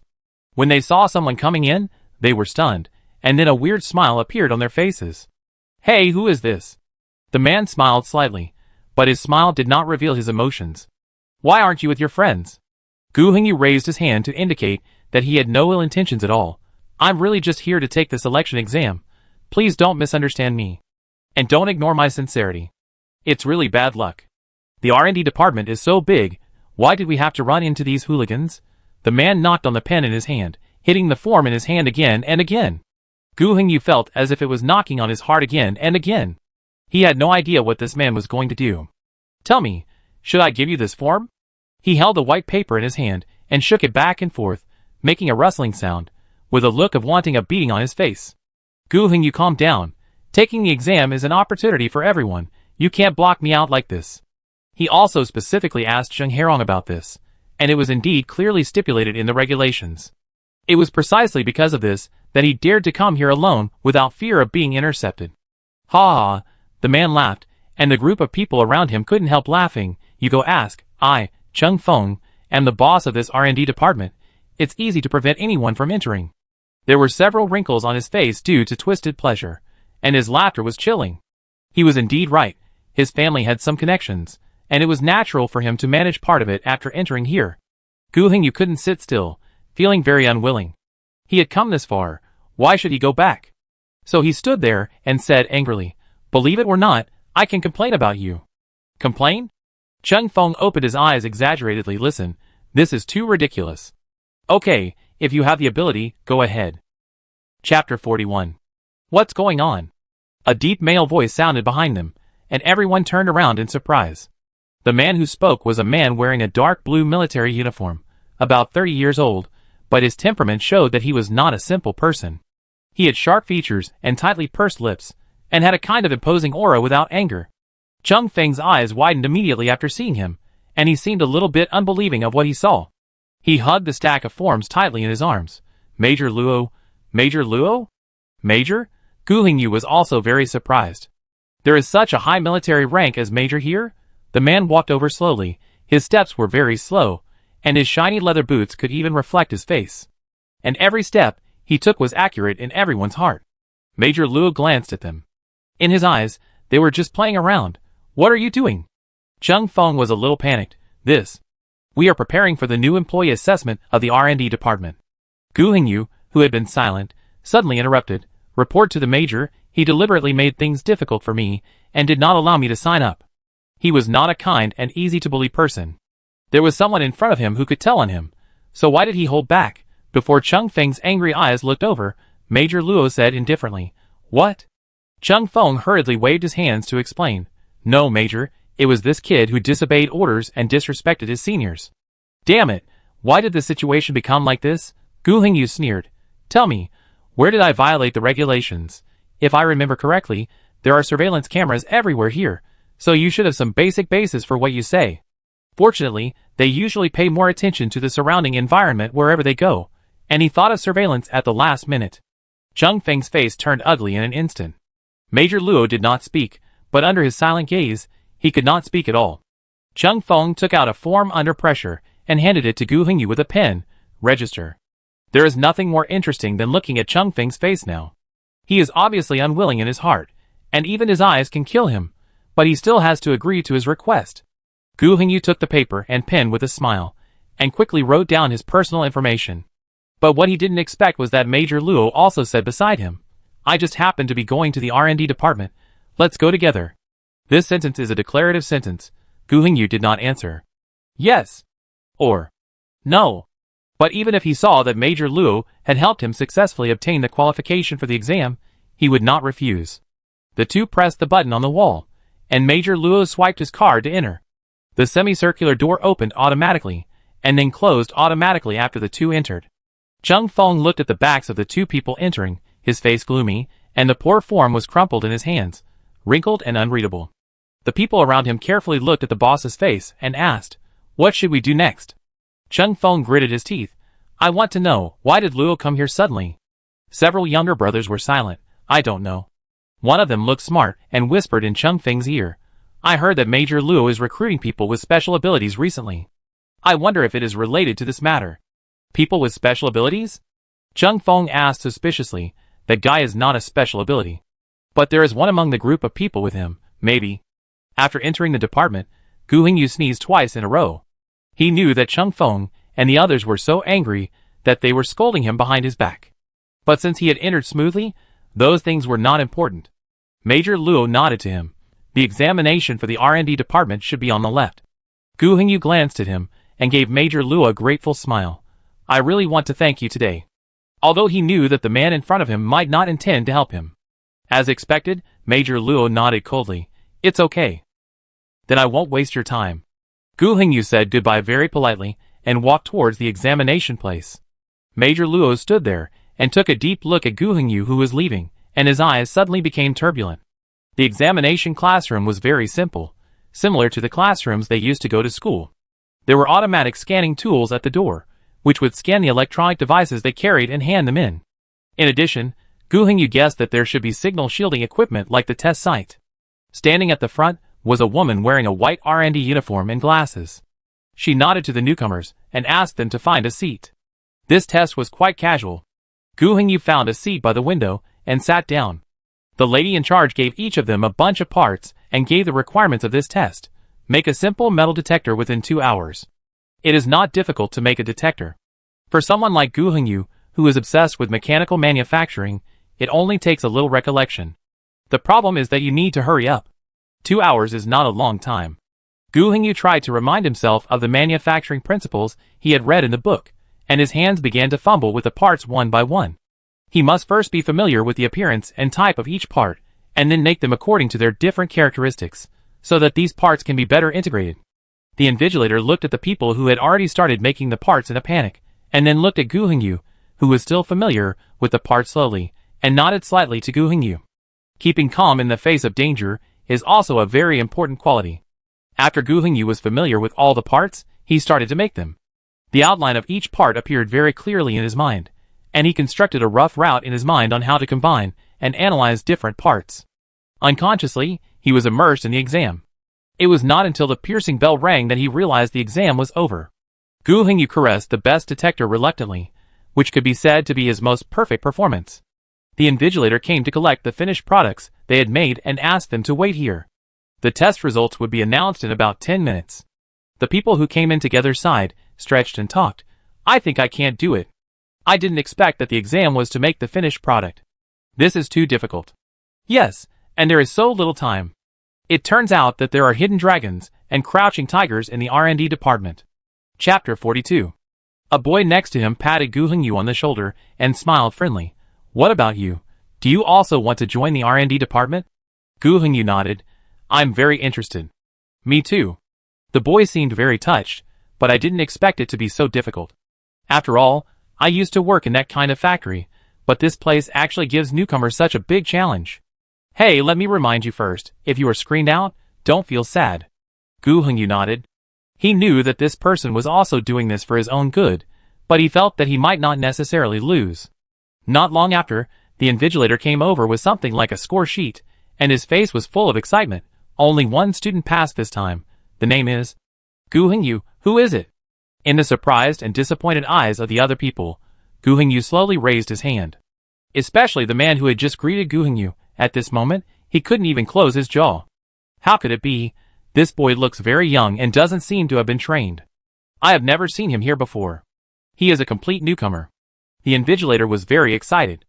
Even though they had increased the difficulty of the exam, this big boy still completed the exam brilliantly.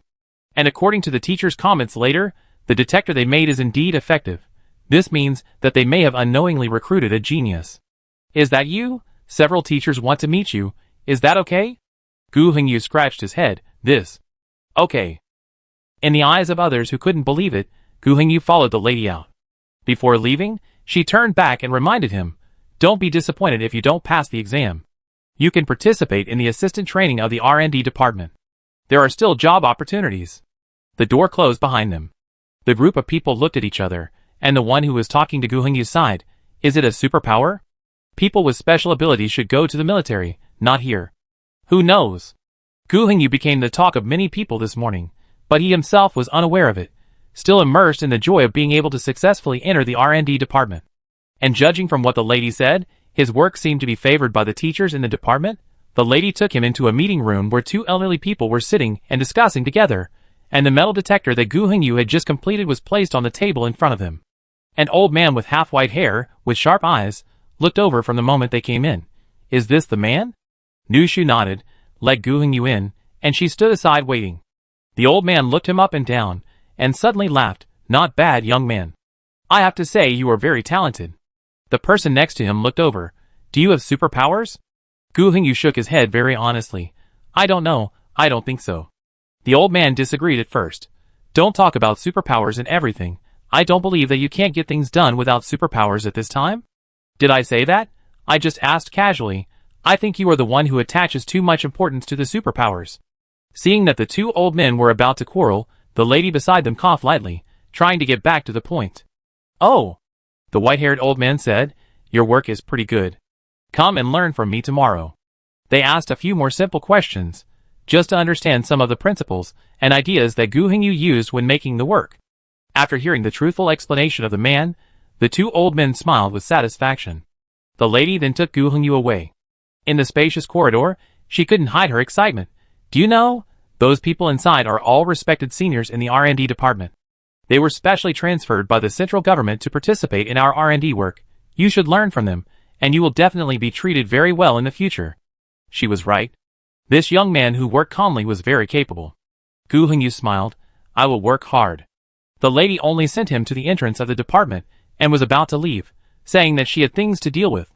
Gu Hengyu nodded, and just as he was about to move forward, he met those evil stars again. Chung Feng, this time alone, stood in front of him with a look of disdain on his face. Before Gu Hengyu could say anything, he spoke first. Hey, although I don't know how you got close to Major Luo, but listen to me, the R&D department is not the military department. Gu Hengyu interrupted him impatiently, stepped forward, and when he brushed Chung Feng's shoulder, he didn't forget to say, I don't mean anything else, Major Luo just happened to pass by. At first, he was still annoyed with this guy, who always found fault. But so many good things happened to him today, that he was too lazy to bother with him. Chung Feng was stunned and stood there, his hands under his sleeves clenched into fists. In the hall, Qin Jiala and others were already waiting. Seeing Gu Hengyu from a distance, he immediately jumped and asked, How is it? Did the exam go well? Gu Hengyu couldn't help laughing. You underestimated me too much. It's just an exam. Lin Zhonghao, did you encounter any trouble? He has excellent eyesight, and his 5 senses have been strengthened after he has superpowers, so he can see Chung Feng in the distance. Gu Hengyu, it's okay, everything went smoothly. Meng Xian seemed to be in a good mood. Then let's go eat first. There are many people in the cafeteria now. They finally found a seat, bought food and sat down, sharing their discoveries today. Meng Xian was excited. The sisters in the medical department are so gentle. They are especially patient with newcomers, like me, and teach me step by step. Chen Chun couldn't help complaining. You are too inexperienced, okay? Meng Xian was very dissatisfied. My professional knowledge is very solid. Gu Hengyu suddenly thought of what happened today and asked Lin Zhonghao, Do you know Major Luo in the military? Major Luo? Lin Zhonghao thought for a while. I have some impression of him. I heard about him from the teacher. He helped me today. Although he is a major, he is a very good person. Gu Hengyu said. Is the major here too? Qin Jiala interrupted. What kind of person is he? Gu Hengyu tried to recall. He is very young, and doesn't look like a major at all. And it seems that those small shrimps are afraid of him. Lin Zhonghao didn't care much. Since it is the military, I will see him in the future. Chapter 43. What Lin Zhonghao didn't expect was that what was originally just some conversation during the meal would become a reality soon. The training intensity of the superpowers is increasing day by day. At Zheng Hairong's request, not only the most basic kicking and punching movements are included, but also the skills required when fighting with humans are added. In this regard, Chen Chen, who is the slowest among them, expressed great dissatisfaction. Really, it's already very difficult to fight zombies, and now there are so many more. Why is it? She wanted to cry, but had no tears. Lu Tianqi was used to it. If you go out to do a mission, you will definitely face more than just zombies. Qin Jiala became excited again. Do a mission? Have you ever done it, senior? What kind of mission is it? Lu Tianqi straightened the target for shooting practice. There was only one hole on the red dot in the center, all of which were made by Lin Zhonghao. He said this is actually a very common mission, such as rescue and search. Qin Jiala has been practicing very hard recently, and has made great progress in mastering her special powers. Now she can control the ice cones at will, and is working hard to shoot them from all directions. It can be said that she has been looking forward to the day when she can go on a mission. Lin Zhonghao remained calm on the surface, but he was also looking forward to it in his heart. When they were in the military academy, their instructors often assigned them courses such as simulated battlefields for practice. Now they can only stay in this secret base every day, which is really boring. Ahem, Chen Chen suddenly said, I want to rest for a while. Qin Jiala looked over in confusion. Although Chen Chen always complained about being tired, he never said stop. Chen Chen walked to the chair next to the training room, curled up his legs, and wrapped his arms around his knees. He couldn't help but sigh. Qin Jiala came over after completing the task, sat next to his friend with concern, and asked, "What's wrong?" Facing his friend's concern, Chen Chen didn't intend to hide it. "I'm a little scared." "What are you afraid of? Training?" "No." Chen Chen shook his head, his eyes wavering. I don't know what the mission is, but I think I might still be a little afraid of facing zombies." Unlike the excitement in Qin Jiala's bones, she might be more like an ordinary person, without superpowers, and she would still feel terrified when facing those things that eat human flesh. Qin Jiala was silent for a few seconds, and put his arm around his friend's shoulders. "It's okay. If you really don't want to, I don't think Instructor Zheng and the others will force you." Chen Chen was even more frustrated. "It's because you all don't blame me that I feel even more helpless. I've been training my abilities, but I'm too timid." She felt a little embarrassed when she said this. Qin Jiala smiled. "It's nothing. Of course, it's inevitable to be afraid. Actually, I was wrong too. I've been with you day and night, but I didn't notice that you were emotionally wrong. I'm sorry." Chen Chen waved her hand. "Don't talk about this." She tried to cheer herself up. "Let's go train first. We talk about the future later." "Yeah." Qin Jiala smiled. She said so, but fear is not so easy to overcome. And as the days passed, Chen Chen knew very well that maybe one day soon, Zheng Herong might suddenly come and tell them that there is a mission. What should they do at that time? Chen Chen felt this deeply from Lu Tianqi's words today.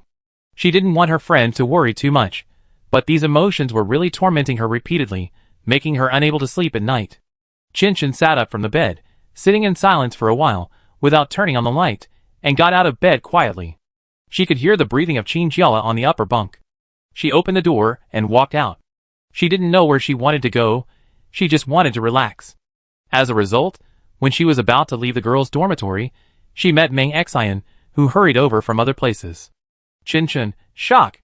The two people who met were both stunned. They didn't expect to see each other in such a place.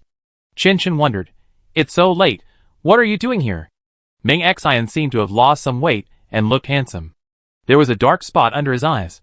Obviously, he didn't get enough rest at night. Meng Xian sighed. "I'm working overtime in the medical department. Many people have been injured recently. But then again, why didn't you go to bed?" He was even wearing pajamas. "Chen Chen, I couldn't sleep." Meng Xian was stunned and answered very straight. "If you don't get enough rest at night, you will be tired during the day. Should we go back earlier?" Chen Chen bit his lip and tried to change the subject. "Is the medical department busy recently? I don't think I've seen you much." "It's a bit busy." Meng Xian nodded. With a serious face, many people who were injured while going out were carried back. Chen Chen became more worried. "It's dangerous outside? What's the situation now?" Meng Xian, "There should be a small number of people in the city who have not been infected by the virus, but they may not be able to hold on for long in the absence of food." "How could it be?" Chen Chen frowned. "Then what should we do?" "We can only rely on ourselves. Only if we work hard can we get all the trapped people out." Chen Chen seemed to be greatly shocked. She stared at Meng Xian with a determined expression and asked dryly, "Do you want to go out too?" "Of course." Meng Xian looked proud. "I am studying so hard now just to be able to go out and help." But Chen Chen clearly remembered that when this nursing boy in front of him just graduated from school, he was even more timid than himself. What made him change so much? You don't feel any danger?" "There is danger, of course." Meng Xian hesitated. "How about this? Do you want to follow me to have a look?" "What to see?" "To see those who are really injured. They are in the medical department. I can take you there." Chen Chen was dumbfounded. "Now?" Meng Xian, "Yes." "It doesn't matter, although the medical department is strictly controlled. I can say that you are my assistant, and you will not be found, and you are also on the side of the superpowers." Chen Chen's heart began to beat fast. Meng Xian's proposal was undoubtedly very tempting to her. Do you want to go? She made a decision almost instantly. Then please take me to see it. She wanted to understand what the real situation was like. Maybe she could solve the doubts in her heart. Chapter 44. The two walked forward in the quiet corridor. At night, everyone seemed to go to bed early. The lights in the dormitory had been turned off long ago. There seemed to be no sound at all. It was terribly quiet. Hey. Chin called out to the person in front of her. How far is it? She always felt that a long time had passed. There were so many strange corridors in the underground that she couldn't tell them apart. And if she continued walking like this, she always felt uneasy, as if she was doing something shameful. Ming Xian turned around and said, "It's right in front of us. Do you see the sign?" Chin looked up and found that at the front of the road, there was a rectangular light with a red cross symbol for medical treatment. Ming Xian led the people over and swiped the card on the door skillfully to enter. Just like the hospital on the ground, the smell of disinfectant hit us after entering. The light above the head lit up when it sensed someone entering, and the light of the incandescent lamp shone down directly, making people dizzy. The person on duty was dozing off, but was startled by their actions, and stood up with a slap on the table. "What are you doing?" Ming Xian waved his hand. "Bring my friend to see the patient. As instructed during the day, spot checks are required at any time." The person on duty narrowed his eyes, and looked Ming Xian up and down, then suddenly said, "Oh, you are the one brought by Instructor Zheng, I remember you." Ming Xian nodded quickly. Yes, it's me." The person on duty smiled. "Is that so? Then you can go in, and let me know in advance if you come next time." After walking a few steps, it seemed that the man could not hear, so Chin asked in a low voice, "Is the medical department also so strict?" Ming Xian, "Of course. You see, each of us has an ID card, and we can only enter by swiping the card. And there are alarms at the duty station of the medical department. If someone else is found, just press the alarm and someone will come. The main reason is that there are many injured people in the medical department who are very important to the military, such as those who are engaged in research and development and transporting munitions. The loss of each person is the loss of the military." Chin nodded, indicating that he understood. The front of the medical department was all green and white. Chin couldn't help but wonder if these walls were carefully wiped with disinfectant every day. It looked like there was no dust at all. In front of them were different rooms with corridors interspersed between them, and the furnishings were similar to those in a hospital. Ming Xian said, "I don't have high authority, so I can't take you to see more important patients, but there is a person who was just sent in today." As he said this, he walked to a room not far away, entered his fingerprint on the password lock, and after the correct green light came on, he held the door handle. Chin swallowed his saliva and nodded. Ming Xian pressed the door handle and pushed it gently inside. The door opened without making any sound. Inside was a hospital bed covered with a transparent glass cover, a bit like a space capsule. A man with an oxygenator connected to his face closed his eyes and lay there quietly. There were various instruments all around. For a layman like Chin, they might not be familiar, but Ming Xian had studied here for a few days and was already familiar with the operation. Ming Xian handed the isolation suit next to him to Chin, put it on himself, and put on a mask and gloves at the same time. Then he walked to a display screen, clicked the screen a few times, and called up the patient's data. These data are updated at any time, and the instruments will record them at any time for treatment. Chin walked to the bed, and suddenly, he was afraid to stare at the patient lying inside. What is his injury? Ming Xian. The lungs were scratched by a sharp object. It is not certain whether he has been infected with the virus, and he needs to be observed. When he was sent here, the man was covered in blood, and his combat uniform was dark and light in color. Chin, is it because the mission outside is dangerous? Of course it's dangerous. Ming Xian said, not just the mission, it's possible to be dangerous if you go out now. The zombie virus is spreading seriously, and people who don't have the ability to protect themselves can't survive at all. And this man, I heard he was from the military. Of course his fighting skills are very good, but in yesterday's rescue, in order to prevent several children from getting hurt, he took on the fragments of the shells. The injuries were painful just by looking at them, and he couldn't even imagine how much courage it took to endure them all the way here. Chin silently looked at the various data of the man displayed on the instrument next to him, and his heart was a little shaken. But you have to know that many living people are still outside. Maybe they don't know what to do next, and can only wait for rescue blindly. Ming Xian said, instead of living here in anxiety, I think it's better to go out and fight to the death. He seemed to have thought of something, coughed twice, and corrected his words. Of course, It's not as exaggerated as fighting to the death. Our most important task is not to kill all the zombies, but to rescue them. What about the zombies? Ming Xian shrugged. These are not things I can find out. But it is said that the country will release large-scale lethal weapons when all the people are rescued. Chen was stunned, but once the weapons are released, the Earth. The weapons will not care whether you have just built a house. They will only attack indiscriminately. The zombies were indeed killed, but what about the remaining things? Ming Xian smiled, and the water vapor he exhaled turned into a white ball outside the protective suit and quickly disappeared into the air. I don't know these questions either. I think there may be Noah's Ark to take us away at that time? Chen was amused, and his depressed mood improved a lot. Everyone is working hard. Chen suddenly said, I train with Lele and the others every day, and she is very serious. Ming Xian waved his hand. Qin Jiala should be looking forward to going out and fighting the zombies to the death, right? When he was up there, he found that this girl always had a sense of drive, which was different from other girls. Chen smiled. I have always been a little afraid of returning to land. But now it doesn't sound that scary. Ming Xian looked envious. It sounds good to be able to fight, but it's a pity that I have to follow the medical team all the time, otherwise I really want to join you. Chen. There will be a way. When returning to the dormitory, Qin Jiala also woke up. Seeing Chen being sent back, he immediately rushed over and held his friend's hand tightly. Where did you go? Chen. Ming Xian took me to the medical department. Medical department? Qin Jiala was curious. What's good to see there? Nothing. Chen laughed. It's getting late, go to bed early. Chapter 45. No matter what happened at night, the daytime training went on as usual. Qin Jiala used to be good at staying in bed, but now, he was arranged very clearly, and got up on time at 7:30 to eat breakfast.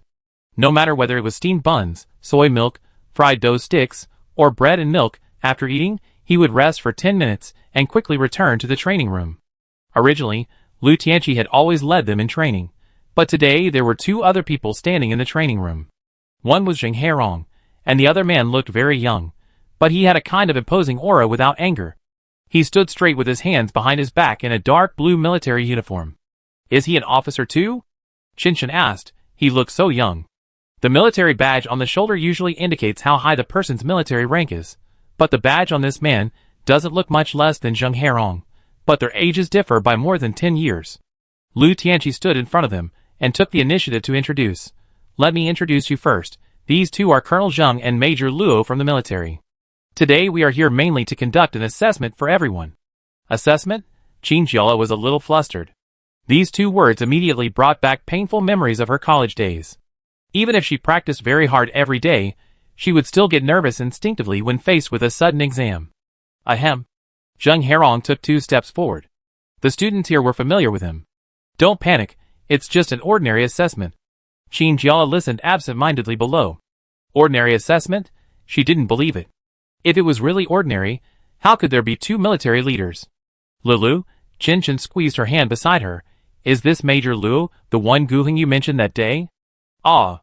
Qin Jiala suddenly realized, and only after being reminded did she react, it seemed so. That means this Major Luo is pretty good. Zheng Herong glanced at them, as if he meant something. Everyone can move around first, do some warm-up, and you can ask me if you have any questions. As soon as this sentence fell, all the students scattered around, and the training room was like a pot of boiling water. People who knew each other gathered together to discuss this sudden test, and what it might test. It must include fighting skills. A young man said. I don't think so. His companion immediately refuted, we train here every day, they must know our training situation very well. Why do they need to test it? If you ask me, it should be about our rescue ability. Qin Jiala glanced at Zheng Herong not far away, and made up his mind to walk over. Instructor Zheng. She shouted. Oh Xiao Qin. Zheng Herong smiled, long time no see. In theory, I should come here to see you often, but the workload is a bit heavy recently. It doesn't matter. Qin Jiala said, actually, I want to ask you, this assessment should not be as simple as testing our physical strength, right? Zheng Herong pretended to be mysterious. How can I say it? This is a military secret. How could it be possible? Qin Jiala is not so easy to fool. From Zheng Herong's reaction, it can be seen that the assessment must be linked to something. If her guess is correct, it should be, Instructor Zheng, please tell me, is this related to the mission? Zheng Herong did not expect Qin Jiala to ask so bluntly, and almost choked on his saliva. He stood there for a while, and then said, "Xiao Qin, it should not be revealed to you." He secretly glanced at Major Luo, who was still standing there looking at a group of students. He seemed to be very afraid of being heard by him, and took Qin Jiala 2 steps forward. "But you are right, the upper level will judge based on your grades, which will have a great impact on the future. Don't be nervous regardless," he said. "The questions will not be too difficult. With your ability, you should be able to pass them easily." "Oh!" Qin Jiala nodded obediently. "Then Major Luo is also here to grade."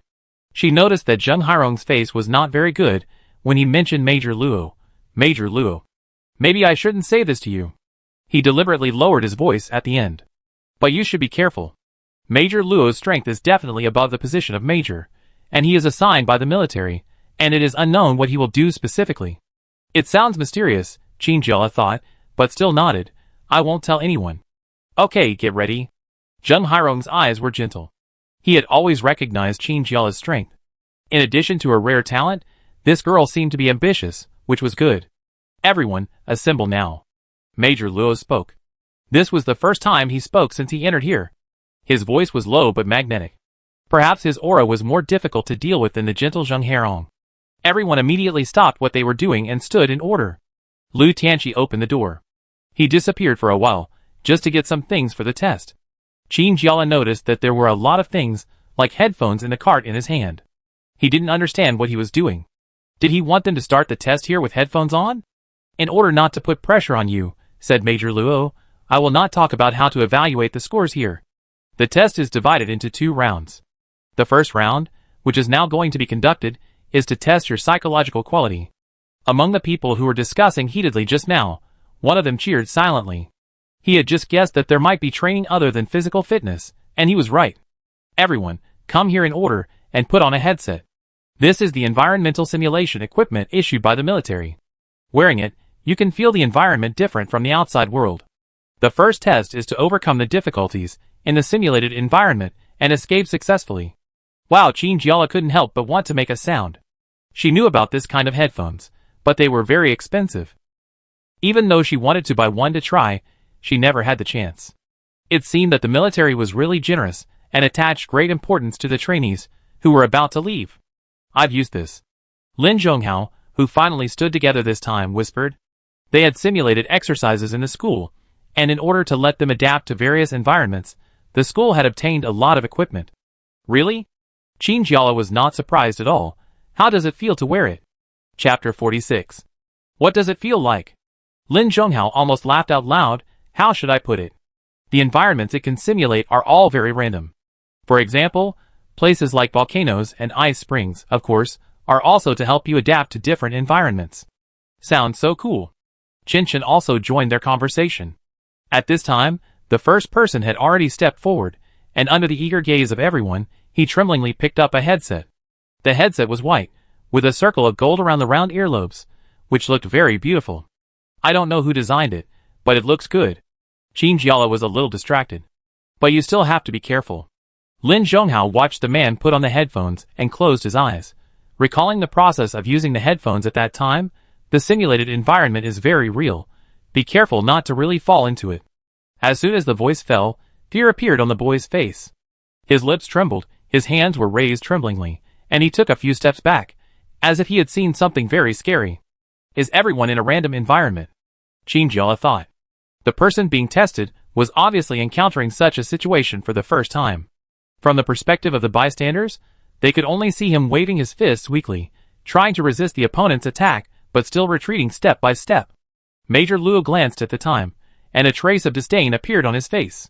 For a strong man like him, such a performance in a simulated environment should be very bad, right? Qin Jiala was very optimistic, but when he saw the fearful expression on the face of the person wearing the headphones, and sweat began to appear on his forehead, he became worried. It's okay.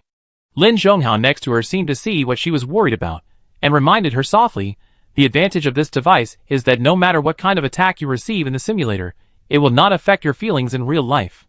In other words, even if you are injured or die in the simulation environment, it will not affect reality. Chen asked. Yes. Lin Zhonghao nodded. Qin Jiala glanced at the boy who was still in the exam, and didn't know what he saw that made him look like that. After 10 minutes, Zheng Herong felt that there was no need to watch anymore. He was holding the external remote control of the headset, which had several buttons, one of which was red and probably meant to turn off. He pressed the button. The man was panting, sweating profusely, and opened his eyes, his face still showing fatigue. "It's okay," Major Luo said. From the man's expression, he knew that he had not performed well, and even made a fool of himself. He seemed to want to say something, but he didn't. He hesitated and returned to the team. Zheng Herong, next one. When the next person to be assessed came forward, the first person's friend asked him how he was doing. The man looked pale, and was very dissatisfied with his performance. The next assessment showed the level of the people. Most people encountered some difficulties, but they were solved in the end.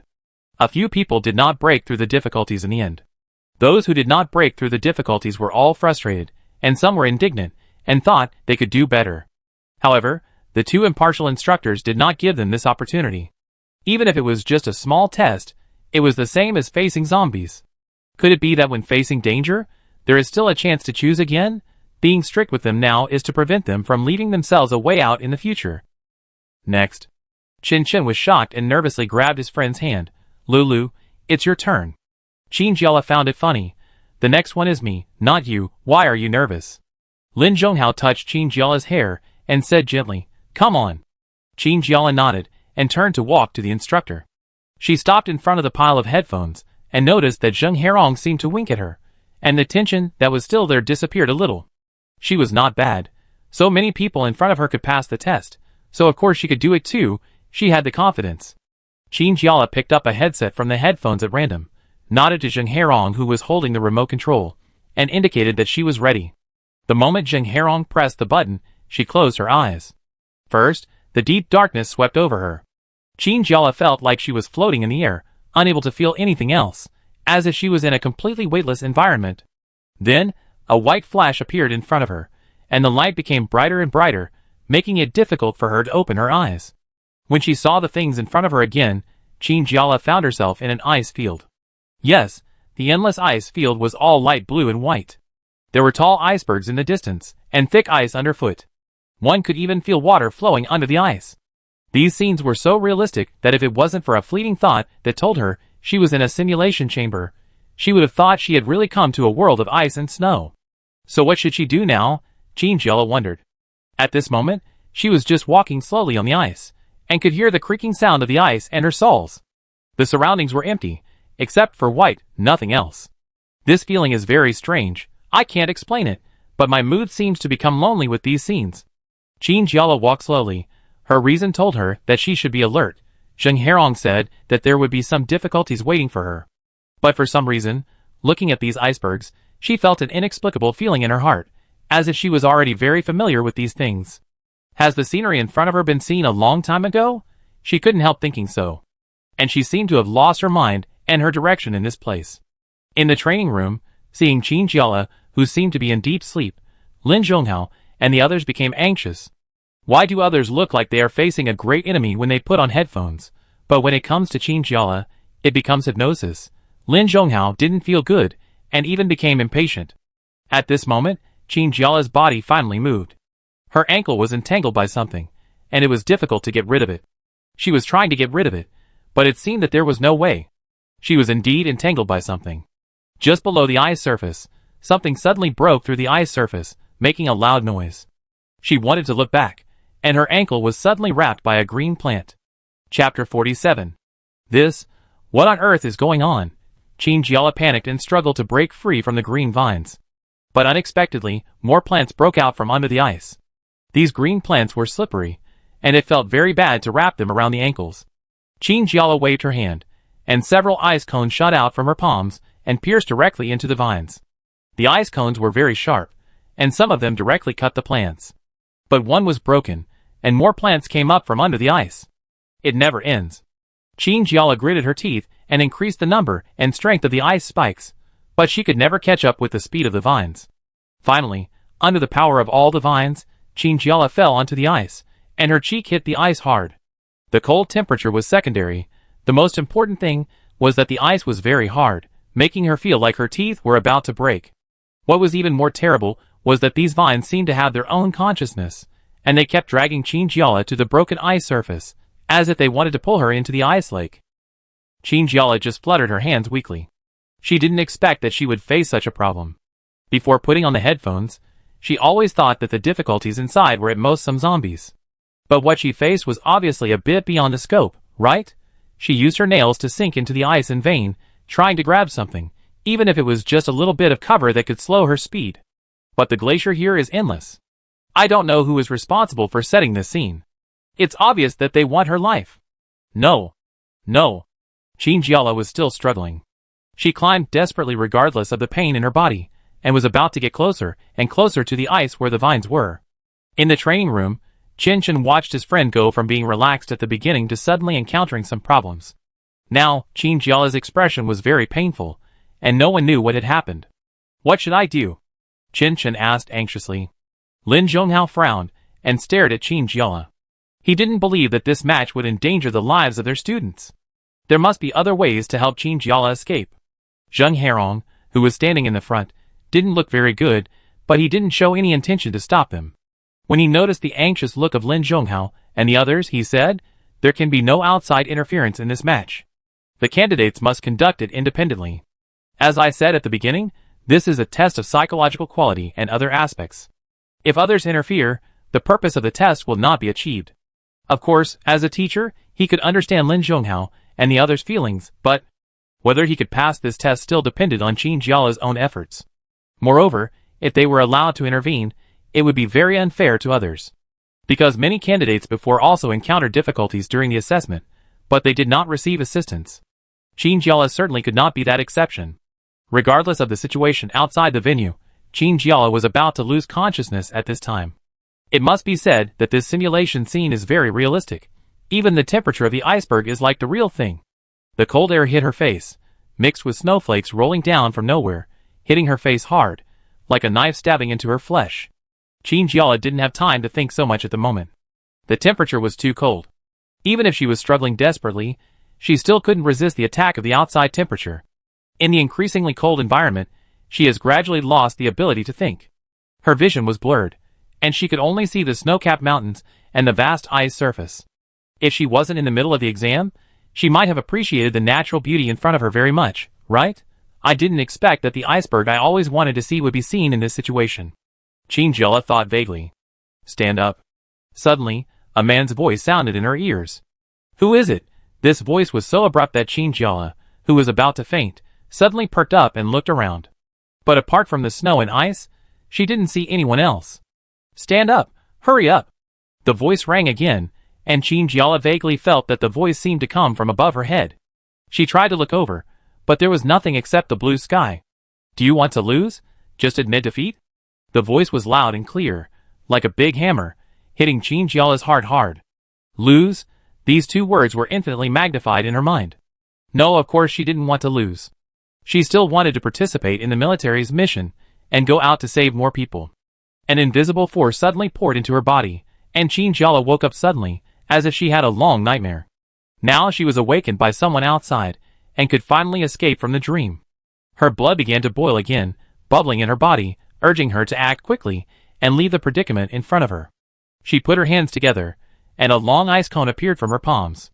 This ice cone is different from the previous ones. It can be used as a weapon, and can be used directly in the hand. It is thicker than those small ice cones. Qinjiala swung the ice cone, and stabbed the disgusting vines on her ankles. She was also surprised to find that the vines seemed to shrink as her power awakened. Could it be that the plants here are also like people, with their own consciousness, becoming stronger when encountering strong ones, and weaker when encountering weak ones? With this understanding, Qinjiala attacked more vigorously. Sure enough, all the vines retracted and disappeared below the ice surface where they had emerged. Is there anything else? Qinjiala did not dare to be careless, and she remained alert all over. She did not dare to relax herself. It was because she was confused by the scene in front of her that she did not pay attention to the situation under the ice in time. You did a good job. The voice was still there, and it seemed to be watching Qinjiala's movements. Who are you?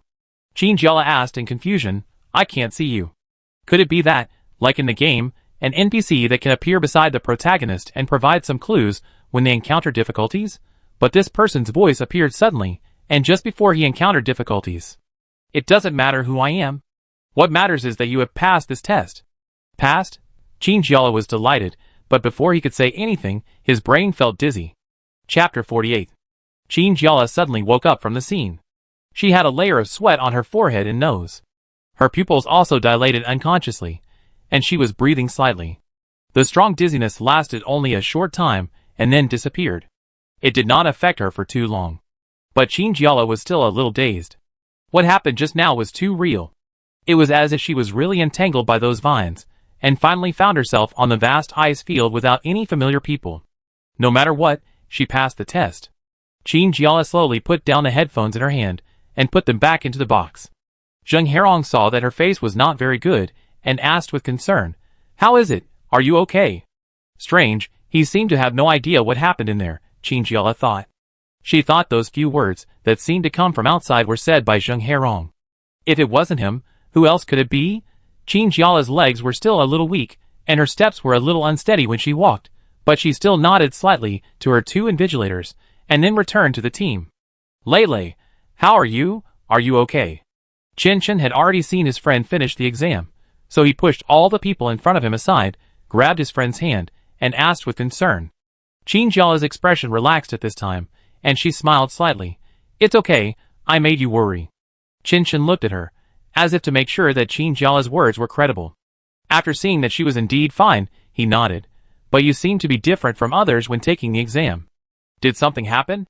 Chinjiala thought about it. Considering that Chen had not taken the exam yet, she did not want to put too much pressure on her, so she found some appropriate words. "Actually, it's okay, because I was careless and delayed the time. Overall, it was pretty smooth."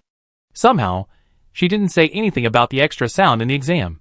She planned to keep it as a little secret for the time being. Chen finally breathed a sigh of relief. "That's good. You don't know, we were all scared to death, because your expression afterwards was really scary, as if you had encountered something scary. We wanted to save you, but Instructor Zheng said no." "No?"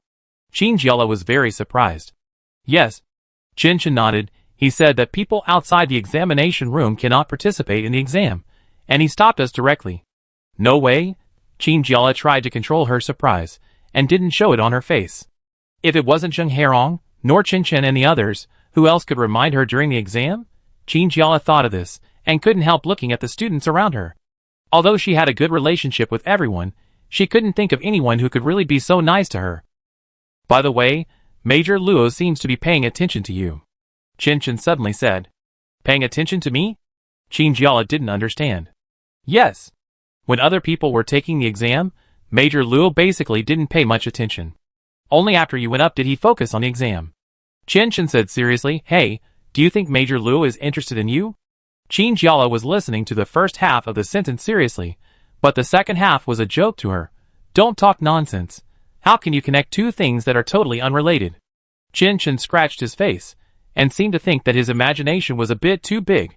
The next one was Lin Zhonghao, who cared more about Chinjiala than his own exam. After repeatedly confirming that Chinjiala did not need to go to the infirmary, he walked to the front and picked up the headphones. Chen found another place to gossip. "Hey, Lin Zhonghao is really good to you." Ahem. Chinjiala cleared his throat, and did not intend to answer the question directly. Chen pressed on. "When are you going to be together?" Chinjiala's cheeks flushed. "What nonsense are you talking about? Is this the right time to talk about this?" Lin Zhonghao picked up the headphones, put them on and closed his eyes. Chinjiala didn't care about talking nonsense with Chen, and focused on the exam. Sure enough, Lin Zhonghao's strength is still very strong. He never showed much expression. It seems that the exam content is relatively simple for him. Until he took off his headphones, Chinjiala noticed that there were many people around him discussing. Unknowingly, Lin Zhonghao, who was excellent in appearance and had strength, had become a well-known existence among the students. A girl with long hair and a delicate appearance was blushing as she kept watching Lin Zhonghao's performance. "He's amazing. He will definitely pass the exam this time." The girl's companion poked her with a smirk. "Hey, are you paying too much attention to him? I've been watching him since just now." The girl glanced at her friend and said nothing, obviously agreeing with her companion's words to her. Chinjiala noticed this, and felt a little uncomfortable. So of course she saw Lin Zhonghao's excellence every day, but as such excellence was noticed by everyone. she would still have selfish motives. Compared with the girls, the conversations of the boys were much simpler, and most of them were praises for Lin Zhonghao's strength. Chen Chen muttered quietly. The public's lover is extraordinary. Qin Jiala patted her shoulder. The next one is you. Chen Chen was dumbfounded. Why is it my turn? Isn't this too fast? Qin Jiala kindly reminded. If I'm not mistaken, most of the people present have already finished the exam. Some of them were not interested in the exam, and didn't even bother to watch the game. They just went to the other side to start training. Chen Chen suddenly became nervous. What should I do? Lei, what should I do? Lin Zhonghao also came over at this time. It's okay, it's not difficult. Chen Chen looked resentful. Of course, it's not difficult for you. However, Chen Chen still walked to the front of the examination room very consciously. This scene was not difficult for her. Qin Jiala saw that her performance seemed normal, so he was relieved. 20 minutes later, everyone's exam was over. Zheng Herong stood in front and announced, the results of this exam will be announced at the end. The second exam will be held in the afternoon. I can tell you the content first, which is to test physical fitness and fighting skills. Everyone can do some warm-up according to their own situation. Let's stop here this morning. As usual, Major Luo did not speak, but just nodded lightly, and asked Liu Tianqi to take away all the headphones in the venue. According to regulations, these equipment must be returned to the military after use. Chapter 49. After the assessment, they saw that it was almost time for lunch. Unlike those students who needed to be helped at the last minute, they decided to eat first. Qin Jiala decided to tell the story on the way. After all, she still chose to trust her companions. You said someone helped you? Lin Zhonghao frowned, but we are forbidden to provide off-site assistance. Qin Jiala couldn't figure it out. I heard Chen Chen say it. Who else could it be? Chen Chen thought for a moment. Instructor Zheng said it. Wasn't it him? Qin Jiala shook her head. Since the rules were like this, Zheng Herong would never violate them. He was not the kind of person who would show favoritism. But the problem now was that she couldn't even find anyone to suspect. Don't think about it. Chen Chen comforted. Since he helped you, it must be for your own good. Maybe it was some hidden classmate? Qin Jiala reluctantly agreed to this statement. She couldn't find any other reasonable reasons now. Chen Chen changed the subject. But this exam was really dangerous. You know, I encountered a lot of zombies. Qin Jiala was amused by his friend's exaggerated movements and expressions, and couldn't help asking, then how did you escape? Chen Chen was proud. It was because I was smart and found something useful in the field in time, some gasoline and lighters. I led all the zombies into a dead corner, then poured gasoline, and finally ignited it. Hearing this, Qin Jiala remembered that there were also things that could be used in the scene assigned to Lin Zhonghao. Although they were just some ordinary cold weapons, it was better than being thrown into an uninhabited ice field. What could she use at that time? Except ice, there was still ice. Could luck also be considered in the assessment? Qin Jiala thought. She heard Lin Zhonghao say that the simulated scenes were randomly assigned. Maybe she just didn't pick a better place. Qin Jiala quickly put these doubts behind her, and welcomed the second assessment in the afternoon. What surprised her was that although the two examiners were still there, they had changed their clothes from military uniforms to sportswear that was convenient for movement. Qin Jiala couldn't help but have a guess in her mind. Then, as if to verify her guess, Zheng Herong said, this physical test is one-on-one. Everyone, including me and Major Luo, is part of this test and is randomly assigned by the system. As soon as the voice fell, the training room exploded. Everyone was discussing in a low voice. Of course, more people were still worried about whether they would be grouped with stronger people. Not to mention that two teachers had joined now. Who can beat them? Zheng Herong made a downward gesture, meaning to quiet the students, and said, don't feel unfair. The final evaluation will be based on your performance, that is, if you show excellent fighting skills, even if you lose in the game, your score will not be bad. I see. Zheng Herong's words made the students feel relieved. Qin Jiala even noticed that several students with poor physical strength were secretly recalling the fighting skills they had learned recently, and they obviously wanted to use all these skills in the battle. Major Luo walked to the front of the training room, where there was a display screen. He stood in front of the screen and used his ID to open a database, which contained all the names of the students in this exam. He entered his ID information and Zheng Herong's information, and used the system to assign the students into groups of 2. The assigned list of personnel appeared on the big screen, and everyone looked up carefully, looking for their names on it. Qin Jiala found that his opponent happened to be the one who watched Lin Zhonghao's game this morning, and he couldn't tell what he felt in his heart. When she walked towards the girl, She also looked over at the same time. The two looked at each other, and they seemed to dislike each other. Qin Jiala knew why the other party didn't like her. The relationship between her and Lin Zhonghao has always been a mystery in the hearts of many girls here.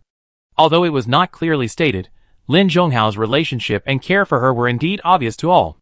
Not only did they eat together, but even after the training, he could be seen waiting at the door of the training room.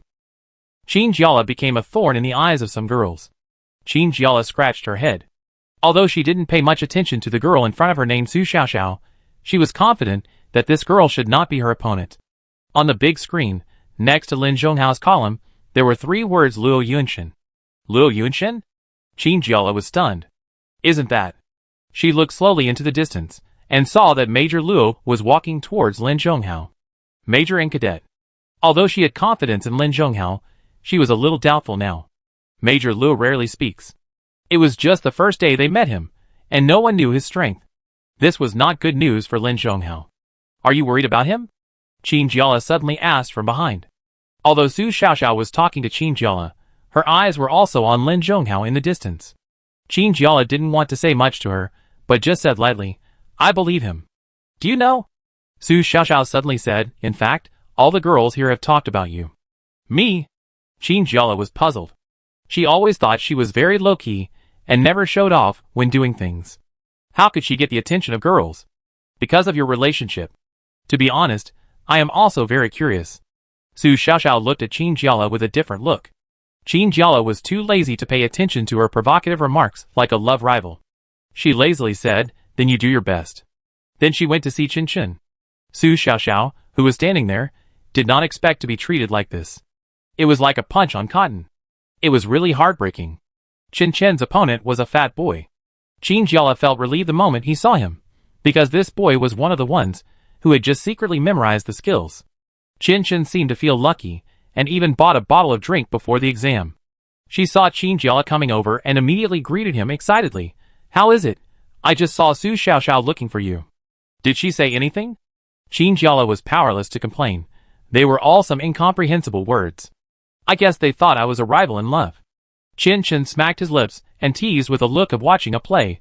If they knew that Lin Zhonghao and you had a mutual understanding, maybe you could win without fighting. Chapter 50.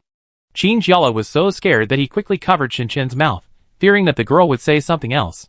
Okay, how are you preparing? Qin Chen pouted. Of course, no problem. While they were talking, Zheng Herong clapped his hands, attracted everyone's attention, and said, okay. Then let's start with this grouping, 2 groups. The entire process of the exam will be recorded by the surveillance camera, so there is no need to worry about whether the scores can be judged fairly. Just when the test had already begun on the stage, Qin Jiala found Lin Zhonghao. How is it? Lin Zhonghao shrugged. It's okay, the test is just to see the strength clearly. It doesn't mean that we must do anything to the other party. Qin Jiala said, Guheng, you said that Major Lu is a good person, isn't he? He helped him before. Lin Zhonghao listened silently. What he didn't want to tell Qin Jiala was that he didn't see any kindness in Luo Yunshin. All he could feel was that this man was quite powerful. It's okay. He didn't want Qin Jiala to worry too much. You should have some confidence in me. He smiled after saying that, wanting to reassure Qin Jiala. Qin Jiala whispered, I do have confidence. Lin Zhonghao smiled gently. It's okay. In the distance, Su Xiaoxiao saw the whole scene. What she didn't understand was that the man had always been cold to others. Why did he show an unusual side in front of Qin Jiala? She was really puzzled. Not long after, the competitions of the first few groups were over. The rules were that each group had 10 minutes, and the students could use their special powers to attack at will within these 10 minutes. But they had to be careful and stop when necessary. Soon it was Qin Jiala and Su Xiaoxiao's turn. The 2 girls stood at both ends, observing each other intently. Su Xiaoxiao's special power was enhanced hearing, which did not have much advantage in pure combat. According to Qin Jiala's prediction, she should attack before noticing her movements. Sure enough, before Qin Jiala shot out the ice cone, Su Xiaoxiao's body had already started moving. She clenched her left fist and hit him fiercely, but Qin Jiala had already anticipated her attack. She reached out and grabbed Su Xiaoxiao's wrist, and with the force of her forward rush, she turned around and pushed her directly to the other end of the examination room, and adjusted her posture according to this position. Su Xiaoxiao's attack missed, but she was not discouraged. Instead, she adopted a speed attack, one left and one right, trying to confuse Qin Jiala. Unfortunately, this move didn't really work. Qin Jiala knew that she wanted to use fast movement to prevent him from reacting in time, so the ice in his hand couldn't be released correctly. Unfortunately, Qin Jiala blocked the attack with his left hand, and mist quickly spread out of his right hand and snapped, pressed on Su Shishi's shoulder. At the moment when the palm touched the fabric of the clothes, the mist spread rapidly like a virus until the shoulder was completely frozen. Ah! Su Xiaoxiao screamed and stepped back repeatedly to prevent the fog from forming a larger area. However, her reaction speed was still a little slow. Small ice flakes kept falling from her shoulders, and it was difficult for her to make big movements. Qin Jiala smiled confidently. The most used thing she used in the training room was the ice cone, but her ability was ice after all. She could do almost anything related to ice, and freezing was the first one she mastered. At this moment, she just remembered that she could use this trick to block the opponent's actions. Lei. Go! Chen Chen shouted excitedly from below. She was completely shocked by Qin Jiala's neat skills, and her blood was boiling. In fact, not only Chen Chen, but also other people watching the exam, all exclaimed in admiration. Hey, was she so good before?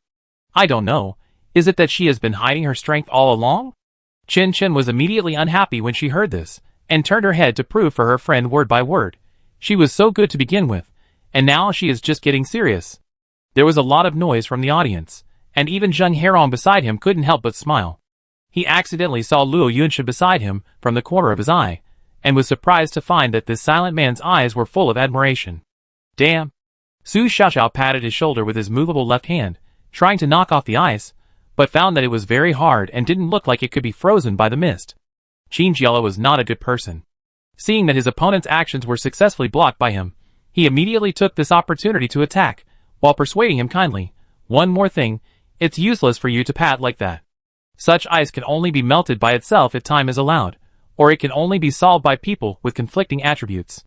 In short, it cannot be melted in a short time. Losing an arm is equivalent to losing a very important fighting power, not to mention that it is a relatively handy right hand. Now, Su Xiaoxiao has lost even the last bit of advantage, and even in less than 10 minutes, he was pressed to the ground by Qin Jiala. That's it, Zheng Herong said, and he stopped the game early. The audience was even more excited. This was the first time that the competition was stopped early. Su Xiaoxiao knelt on the ground, her hands drooping weakly. Qin Jiala walked up to her and patted her on the shoulder, taking the initiative to help her melt the ice that had not yet melted. Su Shishi's lips trembled, and she couldn't speak. If Qin Jiala laughed at her after the exam and said that she was not as good as others, it would be more satisfying than for her to say nothing now. She thought of those thoughts that Qin Jiala was not worthy of Lin Zhonghao before, and now she just felt ridiculous. Your ability. Su Xiaoxiao asked, how did you master it so well? Everyone only learned about this thing at the beginning of the Doomsday. Why can Qin Jiala use it so freely? It's as if it was born to him. Compared to her, his ability didn't seem to be used at all in the exam room. Qin Jiala didn't expect this question, thought about it, and said, to be honest, I don't know. But there is one thing, I think it is yours first, and then the supernatural power. Su Xiaoxiao was stunned after hearing this. My own things? Qin Jiala said no more, nodded to her and left. She was greeted by Chen Chen's warm hug. Lulu, you are so amazing. You don't know that some people look at you with eyes that are like worship. Chapter 51. It's not that exaggerated. Qin Jiala cleared her throat. She was actually quite happy to be praised. Because for the first time, she really felt her own progress. She was completely different from the female college student who had just graduated from school. It was like a complete transformation. Who will take the next exam? She suddenly remembered this question. Yes. Chen Chen pointed forward. Your male god is about to go on stage. So soon? Qin Jiala was startled. She quickly recovered from the joy and excitement after the competition and focused on the examination room. This test was undoubtedly what many people were looking forward to, the top student in the team and the mysterious major in the military. Now both of them were standing on the stage, and there was a silent tension in the air. Before the test bell rang, they would not act rashly. When their eyes met, they were sizing each other up. Then, to Qin Jiala's surprise, Major Luo did not seem to relax his vigilance just because his opponent was a student, but treated him as a real opponent. This made everyone in the audience very nervous, and some people even whispered, hey, Lin Zhonghao should have no chance of winning, right? After all, he is a student. Are you stupid? Don't you see how much the military values him? They even sent people to test him. Are you saying that Major Luo was ordered to do it, but the matchmaking in this game is random? The remaining person didn't seem to want to say anything, probably because he felt that he couldn't communicate. Qin Jiala, on the other hand, looked at the examination room with a deep look in his eyes after hearing this. The bell rang, and Lin Zhonghao took the initiative and punched, so fast that many people had no time to react. Qin Jiala was also secretly surprised in the audience, because they were not together in many training courses, so he didn't know Lin Zhonghao's learning progress, but he didn't expect that he had improved so much. The people in the audience could only see a vague shadow. So fast! Someone exclaimed beside him. Unfortunately, Lin Zhonghao's movements were fast, but Major Luo's speed was not slow either. He avoided Lin Zhonghao's attack very accurately and counterattacked afterwards. The two had exchanged hands several times in just a few seconds. Even Zheng Herong was watching the test with a serious face. Qin Jiala was watching intently, with both hands clenched into fists, and Qinshan poked her beside her. Hey, who do you think has a better chance of winning? Qin Jiala thought for a moment. It's hard to say. Qinshan was surprised. I thought you were going to say Lin Zhonghao. Qin Jiala's face was dark. Hey, I'm also very fair, okay. Major Luo looks very unusual, who knows what his identity is. Besides, it's hard to say whether he is a superpower, because he hasn't shown any signs of using superpowers yet. Qin Jiala frowned. Could it be that Lin Zhonghao's strength is not enough for him to use superpowers? The exam time has almost passed for 5 minutes, and both people on the field are sweating. But now it seems that Lin Zhonghao is at a disadvantage. As they were fighting, Major Luo suddenly took 2 steps back and left Lin Zhonghao's attack range. What is he going to do? Qinshan exclaimed. Qin Jiala didn't know, but she soon got the answer. Major Luo's eyes suddenly showed something strange, and he stared at Lin Zhonghao with a fiery look that seemed to stare a hole through him. Lin Zhonghao didn't understand at first, but 2 seconds later, he suddenly realized that he seemed to be unable to control his body. That is, the consciousness still exists, but the right to move the body has been given to others, as if he has suddenly become a puppet. Damn! Lin Zhonghao was controlled. Although he wanted to regain control of his body very much, he still raised his hands with trembling wrists, put both hands on his neck, and pinched hard. This scene may look very strange. How could someone want to strangle himself to death? But everyone in the audience saw it clearly. Lin Zhonghao was controlled by his mind. I didn't expect that Major Luo actually possessed such a rare ability. Everyone was surprised. At first, I wanted to ask, his physical skills didn't seem to be very good. I didn't expect that he had such an ability. And he seemed so powerful. He can completely control people in such a short time. Such a talent and skill is really the real reason for being selected as a major, right? Suddenly, the training room was filled with such discussions. Quiet! Zheng Herong shouted. Qin Jiala was more worried than curious at this moment. The rules of the assessment do not allow casualties, but Major Luo is clearly trying to kill Lin Zhonghao. No, she can't let this continue. Lin Zhonghao's forehead was dripping with sweat, and his handsome face gradually showed pain. His cheeks were flushed. He seemed to be trying to control it, but he couldn't stop the attack of his mind. Qin Jiala felt distressed when she saw it. The next moment, she wanted to raise her hand to tell Zheng Herong that she thought this exam could not go on. Wait, Lei, look. Qinshan asked her to concentrate on the exam. Qin Jiala looked over and saw that Lin Zhonghao, who was controlled just now, seemed to be slowly loosening his grip on his neck. His fingers loosened one by one. Finally, under the slightly shocked eyes of Major Luo, he seemed to have regained control of his body. He stood there, veins on his forearms bulged, he kept breathing heavily, and his cheeks had not recovered from the red state. However, he would never let others control him again. Major Luo smiled slightly, and soon recovered from his surprise, and was not surprised by such an outcome. Lin Zhonghao wiped his sweat, and when he was about to make a move, the bell rang. The test was over. Everyone breathed a sigh of relief. Not only the people taking the test were nervous, they were also nervous. Major Luo stood there and nodded slightly. Very good. This was the first time he made a judgment on the situation in the test, and he probably appreciated Lin Zhonghao's performance very much. The people in the audience were even more excited. This was simply a fight for them. The rookies who didn't know anything, in the military high level, everyone surrounded Lin Zhonghao, saying one thing after another. Too awesome. The boss is worthy of being the boss. How did you break free from the mind control? Did you break free by yourself? Everyone was convinced by Lin Zhonghao's performance, and at this moment, they were completely convinced of this man's strength. Jiala also breathed a sigh of relief. Her palms were full of sweat, and now she could finally relax. Chapter 52. Soon it was Chen's turn, and her opponent was the fat boy who could only memorize by rote. Maybe in school, such a person would be envied by everyone, but in a serious exam, he would not be able to gain any advantage at all. Poor guy was still thinking about how to resolve Chen's attack, but she had already knocked him down. The fat boy lay on the ground, his eyes dull, and it seemed that he had not recovered yet, but he had already lost. The exam bell rang early, and it seemed that no one was interested in watching such a one-sided crushing. After that, everyone's exam was over. Zheng Herong clapped his hands and focused his attention back. Then listen to me. Everyone has worked hard on this exam, so let's stop here for today. Some brave people asked directly below. Instructor, when will our results be released? Zheng Herong seemed to have expected such a question. He laughed twice, and his face showed a smug look after successfully playing a prank on others. Don't worry about the results. I just want to have a specific understanding of your situation. What? The man lowered his head and muttered, if I don't get the results, I won't work so hard. Jiala felt like laughing when he heard this, and wanted to tell Chen about it, but the communicator in his pocket received a text message. Is it over? How is it? It was Gu Hengyu. He probably heard about the exam from others, so he hurried to ask. Jiala smiled and replied to him, everyone is fine. See you in the cafeteria? Let's eat together. Gu Hengyu readily agreed. He said that he had just walked out of the R&D department and happened to meet Meng Xian, who had just finished work. A large number of people rushed to the cafeteria, and every window was in order. Jiala wanted to express every time he saw it. He didn't know who was so far-sighted that he built this small underground city before the disaster broke out, and developed it so well. Hey! Come here! Gu Hengyu waved at them not far away, with an excited expression on his face.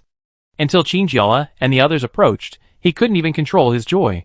I heard that you had your first inspection? What was the result? Chen doubted his level of knowledge of the news. Who told you? Gu Hengyu was proud. I am now a direct disciple of the master of the R&D department. He often tells us things that we can't find out from the outside. Jiala glanced at him, put the bought food on the table, and slowly took the first bite. For example? Gu Hengyu dropped a bombshell. For example, I already know who will participate in the first mission. What? Everyone was shocked. Jiala rushed over and grabbed Gu Hengyu's collar. Tell me quickly. Ahem. Gu Hengyu was unable to breathe due to the tightening collar of his clothes. He patted Jiala's hand hard. Let me go first. Jiala calmed down. Speak. This news was very important to her, not to mention that she had already known that the military was planning this operation. Gu Hengyu rubbed his neck, his breath still not even. I heard there will be 7 people this time, and both of them will be from the R&D department. Lin Zhonghao nodded. The intention of the 2 R&D personnel should be to assist the psychics in using the machinery, which can reduce some unnecessary damage, which is reasonable. Are the others trainers? Chen asked. It's hard to say. Gu Hengyu shook his head. I talked to Meng Xian on the way, and I heard that the medical department has no news on this. Is that so? Chen nodded and continued to eat. At this time, Jiala received another short message on his communicator. He didn't know who the sender was. He could only see a string of unfamiliar numbers. The content was, please rush to the Gamma training room at 8 o'clock in the evening. The training rooms all have their own names, such as Alpha Beta, but Jiala has never been to this Gamma. Because this laboratory is very difficult to apply for, it is generally only open to those with more experience. It is said that there are many newer equipment in it. But who is this person? Why does he have my number? And he has the privileges of Gamma Labs. Jiala didn't know how to answer this text message. What's wrong? Lin Zhonghao noticed her strangeness and asked. Jiala smiled and put the communicator back into her pocket. Nothing. I guess it was sent to the wrong person. Everyone went home early that night because they were very tired after a day of training. Chen sat on the bed, curiously watching his friend walking around the room with a frown on his face. She has been like this for almost 10 minutes, and I don't know what she is worried about. Finally, Jiala seemed to have finally made up her mind. She changed her clothes and prepared to go out, and Chen called her. Where are you going? Jiala bit her lower lip, not knowing how to answer this question, and had no choice but to find a very vague wording. I'm going out for a walk. Chen didn't ask more questions. She could always be with her friends when they were willing to talk, but everyone always had their own privacy, and she wouldn't ask when Jiala didn't want to talk. The two of them always maintained such a tacit understanding. Be careful. She only said this sentence. Qin Jiala answered softly, indicating that he heard it. She was hesitating whether to keep the appointment after receiving this inexplicable text message. The identity of the other party is really hard to guess. Although there are surveillance and military personnel everywhere, it is not ruled out that there may be danger. She finally agreed because the other party, since he has the identity to set up the Gamma training ground, should not be a bad person. It was 8 o'clock, and there should be many people outside at this time. If you really want to do something, you should set the time after 10 o'clock to be safe. In the end, it was actually Qin Jiala's curiosity that was at work. The corridor was very quiet, and Qin Jiala could only hear his own footsteps, stepping lightly on the ground. Occasionally, some people would pass by, all in a hurry, holding various materials in their hands. The lights were still on in the training room, and there were 2s and 3s of people still practicing hard. This made Qin Jiala feel relieved. Even if this person really had ulterior motives, she could probably escape and ask for help. The door of the Gamma training room had been opened. The other party knew that Qin Jiala could not open it with his authority, so he stayed behind. Qin Jiala pushed open the door, and was surprised to find that Luo Yunshin was standing in the training room. He was still wearing a military uniform, with a straight back, like a sharp sword, with a sharp edge that was about to be unsheathed. Chapter 53. Qin Jiala stood there stupidly, stunned for 2 seconds before reacting. Major Luo. Why are you here? Could it be that the person who asked her out was Major Luo? This was really beyond her expectation. Luo Yunshin turned around and nodded to Qin Jiala. You came just in time. He was more careful when sending the text message and deliberately did not tell Qin Jiala his identity. Maybe it was for fun, but he just wanted to see if the girl would come. Qin Jiala didn't know what to say for a moment. She had prepared a lot of words to face all kinds of people, but she couldn't use them at this moment. She could only take 2 small steps forward under the gaze of Major Luo. What could Major Luo say to her? Luo Yunshin knew that she was cautious, so he didn't say much and directly pointed out the topic. Actually, I called you here because I wanted you to learn about the superpowers. Superpowers? Qin Jiala didn't think of this question. Since she came here, she always thought that superpowers were no different from other people. They all had to undergo physical training, and at most they had a little more advantage than others in combat. There are a total of 40 students now. Some of them come and go because they can't accept the intense training or get injured, and some stay here firmly. Among these 25 people, only 10 are superpowers, which is still a relatively rare number. Luo Yunshin continued, superpowers are very different from ordinary people. Have you ever thought about where superpowers come from? And you elemental superpowers are different from others. In your body, it is your mental power that drives superpowers. Spiritual power? Qin Jiala listened carefully, feeling that he had never heard of this term. Luo Yunshin nodded, turned on the air purification system in the room, and lit a cigarette. Qin Jiala saw that the small device for lighting the cigarette was a black round button, and a light touch would reveal a flame. The white smoke was lit, and the light gray smoke slowly rose, and was completely absorbed by the purification device in the room. Qin Jiala felt curious. Luo Yunshin always gave her the impression of a serious soldier, who would definitely be strict with himself at ordinary times. I didn't expect that he would use smoking to relieve himself at this time. Luo Yunshin pinched the cigarette in one hand, and looked straight at Qin Jiala with his sharp eyes. There were too many things in those eyes that others could not understand, like a whirlpool, almost sucking people in. Qin Jiala looked at those eyes, and felt that everything around her seemed to become hazy, the lights dimmed, the sound became smaller, and she didn't even know what she was doing. Ahem. Luo Yunshin's cough pulled her back from the moment she fell into darkness. Qin Jiala woke up suddenly, and was surprised to find that she had walked from one end of the training room to the other side. Luo Yunshin was standing no more than 2 meters away from her, and she could still smell the cigarette smoke on him. What? What's going on? Qin Jiala asked in surprise, but as soon as she said it, she realized that Luo Yunshin must have used his telekinesis on her just now. Could it be that he could exert his supernatural power just by looking at her? Qin Jiala was sweating on her back as she thought about it. Luckily, Luo Yunshin was just her instructor. If he was someone with bad intentions, it was unknown whether she could survive at this moment. She had no memory of what had just happened, as if this memory had been dug out of thin air, and she had just had a short dream. Actually, I took advantage of your lack of preparation, Luo Yunshin said, looking away, which made Qin Jiala feel relieved. If you were more vigilant, it might not be so easy. This girl's vigilance was not as strong as the man who fought with him during the exam. When he was controlled by his mind, he reacted almost immediately. If we train for a while, we might be able to resist him completely. I think his name is Lin Zhonghao, right? Let me put it this way, you elementalists are highly valued. He said, the military leaders regard you as very important assets and are indispensable in battle. There are still a few elementalists found in the capital, and you should be the only one here. Luo Yun took a deep breath of smoke, and the burning column at the front suddenly increased its speed, and cigarette ash fell down. Qin Jiala almost understood. Then what should I do? Luo Yunshin did not answer her question directly, but chose to ask something else. Do you remember what someone said to you outside the psychological test? Ah, I remember. Qin Jiala patted his head, and it seemed that something was gradually becoming clear. Could it be? Luo Yunshin nodded. It was me. People can get a lot of things that supernatural powers cannot give through mental training. Qin Jiala suddenly thought of Luo Yunshin's ability, that powerful mind control. Could it be that he used that ability to give psychological hints to himself when he was taking the exam? Luo Yunshin guessed what she was thinking, and a hint of approval flashed in his eyes. That is indeed my ability, but you can also use this trick by strengthening your mental strength. Qin Jiala became excited. Can I do this too?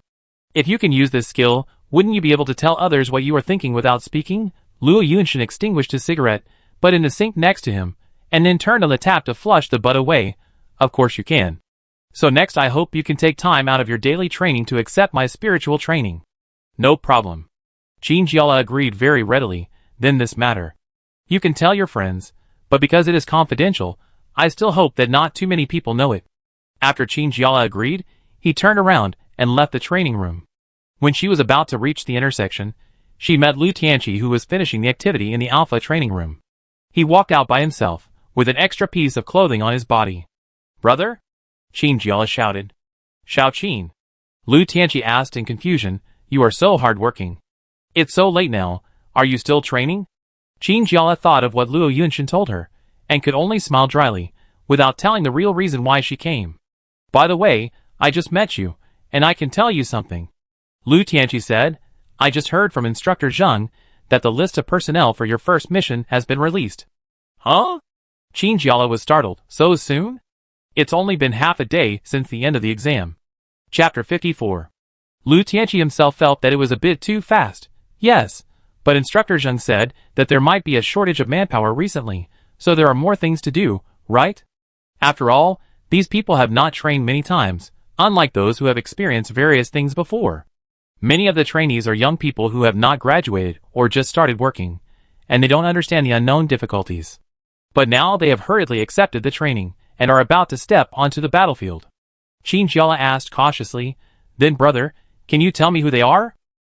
She was more certain that she and Lin Zhonghao would be in this mission, because they both performed well in the exam, but she didn't know about the others.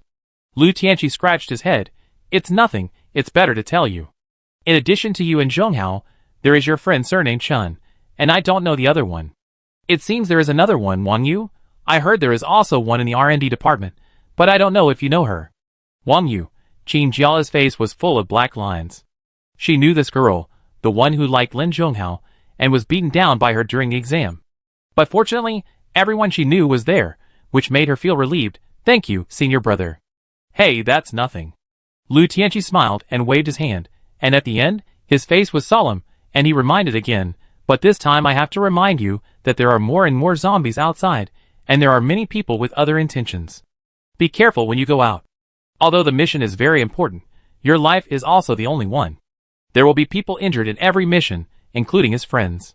Every time he went to the medical department to visit those people, he always felt sad, and he didn't know when such days would end. Lu Tianqi's words warmed Qin Jiala's heart. In the month she had been here, she had always regarded Lu Tianqi as her brother, knowing that he said all these for her own good. Lu Tianqi also had to go back to the dormitory later, so he set off with Qin Jiala and separated at the boys' and girls' dormitory. Qin Jiala always felt that she had learned a lot of incredible things on this trip, and the burden on her shoulders seemed to be heavier. There were more things waiting for her to do.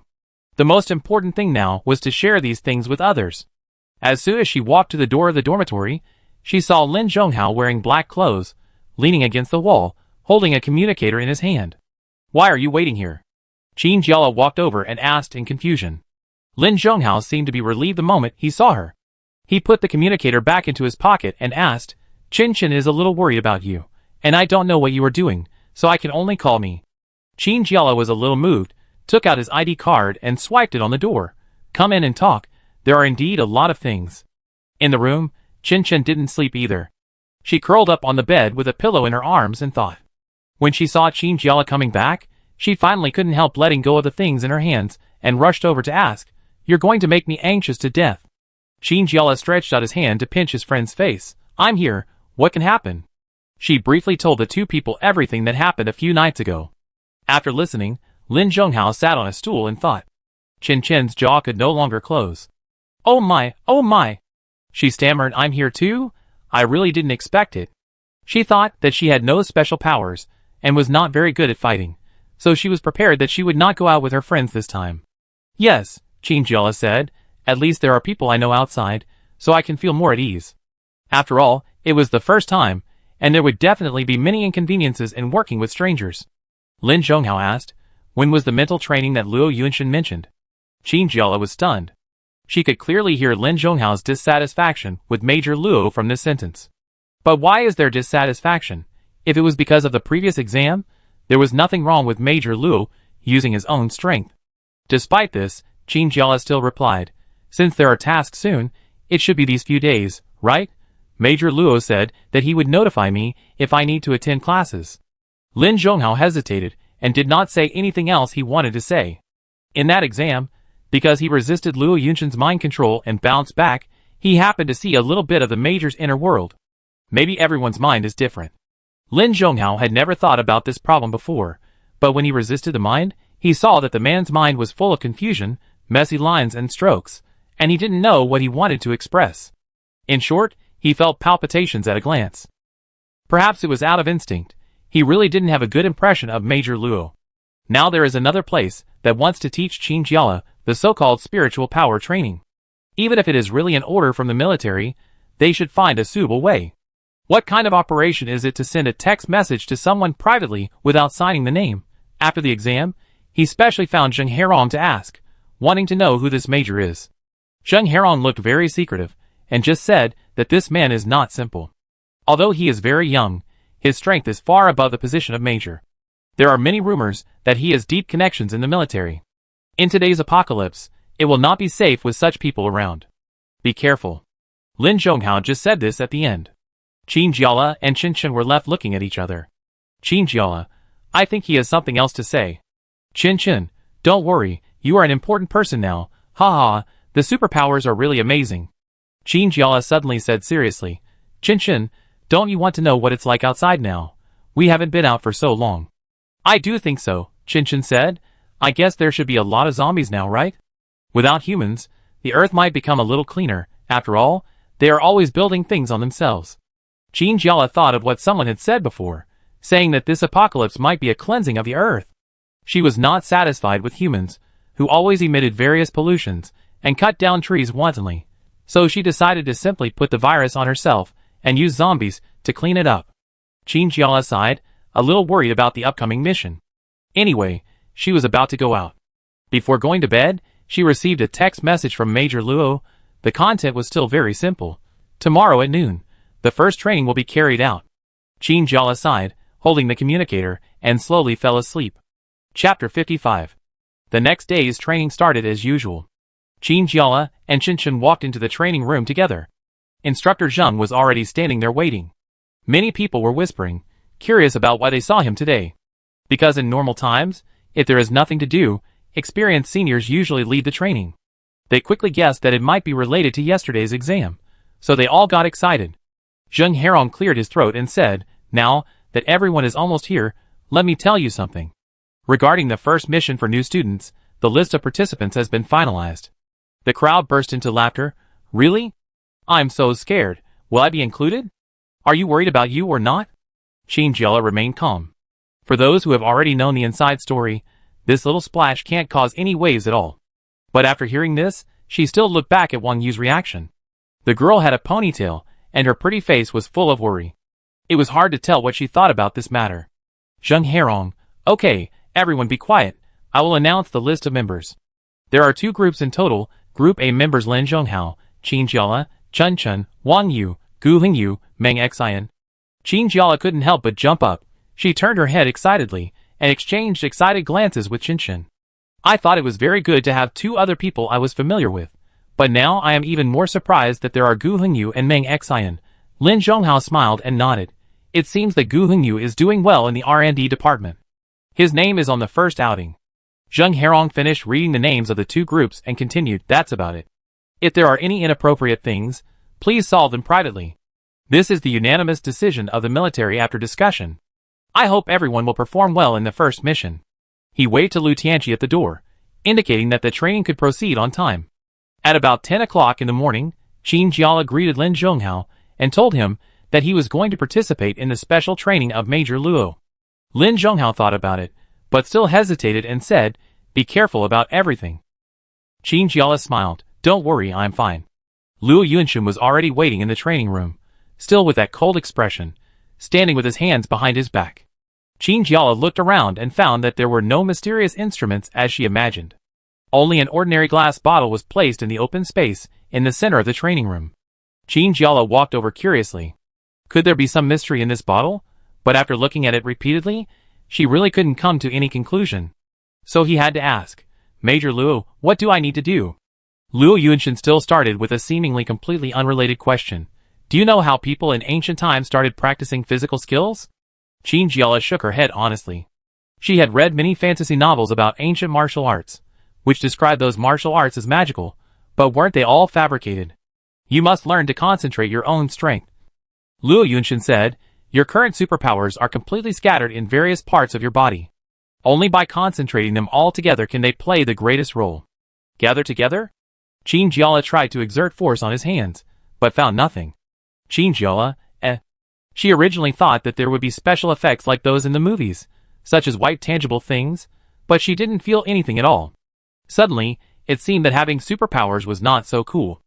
Luo Yunshin couldn't hold back the smile on his face, and he said, the first step is definitely not that simple. The first thing you have to do is to feel the existence of superpowers. Oh, okay. Qin Jiala felt a little blush.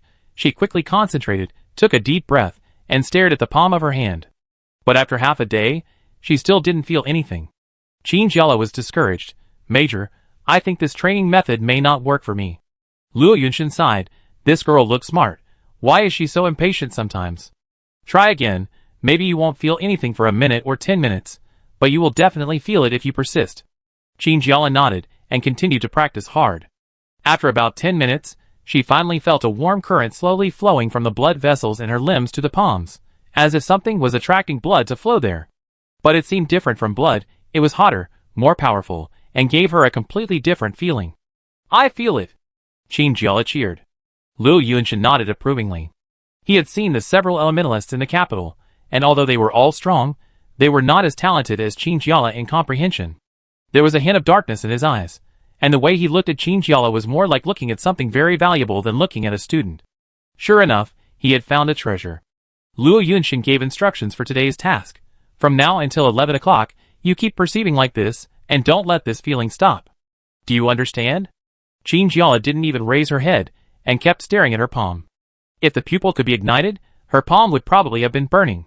Luo Yunshin took a look and walked out of the training room. There was a monitoring panel outside the training room, which could only be opened by people with higher status. He took out his ID card and swiped it quickly, and a display panel appeared. He operated the display panel a few times, and turned off the monitoring of the interior of the training room. Qin Jiala in the training room was unaware of it. She found that if she continued to maintain this state of perception, she would be very tired.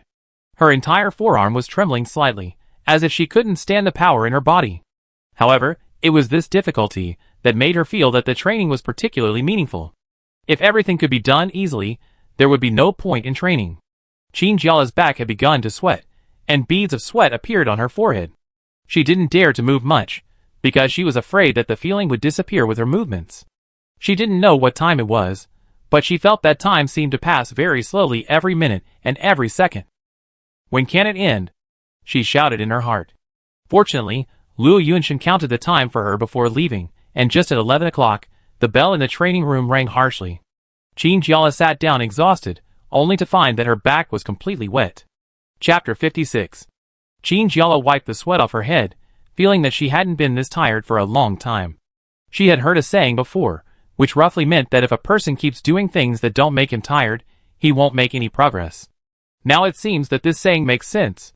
Qinjiala used his supernatural power again, and with just a slight movement, a large layer of ice immediately formed on the ground. Even the thickness and area were larger than before. Qinjiala was faintly excited, feeling that she was very lucky to meet a teacher like Luo Yunshin. "How is it?" Lin Zhonghao, who had been standing at the door, came over. He glanced at the ice on the ground and had an idea in his mind. "Not bad." "Yeah," Qinjiala said happily. "I want to continue training in this way. Maybe I can play a bigger role in the mission." Lin Zhonghao smiled and touched her head. "Thank you for your hard work. Let's go eat together." The cafeteria seemed to be particularly crowded today. Many people gathered together and chattered, probably discussing the upcoming mission. Some of those who were not selected for the group were relieved, while others were indignant, thinking that they had enough strength. The others in Group A were already sitting at the table, and Qinjiala was surprised to find that Wang Yu was also there. She sat next to Gu Hingyu, and the two were discussing something. Strangely, Qinjiala walked over as Qinshin waved, and she couldn't help but wonder in her heart. She had always thought that Wang Yu didn't like her very much, but why was she sitting here at this time? Wang Yu's indifference seemed to be very obvious. She was still talking to Gu Hingyu the last second, and the next second, she saw Qinjiala's face immediately turn cold, and even turned her head away very deliberately, as if she didn't want to look at him anymore. "Qinjiala? ? Why is she looking at him like that? He is obviously a defeated opponent. Why is he showing such a cold face here?" The other party didn't mean to greet her, so she naturally wouldn't rush to greet him. Qinjiala sat beside Qinshin by herself, picked up the chopsticks, and started to pick up the dishes. She was really hungry. Since both of them showed their dislike for each other very clearly, the atmosphere was a little awkward for a while. Meng Xian unbuttoned his white robe and tried to ease the atmosphere. Everyone should know each other, right?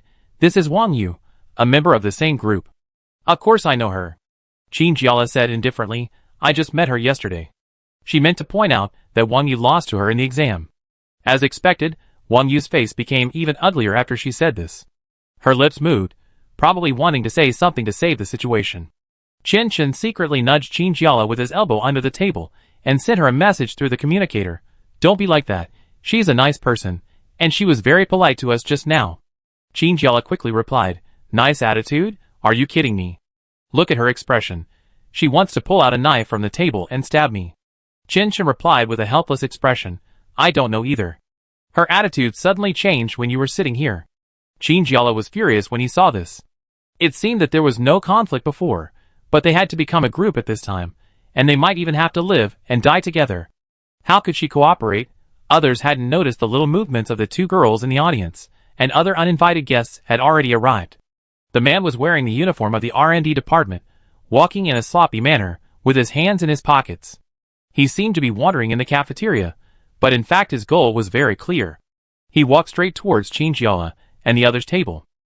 Gu Hingyu, swish, stood up from his chair.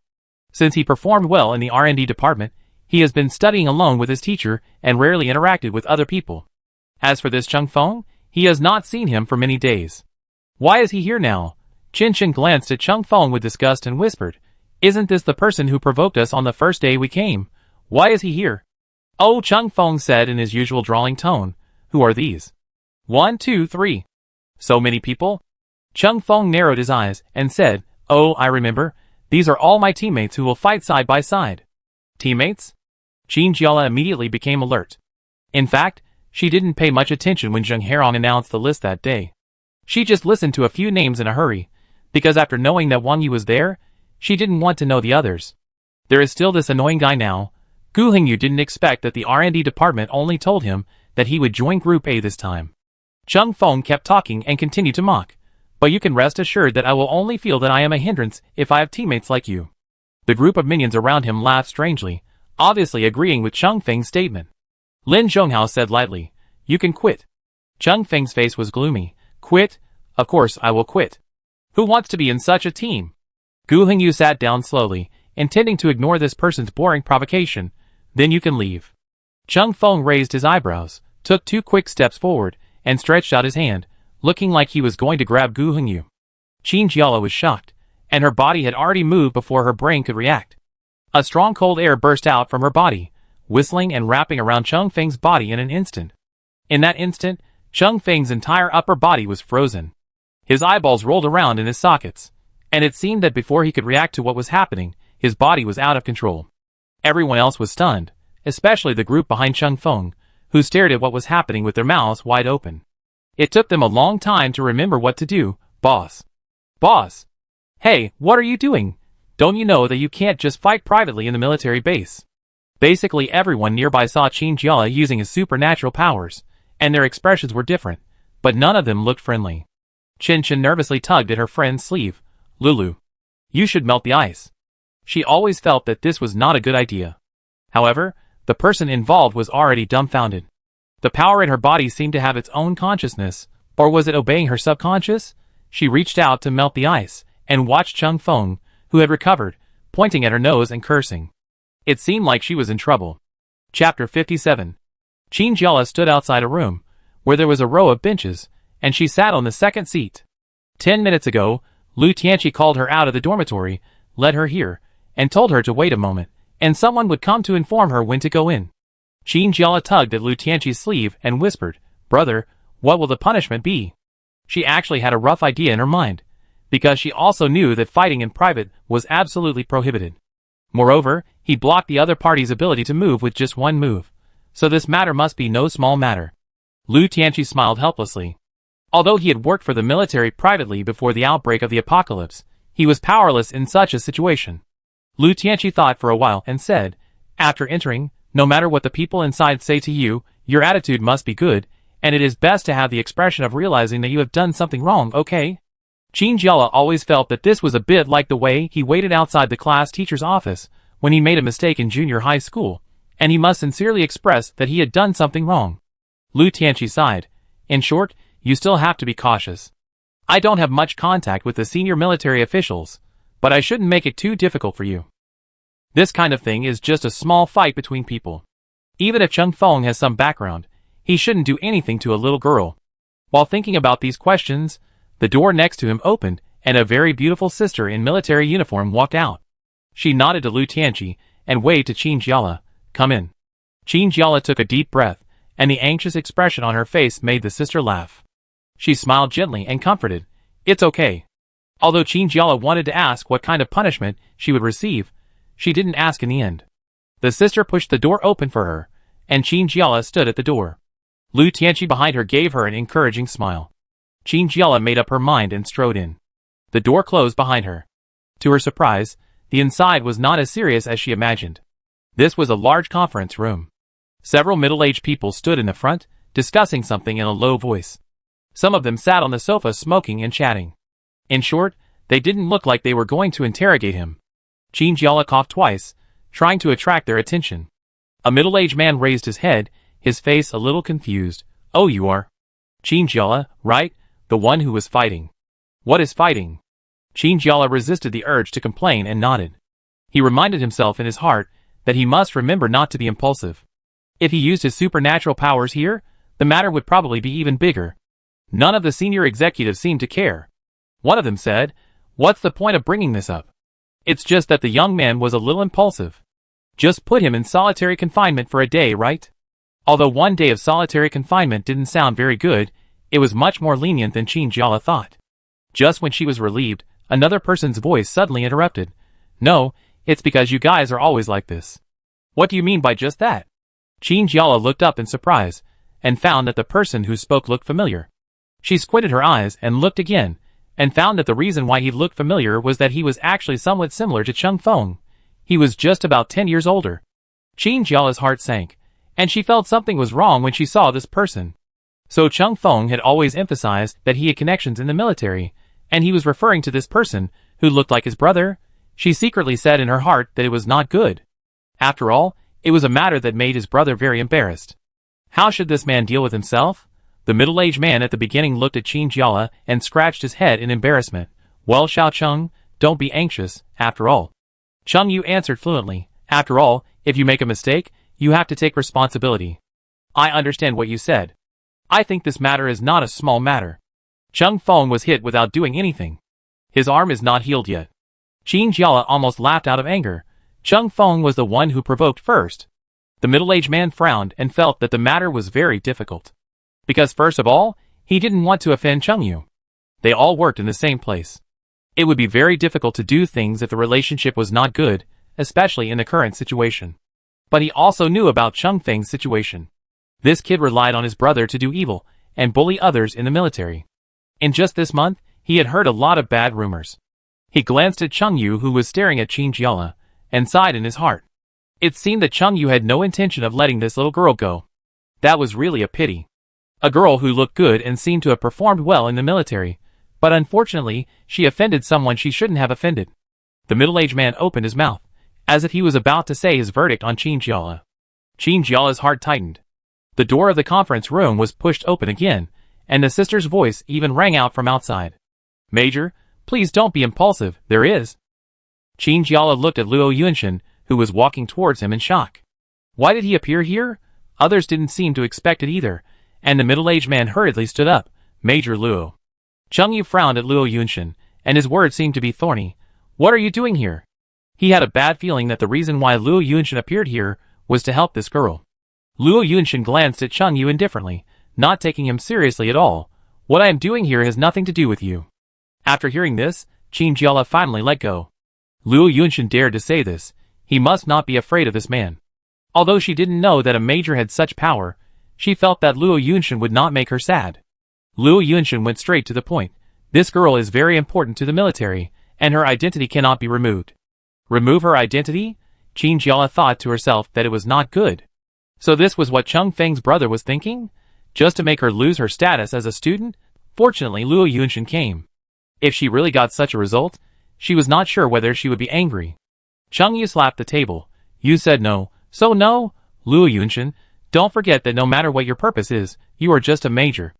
Luo Yunshin glanced at the so-called senior officials around him, who stopped their work and focused their attention on them, and said, I have evidence in my hand. Chapter 58. Evidence? Chungyu frowned. Luo Yunshin, don't think that you can threaten us just because you are from there. Next, Luo Yunshin took out something from his pocket and flashed it in front of everyone. This is the record of my private training of Qin Jiala.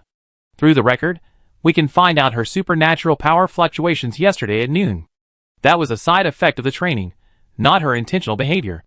At this point, Qin Jiala was also dumbfounded. Is there such a thing? How come she doesn't know anything about it? However, Chungyu kept silent. His face was uncertain. He just looked at the small memory in Luo Yunshin's hand, as if he was hesitating whether what he said was true. No matter what Chungyu thought, the others changed sides first. They all changed their attitudes because of Luo Yunshin's appearance. In this case, it makes sense. No wonder, I said Qin Jiala usually performs so well. How could such a mistake happen? Qin Jiala couldn't control the twitching of her mouth. These people's behavior was too deliberate, right? Just now, they looked like they didn't care what she did and just flattered her. She looked at Luo Yunshin again. The man standing in front of her was like a mountain, blocking all the attacks. Chungyu's face was extremely bad. He couldn't even believe that the favorable situation had turned into this. But after all, the minority obeys the majority. No matter what happened, he couldn't say anything now. Chungyu gritted his teeth and said, if that's the case, there should be some punishment, right? Of course. Luo Yunshin said, since I'm her instructor, the punishment will be determined by me. Chungyu was speechless. God knows this sentence I decide is simply a foul. Seeing how good Luo Yunshin is to that girl, whether there is a punishment or not is just a matter of a word. Qin Jiala almost laughed out loud. Seeing Chungyu's frustrated look really made her feel good. The others nodded hurriedly. If that's the case, let's just leave it at that. Chungyu, In the end, he could only watch Luo Yunshin take Qin Jiala away. Lu Tianqi, who was waiting outside, turned around anxiously. He just watched Major Luo walk in and close the door, and he didn't know what happened inside. But it should be a good thing. If it wasn't for helping Qin Jiala, the Major wouldn't have come. While thinking about it, Luo Yunshin took Qin Jiala out. Lu Tianqi breathed a sigh of relief and hurried forward to ask, how is it? Qin Jiala smiled and replied, it's fine, of course I still have to thank Major Luo. Luo Yunshin said, it's fine. Qin Jiala was still very curious. Major, is that record true? Because she herself had no impression, and she didn't remember Luo Yunshin telling her. Major Luo said with a very matter-of-fact expression, of course it's fake. Qin Jiala, ah? Luo Yunshin stretched out his hand, and crushed the small storage device into powder. The black powder slipped from his fingers and disappeared on the carpet. Of course, it was to deceive them. There is no such thing. Qin Jiala thought about Cheng Yu, who was fooled and couldn't help laughing. Although Lu Tianqi didn't know what happened, he still said, Xiao Qin, I'd better take you back first. I guess Lin Zhonghao and the others must be waiting anxiously. Luo Yunshan also nodded. Let's go. There is nothing else to do. Qin Jiala suddenly thought of the conversation in the conference room just now, and couldn't help asking, that, Major Luo, will I be punished? Because in fact, she attacked Cheng Feng with her supernatural power out of her instinct. Of course not. Luo Yunshan said, you did a good job. Relax well these days, and you can start the mission soon. Qin Jiala smiled and nodded. I understand. Ah, Major Luo is really a good person. After listening to his friend's narration in the training room, Qin Shen punched the sofa to vent his anger. Why don't I have such a good teacher? Gu Hingyu also came with him today, saying that he had nothing to do in the R&D department, so he just came to take a look and see what was needed to carry out the mission. He said, I said it. After all, he helped me that time. Qin Jiala said, but I really didn't expect that Cheng Feng would be in the same group with us. Qin Shen shook his shoulders in disgust. Fortunately, Lei, you beat him, otherwise this kid really doesn't know how high the sky is and thinks he is really the emperor's son. Qin Jiala said, not all of what he said was false. He does have someone who looks like his brother in the military. I saw him today, and he almost wanted to kick me out. Qin Shen was surprised and indignant. How can this be? Why? Gu Hingyu also felt uncomfortable. Cheng Feng did go too far. After you beat him up, several people in the R&D department came to me and told me that this kid often abused his status to bully others. Lin Zhonghao shook his head. Fortunately, I am not in the same group, otherwise I don't know what he would do in the group. Qin Jiala sighed. Okay, let's not talk about this. I actually really want to know what our first mission will be. I asked Lu Tianqi before, and he only said that the initial mission would be some kind of rescue mission. For example, a certain community or a school. Because the students at the beginning have no experience, they won't set too difficult tasks. Qin Shen shook her arms. The last test gave her a lot of confidence. She wanted to go out and punch a zombie right away. No matter what it is, I feel I am ready. Gu Hingyu said, I heard it's a lottery, right? Lin Zhonghao nodded. Qin Shen patted Qin Jiala's shoulder. Then Lei has to do it. She is simply a little golden hand. She can touch the treasure every time. Qin Jiala didn't know whether to laugh or cry. She only won the first prize once. Who knew that Lin Zhonghao also nodded. I think it's okay. Huh? Qin Jiala's eyes widened. Qin Shen laughed. Then it's decided. No. Qin Jiala declined, saying that this group of people were so arbitrary. Could she still have some power to make her own decisions? What if you draw a bad one? Gu Hingyu stopped flipping through the book. It's okay, even if it's a bad one, I believe in the strength of our team, and we will definitely solve it. Lin Zhonghao alone can fight against 3 or 4 people. Qin Jiala narrowed his eyes. Then don't regret it. Just go ahead with confidence. Volume 2. Chapter 59. Soon, in the eyes of the rookies who were about to participate in their first mission, Lu Tianqi announced in the training class that the mission drawing would begin today. Qin Shen and the others surrounded Qin Jiala and cheered her up. It's okay, Lei, just go and draw. Qin Jiala's face was full of black lines. It's obviously just a mission. Why do you make it sound so tragic? Lin Zhonghao said, the tasks in the box should be of similar types. Just pick one at random. Don't feel pressured. Qin Jiala took a deep breath and walked towards Lu Tianqi. He had a small black box in his hand, just like the most common lottery box in the past, with a round hole on the top for people to put their hands in. It is obviously such a high-tech modern society, but they still have to use such an old-fashioned method. Qin Jiala complained in his heart, wondering if this can be regarded as the military's sense of ritual in this regard. Lu Tianqi winked at her and took the initiative to hand over the box. Qin Jiala took a deep breath, rolled up the sleeves of her training suit, and passed her thin white wrist through the round hole very loosely. Her fingers could touch the few slips of paper inside. There was actually a lottery ceremony for just a few tasks, Qin Jiala thought speechlessly. Her fingers fiddled with it very casually, and pulled out a slip of paper. Under the hot eyes of a group of people behind her, Qin Jiala stared at the slip of paper and slowly opened it. There was only one scribbled sentence on it. Kindergarten rescue. Kindergarten? It sounds simple. Qin Jiala was puzzled and disappointed. She thought she would have a bit of a protagonist's aura, at least a cool-sounding task. The other leader of Group B also came up. He was very quick and took out a piece of paper from the box. He unfolded it and read it in front of everyone. Cross the bridge and eliminate the zombies on the opposite side. After saying that, he looked at Chingyala provocatively, as if he was sure that his task was more advanced. Chingyala was speechless at this man's childish behavior. She shook her head, ignored his gaze, and directly crumpled the slips of paper and stuffed them back into the lottery box. Then she shrugged at Lu Tianqi's questioning eyes. How is it? Qin Chen was in the audience, and when he saw Chingyala coming back, he immediately asked excitedly, What is it? Chingyala said dryly, It may not go according to your wishes. It seems like a very simple task. Go to the kindergarten to save the children. Qin Chen paused, and Gu Hengyu quickly followed up. What's wrong with saving the children? Children are the flowers of the motherland, and they are responsible for saving the motherland in the future. Lin Zhonghao couldn't hold back and burst out laughing. Wang Yu also came over. She often participated in training with other members of Group A these days, and her relationship with Chingyala was relatively relaxed. At least it looked okay, and they didn't get too confrontational when talking. It sounds okay. There's no need to participate in something too difficult for the first time, she said. Qin Chen, yes. Maybe the group of Group B will be eaten by zombies when they enter the mission. Chingyala coughed twice to interrupt his friend's curse. Lu Tianqi continued, The team leader and a team member will go with me to get the mission supplies, and the others will continue training. Gu Hengyu was surprised.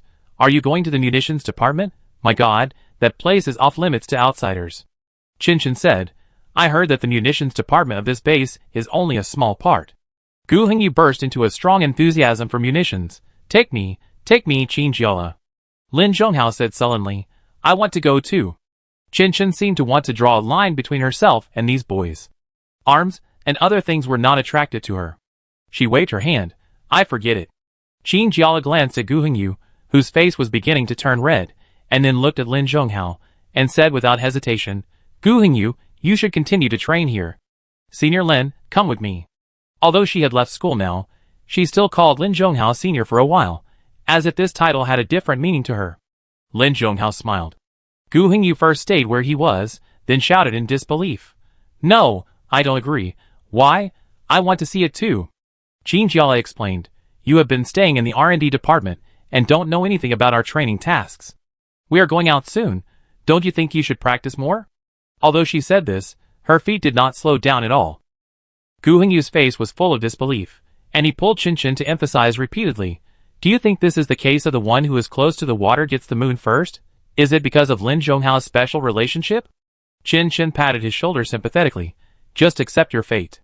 Yes, I will take you to see the training room first, and I will be your instructor today. Gu Hengyu wanted to cry, but had no tears, and was pulled back by Qin Chen's collar. I don't want it. I want to visit the munitions department. There were many people busy in the corridor, outside the training room. Chingyala guessed that the situation outside might not be very impressive, and the number of zombies must be much more than when they came in. As the number of living people decreases, the task of clearing will only become more and more difficult. And it seems that she hasn't been alone with Lin Zhonghao for a long time. The training tasks are many, and the intensity is high. There are different things to do every day. The only thing she knows is that Lin Zhonghao seems to have changed a lot. His height, which was not short to begin with, seems to be getting taller and taller. His body is stronger than before, and he can hold up his training clothes very well. Chingyala has no doubt that if he goes outside, Lin Zhonghao will definitely be the main force in killing zombies. Actually, you don't need to call me senior now, Lin Zhonghao suddenly said. Ah. Chingyala didn't react to this sudden topic, and was stunned for a moment. You can call me anything you want. Lin Zhonghao looked up and looked forward, his voice gentle. Anything? Chingyala's mind suddenly had many messy thoughts, some of which she was even embarrassed to say out loud. She shook her head, trying to get all those thoughts out of her mind. Then, can we just call her by her name? Chingyala asked cautiously. Of course. Lin Zhonghao smiled. It was a pity. He had expected to hear more intimate names, but it didn't matter. They would have a lot of time to spend together in the future. There were plenty of opportunities for her to change her words. Chapter 60. Wow. Chingyala stood in front of the door of the armory, and was stunned. In front of him were boxes of neatly arranged guns and ammunition, all with a cold luster. It seemed that just by being placed there, their momentum was enough to impress people. Chingyala had never seen a real gun in person. In the peaceful modern society, the only way to see guns is in various news or movies. I didn't expect to see it today, and it was indeed different from the feeling on the screen. Lin Zhonghao was very calm. He graduated from a military academy, where many courses were related to weapons, and they were even taught detailed information about each weapon. He had seen most of the things in front of him. Standing in the armory was a middle-aged man who looked more like an armed smuggler than a soldier. He was wearing camouflage uniforms, his forearms were bulging, and he had rolled up his sleeves, revealing a small tattoo that looked like the tail of an animal. He had a shaved head but a beard, and a cigarette stuck between his ears, looking unruly. Qin Jiala couldn't help but think of the official soldiers he had seen since he came here.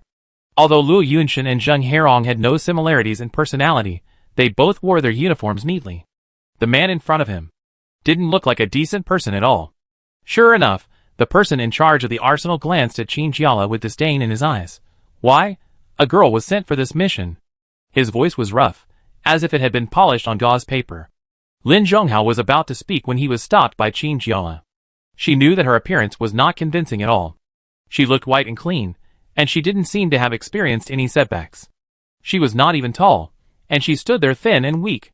No one would believe that she was a military student who was about to face thousands of zombies. Qin Jiala said politely, "Appearance cannot determine everything. Please count the weapons needed by Group A this time." The person in charge obviously didn't want to be ordered around by such a little girl. He moved his body reluctantly, but didn't bend down. He just took 2 steps and stood in front of Qin Jiala, looking down at him with a condescending look. "What did you say?" Lin Zhonghao's eyes were slightly angry, but before he could speak, Qin Jiala said, "No matter who you are, please move faster, because the task is urgent.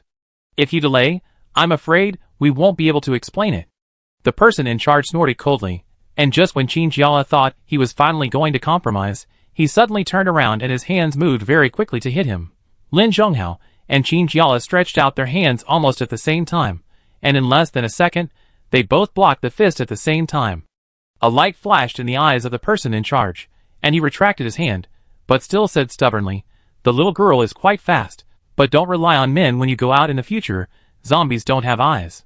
He moved his limbs, and Qin Jiala found a big scar on the back of his head.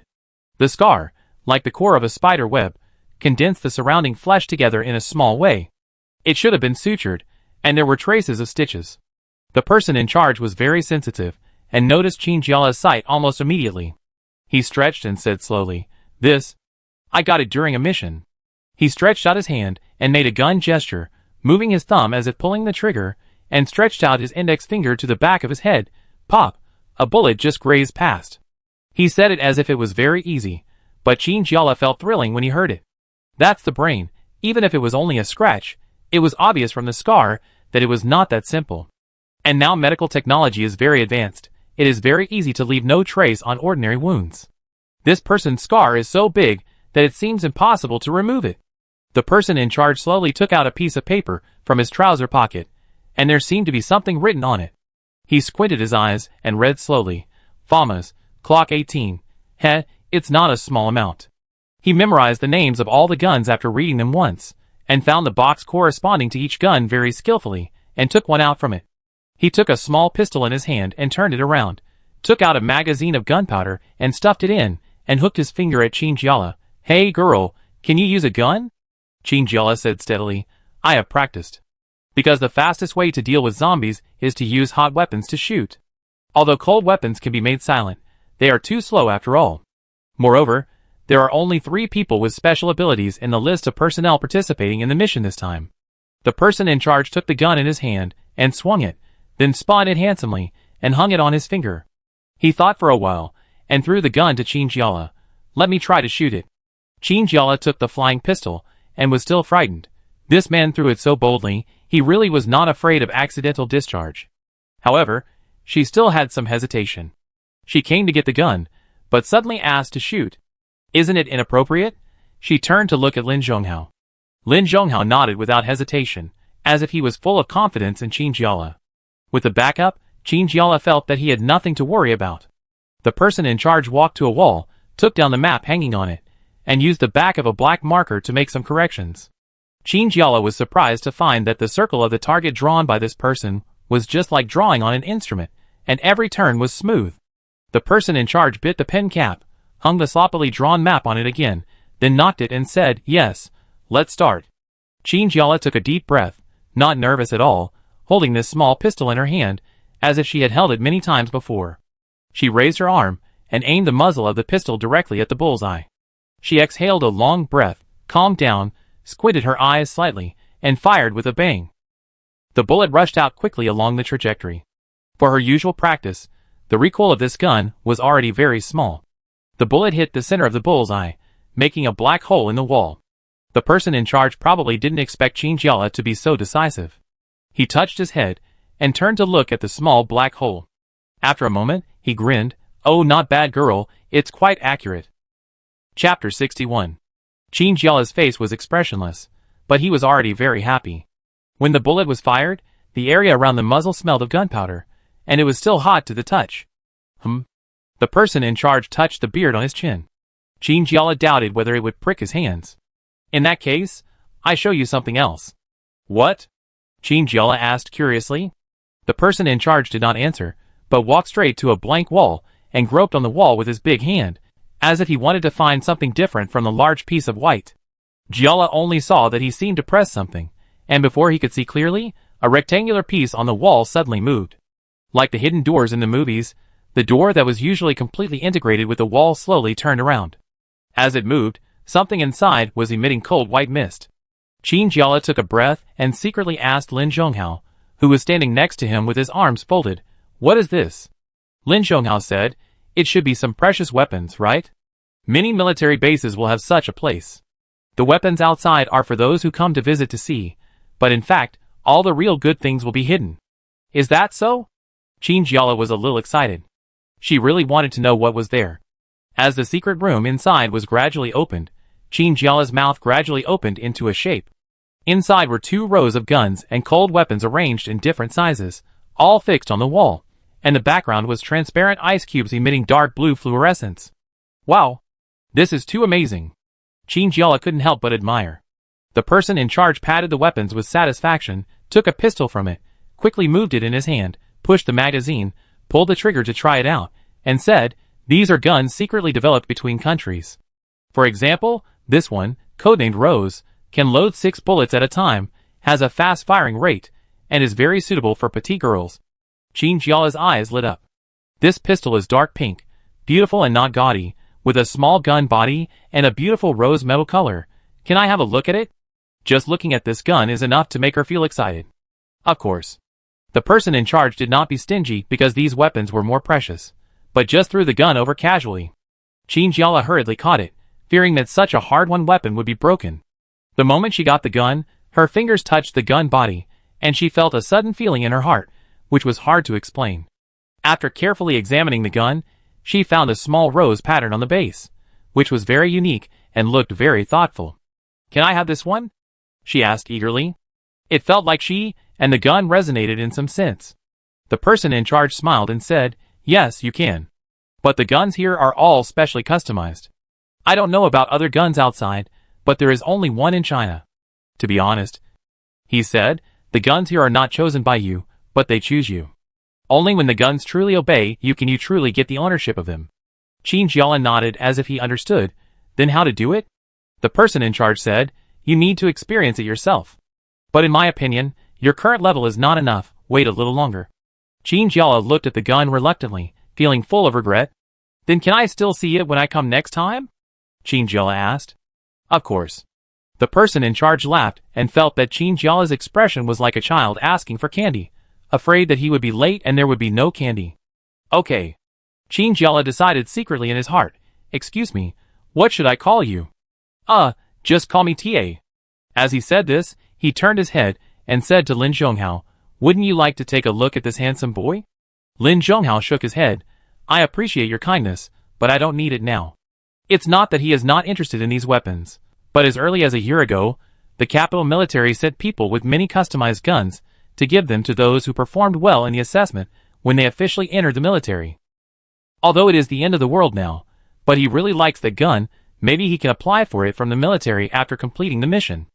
"Okay then." TA nodded regretfully, but he still felt that there was something wrong with this young man. He turned his back and pressed a button on the wall with one hand, and the door of the secret room slowly closed again. TA cleared his throat and said with his hands behind his back, "But don't tell anyone about these things when you go back, because after all, it involves state secrets, and I shouldn't show you these guns." The last sentence was said in a low voice, as if he felt guilty. Guilty? Chinjiala felt very embarrassed. This Uncle TA did not hesitate at all when he opened the secret room just now, which made people doubt whether he was familiar with this. "Okay, take your things back," TA said with a smile. "I guess you still have a lot of things to do." Chinjiala nodded, holding the cold weapons he brought back, and Lin Zhonghao holding the guns and ammunition, and the two returned to the dormitory. Chen looked at the things the two people brought back in shock. "So many?" Chinjiala put all the daggers and knives on the table, making a series of crackling sounds. "They are large in size, but there are not many of them." The members of the team all gathered together at this moment, including Wang Yu and Meng Xian. They had no serious training tasks recently, so they just adjusted their status and practiced on their own. Wang Yu picked up a submachine gun that looked very heavy from the table. Perhaps he didn't expect it to be heavier than it looked. He couldn't hold it for a while, and the whole person seemed to be falling down because of the gun. Meng Xian next to him helped him up. "Be careful." Wang Yu looked at the gun in her hand, which was already difficult to hold steady, and asked, "How do you shoot it?" "They usually train with pistols, but if they really encounter zombies, it will be difficult to have the strength to shoot." Gu Hengyu touched his chin. "I think we can make an accessory to relieve the pressure on the arms and shoulders." "Then I leave it to you." Chinjiala said that he was holding a list in his hand and distributed guns according to the different needs of each person. For example, those with special powers should rely more on them, and girls should use small guns as much as possible. Chinjiala thought for a moment and asked Gu Hengyu, "Is there something that can detect human body heat?" She didn't know much about the equipment, but she knew that if the mission was to rescue, she would definitely need something that could detect living people. "That's good," Chinjiala said. She unfolded the city map she received yesterday and laid it flat on the table, asking everyone to come over and take a look. The destination of the mission is a private kindergarten. That small area has been circled. Jiala took a red pen and marked the circled area again. "Do you have any suggestions?" Chinjiala asked. This kind of group activity cannot rely on only one person to issue orders. It is better to let everyone think about the action measures together. It will be faster. Chen asked. "I think such a mission is given because it has been confirmed that there are still living people there." Meng Xian thought, "And it will be inconvenient if there are children. I guess children of this age, who are in kindergarten, will be very scared when seeing zombies, right? It has only been more than a month since the zombie outbreak. If the kindergarten teachers are smart, they will go to nearby stores to buy food and other supplies. The safest place is to stay in the kindergarten. Lin Zhonghao, you can clear the zombies nearby first to avoid inconvenience when escaping." "That makes sense." Chinjiala nodded. Chen suddenly asked a non-car question. "What if there are zombies in the kindergarten?" Wang Yu glared at him with the look of a fool. "Of course I killed him." Chen was stunned. "In front of the child?" Wang Yu rolled her eyes. "At this time, don't tell me that you still think children are fragile. Those who can survive until now must be accustomed to bloody scenes." Chen frowned. She admitted that what Wang Yu said made sense, but she felt very uncomfortable to hear her arrogant tone, so she frowned and wanted to refute him. Chinjiala interrupted the smell of gunpowder between the two people. "Then let's decide it this way. If we encounter any situation tomorrow, we will judge it at that time. If we don't stop them, it will be difficult to deal with them if they really quarrel." Gu Hengyu and Meng Xian also said with a serious look, Yes, let's do it this way today." After sending the others away, Chen stood silently by the table, looking down at the map. Although she didn't speak, Chinjiala could clearly see what this girl was thinking. He walked over and said softly, "Since we are all practicing in the same group, we must get used to each other." Chen took a deep breath. "I really don't like her." Chinjiala said helplessly, "Maybe it's just this time. Just be patient for now." At night, Chinjiala was called over by Lu Tianqi again, saying that he wanted to hold a meeting with some experienced seniors. Chinjiala was originally very surprised why only he was notified, and there was no news from Chen. When he arrived at the meeting room, he found that there was only one person from Group B, and it was the person he met when drawing lots that day. Lu Tianqi stood in the middle of the conference room, cleared his throat, and said, "Since the leaders of each group are here." "Person in charge?" Chinjiala was puzzled, and couldn't help raising his hand and said, May I ask?" "Team leader?" Lu Tianqi nodded. "Yes. Isn't it the leader of Group A?" Chinjiala almost fainted. she didn't know anything about the team leader at all. And why did she become a fictitious team leader out of nowhere? This is really not her modesty. Even if she really needs to choose a team leader, it shouldn't be her turn, right? The more experienced Lin Zhonghao is the right candidate. Seeing Qin Jiala's completely confused expression, Lu Tianqi finally reacted and couldn't help wanting to laugh. In the end, he waved his hand and asked people to sit down. Let's settle this for now. Next, let's talk about this mission. Qin Jiala, forget it, let's be the team leader. Lu Tianqi said, everyone knows that many seemingly easy tasks can be very successful if the team members work together. I want to remind everyone that according to the statistics of the military, the number of zombies outside has reached 1/2 or even more. The good thing is that the virus spread quickly at first, but as humans gradually became alert, the speed has slowed down. But this does not mean that it is safe outside. The health organization has not yet developed a usable virus serum, which means that once infected, humans still have no resistance. Qin Jiala listened and thought, and quickly sorted out all the relevant knowledge and information he heard in his mind and stored it in his brain. Even if you are a superpower, you can't underestimate this virus. Lu Tianqi continued, we all thought that as long as we become superpowers, we will not be affected by the virus. However, the news from the capital recently is that a superpower has been attacked too many times by zombies and died while performing a mission. Qin Jiala was secretly surprised. This means that superpowers are not invincible. Everyone has a limit to the virus. Lu Tianqi said, I don't want to add too much pressure to everyone, but I hope everyone can stay calm when going out on a mission. I will give everyone a contact device now. As he spoke, he took out several small black boxes from his pocket and handed them to each team leader present. Qin Jiala curiously opened the small box and found a red button inside. Lu Tianqi explained, this button is for you to contact the base when you really encounter a handshake because sometimes the mission location is underground and the signal may be poor. This device is currently the least affected by other factors, but please save it for the last resort. Qin Jiala looked at the red button, resisted the urge to press it, and put the box away in his pocket. That's about it. Tomorrow is the first day of the mission. I hope everyone can go smoothly. Lu Tianqi clapped his hands. Any questions? A few older seniors walked over. Qin Jiala took a look and decided to go back to the dormitory first. Tonight is the last night before the mission. Tomorrow, everything will probably be different. Chapter 62. The night before the mission is very difficult for many people, because they are facing an unfamiliar world on the ground that they haven't been to for a long time. What will it look like? Some people are afraid, some are looking forward to it. In short, for most people, it is a sleepless night. However, Qin Jiala has always been very generous. She believes that no matter what difficulties there are, they should be dealt with when they really appear, so she never worries too much. That night, Chen tossed and turned and didn't sleep well. Until late at night, she could still hear her friend's gentle breathing, which made her even more angry. So when she woke up the next day, Qin Jiala looked radiant, fully prepared and ready to go, while Chen had dark circles under her eyes and looked listless. Qin Jiala asked in surprise, didn't sleep well? What happened? Chen stood in the bathroom brushing his teeth weakly, with white toothpaste foam all over his mouth, and mumbled in response, I'm fine. Qin Jiala combed her hair and changed her clothes quickly, and stood in front of the mirror with full energy, forming a very sharp contrast with her friend. She said, come on, we will deal with zombies soon, and we must pay attention. Chen spit out the toothpaste foam in his mouth and began to rinse his mouth, thinking slowly. Yes, I am a person without superpowers.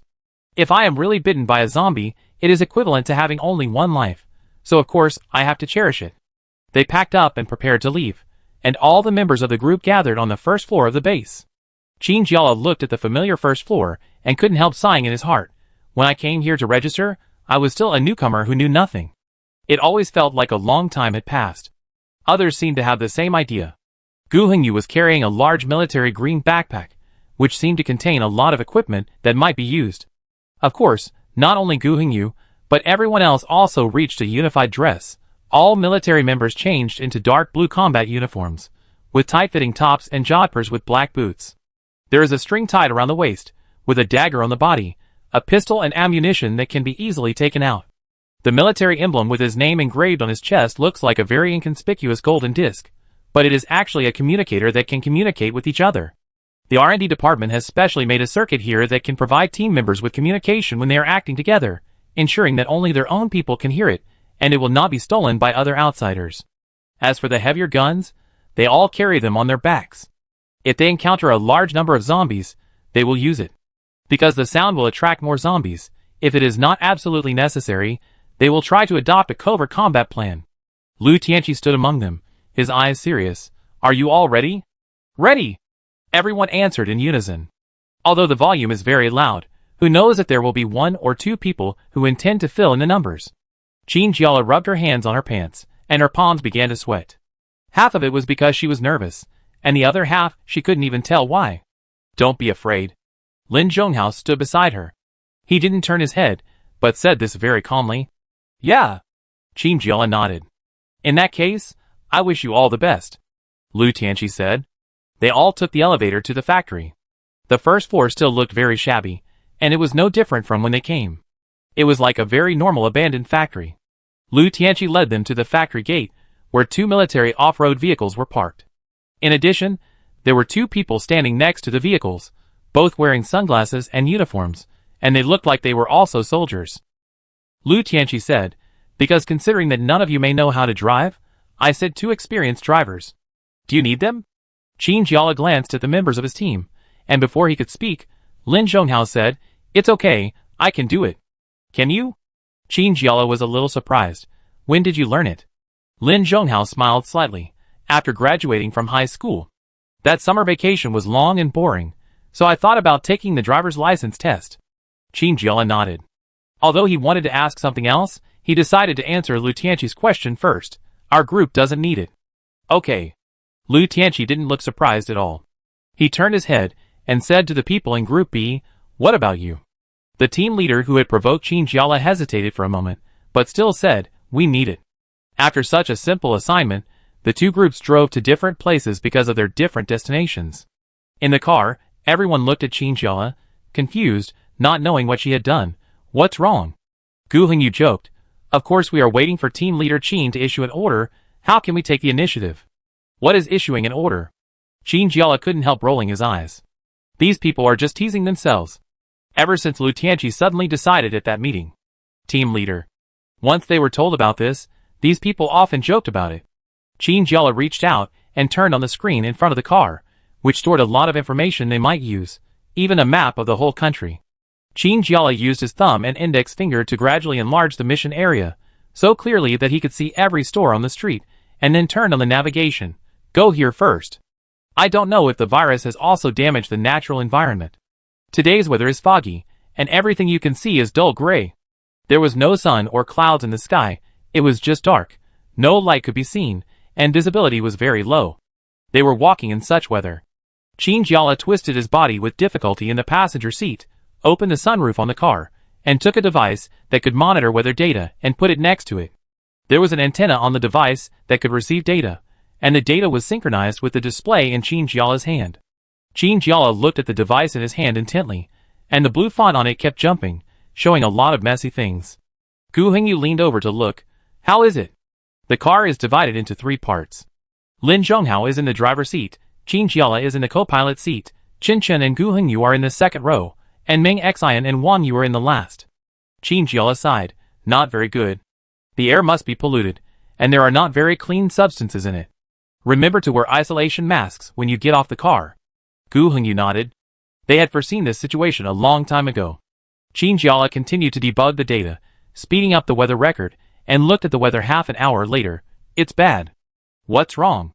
Qin Chen asked. Qin Jiala turned around and handed the device to Gu Hengyu. She planned to ask professionals to confirm it again. It may rain later. According to the previous information, the global climate has become abnormal since the outbreak of the virus. The temperature should be more than 20 degrees now, but it is only about 10 degrees. The low temperature makes it inconvenient for them to move. Gu Hengyu pressed the machine and said, Indeed. There should be a heavy rain, and the temperature will drop. Wang Yu, who was sitting in the back, also heard it. What should we do? Lin Zhonghao turned the steering wheel to the left and thought, the only way now is to speed up and try to complete the task before the heavy rain comes. What he said makes sense, but heavy rain is really not a factor that can be controlled by humans. The rain had already fallen before they reached their destination. The big raindrops hit the car with a muffled sound. The glass in front of the car was soaked by rain, and there was a curtain made of water. Lin Zhonghao turned on the wipers, and the two rods began to clean the rain on the window from left to right. The rain came suddenly, 10 minutes earlier than the data they monitored. The heavy rain seemed to cover everything in the world. It was darker outside, and it was almost impossible to see anything. Qin Jiala sighed. He didn't expect that the first mission would be so unsuccessful. Meng Xian asked, "What's next?" Qin Jiala shrugged. "What else can I do? We can only keep going forward. The rain is impossible to stop. The only thing we can do is to speed up." No one said anything. The rain weighed heavily on their hearts. Soon, they would reach the kindergarten a little further. As victory was in sight, the car suddenly made a loud noise, and after a few vibrations, the right half seemed to sink into something, and the whole thing sank. Qin Jiala, who was sitting in the co-pilot seat, held the window, and felt like he had fallen into something. She asked in a panic, "Is everyone okay?" "Nothing." Qin patted his chest in shock. "What is that?" Lin Zhonghao had already opened the window and looked out. Maybe the ground was loose, and the car got stuck after passing by. Qin Jiala also opened the window and looked down. What Lin Zhonghao said was indeed correct. There was a big hole on the left side, and the wheel had sunk into it. Her hair was wet by the rain, but she didn't care about that. She just asked anxiously, "Try again to see if you can get out." Lin Zhonghao nodded and stepped on the accelerator to the maximum. The car kept making low roars, as if it was secretly exerting its strength. As the accelerator was increased, the rear wheel turned quickly, and mud kept splashing out, but it didn't seem to have much effect except making the surrounding ground looser. Lin Zhonghao frowned. "It's too deep, there's no way." "What should we do now?" Qin Jiala bit his lower lip tightly, and quickly thought of several ways in his mind. They could abandon the car. But if that happens, they have to contact the base, which means that their mission may not be completed in time. But if they don't leave the car behind, how can they get out now? Wang Yu said, "Can't we still contact the base? It should be easy to get another car." "No." Qin Jiala interrupted her. "If we have to ask the base for help every time we encounter something, we will never be able to complete it independently. The most important thing is that it will waste a lot of time. Who knows how long those children in the kindergarten can hold on? Do we have to get off and push the cart?" Wang Yu asked unhappily. Qin said, "Lulu, go down and try to push it." Qin Jiala nodded. "Everyone get off the car, let's work together." Wang Yu obviously didn't agree with this arrangement, but now everyone in this group obviously agreed with Qin Jiala as the team leader, and had no intention of refuting her meaning. If she spoke again, she would definitely not get support. She got off the car reluctantly, but the second she got off the car, she stepped on the mud under her feet, and the mud splashed all over her. Ouch! Qin almost rolled his eyes. Everyone was soaked by the rain when they got off the car, and they all looked very embarrassed. She urged impatiently, "Okay, miss, push the car quickly. I don't have time to listen to your complaints now." Wang Yu frowned. She did look a bit like a little lady before, and she hardly did housework at home. She was the apple of her parents' eyes. But who knew that in the end of the virus spreading, she would still have to stand in this pile of mud and push the car? Qin Jiala walked to the end of the car, exerted force on her feet and legs, and pushed it forward. But even with the help of Lin Zhonghao, who was stronger, the car stuck in the mud could only move a little, and could not make any changes. Qin looked up, and wiped the rain off his face. He felt like the soldiers who rescued people in the floods he saw on TV before. "I didn't know how hard it was before, but now I know it's really not easy when I start doing it myself." The rain was heavy, and it hurt when it hit my body. Not to mention that as the temperature dropped, the thin 2 layers of clothes could not resist the attack of the cold air. Qin Jiala rubbed his arms, and a layer of despair gradually filled his heart. If they had that kind of infinite power, it would be great, and lifting the car should not be a problem. If there is something hard, it would be great. Gu Hingyu shouted in the rain, "It's just the principle of the lever, it's very simple, just pry it." As he said, he walked around, trying to find what he wanted in those deserted stores. The sky was getting darker and darker, with wind and rain, and everyone looked in a bad state. Who knew that their first mission would be so difficult? A few zombies wandering outside slowly walked over from the street ahead. They seemed to be completely unaffected by the rain and staggered over. Qin Jiala raised his hand with concentration, and a strong cold wind blew over. The wind was wrapped with ice chips and snowflakes, and when it approached the zombies, it froze them all into ice cubes. Clang! The zombie ice cubes fell to the ground with a loud noise. Gu Hingyu, who was looking everywhere, heard the sound. Chapter 63. Gu Hingyu stared at Qin Jiala, not knowing what he wanted to say. Qin Jiala felt uneasy when he looked at him, and couldn't help but take 2 steps back. Hey, are you okay? What kind of look was that? Gu Hengyu thought for a moment, and slowly said, I just suddenly thought that if we freeze the ground with ice, the mud shouldn't make the car sink further, right? He was just inspired by seeing those unlucky zombies, but it was just a suggestion. Whether he could do it or not depended on Qin Jiala himself. Lin Zhonghao frowned. You can try it, but it might freeze the car. Qin Jiala blinked, and began to try to understand the two people's thoughts in confusion. Chen Chen obviously didn't understand like her friend. She asked, but didn't you say to use a lever to pry it? Why did you suddenly say to freeze it? It's really not their fault that they don't have enough IQ. But the key points of liberal arts students may be different from those of science students, so they are inevitably a little powerless when understanding these physical problems. Ming Xian roughly understood it, and he nodded, thinking that this was a good idea. And the weather now showed no sign of getting better. If the rain got heavier, they would be trapped here. Qin Jiala looked hesitantly at the car that was completely stuck, because the cement road was damaged by something, breaking like a broken brick, and the car was stuck in the mud under the cement. Okay then.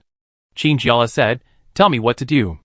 Gu Hengyu walked around the circle, squatted in front of the tire to see the degree of sinking, and said, can you try not to touch the tire, but just freeze the mud? This was the only thing he was not sure about. Qin Jiala's ability had a large attack area, and was very easy to penetrate. He had never seen her avoid an object. Qin Jiala nodded. It should be possible. Luo Yunshan had already said this when he was training her. He told her to try to make her ability a real part of herself, and to use it very flexibly to achieve great results. She also tried to do such training in private, such as freezing the flowers in the vase without touching the vase, and so far she has made some progress. Chen Chen cheered beside her. Come on, Lei Lei, I believe in you. Qin Jiala took a deep breath. Her hair was completely wet, and strands of it were limp and stuck to her cheeks. She couldn't help but feel a chill.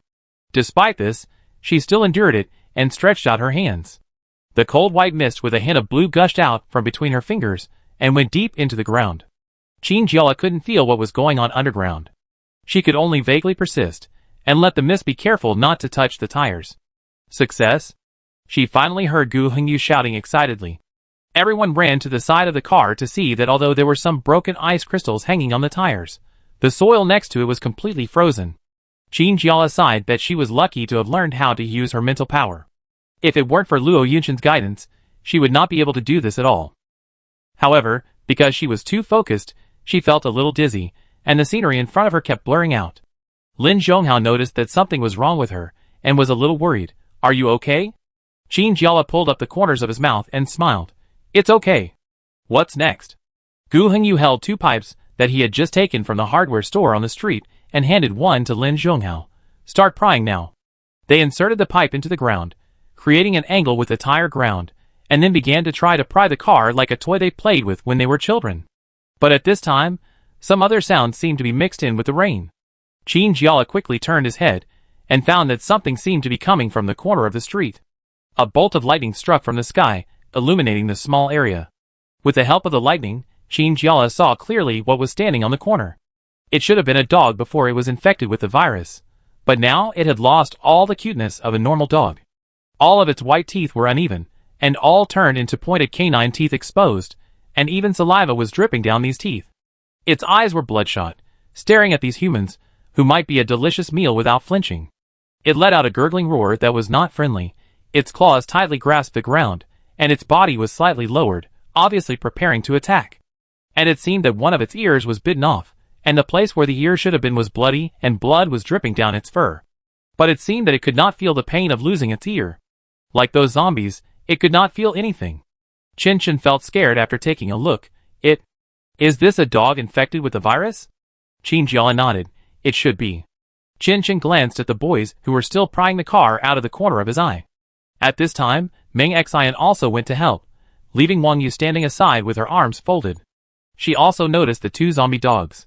Chen Chen really couldn't stand her like this, and shouted in a low voice, Hey, if you plan to stand there and do nothing, you can run away now. Wang Yu's eyebrows were raised, and she said angrily, Who said I don't plan to do anything? Then do something. Chen Chen was about to get angry. Just as the 2 of them were arguing, the zombie dogs seemed to have received some message, and 2 of them rushed up at the same time. The others were so fast that no one responded. Hey! Gu Hengyu turned his head and shouted, Hold on for a while, We be there soon. Lin Zhonghao almost broke the pipe in his hand. The car finally moved under the strength of the three people, and slowly pulled out of the soil. Qin Jiala did not intend to rely on his supernatural powers frequently, but quickly pulled out a pistol from the pocket beside him, squinted his eyes, and fired 2 shots at the zombie dogs. With 2 bangs, the bullets shot out at high speed. However, the zombie dog seemed to have only paused for a moment, and it didn't seem to be affected at all. What's going on? Chen Chen dodged an attack in a panic. Didn't it hit it? She saw clearly that the bullet had hit the zombie dog, but why did it seem to have no reaction at all? There was too much rain on the road, and although their soles were non-slip, they still had a little difficulty in moving frequently. Qin Jiala turned and jumped, slipping when she landed, and almost lost her balance. It should be the same as zombies. She shook off the dirt on her body. It's useless if you don't attack the head. But they move so fast. Qin Chen said, there's no way to hit them. And how can a dog be faster than a human? Wang Yu asked, zombies are slower than this. Qin Jiala panted slightly. I don't know. We haven't encountered such a thing before. Qin Chen slapped his head. So, the animals we encountered before were all animals that didn't attack us. They themselves are not very aggressive. They are cockroaches and fish. It seems that even if they become zombies, they are not very dangerous. Wang Yu raised her lips and said sarcastically, then you have to be careful now. Qin Chen said angrily, you said it as if you can just sit back and watch. Qin Jiala frowned. Because of their fast speed, it is difficult to attack the heads of these dogs. Of course, she can use supernatural powers, but she wants to save her mental power for the real rescue mission. Qin Chen had to be more careful, because she had no special powers, and it would be dangerous if she was bitten by a zombie dog. Wang Yu! Qin Jiala shouted, can your special power emit sound waves? She remembered that Wang Yu could capture various subtle sounds nearby and respond, and maybe she could use this. She thought that even zombies would have various ways of communicating with each other, but it was not the usual language of humans. Wang Yu was stunned. Obviously, she had not expected such a use. Don't worry about it. Qin Chen shouted into the wind. The strong wind made her feel very bad, which made her look funny, but no one present was laughing. Let's try it first, no matter if it's possible. She shouted, do we have to stay in this hellhole all night? Okay, I try. Wang Yu frowned and replied. She first tried to analyze the things mixed in with the sound of rain. She wanted to capture the communication signals between the zombie dogs first. After a minute, she was almost able to sense it. It was a sound other than the sound of rain, a bit like the chirping of insects in the grass in summer. Wang Yu wrote down these sounds, and then tried to bounce them back with her own ability. Ah! She covered her ears and screamed. What's wrong? Qin Jiala hurried over. After seeing Wang Yu's situation, he was stunned for a moment. Blood was faintly seeping from the gaps between her fingers covering her ears. It was probably the backlash of the sound that was not transmitted. Are you okay? Qin Jiala asked anxiously. Wang Yu had a short period of tinnitus. She suddenly couldn't hear clearly what Qin Jiala said in her ear. She could only wave her hands weakly. Let me relax for a while. Qin Chen was obviously struggling to face 2 ferocious zombie dogs alone. She shouted to Qin Jiala, hey, are you guys done?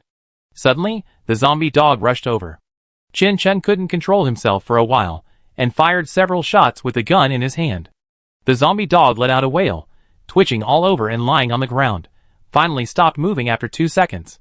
Qin Chen took a deep breath, loaded the bullets at the remaining zombie dog, smiled maliciously, and raised his hand to shoot a few more times. Qin Jiala, It turns out that you can attack the zombie dog a few times without hitting the head. Cough cough. Wang Yu held her chest and coughed. At this time, Qin Chen also came over, and seeing her uncomfortable look, he felt a little worried. Qin Jiala supported Wang Yu and handed her to his friend. Let Meng Xian help him take a look. The boy's car had been pulled out, and Gu Hengyu was checking whether there were any other scratches.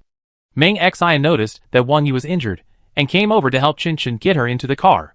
He brought a lot of medicine, which could temporarily treat Wang Yu. Qin Jiala, come here quickly too. Meng Xian shouted as he walked back. Qin Jiala agreed, but walked to the 2 zombie dogs to take a closer look. The body that was completely pierced by bullets seemed to still have heat. Each bullet created a blood hole in the zombie dog's body, which looked a bit scary. Their limbs were very thin and looked dry. Although Qin Chen did not shoot directly at the head, the zombie dog was shot in the head. It might be that Qin Chen hit it accidentally. Qin Jiala looked at the wound carefully, but seemed to find something different. Originally, When the bullet pierced the wound, there should be a piece of flesh and blood, but there was something blue on the dog's body. Could it be a dog's brain? Qinjiala was disgusted by her own idea, but she still relied on her tenacious spirit of exploration and finally decided to reach out. Qinjiala. Gu Hingyu was about to call someone over, but he didn't expect to see this jaw-dropping scene. He really didn't expect Qinjiala to be so bold. What are you doing? Because from his perspective, their lovely team leader seemed to be about to reach out and do something bad to the corpse of the zombie dog. Qinjiala ignored it. She just used a knife to cut open the part of the dog's head. It was really disgusting to do this. She had never tried to dissect anything. This could be said to be the first time. As she moved, the wound was completely exposed to her eyes. It was indeed not a dog's brain, but a shiny stone. It was blue all over, with a very strange light all over, like an ice crystal, about 1/3 the size of a palm. How could such a thing appear in a dog's head? Qinjiala was a little surprised.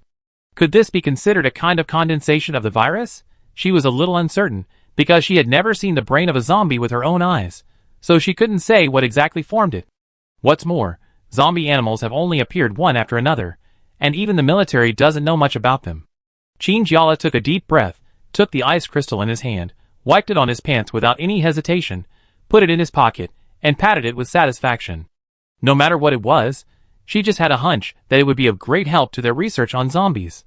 She walked to the side of the other zombie dog, cut open its brain with a knife, and found that there was nothing else in the dog's brain except flesh and yellowish brain matter. It seemed that this thing also appeared randomly. Qinjiala thought. She hesitated for a moment, then turned and walked towards her companions who were waiting for her. Chapter 64. Are you okay? Gu Hingyu asked with some concern when he saw Qinjiala coming over. At first, he thought the zombie dog was not dead yet, so Qinjiala, as the team leader, would go over and give it a couple of stabs, but it seemed that was not the case later. How could you personally give a stab? Qinjiala thought for a moment and said, Let's go, I tell you when you get in the car.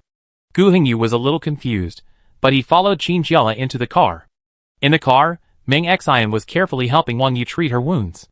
Her ear should be bleeding from the inside out. Meng Xian used tweezers to hold a cotton ball dipped in alcohol and wipe the blood around the ear. It may not be easy to deal with the inside. Meng Xian said, I can only help you with it briefly. If you still feel uncomfortable, tell me. Wang Yu nodded. She didn't feel any discomfort at the moment. The tinnitus that appeared after using the supernatural power, just now, was only temporary. Meng Xian was a slow person, and he was gentler when dealing with such things, making her feel almost nothing throughout the whole process. In order to avoid losing control of strength when cleaning the wound, Lin Zhonghao did not drive, but moved his wrist. Qinjiala looked at Meng Xian and the others for a while, and after thinking that nothing was wrong, she happened to notice this scene and asked hurriedly, What's wrong? She was really afraid that her team members would have another accident. Lin Zhonghao smiled at her comfortingly. It's okay, it's just that I haven't done strength training for a long time, and it's a bit hard to do it hard. Qinjiala nodded. It's okay as long as you are not injured. By the way, she took out the shiny stone from her pocket and handed it to Lin Zhonghao, lowering her voice. Do you know what this is? Lin Zhonghao took it and looked at it against the light, but found nothing unusual. It's pretty good looking. Qinjiala was almost laughing and crying. Of course, her intention was not to talk about whether the stone was good looking or not.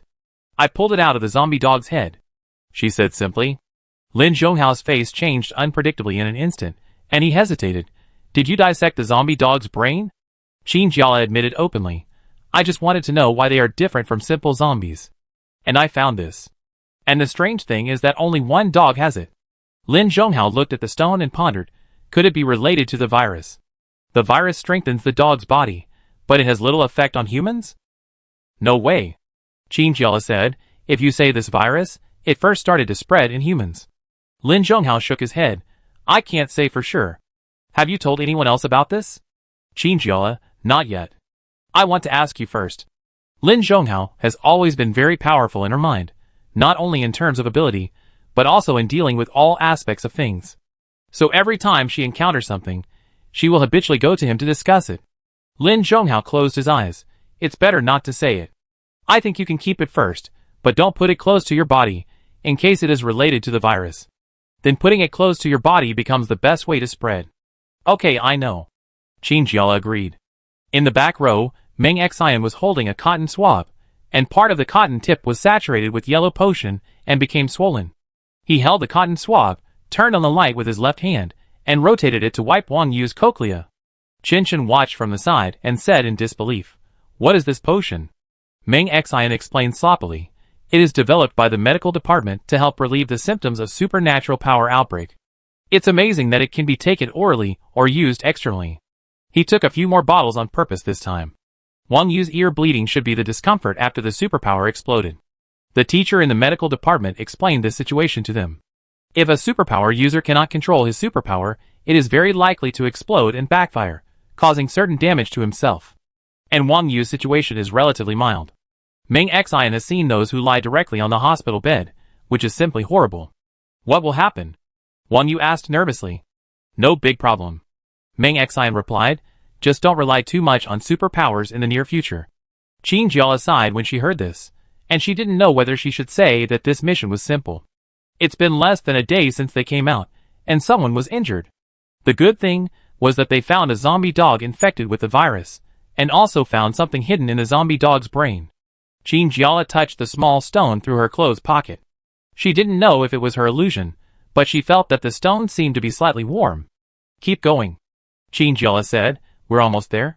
The rain outside still showed no sign of stopping, and there were small pools of water in different places on the ground. The car drove past, splashing small pieces of water. After walking for about 5 minutes, Qin Jiala could already see the gate of the kindergarten. "We're finally there," Gu Hengyu sighed in the back. Lin Zhonghao parked the car not far from the gate, and a group of people got out of the car directly. The kindergarten's gate was a European-style iron gate with a complicated unlocking code.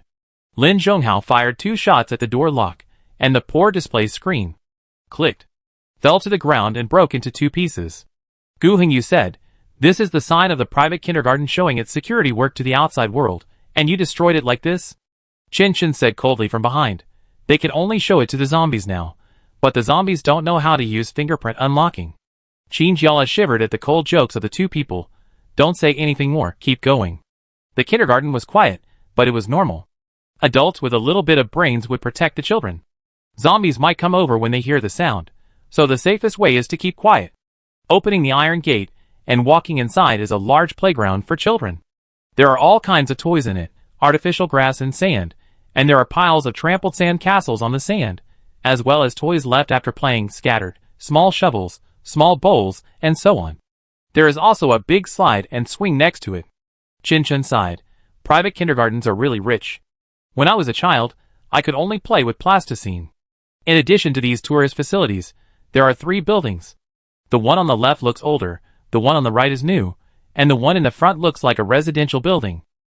Qin Jiala thought for a while and decided, let's split up and look for it separately. She actually wanted to fire 2 shots at the sky like in the movie, and loudly announce that she was here to rescue the hostages. It would be too stupid not to do so. It is very likely to attract all the zombies nearby. So they were divided into 2 teams. One team was Qin Jiala, Chen, and Gu Hengyu, and the rest were in the other team. Chen was obviously not satisfied with the distribution of his friends. The most important main force Lin Zhonghao was divided away, and he always felt a little uneasy. Why did you assign the male god to the other team? Qin Jiala said helplessly. What are you afraid of? Can't you escape if there is danger? She was assigned to that team because Wang Yu is relatively weak now, and Meng Xian has to take care of her ears. Wouldn't it be better to give her someone who can fight? Meng Xian happened to hear this and yelled in dissatisfaction. What do you mean by can fight? Can I fight too? Okay. Qin Jiala replied perfunctorily. Lin Zhonghao touched her head. Be careful, and contact me in time if anything happens. I understand. Qin Jiala nodded. They turned around and parted ways. Qin Jiala's target was the old building that looked older. They walked on the water, making a pat sound. Qin Jiala noticed that there seemed to be some footprints on the ground. Could it be that someone had come out today? She cheered up, took a deep breath and walked in. This building is a bit like a teaching building in a school. There is a staircase on the far left, and then it extends to the right. A long corridor runs through the first floor. As soon as they walked in, they found a somewhat thrilling scene. 2 zombies were lying horizontally in the corridor. They were dead, and their bodies were even swollen and rotten in many places. I don't know if it was the wounds before or after. Anyway, there are many small bugs in the wounds of all sizes on their bodies. which looks particularly disgusting. Chinchin covered his nose and frowned. Why don't they deal with these zombies? They actually let them rot here. Although the current situation is not too bad, it is disgusting to look at. I don't know. Qinjiala sighed, kicked the zombies with his toes, and suddenly an idea came to his mind. So she squatted down, took out a knife, and started cutting the zombies' bodies in the surprised eyes of the two people behind her. Gu Hengyu, Qinjiala, what are you doing? This scene was not the first time he had seen it. Qinjiala said concisely, I just want to see what the difference is between the zombies. She planned to hide the matter of the stones for the time being. Fortunately, the heads of these two zombies were empty. Qinjiala sighed with regret. Although she would not be discovered if there was nothing, she always felt that the stones were very important, and it would be good to collect more. The two people behind were horrified. Not to mention the weird behavior of digging out the zombie's brain. Qinjiala even sighed, as if he had missed something. Gu Hengyu shuddered. Do you think she's okay? Chinchin shook his head and swallowed. I don't know. Gu Hengyu, I should have followed Lin Zhonghao. They continued to move forward, because they really didn't want to see the zombies here to bother their eyes and pollute the air, so they moved the zombies to a corner outside. Qinjiala began to check classrooms one by one. The first classroom was covered with small red flowers and green leaves. The blackboard posters were very cute and colorful, which was very characteristic of the kindergarten. There were not many tables and chairs in the class, and they were very messy, as if they had experienced some kind of exercise here. Qinjiala noticed that there were some bloodstains at the door, and he didn't know why. However, it can be roughly guessed that it should be a sudden outbreak of the virus. The two zombies outside should have broken into the kindergarten. The teachers and children in the class may have been injured in order to take shelter in time, but it is also possible that they hit the zombies. Chinchin looked around and found no other clues. Let's go to the next one. The next classroom was almost the same, until they searched the last classroom. This classroom should be a place to store things. There were no familiar tables and chairs, only messy iron cabinets, each of which looked very tall and stood upright in the room. As soon as Qinjiala walked into the room, he smelled a bloody smell. But how could there be a bloody smell? Before he could say anything, he heard a banging sound from the innermost cabinet. Chinchin immediately became alert. Who is it? Gu Hengyu, this sound is like someone is locked in the closet. Qinjiala held a gun in one hand and prepared his supernatural power in the other hand, slowly approaching the closet. The closer the distance, the louder the sound in the closet, and it is certain that there is something inside that keeps knocking on the closet door to get out. Is it a person or a zombie? Gu Hengyu asked. Qinjiala said, it should still be a zombie. It's already this time, and it looks like it has been locked in for a long time. If it's not a zombie, how could it survive? And it looked like the person locked inside was a child. Chinchin took a breath and pointed the gun at the cabinet, or just shoot them to death. Wait! Qinjiala stopped him. What if? She pointed the gun at the lock on the cabinet, and knocked it off, like Lin Zhonghao opened the door of the kindergarten. The cabinet door bounced back, and pushed out heavily. There appeared two zombies inside, and Qinjiala's guess was right, they were indeed two children. They all had wounds on their shoulders, probably bitten by zombies. They were even wearing the uniforms issued by the kindergarten, which looked small and short. This? Chinchin paused. Qinjiala raised his hand, and the ice cone shot out from his hand, accurately blocking the two zombies from walking out of the cabinet. The ice cone pierced through their necks, and even their roars remained in their throats. Qinjiala's chest rose and fell violently, and she found that although the other party was a child, her hands did not shake because the other party was a child. Gu Hengyu came over and patted Qinjiala on the shoulder. It's okay, you did a good job. They should have treated everyone equally, whether they were old or young, or even disabled. Since they had become zombies, there was no room for sympathy. He almost thought Qinjiala would not do anything, but fortunately, it was resolved in the end. Chapter 65. Qinjiala looked at the two zombies and sighed. Chinchin felt a little scared. Why are they locked up here? Gu Hengyu stepped over the zombies, and walked to the cabinet to take a closer look. There were many scratches on the iron sheets, so he dared to guess. They must have been bitten by zombies, so the teacher locked them up here. Chinchin frowned. Why are they locked up in the cabinet? Qinjiala felt a little cold. Maybe it's because they knew they would turn into zombies, so they didn't dare to stay with them. Chinchin took a breath. Even so, it's okay to be locked in the room. The cabinet is so small and narrow. It must be so uncomfortable before turning into a zombie. Qinjiala snorted coldly. I'm afraid those teachers won't think of this. They are probably afraid of biting themselves. Gu Hingyu checked the whole room and found nothing else, so he turned back to Qin Jiala. Let's go, there's no one else. The discovery of the two children made them feel a little heavy. When they turned around and went upstairs, they didn't say anything, but just walked in silence. In addition to the teachers, there is also a small canteen on the second floor that should be used for eating. There are 2 rows of long tables in the room, which are very beautiful orange and green, and the small stools are also cute and colorful.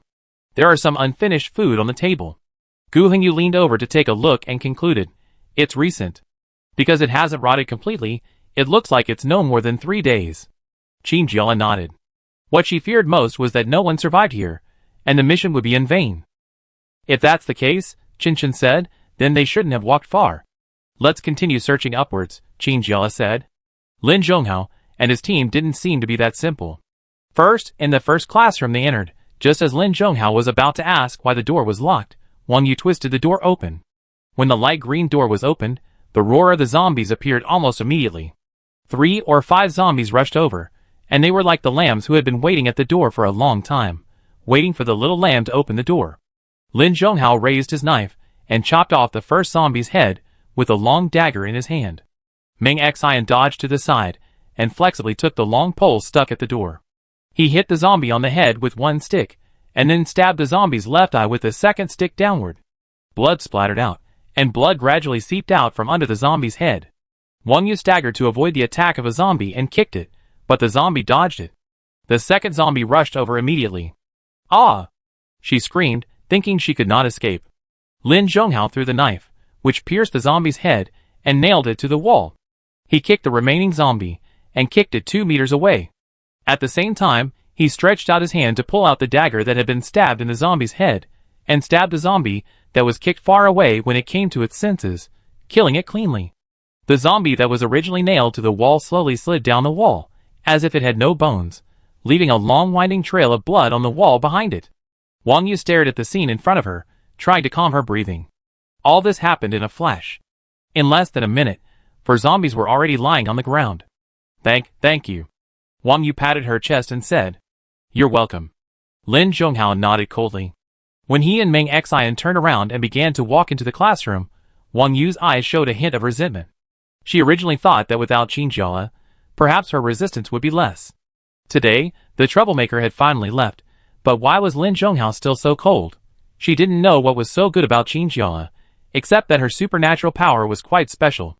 She kicked the zombie on the ground angrily, and the heel of her boot stepped on the zombie's arm. But it didn't matter, anyway. Lin Zhonghao had just helped her block the zombie's attack. This meant that he didn't have no feelings for her at all, right? Little did she know that Lin Zhonghao was just thinking about Qin Jiala's constant shouting about taking care of everyone in the group, otherwise he would never do anything extra. Meng Xian stood in the room. There was nothing else here except the zombies just now. The remaining things were just a slightly messy table and chairs. He asked in confusion, why were the zombies locked in here? If this was not their mission center, he would have thought it was a trap. Lin Zhonghao shook his head, saying that he couldn't figure it out either. If they had the ability to lock the zombies in here, why couldn't they just get rid of them? There was nothing else to find in the room, so they had to turn around and leave. In the second classroom, they also found dead zombies. Meng Xian looked at the 2 zombies lying on the ground with mixed feelings, and couldn't help asking, where are the people here? Lin Zhonghao touched the communicator, and didn't hear any news from Qin Jiala. At this moment, the supernormal hearing of the psychic allowed him to hear a gunshot from the old building opposite. He turned back suddenly, but it seemed that there was only that one gunshot. What happened? Meng Xian asked. There are gunshots from the other side. Ah? Meng Xian was surprised. Qin Jiala and the others opened fire. Could it be that there were zombies like this on the other side? Lin Zhonghao shook his head. Only one shot. So he guessed that it was not to fight zombies, because he believed in Qin Jiala's strength. If he encountered any difficulties, he would at least have time to contact him. Wang Yu glanced at the building opposite. Although her hearing was impaired, it had recovered a lot after Meng Xian used the bottle of strange-smelling potion on her. Although it was only a very slight sound, she also noticed it. Meng Xian scratched his head. We have checked all the classrooms in this row, but there is nothing. Some zombies can be seen, but no living people can be found. Lin Zhonghao raised his head, and saw through the gray window that the fine and dense rain was still falling outside, and a mist was about to form between the sky and the earth. It was unknown when such heavy rain would stop, and the sound of rain delayed their judgment of the location of the zombies. Lin Zhonghao thought for a while and said, "Keep going forward." Qin Jiala had already searched the second and third floors. There was a room that had been completely emptied of something. Really? Chen Chen couldn't help but complain, "We are here to save people. Why do we have to be so sneaky now?" Gu Hengyu also didn't understand. If there were really still people alive, they should have heard his voice and come out. Why are they so silent now? I don't know either. Qin Jiala tried to control his anxiety and impatience and waved his hand forward, "Go to the fourth floor." They walked up the stairs, but they encountered difficulties at the staircase. There should be air, but now there is a very tall earth wall. Qin Chen was stunned. What the hell is this? Qin Jiala tried to poke it with his finger. It is indeed earth. Gu Hengyu had a complicated expression. How can there be such a thing? This earth wall completely blocked their way forward. It looked very thick and airtight, completely sealing from the ground to the ceiling. It looked like a very crudely made thing that wanted to block people's way. Qin Jiala stretched out a hand and said to Gu Hengyu, "You should have something explosive, right?" Gu Hengyu's eyes widened. "Wait, don't you plan to figure out what this is first?" Earth wall. Qin Jiala looked at Gu Hengyu with a look of idiot. What else could it be? Gu Hengyu, "No, I mean this is definitely not something formed naturally. Don't tell him that the weather is changing now, and the underground soil will randomly condense at a certain staircase to form a wall." Qin Jiala insisted on his idea. "No matter what it is, we must go there before we can start investigating. I have a hunch that the survivors are on this floor." "Okay," Gu Hengyu said helplessly. He took out two button-shaped objects from his backpack, with a timer-like dial on them, and small numbers on them. "Can this little thing explode?" Qin Chen asked curiously. "Of course." Gu Hengyu looked proud. "Don't look at them so small, they are quite powerful." Wait, Qin Chen suddenly thought of a question. What if there are zombies behind? Maybe this wall appears here to prevent the things above from going down? Qin Jiala was speechless for a moment. She really didn't think of this question. Everyone always has a preconceived idea, and this concept affects her judgment of this matter. She was about to move forward, and suddenly an obstacle appeared in front of her. She naturally thought that it was to block her way, but she never thought that the purpose of the wall is to block. It is a barrier to the people below, and it is also a barrier to the things above. Then, she hesitated a little. What if there really is no one to be rescued up there? What if there are only zombies up there? As Qin Chen said, wouldn't that mean she has killed everyone in the group? Qin Chen didn't expect that Qin Jiala would take his casual suggestion seriously, and even think about it very seriously. She smiled dryly. "No. I was just kidding." Qin Jiala was very serious. "I think it's possible." Gu Hengyu walked to the earth wall and patted the wall, making a clapping sound when his palm touched the wall. "Hey, whether it's a living person or a zombie over there, can you hear me?" Qin Jiala, Qin Chen, what are you doing? Gu Hengyu said, "Try to contact them." "There is no way. The people waiting to be rescued over there have no contact with us at all. How can we know if they are there?" Qin Jiala rubbed her eyebrows and reached out to press the communicator on her ear twice. She wanted to contact Lin Zhonghao and see if there were any clues. There was a noisy electric current sound from Lin Zhonghao at first, and then it was connected very quickly. What's wrong? From the sound, it seems that he is a little nervous. It seems that he is afraid that Qin Jiala will encounter something bad. It's okay. Qin Jiala didn't know whether to laugh or cry. "I just want to ask, how is it going over there?" Lin Zhonghao paused and said, "We found several zombies locked in the classroom, and some of them are already dead." "Locked in the classroom?" Qin Jiala was a little surprised. "What's the situation?" "I don't know," Lin Zhonghao said, "but no trace of living people has been found so far. I don't know if they are hiding in the upper floors." "Is that so?" Qin Jiala said, "If I have to make a decision here, I'm a little unsure about what to do." Qin Chen rolled her eyes and spread her hands. Although she couldn't hear what Lin Zhonghao said, she felt an unfriendly atmosphere towards singles from her friend's expression. Why can these two people show off their love to others anytime and anywhere? "Of course I trust your judgment," Lin Zhonghao said briskly. "Just do it if you think it's right." "So simple?" Qin Jiala almost laughed. "It's a simple thing." "Okay then," Qin Jiala said, "you guys continue. I've got it in mind." She already knew what to do, but she was still a little hesitant. Now that she heard what Lin Zhonghao said, she felt that she didn't need to worry too much. Since she was the team leader, she had to learn to trust her own judgment. Even if she found out that it was wrong in the end, she decided to follow her own ideas. Explode? Qinjiala ordered. Okay. Gu Hengyu nodded readily. He lowered his head and turned the dial, as if he was setting the time, and set the pointer to 10, then quickly slammed 2 small button bombs on the earth wall, one on the left and one on the right, and then pulled Qinjiala's wrist and quickly backed away. Stay away! The small bombs ticked, like an alarm clock counting down. A few seconds later, the 2 small buttons suddenly exploded. Bang! The ground exploded with a loud bang, and 2 large holes were blown out of the earth wall, and the earth clods were broken. The remaining roots were basically unstable, and as the top was blown off, the bottom was also broken. Ahem. Qinjiala waved his hand to stir up the dust in front of him. Why didn't you say it earlier? So that they could stand outside the range of the explosion. However, she really underestimated the power of this button. She didn't expect it to be so powerful. I don't know how advanced the current technology is. Something that looks ordinary can actually have such great power. Gu Hengyu coughed twice. Let's go and take a look. Chapter 66. After the explosion, the earthen wall was blasted into pieces, leaving only sand and soil mixed with stones, making the ground a mess. Gu Hengyu was in front, looked at the situation on the ground, and asked in doubt. Qinjiala said, "What's wrong?" Gu Hengyu stood at the stairs, looked at the ground, and said, "I don't know who built this earthen wall, but it seems that this skill is not very familiar." Qin wiped the sweat from his forehead. Why? Gu Hengyu looked at it with his professional eyes, and said slowly, "The earth wall is very thin, and the thickness is very uneven. It is better to say that it is made of mud from the ground rather than built. And there are no traces of human hands. Could it be?" Qinjiala has already asked. Could it be a supernatural power? Gu Hengyu chuckled. It is very likely. Qin did not speak. She looked uninterested and had no expression. Qinjiala looked at her very strangely, and planned to ask her after the task was over. Is it a child? Qinjiala asked, or a teacher? Gu Hengyu shook his head. It's hard to tell, but what is certain is that he is still not familiar with his ability. Qinjiala nodded. If it is a superpower, then their mission today will be a great harvest. Because the number is too rare, each superpower is as precious as a giant panda, not to mention that this one seems to be an elemental. If Major Luo knew about it, he would probably pay great attention to it. Gu Hengyu suddenly said, "It seems someone is coming." He was standing at the stairs, and the sound seemed to come from the corridor.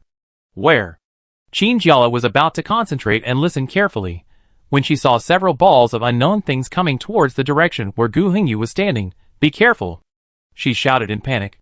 Gu Hengyu dodged the attack of those things very flexibly, until they fell to the ground. Qinjiala leaned over to take a look, and found that those things were small pieces of soil, as if they were directly dug out from the soil, very ugly, and irregular in shape. Qinjiala, is it that psychic? It should be. Gu Hengyu rubbed his arm while answering. He was hit by one of those dirt blocks. He didn't expect that such a small thing would hurt so much when it hit his body. It was just like a stone. Are you okay? Qinjiala asked. Nothing. Gu Hengyu put down his arm, but they don't seem to welcome us very much. Although they didn't show up, these attacks were very telling. Qinjiala acted as if he was ready to attack at any time, but this also meant that the survivors were hiding on this floor. As for why they attacked them, maybe they thought they were people with bad intentions? The next moment, Qinjiala, who had been alert, immediately noticed the attack of the psychic again.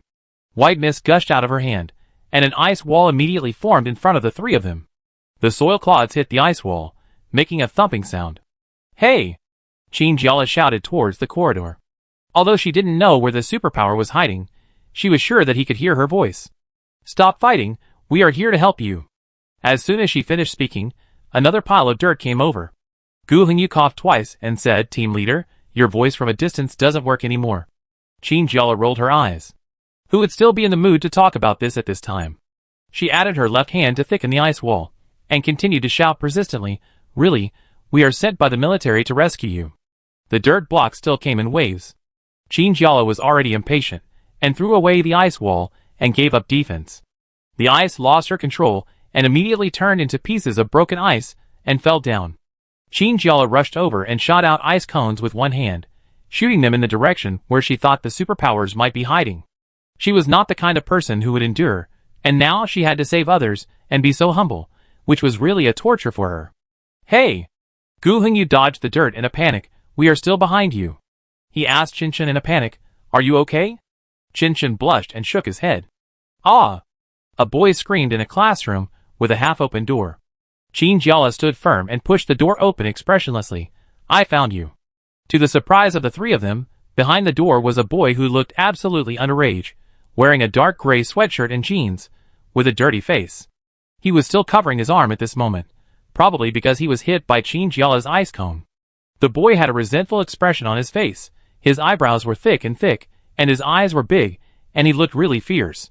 Qin Jiala was not afraid of the threat of a minor, and said bluntly, I am here to save you. Where are the rest of you? Gu Hengyu added, Are you the superpower? The earth element? The boy took 2 steps back, like a frightened little animal, and said angrily, I don't believe you. Anyway, you are just some bad guys. Don't bother us again. Qin Jiala sighed, tried to soften her expression, acted like a caring elder sister, and said kindly, Although I don't know what you are talking about, we are really here to help you. No, look, we still have the rescuer badges issued by the military. The boy seemed to be completely unimpressed by the childlike tone. He gritted his teeth and stretched out his hand to Qin Jiala unceremoniously. If you don't leave, I will do it. Qin Jiala stood up straight. The boy was tall, and could almost look at her level. She snorted coldly, I want to see what you can do. Really, she always hated dealing with children, let alone boys of this age. Most of them started to rebel, didn't listen to adults, and only wanted to see the world with their immature eyes. Hey. Gu Hengyu advised from behind, don't do this, right? You seem to have angered them. Even minors need to save face. Qin Jiala didn't have time to care about these things. She decided to use force to make the boy obedient. The boy bit his lips tightly and stretched out his hands, with his palms facing Qin Jiala. Qinshan noticed that the boy's sweater had been cut on his arm, revealing a small wound inside. Maybe that's why he covered his arm just now. Then, a wall of earth rose from the ground. The strange thing is that the ground here is completely concrete, and it is covered with tiles. I don't know how this defense made of pure earth is achieved. But this wall was very thin, and it looked like the wall outside that separated them was made by him. Qin Jiala raised her lips and smiled. Facing this child who didn't know how to control his superpowers, she could say that it was effortless. She put her hands together, and as if she slowly took out a sword from the air, she pinched out an ice cone out of thin air and held it in her hand. What might be a sharp weapon to others was just plasticine to her. She took the ice sword and snap. The ice sword pierced the earth wall. Gu Hengyu originally thought that the ice sword would be broken by the hardness of the earth wall, but he didn't expect that the hardness of the sword was beyond his imagination, and it pierced through the wall directly at a very impossible angle. After the boy created the earth wall, he looked at the 2 groups of people, who were completely blocked, and slowly smiled. However, no matter how powerful the big sister who said harsh words was, this was just a wall. How could it be so easy to destroy? But his smile didn't last long, and the earth wall that he was proud of was directly pierced by an ice cone. The small gap that was pierced showed several cracks from the middle to the outside, and it was about to be destroyed. How is this possible? The boy widened his eyes, and couldn't believe it. One is ice, and the other is soil. No matter how you think about it, it seems to be a restrained relationship, right? Qin Jiala pulled out the ice sword, inserted it again with force, turned it a 90-degree circle, and with a click, the place where the ice sword was inserted was about to break. In the boy's surprised expression, Qin Jiala smiled very proudly. Did you see it? This is the difference in strength. Gu Hengyu and Qinshan watched this scene from behind, and they were simply powerless to complain. They were obviously several years older than him, and even received professional training. How could they confidently say such things with such a gap? It was really too childish. The boy took a few steps back, and the earth wall collapsed to the ground. You guys, have you thought about it? Qin Jiala asked. There is no other way. I can only use this method to prove to you that I am indeed from the military. Gu Hengyu sighed. This method was like forcing a woman of good character into prostitution. How could it have anything to do with the military? The boy became even more uncertain. His lips moved and he trembled as he said, Are you not with them? Who? Qin Jiala caught the word sensitively. Who else has been here? Don't come over here. The boy shouted, because Qin Jiala had taken several steps forward without him knowing, and he had already retreated to the window. Seeing the open window, he suddenly had an idea. If you go any further, I'm going to jump. Puff. Qinshan let out a small, inappropriate laugh. It wasn't that she wanted to ruin the atmosphere, but what on earth was this boy thinking? Why did he act like he was going to kidnap someone? Are they that scary? Qin Jiala. The boy had indeed walked to the window, with one hand resting dangerously on the windowsill. It looked like if Chinjiala wanted to take another step, he might really jump. Chinjiala stretched out his hand helplessly and sealed the window with ice. Why are you so resistant? The boy had no way to retreat, so he could only let Chinjiala swear first. You said you really came to save us, not for other purposes. Of course. Chinjiala frowned. Who did you meet before? The boy glanced at the ice on the window, thought about it, organized his words, and then explained. There are some people wearing the same clothes. They came here to find us, and they also said they came to rescue us. And asked if there were any people with superpowers here. That day actually came very suddenly. He had only come to the kindergarten to pick up his brother before the zombies appeared. His parents were on a business trip, and only the nanny was left at home. When he returned home that day, he found that the nanny had turned into a zombie that only appeared in movies, and there were even many in his own community. He and his brother were very scared and didn't know where to go, so they could only flee back to the kindergarten. Fortunately, the teachers in the kindergarten were still there, and there were some children who had not returned home or whose family members had turned into zombies. They spent a month in the kindergarten. It was only 2 weeks ago that his special ability was discovered. He followed the kindergarten teacher to steal food and encountered zombies on the way. In a hurry, he used his special ability for some reason. A small slope of earth emerged from the ground to trap the zombies, and they were able to escape. Those who claimed to be here to rescue them were all wearing black clothes, and some of them had strange masks on their faces, but they still believed them at first and chose to escape with them. Because there is too little food outside, if you stay in the kindergarten like this, you will definitely starve to death in the end. But when he followed these people out, he found that these people seemed to be taming zombies. Taming zombies? Chinjiala was surprised. How is this possible? But it's true. The boy was afraid that Chinjiala would not believe what he said, so he emphasized it again. There are zombies in their team, a lot of them. I saw with my own eyes that the zombies help them move things. Zombies help humans? This is simply a fantasy in Chinjiala's eyes. She has seen many zombies eat human flesh and attack humans, but she has never seen a zombie that listens to humans. Is this also a kind of supernatural power? She asked. The boy shook his head honestly. I don't know. What happened later? Chinchin asked. Later, I felt it was unreliable, so I quietly told the teacher. In the end, only Teacher Lee took me, my brother, and some other children to escape. Run away? Guhing, you said, weren't you discovered? These people didn't seem to be good people. Of course we were discovered. The boy said, those people were very angry and directly released zombies to attack us. But we still ran away. They were in a hurry, as if they were in a hurry to do something. Chinjiala fell into deep thought. To be honest, she couldn't imagine what the purpose of this group of people was. Chapter 67. It's really not easy. Guhingyu sighed after listening to what the boy said. The child in front of him was quite sensitive. He could find something wrong when the teacher didn't notice it. I think it was quite good. Not to mention that he could make a timely judgment and tell the teacher to take the children away in the future. Chinjiala asked, What's your name? Sun Yang. The boy replied. Okay, Sun Yang. Chinjiala introduced himself. My name is Chinjiala, and the two behind me are also my companions on the mission. This is Guhingyu, who is responsible for repairing the equipment in the group, and this is Chin, my friend. What? Guhingyu pouted. Am I not your friend? Sun Yang was still a child after all. After explaining the misunderstanding, he looked at the three people in front of him curiously and asked what he had always wanted to ask. Do you also have superpowers? Yes. Chinjiala nodded. Like you, I have the superpower to control elements, but mine is ice. In addition, there are 3 more people coming to the rescue mission this time, 2 of whom are also superpowers. I will introduce them to you after they meet up with us. Sun Yang was very excited, probably because he felt that he had finally found his kind. But your ability seems to be very easy to use, but mine is not. I always get tired after using it for a few times. He looked a little distressed. Chinjiala wanted to laugh. It doesn't matter, that's because you are still young and have not received formal training. When we get to the military, there will be special teachers to tell you what to do. Will there be teachers? Sun Yang's eyes were about to spark. Really? Chinjiala said, Of course, I promise you. Okay, kid. Guhingyu walked to the door and looked out. Now you can tell us where the rest of us are, right? Follow me. So, with Sun Yang leading the way, Chinjiala and the others followed behind. They went straight upstairs. Just like before, there was also a wall of earth at the entrance of the stairs. Sun Yang took a deep breath and clenched his hands into fists.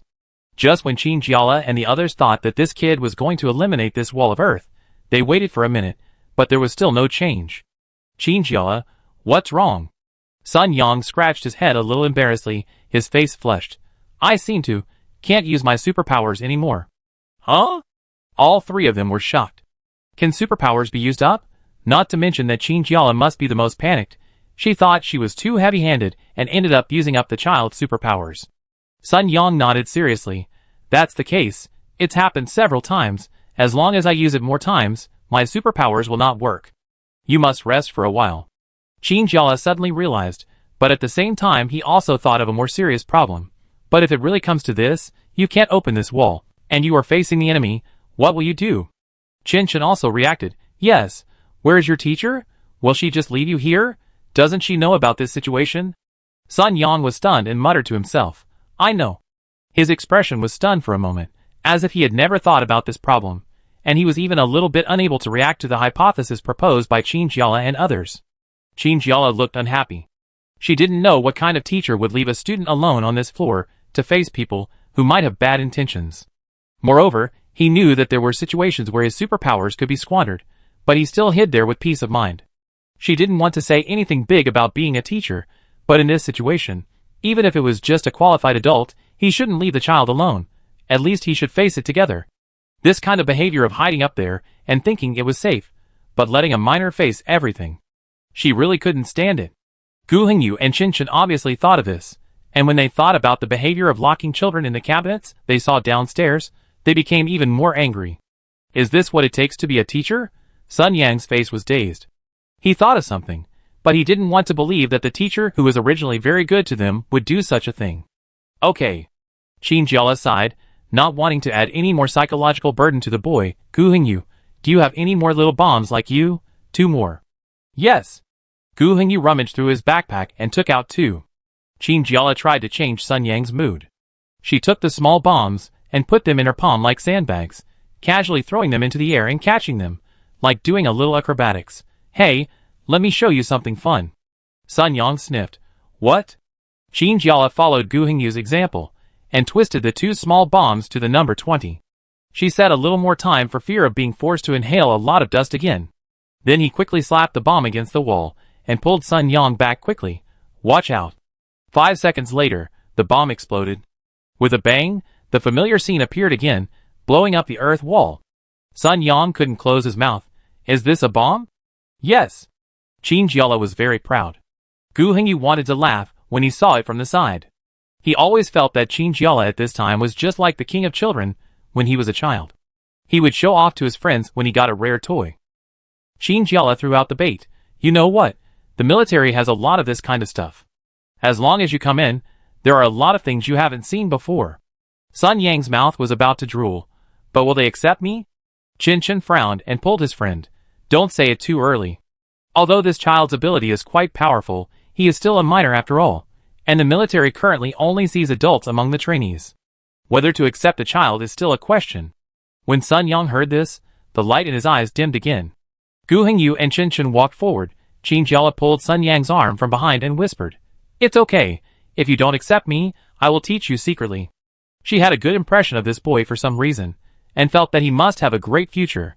Sun Yang nodded. You keep your promise. Definitely. Sun Yang took them to a large classroom upstairs, knocked on the door, and pushed it open. There were many people sitting in the room, including 2 teachers, and about 5 or 6 children. They should be talking, and they all looked over in surprise when they heard the knock on the door. Hello. Qin Jiala smiled and said, I was sent by the military to rescue you. Yang, one of the teachers said in a trembling voice, why did you bring outsiders here? Qin Jiala and the other 3 frowned when they heard this. It's not that this teacher shouldn't be suspicious, but the feeling in her words made people feel uncomfortable. It also felt very disrespectful to Sun Yang, who was facing everything downstairs. Sun Yang just heard the doubts of Qin Jiala and the others, and now he was a little shaken, but he still said as before, Teacher, I confirm that these are the ones sent to us. The teacher put down the book in his hand, stood up, and stared at Qin Jiala. How can you be sure that you are not here to take us away again? Excuse me for being blunt. Qin Jiala said bluntly, if we want to fight, you are no match for me. And I treat everyone equally. I don't have the habit of being rough with ladies. The teacher was stunned, gritted his teeth in hatred, but looked at Qin Jiala in uniform and said nothing. The teacher next to him, who looked very weak, had not spoken, but now he spoke softly. Shaolin, I think they are real. Teacher Shaolin turned around immediately. What do you mean? Teacher Wenro shrugged. Anyway, we can't resist, so we might as well follow them. Besides, there is not much food left. Whether we can hold on until tomorrow is still a question. Teacher Shaolin's expression was very ugly. Qin Jiala asked, Are you short of food? Of course. The teacher said, I don't know why you don't know this news since you come from the military, but the situation is that the food on the street has been looted. Gooling you, but many people should have become zombies now, right? They don't need to eat. The teacher burst out laughing. But think about it, many of the survivors are living in such a place like us, and they are afraid of encountering zombies even if they are careful. The safest way is to stock up enough food. The three of them were stunned. They had not expected such a problem. Gu Hengyu scratched his head silently. No wonder the shops on the street are so empty. They had been staying in the military base, where food was very sufficient, so they missed the scene of fighting for food. Although they had not experienced it, they could imagine what crazy things the remaining humans could do for food. Are you the only ones? Teacher Kobayashi asked. Oh, I forgot. Qin Jiala slapped his head and remembered this, and quickly pressed the communicator to contact Lin Zhonghao and others in another building. Jiala? We found survivors. Qin Jiala said excitedly, a total of 8 people. Really? Lin Zhonghao asked over there. That's great, we go there right away. After ending the communication, Meng Xian stood up from the ground. He held a long syringe in his hand, which was filled with red blood, which was just extracted from the zombies, very fresh. The zombie was lying face down on the ground, his head was sunken, and he looked miserable. Meng Xian held the syringe in one hand, and took out a simple small refrigerator from his backpack with the other hand, and carefully put the syringe in. This is very important research data, and it must not be lost. Wang Yu couldn't help asking in the narration, do you carry these things with you in the medical department? Meng Xian shook the small box in his hand and said, are you talking about this? Well, it's okay, because blood is something that you can't predict what will happen if it comes into contact with external conditions. In order to ensure the accuracy of the data, it's better to keep it in the refrigerator. Lin Zhonghao nodded. I leave this to you. When you go back, you must find out why. Just when they were clearing the zombies all the way, in this classroom, the last zombie had no way to retreat. Lin Zhonghao shook the dagger in his hand, like a cat playing with its prey mouse, thinking about how to kill it in a good mood. At this moment, something suddenly changed. This zombie did not rush over as quickly as other zombies and attack humans without any logical order, but stood still, and even tilted its head in a very human way, as if thinking about something. Lin Zhonghao and the other 3 were completely stunned. Zombies are thinking? What is going on? Could it be that they are recovering their thinking ability? Lin Zhonghao thought of many possibilities in an instant, but he was not sure. He just looked at the zombie in front of him, not knowing what it would do next. What's going on? Wang Yu asked, what should we do? Meng Xian pondered, can we capture it alive, and then have the base conduct research? Don't be ridiculous. Wang Yu said angrily, how is that possible? The zombies must be eliminated. Meng Xian was a little unconvinced. He has always had the kind of worker's fanatical interest in the emergence of new species. In his eyes, anything with unusual behavior can be studied. Not to mention the current situation, where the only way to treat zombies is to kill them. What if this zombie is really an uninfected complete body? Humans don't have anything like serum at the moment, which means they can only give up on the bitten people. Countless lives have been abandoned in this way. Isn't this serious enough? What do you think? Wang Yu turned her head and looked at Lin Zhonghao for help, hoping that Lin Zhonghao would share the same idea as her. Lin Zhonghao also felt that it was a bit dangerous to capture them alive, but he supported Meng Xian's idea of researching it, and after thinking for a while he said, is there any other way to take them back for research? Meng Xian, if it's blood, maybe it can be used. There are viruses and DNA in blood, so it can be studied. Just as the 3 of them were discussing how to deal with the weird zombie in front of them, it seemed to have regained its nature, twisting its arms and opening its mouth wide to bite. Why is it not working again? Lin Zhonghao felt strange. Meng Xian took away a bench next to him and smashed it hard on the zombie's head. With a loud bang, the classroom returned to silence. They just looked at the zombie on the ground. Lin Zhonghao didn't say anything. Meng Xian stood there blankly, thinking for a while, and finally took out a brand new syringe from his bag. Chapter 68. Lin Zhonghao and his team cleaned up the mess and went downstairs to meet Qin. When they reached the classroom she mentioned, they were stunned the moment they opened the door. So many people? Lin Zhonghao was stunned. Huh? Qin touched his head. Not many, a whole kindergarten. Lin Zhonghao, I didn't see anyone asking for help before. I thought there were only a few children. At first, he thought only children would not dare to contact outsiders, but he didn't expect that there were adults here. Qin cleared his throat and said, actually that. There is a reason. They were attacked by someone pretending to be the military. She told Lin Zhonghao the whole story. As she narrated, the expressions on the faces of the three people were very strange. Controlling zombies? Meng Xian looked very excited. Is this true? Perhaps because the expression on Meng Xian's face was more surprised than shocked. Sun Yang looked at him, and couldn't help but start to doubt in his heart, and even took a few steps in the direction of Qin. Qin immediately understood why the boy did this. She patted Sun Yang's shoulder sympathetically and explained, Don't mind it, Meng Xian is just like this. You have to understand that academics like to study these things. Wang Yu said, No, we just encountered a very strange zombie. I don't know if it was left by the people you mentioned. There are zombies? Qin was surprised. Lin Zhonghao, yes, but they were all solved. It's not that simple. Wang Yu felt that Lin Zhonghao's attitude was too calm. The zombie seemed to have its own consciousness, and knew how to avoid our attacks. Avoid attacks? Qin asked in surprise. What happened next? Just killed it. Maybe it's a good research subject. Meng Xian giggled. It doesn't matter. We extracted some blood from the zombie. It's a pity that we can't bring it back alive, but we can still do research. Is that so? Qin breathed a sigh of relief. Maybe this time we can really find out why those zombies have their own consciousness. Are you sure there are no other zombies here? Teacher Xiaolin listened to them quietly and interrupted. What do you mean? Gu Hengyu frowned. How many zombies are there in this kindergarten? Is there anything these people haven't told them? Actually, Sun Yang finally spoke. He stood behind Qin and seemed to trust her very much. When we escaped, those people sent some zombies to catch us back. No way. Qin asked in shock. Then what? We ran away. Sun Yang said, we just locked the door for a night. When we went out the next day, some zombies were gone. Then I pushed the remaining zombies into the classroom and locked the door. I see. Meng Xian nodded. He was also wondering why the zombies were locked in the door, and thought that even if the zombies regained consciousness, they would not lock themselves up, right? You locked it? Lin Zhonghao looked at Sun Yang with a dagger in his eye, looking at him with a suspicious look. How did you do it? Qin pushed Sun Yang out with a smile, and put his hands on his shoulders. I haven't introduced you yet. This is my new talent, an Earth-type mutant. Isn't it amazing? Earth-type? Meng Xian looked over with interest. It turns out to be an elemental one. This time I picked up a treasure. Why don't we stop talking nonsense here? Teacher Xiaolin spoke very impolitely. She seemed unusually anxious and fidgety. Qin also noticed that she kept rubbing the ground with her heels. Aren't we going to move immediately?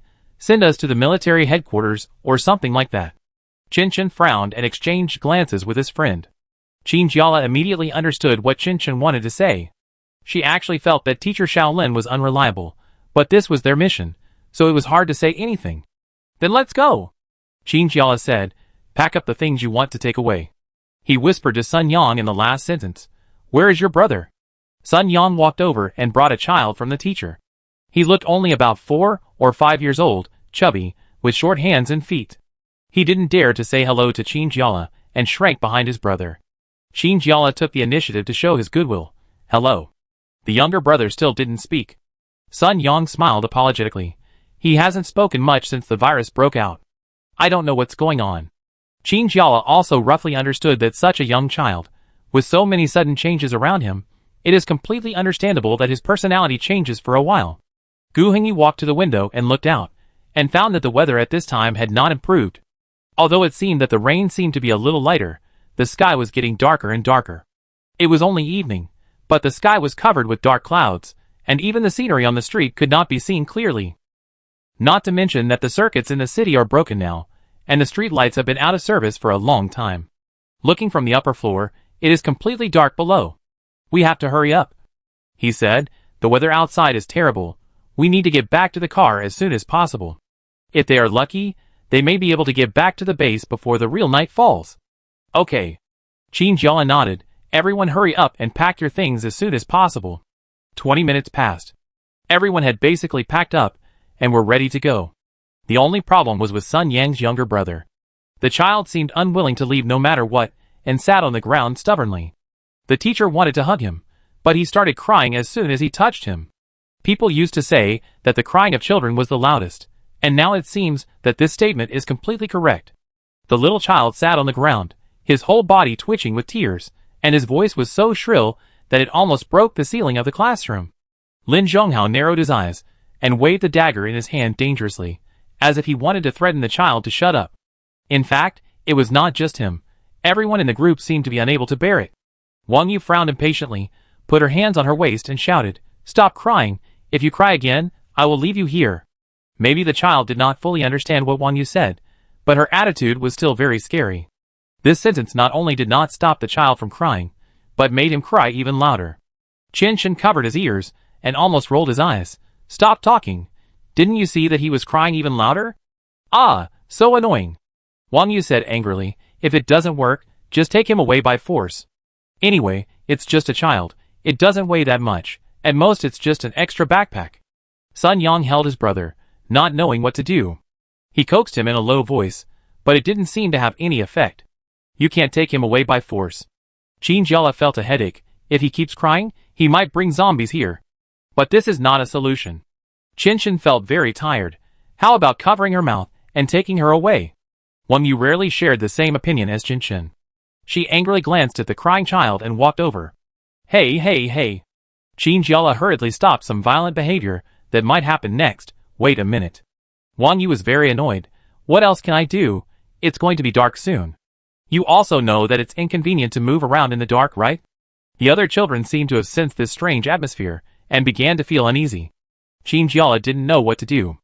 After thinking for a while, he said, "Let's split into two groups. Zhonghao, you take some of the children and go first. I stay and take Sun Yang with me." This was the best solution she could think of. It would be better for her to stay here and deal with the next thing. "No," Qin Shen said, "can I go with you?" Qin Jiala shook his head. "It's not convenient to have too many people. Sun Yang doesn't need my care. I just need to take care of his brother." Sun Yang nodded after hearing this. "Yes, I can do it myself." The gentle teacher said, "How about Teacher Xiaolin stay with you? She is more familiar with Wen. Maybe the child needs someone familiar to be around to get used to it better." Teacher Xiaolin was stunned when she heard this, and the expression on her face was a little strange. "Me? Stay? Am I not a hostage who was rescued?" "Qin Jiala, then I trouble Teacher Lin. Please rest assured, if you stay, I will protect you." Teacher Lin seemed to want to say something, but it would be very rude to refuse.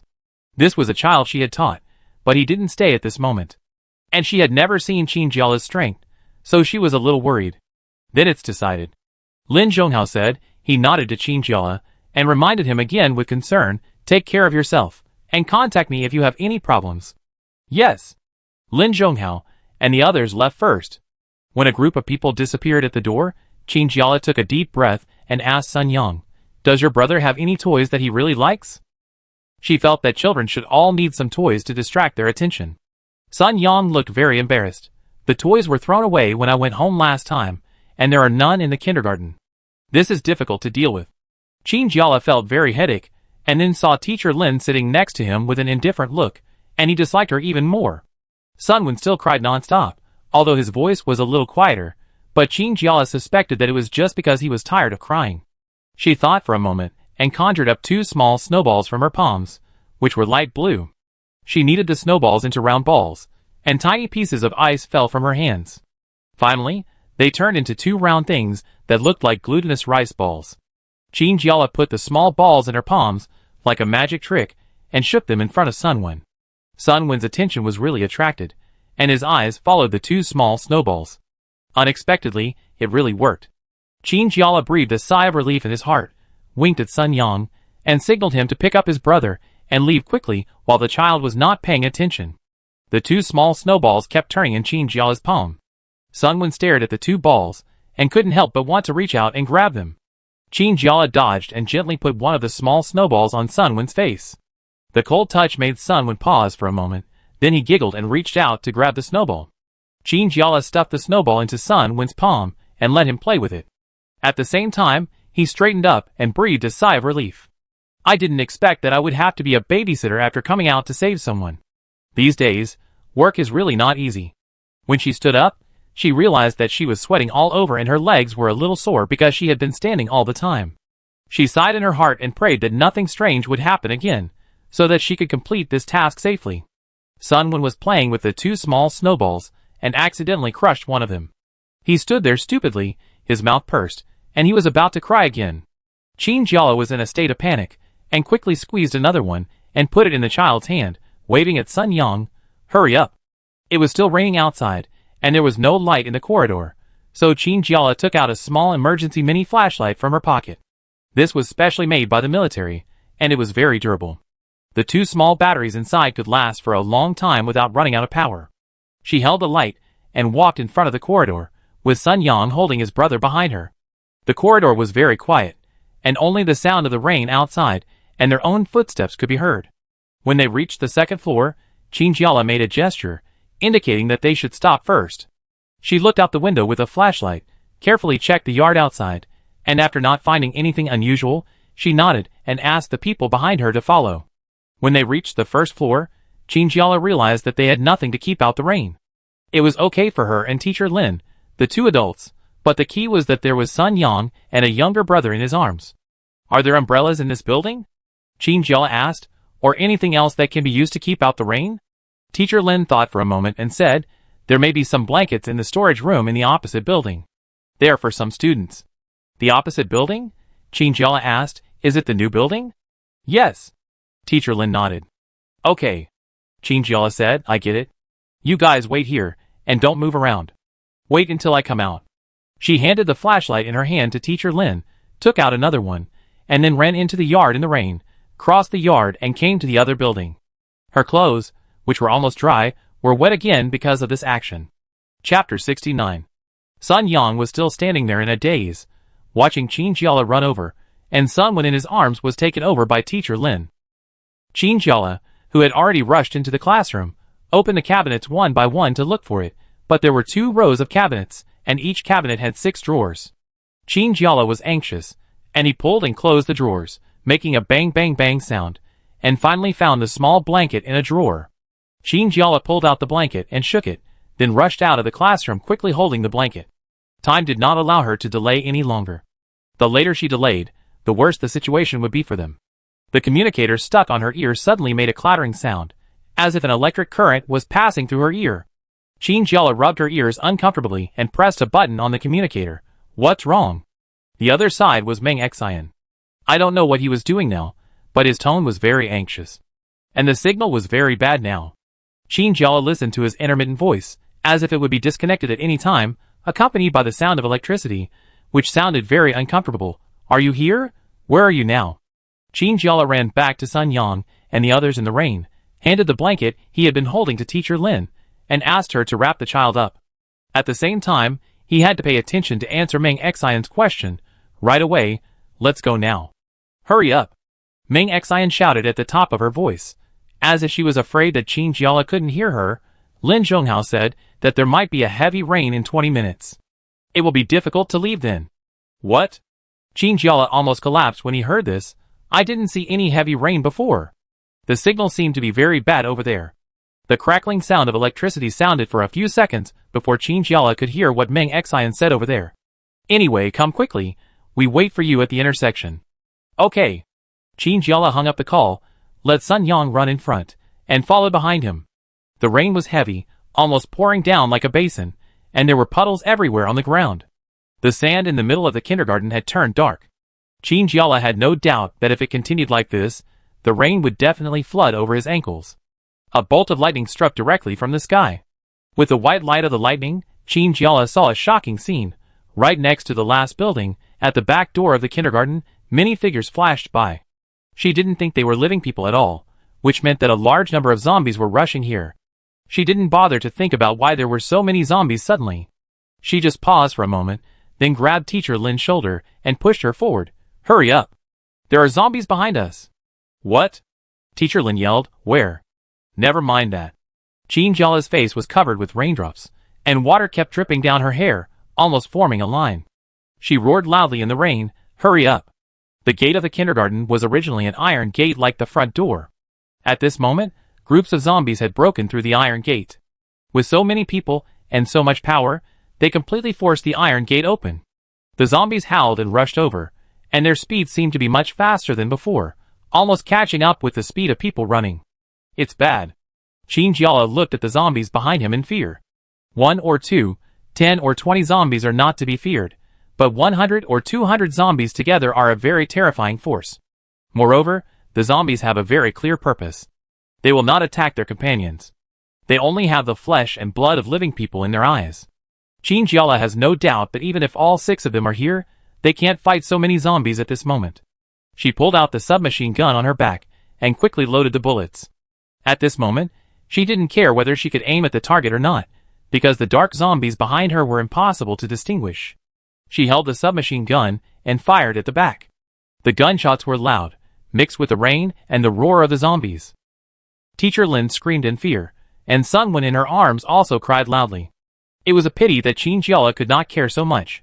She just wanted to kill a few more zombies at the end of the team, at least to slow down their speed and leave enough time for herself to escape. Her wrist was hurt by the recoil of the submachine gun's continuous firing, and she didn't care. Fortunately, the zombies that fell in front fell to the ground, and their bodies slightly slowed down the speed of the zombies behind. Teacher Lin had already rushed out of the kindergarten gate. When victory was in sight, Sun Yang suddenly stumbled and fell to the ground. Chinjiala immediately squatted down to see. "Are you okay?" Sun Yang was soaked all over, lying on the ground, unable to get up, one leg curled up, and his hands tightly hugged that leg. It seemed that he must have fallen hard, and the expression on his face was very painful. His eyebrows were tightly together, his face was pale, and he bit his lips. Chinjiala was anxious. "How is it? Can you stand up?" Of course, she hoped that Sun Yang could stand up. A boy of 15 or 16 is not as small as his brother, and a woman can easily hold him up. If Sun Yang really can't walk anymore, how to escape is a problem. Sun Yang's voice changed in pain. I don't know. Sister Lele, don't leave me." He saw the zombies behind him with his own eyes. They all looked like human beings. If he was left here, he had no doubt that he would not have anything left. Compared with the pain, he was more afraid that Chinjiala would just leave him here. "Don't talk nonsense." Chinjiala hurriedly pushed Sun Yang's hand away. "Let me see your injury." It hurt so much. He must have hit something. The worst thing was that he was afraid of breaking his bones. Chinjiala was anxious and a little self-blaming. If she hadn't been urging him in a hurry, Sun Yang would not have fallen. Teacher Lin ran forward a few steps and found that Chinjiala and the others had not come over, so he turned back. The blood from the wound had already seeped out from Sun Yang's knees and even spread on his pants. Chinjiala carefully lifted up his pants and rolled up his trouser legs. What she saw was a very shocking wound. Not only was there a large abrasion, but there was also bruises around it. The rain hit the wound, washing away the blood from the wound, and it was simply horrible to see in the eyes of the 3 people. "Ah, behind!" Teacher Lin pointed to the back and shouted. Just when Sun Yang fell, the zombies had quietly come over, only 3 meters away from Chinjiala, who was squatting on the ground. Chinjiala didn't have time to think about it, and waved her hand to use the maximum range of her superpowers. A thick ice wall immediately appeared behind her, blocking all the zombies that were about to surround her. Because she used her superpowers in one breath, she also suffered a certain backlash. Her eyes went black, and she was dizzy for a moment. "Sister Lele." Sun Yang held her sleeve tightly and refused to let go, as if he was really afraid that Chinjiala would get into trouble. "It's okay." Chinjiala comforted him. Then she pulled out a dagger from her waist, cut Sun Yang's pants directly, and then tightly wrapped it around his knee. She used a lot of force because she was afraid that the blood would keep flowing. She held one of Sun Yang's hands. "Come on, I help you stand up." Sun Yang nodded, and he supported himself on the ground with his remaining hand, and continued to push with his leg without the hand, but he just stood up a little bit and fell to the ground again. The boy was so anxious that he was about to cry. His hands were shaking. I can't use any strength. I feel weak all over." Chinjiala didn't know whether the lack of strength was due to the pain of the wound or psychologically, but the only thing she was thinking about now was to get Sun Yang up as soon as possible. It was indeed difficult to stand up, but as long as you can stand up, there is still hope if you can help him walk together. "Don't be afraid." Qin Jiala tried to comfort Sun Yang's emotions. I'm here, I won't abandon you. But you must be strong, okay? Sun Yang's eyes were full of tears at this moment. He nodded and tried hard again. The zombies are coming out. Teacher Lin pointed behind them and shouted. Qin Jiala turned around in a hurry and found that 3 zombies had broken a hole directly from the ice. Another lightning bolt struck down, and the bright white lightning illuminated the faces of the zombies, just like demons crawling out of hell. Qin Jiala used his supernatural power again, but because he used too much force before, the ice fog this time did not completely block the zombies, but only slowed down their movement speed. Qin Jiala stood up and tried his best to attack again. Roar! A zombie pounced on Teacher Lin, who was far away. Help! She screamed and ran behind Qin Jiala, pushing Qin Jiala towards the zombie. Qin Jiala had no time to react, or he had never thought that he would be pushed towards the zombie by a living person. His hands, which used supernatural powers, paused for a moment, and when he clearly smelled the stench of the zombie, he pulled out the dagger and stabbed it directly in front of him. The dagger pierced the zombie's neck and almost cut off half of its head. It can be imagined how much strength Qin Jiala used at the critical moment. She gasped and watched the zombies fall in front of her. Then she turned around angrily and shouted at Teacher Lin, "What are you doing?" Teacher Lin trembled and could hardly hold Sun Wen in her arms. I didn't mean it. Her face changed unpredictably. She first looked fiercely at Sun Yang, who was sitting on the ground and witnessed everything, and was very shocked. Then she glared at Qin Jiala and said, Aren't you here to save us? When the zombies appeared in front of us, shouldn't you be the ones to save them? Qin Jiala was so angry that she wanted to stab the knife in her hand into Teacher Lin's head. What does this mean? Is saving these people what she should do? Even if she sacrifices her life for it? More and more zombies broke through the ice wall. Qin Jiala didn't have time to argue with this mentally ill teacher. She used her pistol to kill the zombies one by one. Sun Yang also understood the importance of the matter at this moment.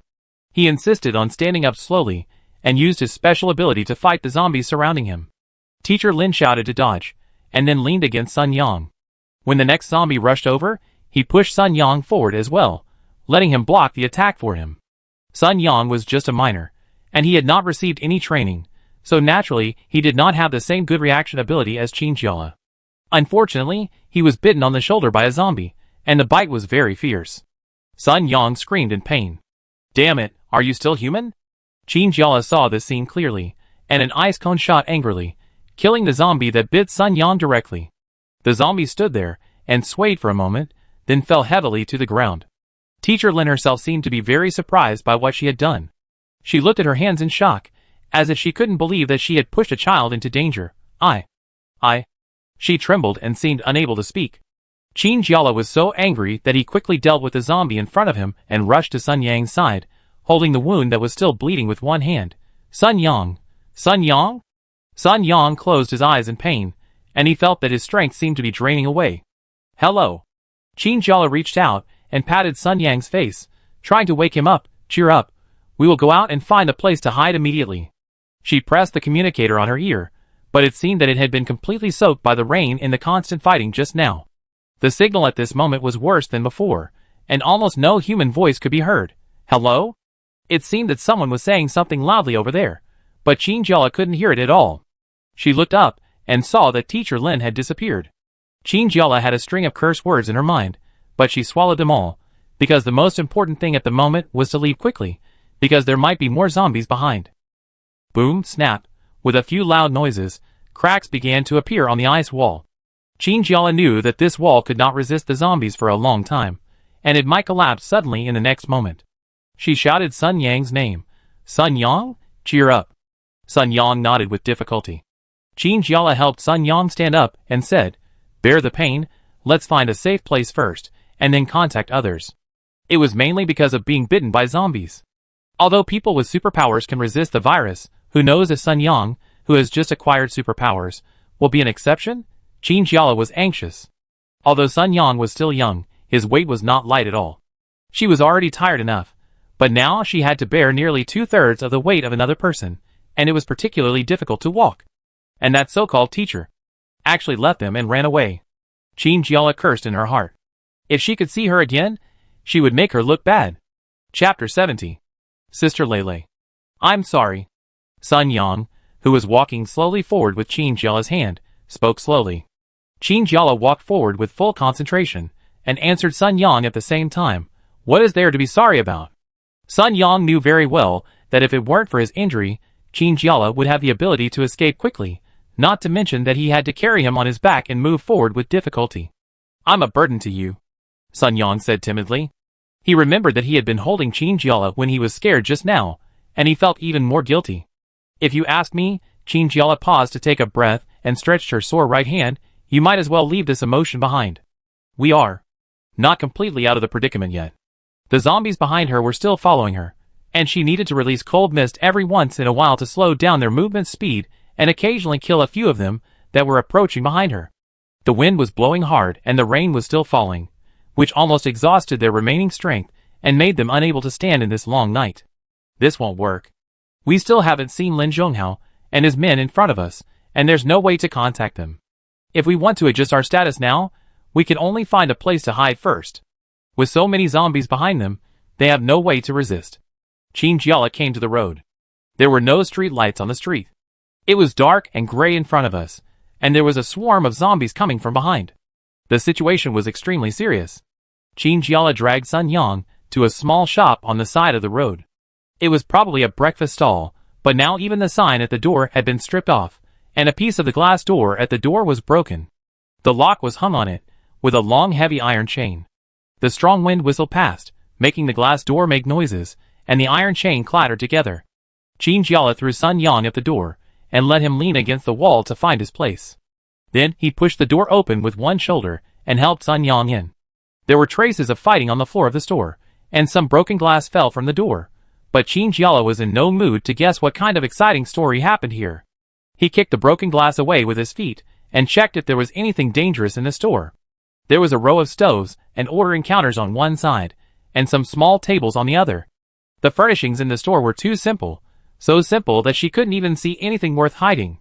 Qin Jiala squatted down and looked at Sun Yang, untying the tightly wrapped cloth on his leg.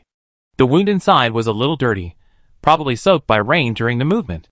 The blood was about to solidify, and it was really unbearable to look at the wound. Qin Jiala's hands were shaking a little, but she still insisted, Sun Yang, I need your help now. Sun Yang propped himself up and seriously planned to listen to what Qin Jiala had to say to him. Do you see the gate? A door like that can't resist zombies at all. Qin Jiala said that she knew very well that if she wanted to take refuge here, she had to block the gate. Can you still make a mud wall like that now? If it weren't for the fact that her ice was not as solid as the soil, she would not have wanted to ask the injured Sun Yang for help. Sun Yang took a breath, looked at the door, and a trace of fear flashed in his eyes. I can try. Qin Jiala breathed a sigh of relief. I know it's hard to ask you to do this, but it's okay, Sister Lele. Sun Yang turned his head and looked at Qin Jiala seriously. If he really learned anything from this attack, it was that Qin Jiala at least cared about him very much, and even insisted on sending him to a safe place even if her own life might be threatened. Even for this, he would give his thanks. Sun Yang closed his eyes, and kept imagining every structure of the earth wall in his mind, trying his best to imagine that this wall must be thick enough to block the attacks of the zombies outside. This was not only for himself, but also for Qin Jiala, who had saved him from hell. Small pieces of soil rolled up from the ground at the door. They kept colliding, but they merged together in a very strange way, just like a pair of big hands playing with mud, combining these pieces of soil from different places and shaping them into the shape they wanted. Sun Yang's chest began to rise and fall violently. The burst of superpowers made his forehead sweat.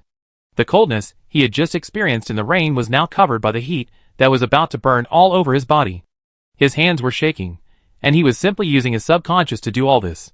Qin Jiala worriedly held Sun Yang's hand, wanting to encourage him, but afraid that his words would suddenly affect his thoughts. The earth wall was finally built, and it was even stronger than the one Qin Jiala had seen before. From the ground to the door panel, it was like an unbreakable line of defense, separating the outside world from the small space inside. Success? Qin Jiala exclaimed slightly. Sun Yang's eyes were closed, his lips were almost bloodless, and he was even trembling. Qin Jiala squatted beside him, and said anxiously, Sun Yang, are you okay? I go find something for you now. What should she find? She knew that it would be best to find something edible to replenish her energy. But when she opened the cabinet and the storage box, she found that there was nothing inside, not only edible food, but even seasonings, Thinking of the situation in the store before, Qin had to admit that this place might have been robbed before. An unprecedented feeling of powerlessness enveloped her heart. Qin sighed, feeling that God was making trouble for her. It was always like this, one wave after another, and the thrilling degree was comparable to the TV series she had watched before. It's okay, Sun Yang opened his eyes, but quickly closed them again. I can do it. I can still hold on. Qin was anxious. No matter what, the person in front of her was also a half-grown child. Suddenly, an idea flashed in her mind. She opened her top uniform. There were 2 small pockets on the sweatshirt inside. Qin took out 2 bags of chocolate beans from it. This was given to her by Lin Zhonghao before she set off. She had originally thought that she would eat it to kill time on the road, but she didn't expect that it would become a life-saving thing now. She stuffed both bags of chocolate beans into Sun Yang's hands. Eat it. Sun Yang raised his hand to catch it, and stubbornly handed 1 bag to Qin. I don't need it. Qin deliberately didn't look at Sun Yang. Sister Lele must be hungry. Sun Yang insisted on his own thoughts. To save us, you have consumed so much energy, it must be very hard, right? Qin, I am older than you, and have better physical strength than you. Sun Yang did not put down the hand that handed out the chocolate beans, but Sister Lele is still a girl. Qin paused for 2 seconds, sat down with a frustrated look, and took the small bag of chocolate beans next to Sun Yang. A few months ago, she probably would have disdained such snacks, right? I didn't expect that she would treat these things like treasures now. It's really ironic to think about it now. Qin raised the corner of his mouth, tore open the package of the snack, picked up a piece, and put it in his mouth.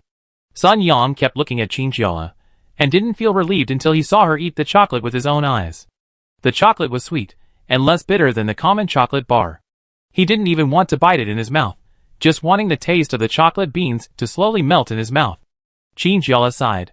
I haven't eaten chocolate for a long time. Sun Yang asked curiously, don't the military have it?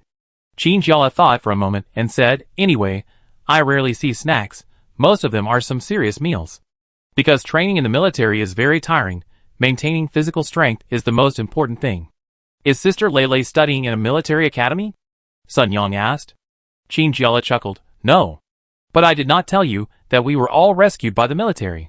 Because we have superpowers, the country attaches great importance to it, and hopes that we can participate in the rescue work.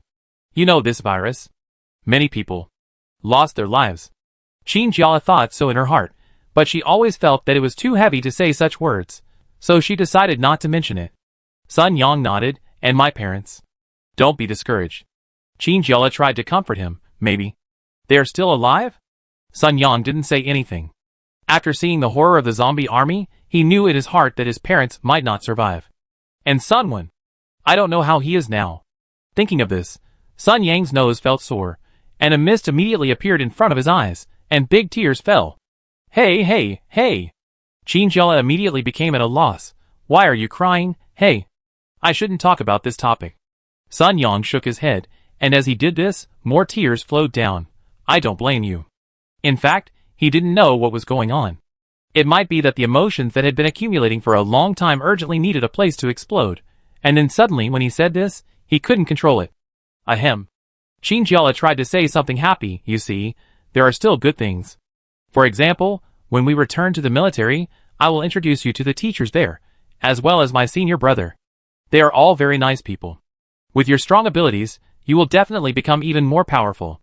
Really? Sun Yang's eyes lit up with 2 small flames. What do they teach? There are so many things. Qin said this, and he seemed to have some courage suddenly. For example, the most basic fighting skills, and training for your endurance and physical strength. Oh right. My current instructor has started to teach me how to use my superpowers correctly. Sun Yang became happy. Really? Yes. Qin nodded. I can't tell you now, but we can tell you after you go there. Sun Yang, but we are trapped here now. How can we get out? Qin was stunned. She was reminded by Sun Yang's words and immediately took off the communicator on her ear, but unfortunately found that there were a lot of ice chips stuck on it, and the whole communicator did not look good. Qin tentatively shook off the ice. Maybe it can still work?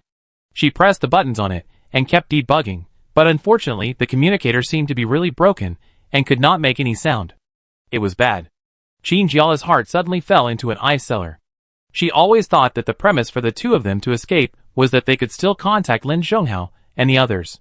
Because even if they escaped far away, as long as they could contact them, they could ask them to pick them up. Sun Yang obviously noticed their current situation. What should we do? Qin Jiala suddenly had an idea. Didn't Teacher Lin escape? Maybe she will meet Lin Zhonghao and tell them where we are. Sun Yang's eyes were filled with doubt. Will she really tell them? After betraying them twice, he believed from the bottom of his heart that Teacher Lin could not be trusted at all. For such a person, can we really expect her to tell us everything? Qin Jiala, even if she doesn't say it, Lin Zhonghao and the others will ask. A person and a child ran out, and there was no one familiar around them. No matter who it was, they would be suspicious. Sun Yang, I hope so. I don't know if the rain outside has stopped, but the thunder can be heard clearly. Qin Jiala thought. Fortunately, Meng Xian contacted him in advance, just for such weather. Even if she was fine, Sun Yang would definitely not be able to hold on with such an injury. By the way, let me take a look at your shoulder injury. She remembered that the bite of the zombie looked quite fierce. Sun Yang had not shown any reaction to the virus infection, and she almost forgot about it. When she looked at the wound, Sun Yang found that there was a sharp pain there, as if it was not a zombie, but a bite from some ferocious animal, which involved the skin and flesh, and the large part of the shoulder was in very strange pain. Are you okay? Qin Jiala felt very uncomfortable looking at the wound. It doesn't look infected. This is fortunate. Sun Yang gasped in pain. If I get infected, will I become a zombie? Yes. Qin Jiala wanted to clean her wound, but she couldn't find any water anywhere. What a lousy place. She couldn't help cursing. No food, not even water? Sun Yang looked at her wound and closed his eyes. What about the rain outside? Qin Jiala thought about it, but still shook his head. No, I'm afraid there will be something unclean in the rain, so forget it. The room fell into silence for a short time. A white mist rose from Qin Jiala's palm, and then a small snowball appeared. She pressed the small snowball on Sun Yang's wound. Sun Yang screamed in pain. The feeling of being tortured by ice and fire was really uncomfortable. Bear with it. Qin Jiala said, this is the only relatively clean method I can think of at the moment. At least, the water from melted snow can also be used. Chapter 71. Qin Jiala deliberately didn't make the snowball too big, so that it could slowly melt with the temperature of her palm. The melted snow water slowly flowed down and washed Sun Yang's wound. Until the snowball was almost completely melted, she kneaded the remaining snow water together and poured it all on Sun Yang's wound. Sun Yang felt very painful at first, but later, the pain had paralyzed his nerves, and even as the water flowed down, he felt a kind of pleasure similar to self-abuse.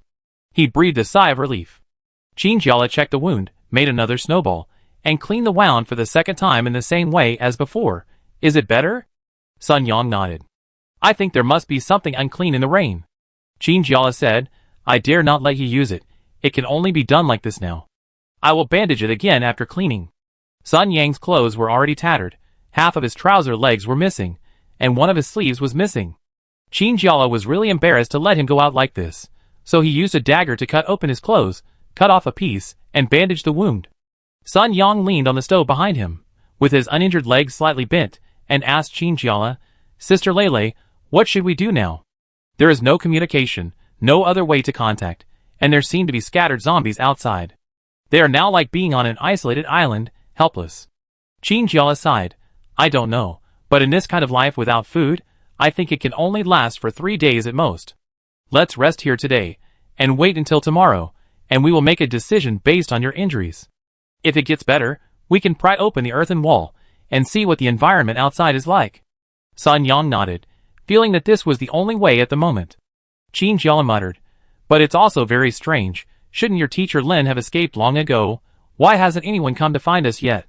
Perhaps the zombies have no consciousness of their own, and it doesn't seem so strange to feel that an extra earthen wall on the ordinary street, but for other living people, they should know at a glance that there may be someone hiding in this store, right? Lin Zhonghao and the others would definitely try to contact me if they saw me. But now, they couldn't hear anything. It was as if the earth wall not only separated them from the zombies, but also from the sounds of the outside world. There were only two possibilities. Either Teacher Lin had an accident on the road and didn't get to the remaining rescuers in time, and Lin Zhonghao and the others were looking for me at the moment, or Lin Zhonghao and the others had an accident, so they wouldn't come here. Thinking of these two situations, Qin Jiala couldn't help shaking his head wildly. No, even if a woman like Teacher Lin, who was powerless, encountered difficulties, Lin Zhonghao and the others would definitely be fine. After all, with weapons, superpowers and cars, it would be in time to escape no matter what happened. Qin Jiala sighed. No matter what happened to Teacher Lin, she just hoped that Lin Zhonghao and the others would find her quickly. Because after such a fierce fight, until she sat down to rest, she realized that a little bit of chocolate beans was just like dew. She was hungry at the moment, and her stomach would make gurgling sounds from time to time. Sun Yang looked really tired. He leaned against the wall behind him, tilted his head and fell asleep, and couldn't help it. Qin Jiala found it funny, and went over to help him lie down, being careful not to touch his wound. After doing all this, she suddenly felt a chill. It seemed to be because of the weather. At night, the temperature dropped. Qin Jiala walked back and forth in the room, looking for anything to wrap around her. Finally, she found some old work clothes in the kitchen. They were all greasy. She could smell the stinky smell just by holding them in her hands.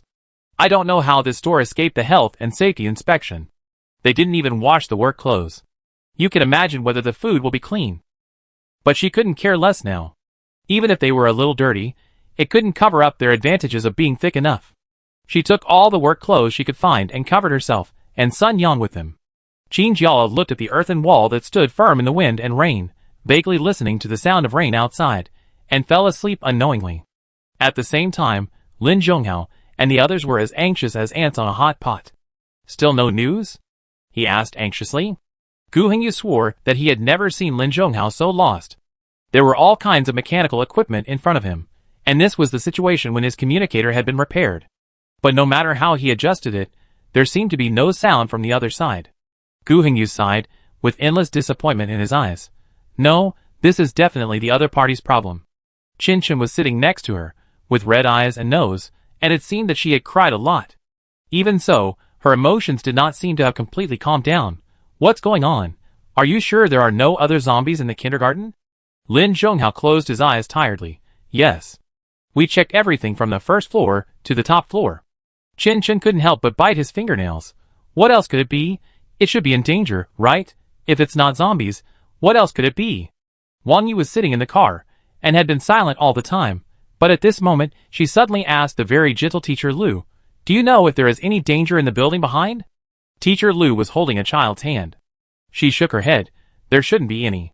If there was, we should have found it when we went out to restock food. Qin Chen couldn't help but burst into tears again. What should we do? Meng Xi uncovered his face, and his shoulders drooped. We have already searched the streets nearby, but found nothing. Where could they be? Lin Zhonghao was silent for a moment, then took out the map again and started checking.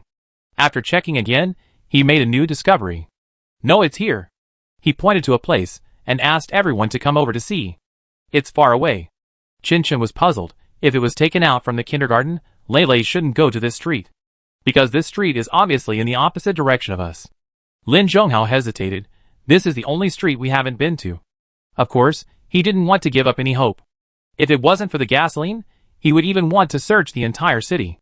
Meng Xi nodded. Then go and take a look. What if? Gu Hengyu nodded. I agree. Lin Zhonghao said. Then get ready. We may encounter zombies on this way. If Qin Jiala really went in this direction, and did not choose to meet them, it can only mean that she encountered some danger, and it was a danger that she could not solve alone. The biggest possibility is zombies. Gu Hengyu suddenly said, in this case, let me install the heat sensor on the car. As he said, he quickly took out a sensor and a remote control device. He was in the passenger seat, inserting the sensor into the position where the ventilation vent was originally, and then pressed the remote control in his hand. The sensor immediately showed the same scene as in front. It was just that the reality was in color, and the display was gray. There was nothing on it. Qin Chen asked curiously, how do you see this? Gu Hengyu said, as long as there are zombies, it will show red, and if it is a human, it will show green. He deliberately chose two more obvious colors for easy distinction. Okay. Let's go now. Lin Zhonghao looked back and saw Teacher Lin and Wang Yu taking care of the rescued children. They were all panicked and helpless, and they only knew to carefully pull the teacher. The seats in the car were not big, and two children could only sit on the teacher's lap. One of them asked in a baby voice, Teacher Lu, where are we going? Teacher Lu touched the child's head and did not hide. Do you remember that big sister? She is in danger now, we have to save her. The child's expression shrank. Is it the kind of danger of a very scary person? Teacher Lu shook his head. I don't know. But the elder sister's current situation must be very difficult. Where is brother Sun Yang? The child asked again. Brother Sun Yang is also with the elder sister, so we have to save 2 people. Teacher Lu said. The child seemed to cheer up. Like the heroes in the cartoons? Teacher Lu nodded. Yes, like heroes. It was already 10 o'clock in the evening. According to common sense, Lin Zhonghao and his team should not set out at this time. Because at night, without street lights, it is very easy to encounter danger. And the road is not clear. Even if there are no zombies, it is not necessary to rush in the heavy rain. But everyone knew very well that there was no news about Qinjiala yet. When they didn't know the situation, delaying for a second would delay her life.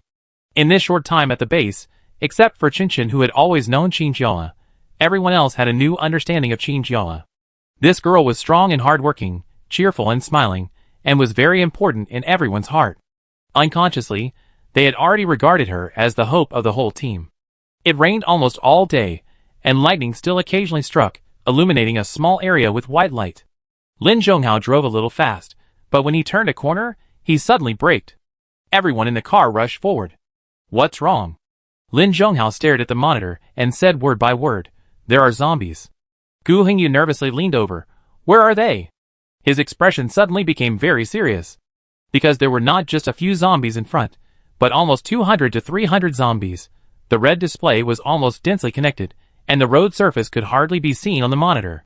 This? Qinchin opened his mouth in surprise. How? How can there be so many? Is this a zombie disaster? Where did they come from? And they didn't see any zombies before. It seems that Qinjiala couldn't answer their news because of this. Facing so many zombies, even if her superpowers are very powerful, she can't deal with it, right? Gu Hingyu swallowed his saliva. What should we do now? Qinchin clenched his fists. Of course, just rush over. We have cars, so we can easily crush a lot of them, right?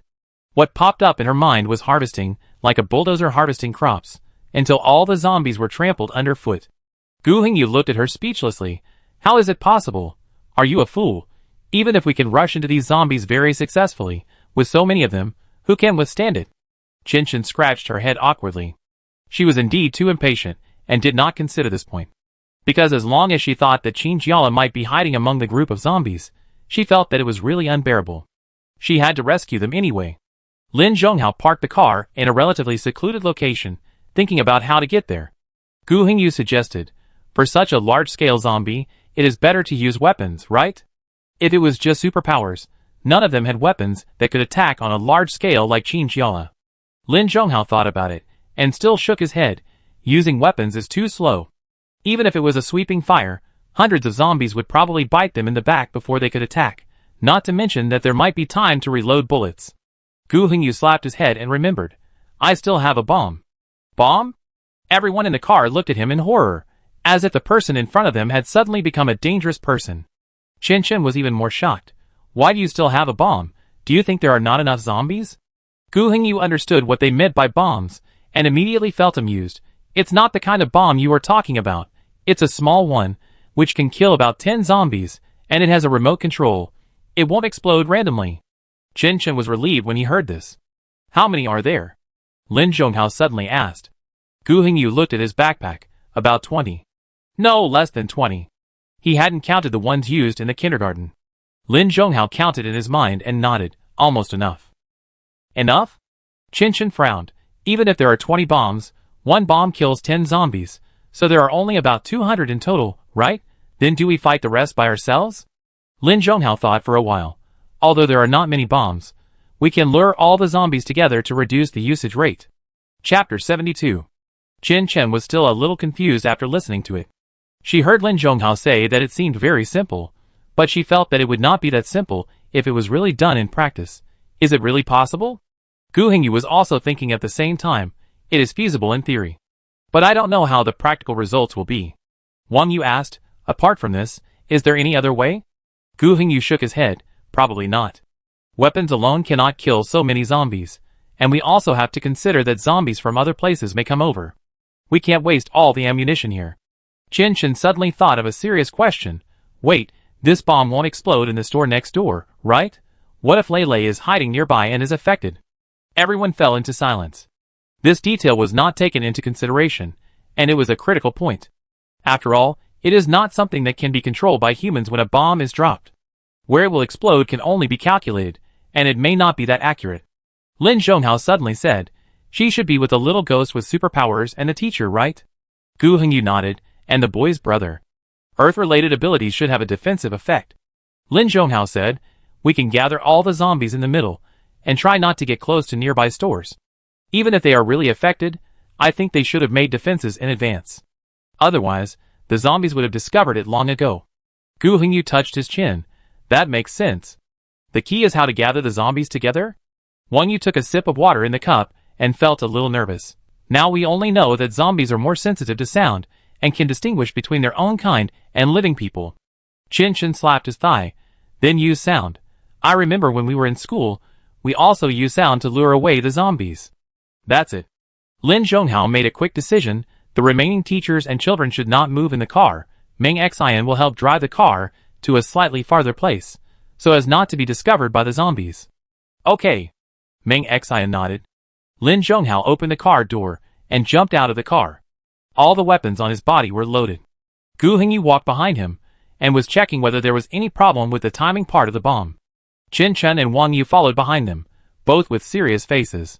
"This is a war about the names of companions, so we must be cautious." Lin Zhonghao entered a shopping mall. Like other stores, this place was also looted by the remaining living people. On the first floor were various cosmetics and jewelry counters. Qin Chen was surprised to find that even these things that might not be used in the end of the world were empty. The glass was broken, and there were even some corpses. The ground was in a mess, mixed with blood and footprints. "What are they doing with the cosmetics?" Qin Chen asked speechlessly. "Are they using skincare products to smash the zombies' heads?" Wang Yu also noticed this behind her, and made a cold joke. "Maybe even in the end of the world, we still need to take care of our skin." Gu Hengyu raised his head and sighed. "Women." Qin Chen carefully stepped over the body of a counter lady.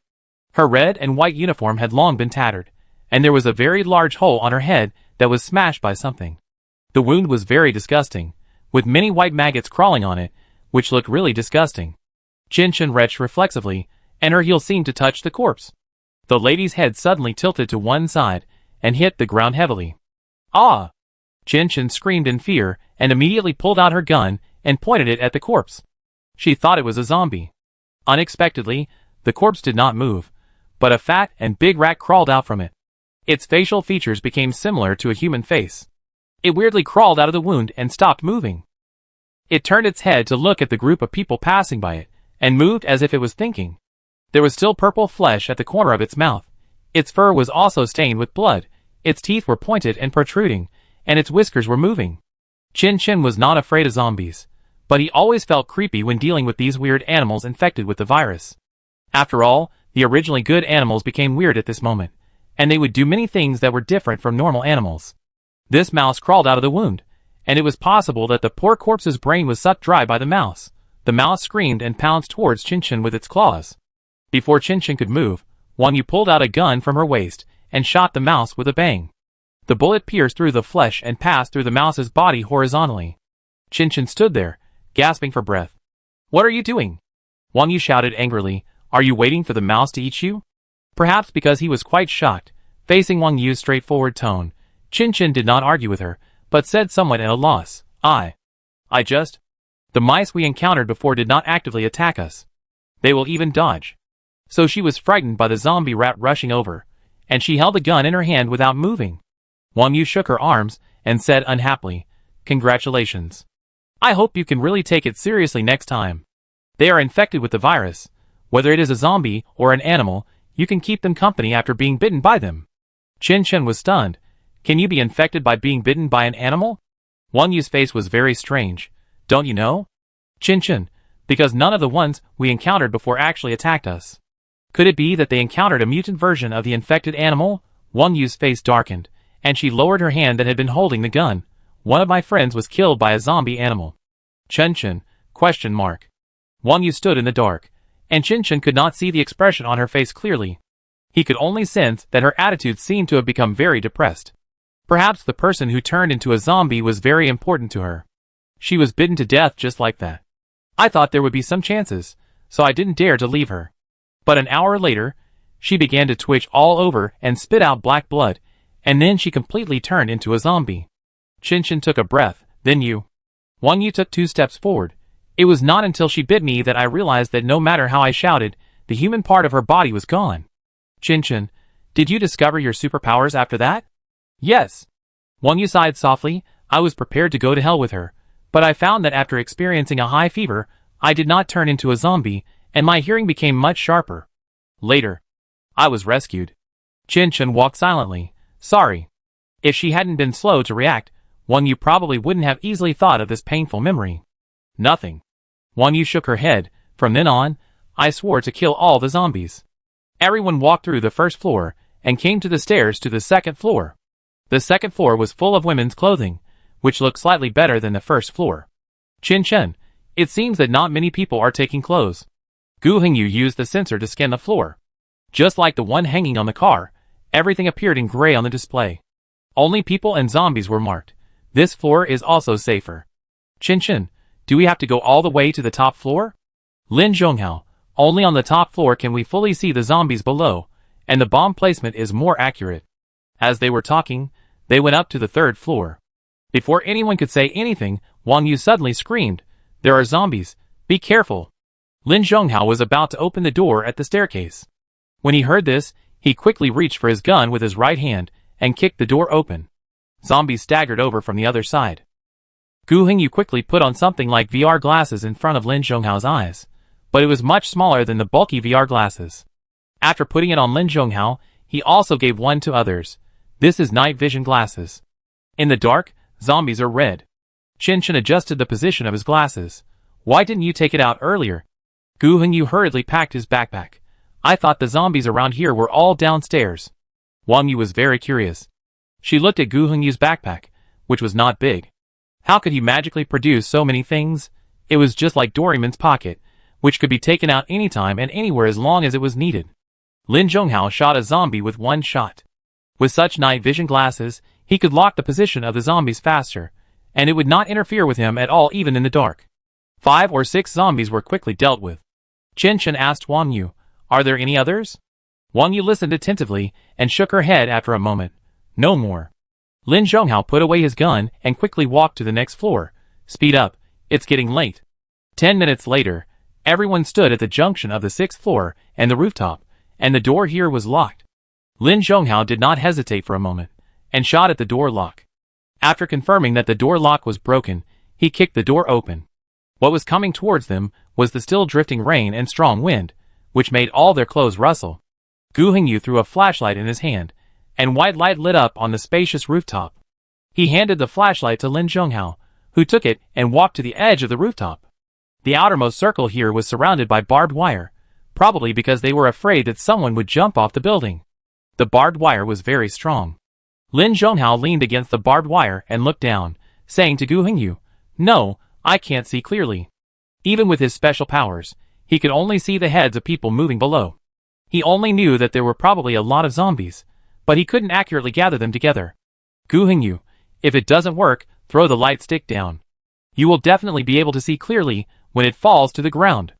Qinshan was shocked. No, how can we place the bomb if the light is thrown down? Gu Hengyu gritted his teeth. But now this circuit problem, plus the rain, can't be fixed at all. Even if it can be fixed, it will take a long time.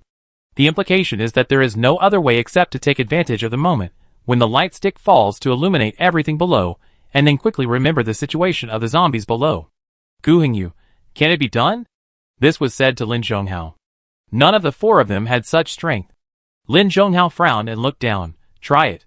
He was somewhat confident, but the possibility of success was not great. But now there is no other way, so he could only give it a try. He took the light stick and used a dagger to cut the wire mesh directly. I don't know how these daggers in the military are made. They are extremely sharp. When they are cut on the wire mesh, a clang sound is made, which can numb a person's arm, but the blade is still sharp. Fortunately, the person in charge of the mall seems to have made this kind of wire mesh just for show. When it was actually pulled up, he didn't care whether it could stop people who wanted to commit suicide. Lin Zhonghao casually cut a few times, and the connection of the wire mesh was broken, and a big hole was cut. Gu Hengyu stretched his head and looked down. Even at night, he could feel the distance of 6 or 7 floors. Everything below was not very clear, but he could feel the wind, as if it was going to blow people down. Come on, Gu Hengyu said. Lin Zhonghao took a deep breath and tied several stones to the light tube to ensure that the light stick would not be blown away by the wind when it fell halfway. He stretched out his hand holding the light stick, and the moment he let go, the white light fell straight down. It streaked across the dark night sky like a meteor and fell straight down. The moment it landed on the ground, the white light illuminated a large area on the ground. But it was soon surrounded by zombies that kept moving around. The white light flickered, like a small star on the ground. Chen Chen also saw the situation on the ground and said blankly, "There are so many zombies." It seemed that there were more than they expected. Almost half of the zombies in the elementary school were down there. How could there be so many? She now doubted whether Qin Jiala was down there. Gu Hengyu asked, "Did you see it clearly?" Lin Zhonghao nodded. When the light stick fell, he instantly increased his attention. And thanks to the falling light stick, the sound of the falling was heard by the zombies, and some of the zombies gathered around the light stick. "Are you ready to throw the bomb?" Wang Yu looked very nervous, as if she was the one who was going to throw the bomb. Lin Zhonghao nodded. "Gu Hengyu, we need to do it now. If we place the bombs too late, the zombies might scatter." He tied the 3 bombs together and arranged them all, together or one by one. Lin Zhonghao hesitated, one part first. He took the bomb from Gu Hengyu. Gu Hengyu had just made a device for dropping the bomb. All he had to do was put the bomb on it and aim it at the place where he wanted to drop it. Lin Zhonghao took a deep breath. Let's start. Chapter 73. No one may have heard the sound of the bomb falling to the ground, but the fire and the earth-shaking explosion that appeared at the moment of the explosion were enough to attract the attention of all the living people and zombies nearby. It was like a bright firework that suddenly burned on the ground, with dazzling brilliance and a huge roar, directly blowing away the small group of zombies that fell. Blood and flesh splattered, and everything was blown to pieces in the explosion. They could almost smell the smell of gunpowder upstairs, and Gu Hengyu shouted against the wind, "Don't stop, keep going." He was choked just after he finished saying this, and started coughing non-stop, his hands grabbing the wire mesh. Chen Chen's eyes began to tear up. She had just stared at the flames from the explosion, and now her eyes seemed to be stimulated, and physiological tears kept flowing out. She wiped it with her hands again, but her hands were always outside and not clean, bringing bacteria into her eyes, which made her cry even more. Wang Yu looked at her with disgust, took out a tissue from her uniform pocket, and slapped it on Chen Chen's face. "Wipe it yourself. You are so old, but you don't even have common sense." Chen Chen wiped her tears with a tissue and asked Lin Zhonghao, "Do you want to continue?" Lin Zhonghao had a lot of bombs in his hand this time. He squinted his eyes and looked at the zombies at the bottom of the building. "Continue." Another wave of bombs exploded. Smoke and fire clamored and entangled together. The zombies were blown apart before they even made some sounds. Some abandoned vehicles around the street were also affected by the bombs, and perhaps there was residual gasoline inside, which was directly ignited and exploded. Beep. Woohoo. The alarm sounded from nowhere, and the downstairs was almost noisy. The remaining flames were everywhere, completely illuminating the area. In the car dozens of meters away, Meng Xian and others obviously noticed the situation here. Teacher Lu held 2 children in her arms, and put their heads together. The huge explosion made everyone panic, and their hearts kept beating with the explosion. "Teacher. Woohoo. I'm scared." A timid girl burst into tears, shaking, clutching the teacher's clothes tightly with her hands. Meng Xian sat in front of them, and was a little flustered when he saw this scene, and then he comforted them clumsily. "Don't be afraid, don't be afraid. These are big brothers and big sisters who are saving people." Children nowadays don't know the existence of fireworks. In today's high-tech society, there are many ways to celebrate that are not so loud, and most importantly, they don't pollute the air. In their worldview, this kind of sound is huge, like a harmful substance that will explode. Teacher Lu sighed. "It's okay, it will be fine soon." A little boy asked, "Can we save people, successfully?" The current society may be too stable, and they don't have the concept of war at all. There are only the superheroes saving people in animations and movies. Meng Xian nodded. Of course, they will be back soon. This sentence not only comforted the children, but also strengthened his heart. No matter what, he believed that Lin Zhonghao and the others would find a way, and Qin Jiala was not the kind of person who would be easily eaten by zombies. In short, this rescue operation would definitely succeed. On the rooftop, almost everyone was covered in dust. Not only their clothes were dirty, but also their exposed skin was dirty. They looked at the situation below, and the expressions on their faces were not very good. Qinshan frowned and said, "What should we do? There are still many zombies below." Lin Zhonghao looked at the bombs in his hand, which could kill about 50 zombies.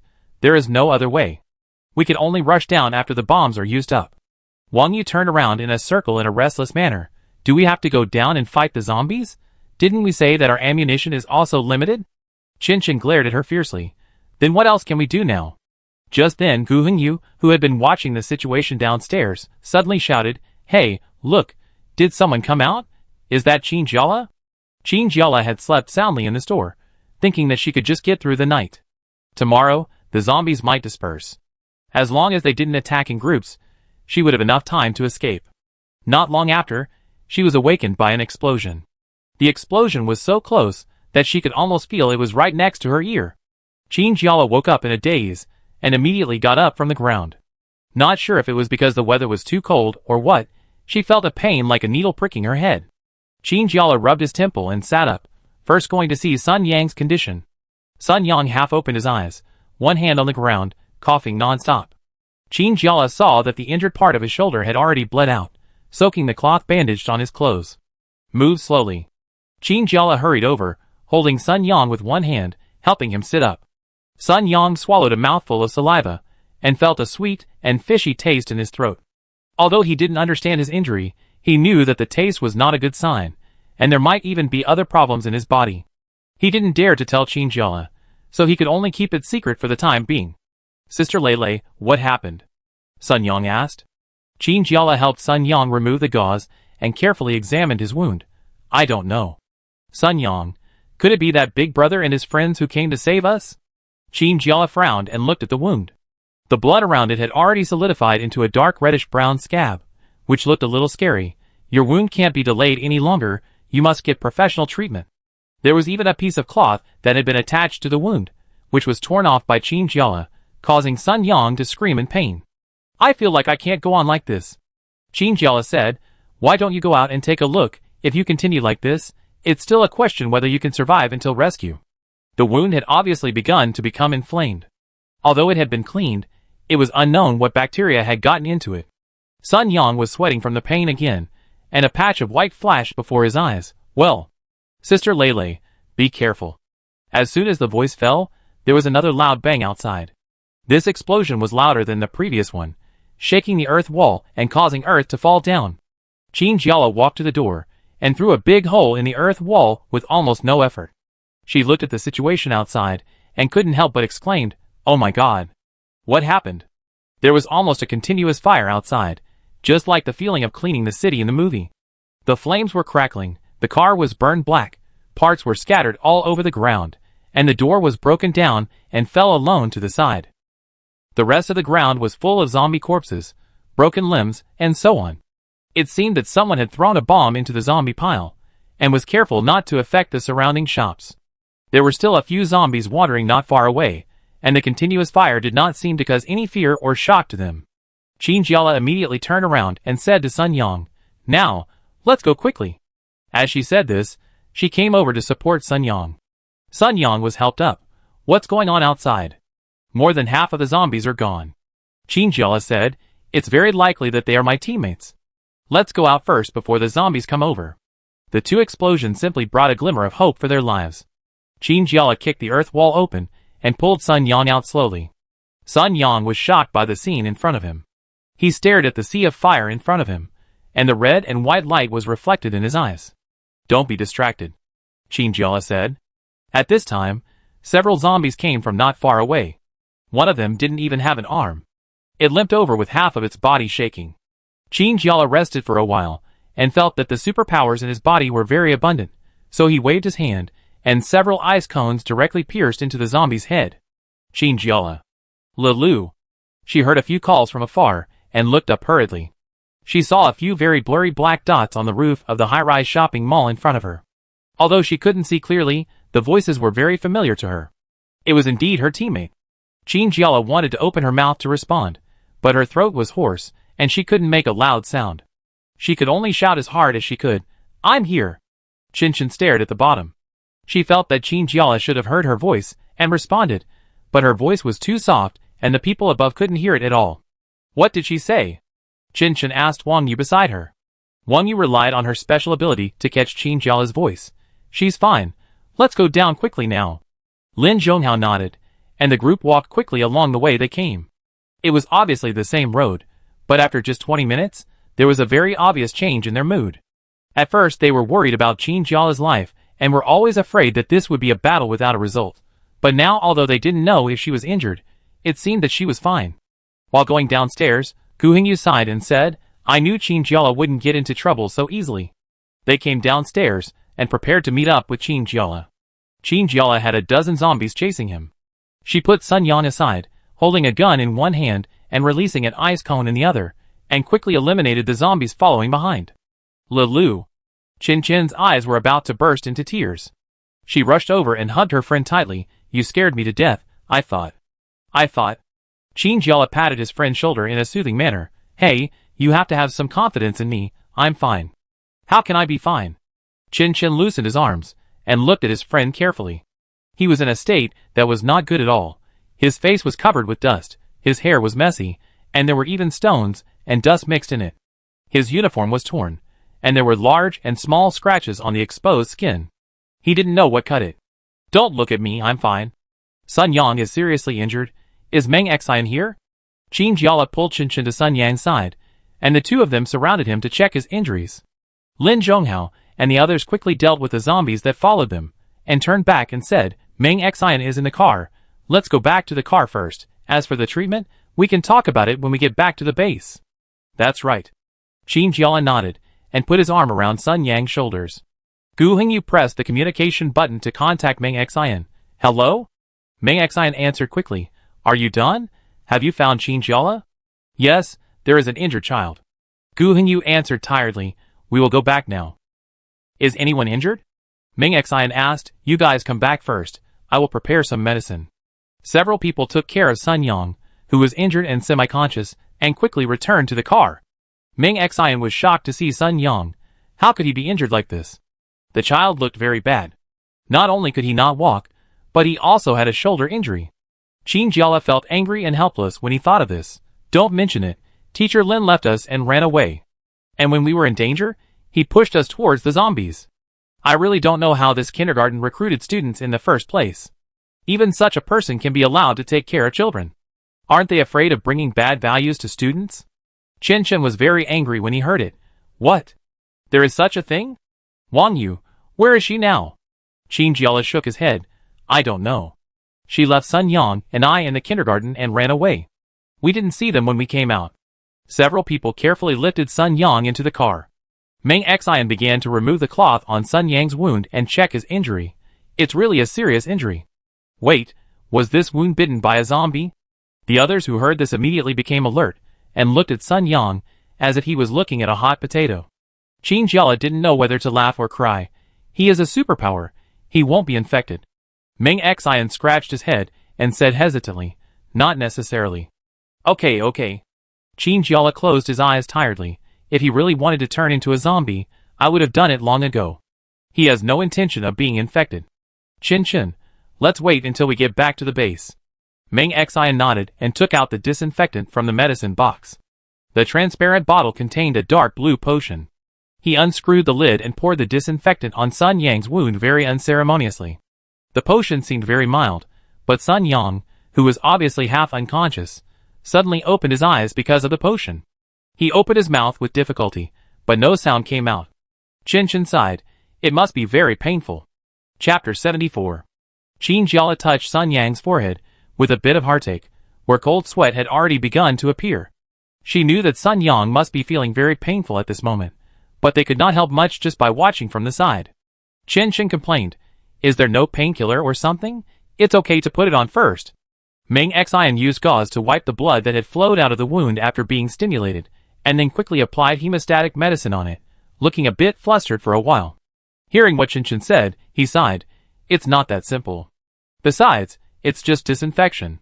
There are so few medicines at this time. Of course we should save as much as possible. As for the things in his small medicine box, He relied on his outstanding performance in the medical department and his good relationship with the teachers to ask for a little more. He was only concerned with taking useful medicines, and he actually forgot about painkillers.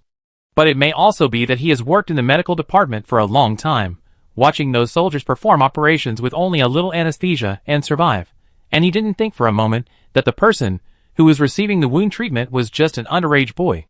Meng Xian wiped the sweat off his head and breathed a sigh of relief. Almost done. The wound looks deep, but it's not as scary as it looks. He carefully wrapped the wound with gauze, and there was some white powder in it. Is that medicine? Qin Shen interrupted and asked. Meng Xian glanced at her and nodded. It helps the wound heal. Meng Xian took out a syringe from his bag, rolled up Sun Yang's sleeves, and wiped a small piece of skin with a sterilized cotton swab to wipe off all the dirt on it. Then she pressed his arm and inserted the needle, and the light blue liquid was slowly injected into the skin. Wow! Qin Jiala couldn't help but exclaimed. Although she didn't understand much, she could tell which nurses were new and which were experienced when she went to the hospital for illness. Because novices usually have very unstable hands when inserting needles, some even tremble slightly, and some can't find the veins due to lack of experience, and it is easy to insert the needle in the wrong place. Meng Xian's injection was not only in the right place, but his hand was also very steady, without any hand shaking due to fear. However, what did you inject? Qin Jiala asked very uninitiatedly. A tranquilizer. Meng Xian said, you probably didn't rest while hiding in there, right? This injection can calm him down and help him recover. Oh! Qin Jiala made a sound of understanding. Qin Shen turned to his friend. What happened to you? How could there be so many zombies? I have never seen them before. Qin Jiala recalled the situation a few hours ago and shook his head and said, I don't know. Sunwon had calmed down at that time. Just as we were running out, the back door of the kindergarten suddenly appeared, as if someone had dropped them from the sky and placed them on the ground, and immediately broke through the back door of the kindergarten. Qin Shen scratched her head. She didn't know what Qin Jiala was talking about, but she thought the scene must be very scary, and then Qin Jiala took a deep breath, leaned back in her chair and said slowly, then we tried to escape, but the teacher stabbed us in the back and pushed us towards the zombies, and she ran away. Qin Shen, isn't there another child? Where's his brother, Sunwon? Qin Jiala shook her head. He was taken away with him. I don't know what happened. But now it seems that Teacher Lin and Sunwon probably met with an accident. Because if the escape went smoothly, it shouldn't be difficult to meet Lin Zhonghao and the others. Wang Yu, should we go find them? Qin Jiala looked at Lin Zhonghao for help. Should we look for them? If it was just for herself, she secretly hoped not to look for them. Those who pushed their teammates into the abyss would not be good people. Although it was a pity for Sunwon, it seemed that they had little hope of survival. But if it was for this mission, they should continue to look for them. After all, they were survivors.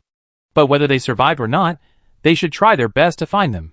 Lin Zhonghao thought about it, and decided that according to the current situation, the possibility of survival was not high. Let's search along all the nearby roads. If we really can't find him, we can only report him as missing. Qin Jiala nodded, and thought this method was feasible. They had tried their best, and didn't waste too much time. After the explosion, the two nearest streets were filled with the smell of gunpowder. If it was daytime, you would definitely see dark gray smoke, appearing in large patches above the streets. Now, except for the burned roadside landscape, it is basically certain that no one survived in this area. Qin Jiala looked out the window. There is another possibility, that the two of them have turned into zombies. Qin Shen nodded. In that case, there is no need to save them. She naturally agreed with the idea of ignoring them. Abandoning the person who saved her was already too much. What's more, the person in danger was her friend. Lin Zhonghao drove around nearby and knocked down several zombies that were still wandering outside. He even ran over them twice with his tires for fear that they were not completely dead. Qin Jiala sat in the car and felt that he could hear the sound of the tires pressing on his flesh and bones being crushed under the tires, making a creaking sound. It seems that there is really no. Qin Shen looked out the window and said slowly. Could he be hiding somewhere? He is afraid of the zombies outside, so he dare not come out? Meng Xian made a suggestion. As soon as he finished the sentence, he received a glare from Qin Shen. Meng Xian had no idea what he said wrong and shut up agreeably. Qin Jiala patted her friend's hand with a smile and said, forget it, since we have decided to come out to look for him, we should be patient. She took out the flare issued by the military, which was a small launcher. The flare was red and was placed inside. Let's try to send a flare. If he is really outside, he should see it and come out to look for us, Qin Jiala said. Lin Zhonghao braked and nodded to Qin Jiala. Qin Jiala stood up from the car. Although she was petite, she could only squat when standing in the car. Her head was against the roof, and one hand was groping back and forth on the roof. Before setting out on the mission, Zheng Herong had taught them some details about the car. For example, the roof of the car can be opened, which is convenient for shooting directly from the car and killing the zombies following behind. Qin Jiala fumbled for the small button to open the sunroof, and after finally finding it, he pressed it hard. The sunroof slowly opened, and Qin Jiala couldn't even wait for it to open slowly, so he pushed it open directly. The air outside was not good, but the night sky was still beautiful. Although there were no stars, it was like a pure dark blue curtain, spreading out leisurely in the sky. Qin Jiala took the launcher in his hand, pointed it at the sky, and finally pulled the ring hard. The launcher trembled, and with a sound of whoosh, the red flare inside was fired directly into the sky. As it took off, a bright red line appeared on its trajectory. The signal flare suddenly exploded in the sky, like the old fireworks, emitting brilliant and dazzling brilliance when it exploded, as if it was holding a concert of its own in the sky. Its fireworks changed into different shapes, with golden yellow, red and sky blue intertwined, almost dyeing the entire sky with its own color. Qin Shen leaned out of the window, looked at the signal flare in the sky, and murmured to himself, "So beautiful." It seems that since he decided to come out to rescue the hostages, he has never been in such a good mood. At this time, just look at the sky, and that pure and beautiful feeling will take root in your heart. The flare has been burning in the air for about 3 minutes. But no one came to ask for help. Qin Jiala sighed, got back into the car from outside the sunroof, pressed the button again, and closed the sunroof. "It shouldn't come," she said. The explosion was so loud, plus the time of the flare. Qin Shen said, if she saw it, she should have come a long time ago. Gu Hengyu looked at the time. It was almost 2:30 in the morning. Why not wait another 20 minutes? Qin Jiala nodded. Okay. After that, she closed her eyes tiredly. What she experienced that day was like a battle no less than a world war. Every muscle in her body was clamoring for enough rest. Even the most rigorous training at the base could not catch up with today's fatigue. And this mission was just a small mission. Qin Jiala thought about this, and her consciousness quickly returned to darkness. The car suddenly shook slightly, and Qin Jiala immediately opened her eyes alertly. "What's wrong?" Qin Shen patted her shoulder. "Nothing. It's just that no one is coming. We are ready to leave." Qin Jiala was relieved. In just 20 minutes, she had fallen into a deep sleep and even had a small dream. She couldn't remember the general content of the dream, but all she could remember was the zombies with blood all over their heads, but still insisted on crawling towards her, which was really scary. Qin Shen looked at her with concern. "You seem very tired. Do you want to rest first? I think it will take a long time to get to the military headquarters. This is the city center, and it takes about half an hour to drive to the suburbs." Qin Jiala closed her eyes, and she felt endless sleepiness coming over her. The people in the car took turns to rest, and Lin Zhonghao also experienced a tension that was no less than theirs. At this moment, the car stopped and Lin Zhonghao got out of the car with something in his hand. Qin Jiala looked at it curiously, thought about it, and followed it. After getting off the car, I found Lin Zhonghao standing on the side of the road, with a small flame flickering in his hand. Qin Jiala walked over, smelled the smoke, and sniffed. "Why didn't I know you were still smoking?" Lin Zhonghao opened his mouth to answer, and a faint smoke came out of his mouth. "I rarely smoke. It's just that I need to stay focused when driving now, and I smoke a cigarette to refresh myself." Qin Jiala immediately felt a little distressed. "How about I drive for you for a while? Anyway, it's just stepping on the accelerator and brake, plus steering." In the past, it seemed easy for drivers to drive. She thought it shouldn't be difficult to get started, right? Lin Zhonghao was amused by her, and reached out to rub Qin Jiala's hair. "It's not that easy." Qin Jiala could smell the faint smell of cigarettes coming from Lin Zhonghao's hands. Her heart was beating fast. In order to hide her excitement, she even rolled up her sleeves and wanted to run to the driver's seat. "Why is it not easy? At most, I can go slower." Lin Zhonghao gently but forcefully pulled Qin Jiala's wrist and firmly refused. "You are also very tired today. Take a rest in the car later." Qin Jiala paused and said, "Actually, I'm not tired. I just might not be used to it. But for you, this kind of high-intensity mission should be commonplace, right?" Lin Zhonghao shook his head. "Previous missions were indeed difficult, but never like today. I feel so worried about a person's safety." Qin Jiala stood there stupidly, As if she couldn't get the frequency right, and it took her a long time to react. Worry about a person's safety? Is this talking about herself? Qinjiala's heart was beating fast, but unfortunately her face was still covered with dust, so she couldn't see the blush. This? You have to believe me. God, she had never been so grateful that she had encountered danger as she was at this moment. Lin Zhonghao put out his cigarette, but on the trash can next to him. I know you are very capable, but you still have to pay attention to safety. Maybe I can't be with you every time for the next mission, so you must be careful if you are alone.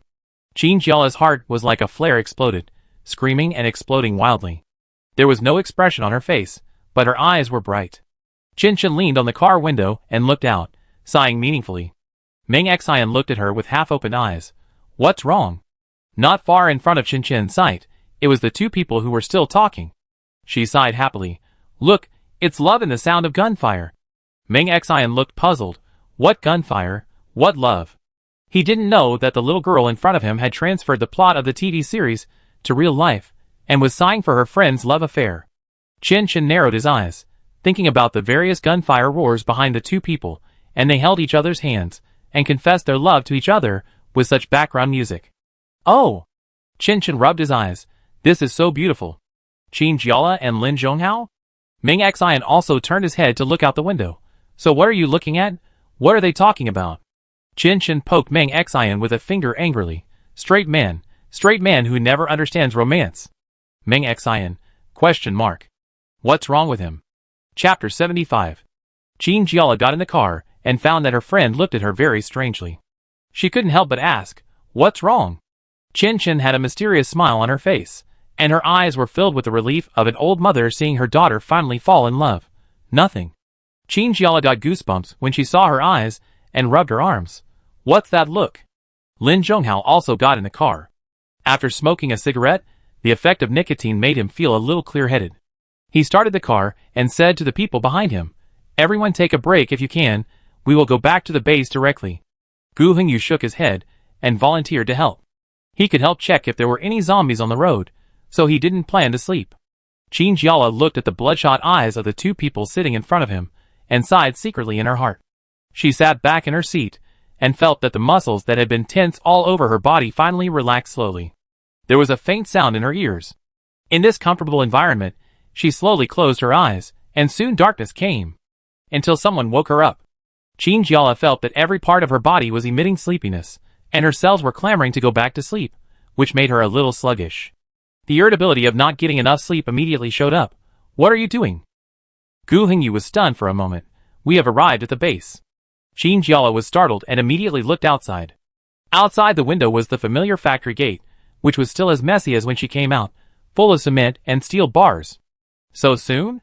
Qinjiala was stunned, and then realized that her attitude just now was a bit too intense. At this moment, she lowered her head embarrassedly. Sorry. I'm just too sleepy. Gu Hengyu understood. I didn't know before, but you still get grumpy when you wake up. Qinjiala cleared his throat, a little embarrassed. Not really. Maybe I'm too tired. It's okay. Gu Hengyu grinned and stretched out his hand to Qinjiala. Come on, there's nothing to worry about now. Everyone followed to the elevator. The child seemed to be drowsy, and had not yet fully woken up from his sleep. He bit his fingers and looked at the unfamiliar place in front of him. The little girl asked the teacher, Teacher, do we live here together? The teacher nodded, Yes. We are safe here. The little girl, will there be no more monsters like that? The teacher smiled slightly. No. Qinjiala reached out and touched the little girl's head, walked to the front, and began to search for the ID card on his body. But he couldn't find it after searching for a long time, and he searched all his pockets. Lulu, what's wrong? Qinshan asked, rubbing his eyes. Qinjiala looked dazed. I can't find my ID card. Qinshan suddenly came to his senses. No way? Did you forget it in the car? Meng Xian shook his head. He was the last one to leave. Before leaving, he took a look inside the car and didn't find any ID card left behind. No, it's not in the car.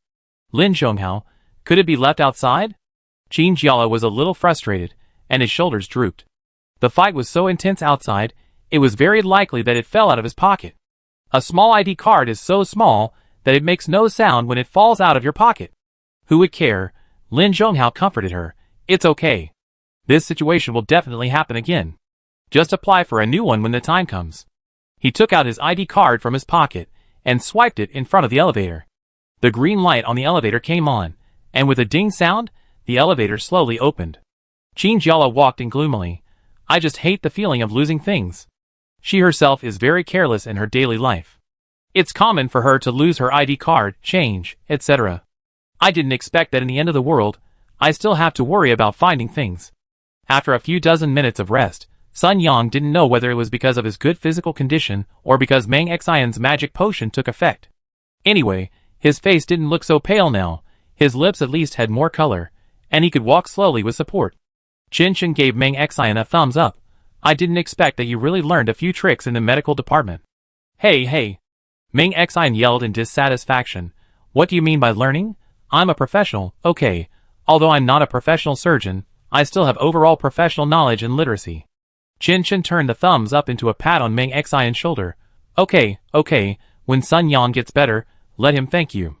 By the way, Sun Yang should be in the superpowers department, right? Chinjiala asked. His superpowers are very powerful. She has not forgotten the agreement with Sun Yang, and always remembered to teach him how to control his superpowers. Yes. Gu Hengyu also found it incredible that Earth Wall is really amazing. I didn't expect that he has unlimited potential at such a young age. Chinjiala felt happy when he heard it, as if Gu Hengyu was praising him, of course. Several people came to the first floor of the base while talking and laughing. Chinjiala waved to the soldier on duty at the door. Chinjiala, leader of Team A, mission accomplished. The soldier looked at Chinjiala in confusion. Please show your ID. Chinjiala didn't have an ID card, so he had to take off the military badge on his clothes to show him. The soldier on duty took it and took a look, then contacted his superior through the communicator in his hand, and after a few words, he let Chinjiala and his team pass. After a few people passed, the soldier who didn't seem to be very experienced hurried over to stop them. Wait, everyone who returns from the mission must undergo a health and safety inspection. Chinjiala thought it was just like when he first came, just a simple check to see if he was carrying the zombie virus, so he immediately agreed very readily. Okay. The soldier on duty was very serious, in stark contrast to the smiling Chinjiala. He held the communicator in his hand, one hand holding it to his lips, and it was unknown who he was talking to. After a few simple words, he said to Chinjiala, please follow me. He led the group to a corridor on the first floor. Qinshan smelled a very familiar smell of disinfectant from the hospital in the corridor, exactly the same as she had smelled in the medical department. She turned her head and exchanged glances with Meng Xian, and they both nodded tacitly. Chinjiala saw it and couldn't help wondering, what's wrong? Qinshan whispered to her, it seems to be stricter than before we came. Chinjiala looked at the snow-white walls of the corridor, and the whiteness made her eyes feel uncomfortable. It seems to be a little bit. What's going on? Qinshan wanted to say something, but the soldier on duty brought another young lady over. Chinjiala looked closely, and saw that it was the lady who took her to the high-level office after she accidentally hit Chung Feng last time. She opened her mouth and wanted to say hello but found that she didn't know how to address the other person. The lady smiled and nodded, and said to the others, men and women are separated, and go to the rooms on both sides. Chinjiala then noticed that there was a small sign on each wall, with blue male and pink female written on it, which obviously distinguished between men and women. The lady followed and entered the ladies' room. There were small curtains in the room, and small spaces were separated by light blue cloth. They were confused, and the lady explained, please go into the cubicle to wash and change into uniform clothes. The teacher was holding a child in her hand, but there are children here. The lady took a look, then take the children with you. Chinjiala pulled open the curtain and walked in, and found that there was a layer of glass inside the curtain, and the glass was the bathing place. After she took off her clothes, she found a small mirror on the wall. She turned on the faucet and looked at herself in front of the mirror carefully, and found that she really looked dirty, as if she had been wandering outside for a week. The hot water quickly poured down, washing away the sand and gravel on her body.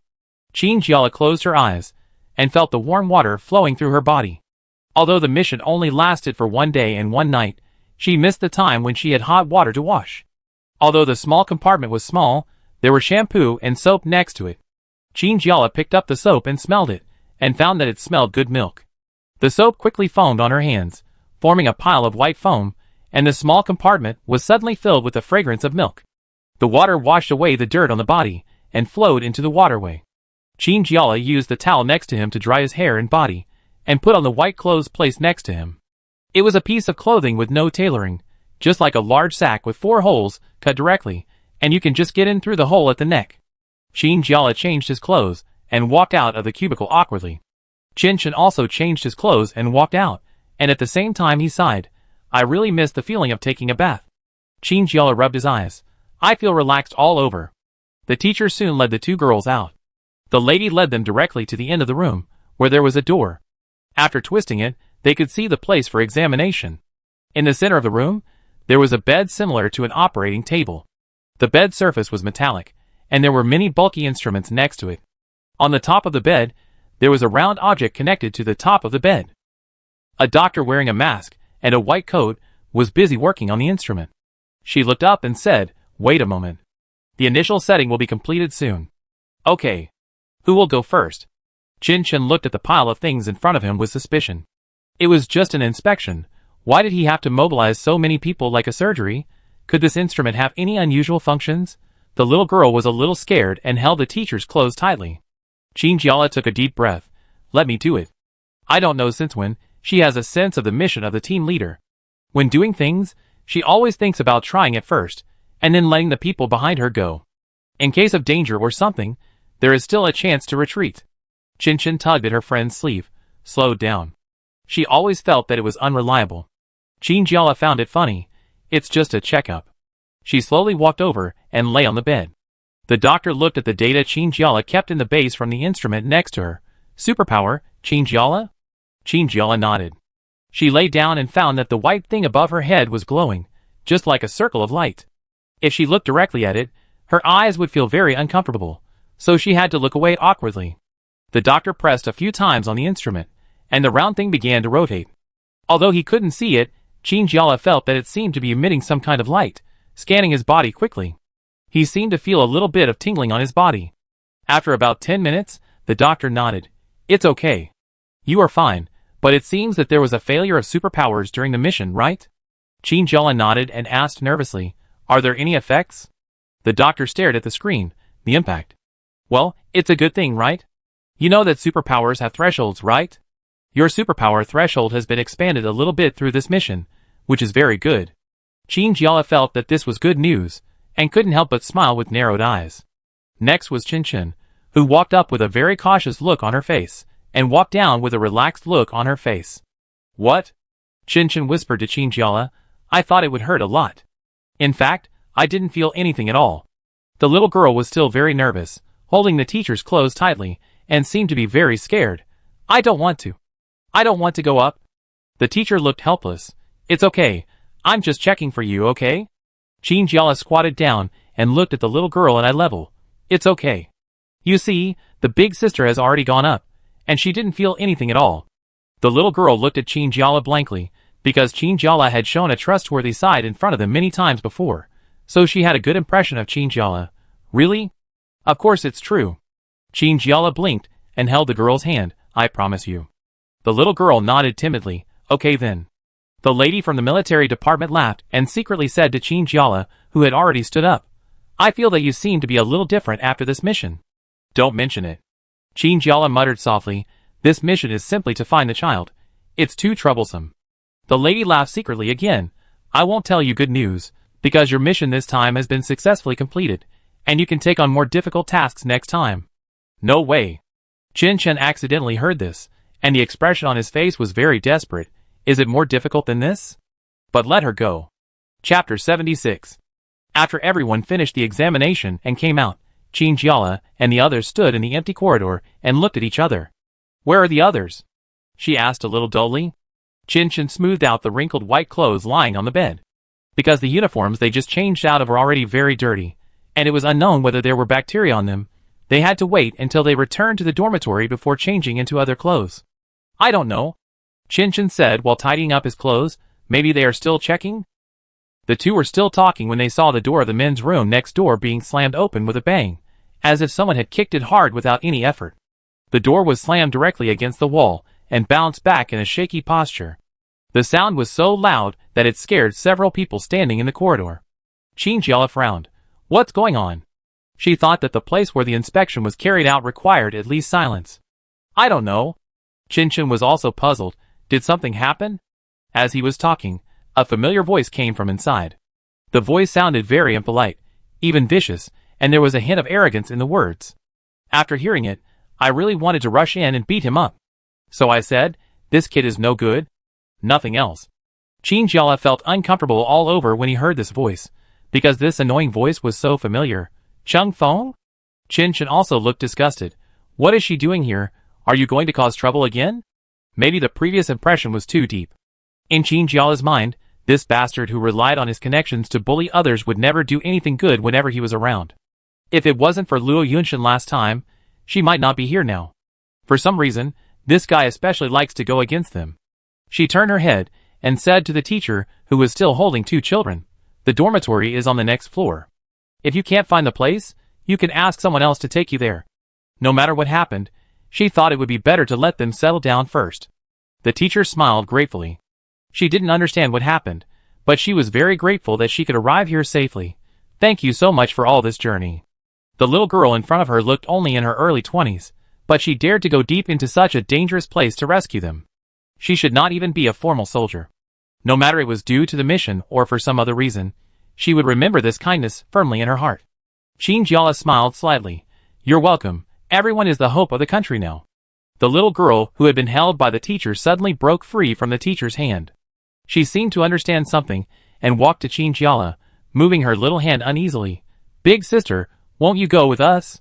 Although the child is still young, she can already be very sensitive to separation. No. Qinjiala replied, I have other things to do. The little girl widened her eyes. Do you still want to save people? Yes. Qinjiala said, there are many people wandering outside like you. They may not have food to eat, and their lives are threatened at any time. The little girl nodded thoughtfully. Big sister, can I go out and save people like you in the future? Qinjiala's heart skipped a beat. Will the end of the world continue until then? She just regarded this sentence as a little girl's childish talk, and didn't want to think about the deep meaning of it, so she could only answer, yes, as long as you work hard, okay? The little girl nodded vigorously, and left Qinjiala reluctantly. Qinjiala looked at the teacher and still reminded her worriedly, take good care of yourself and the children. The teacher agreed, don't worry. When I escaped from the kindergarten, I already regarded them as my own children in my heart. Even in her heart, she believed that children were the real hope for the future of the motherland. As long as there are people, everything can continue. Qinjiala watched the teacher lead the children, and walked out of the corridor, under the guidance of the lady, and the white automatic door closed behind them. Chen blinked. Are you still reluctant to leave? Qinjiala, it feels like a long time has passed. Forget it, let's go see what happened first. Qinjiala and Chen stood at the door of the men's prosecution room and looked at each other. At the same time, they looked at the door that had been slammed hard and walked in directly. This room is exactly the same as the women's room. There is a spacious bed in the middle of the room, and it is also equipped with many other instruments. The overall look is still very empty. Qinjiala didn't understand why the identical rooms had to be separated for men and women. As soon as she thought of this, she saw a tense scene at the other door of the room. Lin Zhonghao stretched out his right hand, and there was a cruelty in his eyes that she had never seen before, like a sharp sword about to be unsheathed. His brows were furrowed, his lips were tightly pursed, and his whole body was emitting a very unhappy atmosphere. And he was pinching a person's neck with his hand, and throwing the person against the wall. As his fingers tightened, the man's face turned liver-colored, and it looked like the situation was not good. Gu Hengyu and Meng Xian also stood behind Lin Zhonghao at the same time. What's going on? Qinjiala asked in surprise, standing at the door. This scene simply confused her. Could a dispute arise from an inspection? Of course, she was willing to believe Lin Zhonghao. The person who was strangled must have done something unnecessary. Otherwise, why didn't Gu Hengyu and the others standing behind stop it? Lin Zhonghao turned around when he heard the sound and saw Qinjiala and Chen at the door. He slowly loosened his hand that was pinching someone's neck. Huh. The man who was released knelt on the ground with a thump and took a deep breath. Intermittent sounds came out of his throat. For a while, he couldn't make a normal sound. He could only kneel on the ground and gasp like this. His eyes were bloodshot and his eyeballs were about to pop out. It was probably because the feeling of being pinched by the neck was very uncomfortable. Chung Feng? Qinjiala frowned at the man kneeling on the ground. He had recovered a little now, and his expression was not as scary as before, so others could see his face clearly. Now, Qin Jiala believed that Lin Zhonghao and the others were just waiting for the inspection honestly. People like Cheng Feng would definitely come here to cause trouble, and he would end up in a bad way. What happened? Sun Yang came out from behind Gu Hengyu. Sister Lei. Sun Yang? Qin Jiala walked over. You are not checking. What are you doing? She walked to Sun Yang and looked down at Cheng Feng, who was still lying on the ground gasping for breath. It's you again. What do you want? Gu Hengyu took the lead and said like a complaint, It's him. We were already receiving the inspection properly, but this grandson, he also pointed his finger at Cheng Feng in the air, suddenly came out and said that Sun Yang was not qualified to be inspected. What? Qin Jiala was furious. What does this mean? Cheng Feng had recovered by this time. He took 2 steps back and looked at his minions who had come in again, his eyes full of malice. He looked at Qin Jiala and Lin Zhonghao as if he was looking at his 2 enemies. It means exactly what it says. Why did you come in when you were bitten by a zombie? Qin Jiala was shocked and angry. She was surprised because she was very confused. How could Cheng Feng, who had been staying in the base, know that Sun Yang had been bitten by a zombie? There should be no one else present except them. And she didn't want to guess who might have told Cheng Feng, so she could only put it aside for now. Why do you say that? Qin Jiala's eyes widened as she stared at Sun Yang, her hands clenched into fists, and it looked like a faint chill was coming out of her hands. Cheng Feng obviously noticed it, and he shuddered, as if he was thinking of what Qin Jiala had done to him before, and the feeling of being frozen seemed to be still vivid in his mind. He trembled, but still said with a stiff face, Am I wrong? He was bitten by zombies. How could he be wrong? Qin Jiala crossed his arms and raised his eyebrows at Cheng Feng, not denying the fact at all. Yes, but Sun Yang is a superpower. Can he still be infected?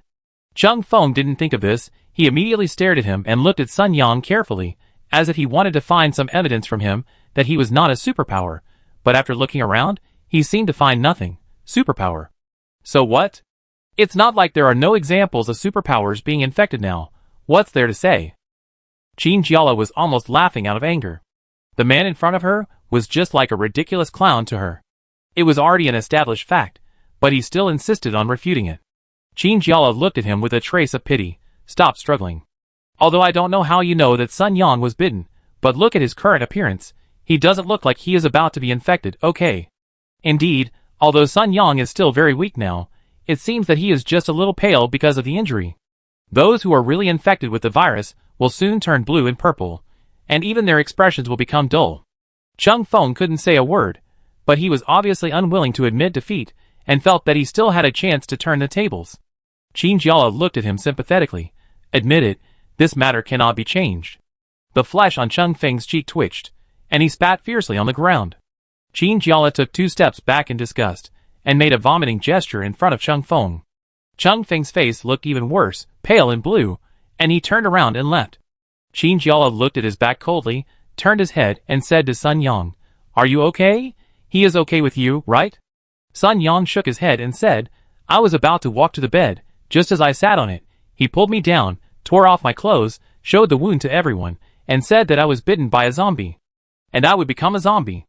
After saying this, Sun Yang looked up at Qin Jiala, as if he wanted to confirm something. Sister Lei, I won't become a zombie, right? Of course you won't. Qin Jiala rubbed his head. After the boy took a shower, his hair became very smooth, completely different from the first time they met. Believe me, you won't. Qin Jiala said, Okay, let's go test it now. She watched Sun Yang slowly move his inconvenient legs until he lay on the bed, and then said to Lin Zhonghao, Are you all right? Gu Hengyu wrinkled his nose, looking unconvinced. He pressed his left hand with his right hand, and each knuckle made a crackling sound. If Lin Zhonghao hadn't stopped me, I would have rushed up to beat that bastard. Really, it's not enough to make trouble in the R&D department, and he even has to run here. How much does he deserve a beating? Qin Jiala exhaled. As long as the matter is resolved, I will go back to the dormitory first. The ice and snow on Lin Zhonghao's face gradually melted, revealing his exclusive side to Qin Jiala. Okay, be careful on the road. You should be very tired too. Go to bed early. Qin Jiala nodded. I understand. Qin Shen followed behind and watched the whole process, staring at the interaction between each character like watching a play. She patted Qin Jiala on the shoulder. Lulu, you just refuted his point. It was really cool. No wonder Sun Yang is always so attached to you. Maybe he thinks you are a female hero? Qin Jiala pulled Qin Shen out the door. I don't dare to be a female hero. But what I said, isn't that right? Aren't these all facts? Yes, yes, yes. Chen agreed, it's true. The two of them walked back to the dormitory, talking and laughing, opened the door, and saw a familiar room. Chen sighed, cried and threw himself on his bed, buried his head in the pillow, and whimpered, I really miss my bed too much. Qin Jiala took back her communicator from the table, and sat on the bed. The communicator vibrated and almost slipped out of Qin Jiala's hand, but she caught it in time. Chen was sweating from the bottom. Be careful. The communicator was a message from Major Luo. Come to me after you rest. Qin Jiala blinked, thinking that Luo Yunshin might want to ask her about her superpowers, and maybe about the details of this mission. But it was okay this way. She originally planned to tell Luo Yunshin about Sun Yang's outstanding superpowers, and wanted to ask him if Sun Yang could receive the same training as herself, or if the training methods would be different for different people. Chen asked, Who is it? Qin Jiala, it's Major Luo. Oh. Chen stretched out his voice, Do you want to go out? Now? Qin Jiala sprawled on the bed with her limbs spread out. The communicator fell from her hand to the side. She closed her eyes. No one can keep me awake now. Everything will be discussed after I wake up. Chapter 77. When Qin Jiala woke up, it was already 4 o'clock in the afternoon. There was no sunlight in the dormitory, so it was impossible to tell the current time just by the environment. Qin Jiala rubbed his eyes, took the communicator next to him, and clicked twice, and was directly hurt by the number on it. It's so late. Chen had woken up a long time ago, and was sitting on the bed reading a book. In this world now, there are very few paper books. Most of them are electronic versions. What they didn't expect was that in such a small place like the base, there was actually a small library. The book in Chen hand was taken out of the library. She put down the book in her hand and rubbed her eyes. I saw that you slept well, so I was embarrassed to call you again. After all, Qin Jiala had been busy for 2 days, and was very tired. Qin Jiala sighed helplessly. Then I should contact my lovely instructor Luo now. I hope he won't punish me for getting up too late. Chen picked up the book again with a smile, turned 2 pages to find the place he had just read, and carefully put a bookmark. Of course he won't, you are his favorite student. She wanted to fold a corner of the book, but considering the preciousness of the book, she didn't dare to move it, for fear of being criticized when she returned the book. She made this bookmark herself with cardboard, so she had to clip it for convenience. Qin Jiala shuddered at what her friend said. I don't think I'm that important in his heart. Qin Jiala quickly contacted Luo Yunshin, and after getting a reply, she prepared to go to the training room to wait. Qin Jiala waited in the training room for almost 40 minutes, and finally almost got impatient. She could only do some warm-up exercises while waiting, and recalled what Luo Yunshin taught her last time. He hasn't come for so long. Is he angry? But he should know that I came back in the early morning. No matter what, we should rest before talking about the problem, right? Qin Jiala muttered like this. Her legs were hooked on the horizontal bar, and her whole body hung down like noodles, relying on this action to train her leg and waist strength. She hung upside down like this until all the blood in her body slowly rushed to the top of her head, and her cheeks became red due to congestion. She felt that the strength of her legs had reached the limit. Just as she was about to turn over, a pair of shiny military boots suddenly appeared in her reflected vision. Each rope hole was tied with meticulous laces. They could be used as a template. The military boots were about half the height of the calf, and the dark blue pants were neatly tucked into the boots. Many people would look a little hurried when they dressed like this. Either the pants were not arranged properly, or they could not be completely stuffed into the boots. But the attitude of the person in front of him was a little too strict, and he dressed like a textbook. It was Luo Yunshin. Qin Jiala gasped, and in panic, her legs lost the strength they had been supplying, and she suddenly lost her grip, and she slid off the pole. Fortunately, when she fell, she quickly hugged her head with her hands, and tried to touch the ground with her shoulders. Plop! Qin Jiala fell heavily to the ground in a very ungraceful way. Her legs fell to the ground, and she lay on her back on the cold ground in the training room. Luo Yunshin's serious and cold face appeared in her sight, and he seemed to be cutting off her stupid appearance piece by piece with his eyes, as if he was mocking her. Qin Jiala's face turned red again, this time not because of congestion, but purely because of embarrassment. And she can guarantee that Luo Yunshin's skills are enough to catch her in the situation just now, but he seemed to like watching her make a fool of herself, and would rather watch her with that kind of eyes, and also wanted her to fall off the pole. Qin Jiala hurriedly got up, stood straight, pretending that nothing had happened to her just now. Instructor.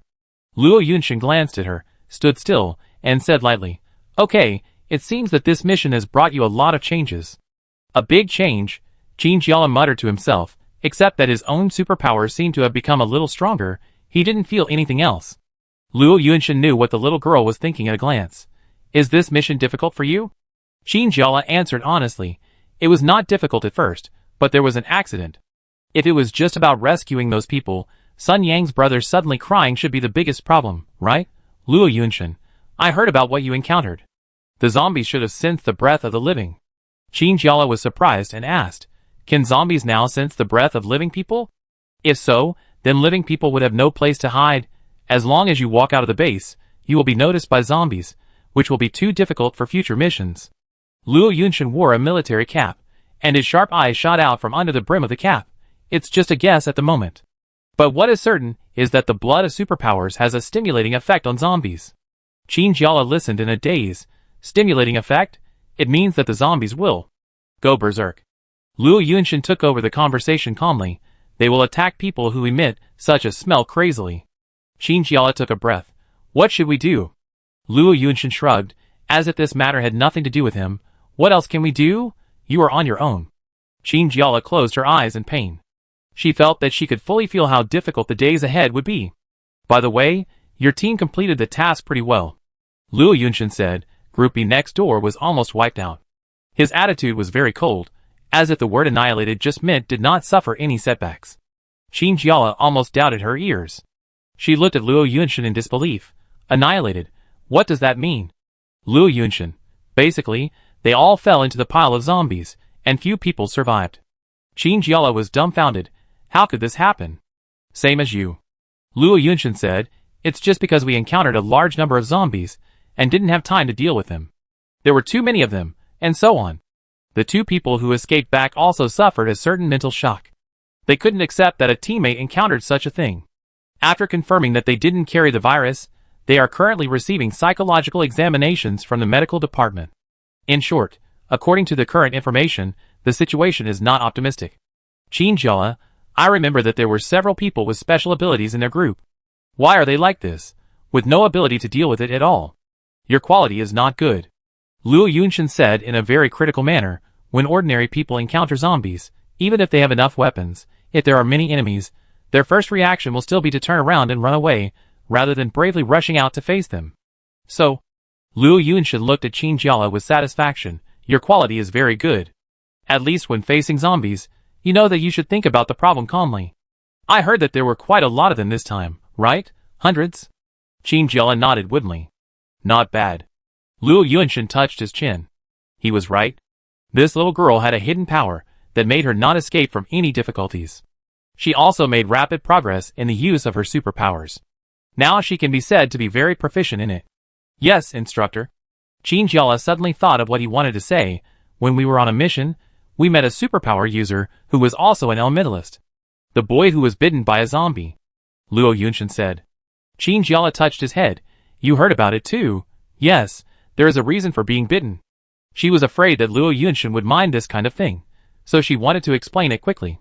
It doesn't matter. Luo Yunshin said. Where is he now?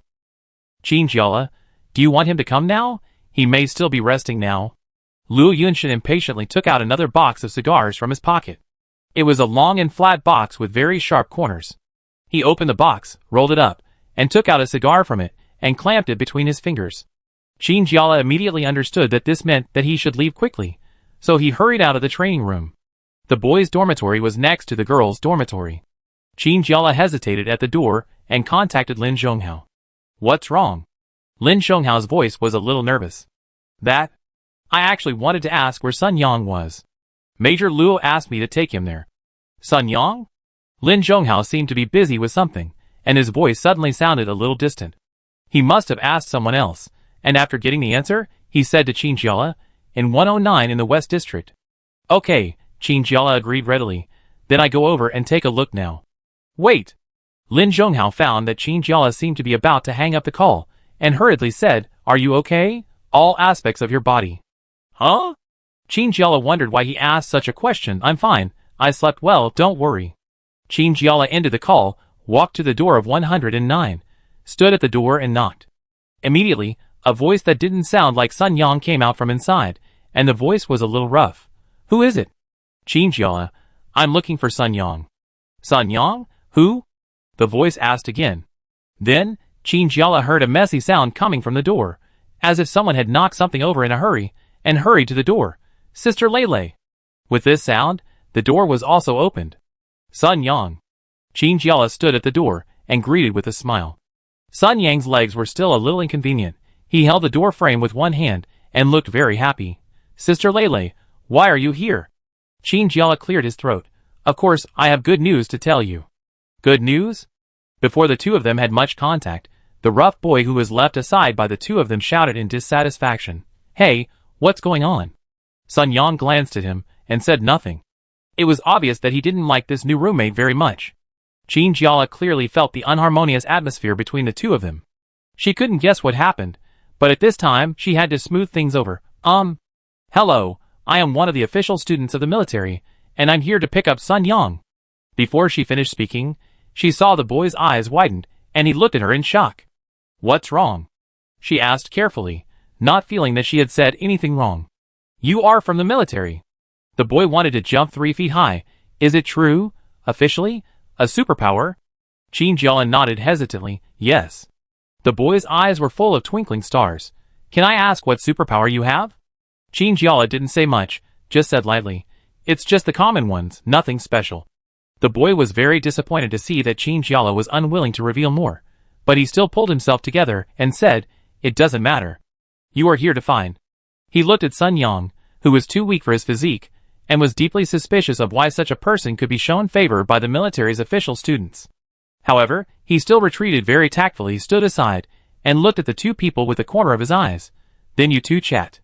Qin Jiala broke out in a cold sweat at the boy's strange attitude. Although he had retreated to the back, what was the matter with that expression of unwillingness to give up? It's like this. Qin Jiala swallowed his saliva and continued, My instructor heard about you, and wants you to meet him now. Now? Sun Yang was very happy at first, but then his expression suddenly dimmed. My legs are like this now, how can I accept training? Qin Jiala, don't worry about training. He may just want to see your special ability. Sun Yang nodded happily. Then shall we go now? If it's convenient for you. The other roommate stood aside with grievance, listening to everything they said. Although he didn't move, his eyes betrayed him. He must be very curious about who the instructor Qin Jiala mentioned was. Qin Jiala deliberately ignored her. In her mind, it's better not to talk about such things to others, as it might involve some confidential information. She urged Sun Yang to move faster, and turned to wait outside the door. The door of the dormitory was quietly closed. The boy who had just been very dismissive of Sun Yang suddenly changed his personality, and walked to him stickily, trying to find out some information. Sun Yang. Are you familiar with that girl? He couldn't tell Qin Jiala's age, but he felt that she should be younger than him. Sun Yang glanced at him, and changed his clothes. She saved me. Oh! The boy made a very exaggerated expression. So that's it. Then she must be very powerful, right? She looks like she can fight well. Chapter 78. Sun Yang frowned, looking reluctant to answer the question. The boy rubbed his head, not giving up at all because of Sun Yang's cold attitude. He sniffed. Hey, so you are also a superpower. Why didn't you say so earlier? In the apocalypse, superpowers and food can be said to be the most precious supplies. The former represents whether you can get out alive from the zombies, and the latter is the most important guarantee after you get out alive. These two things are indispensable. The scarcity of superpowers now means that as long as you become a superpower, or someone protected by a superpower, you don't have to worry about food. He has been in the base for 2 weeks, and is unwilling to just sit and wait.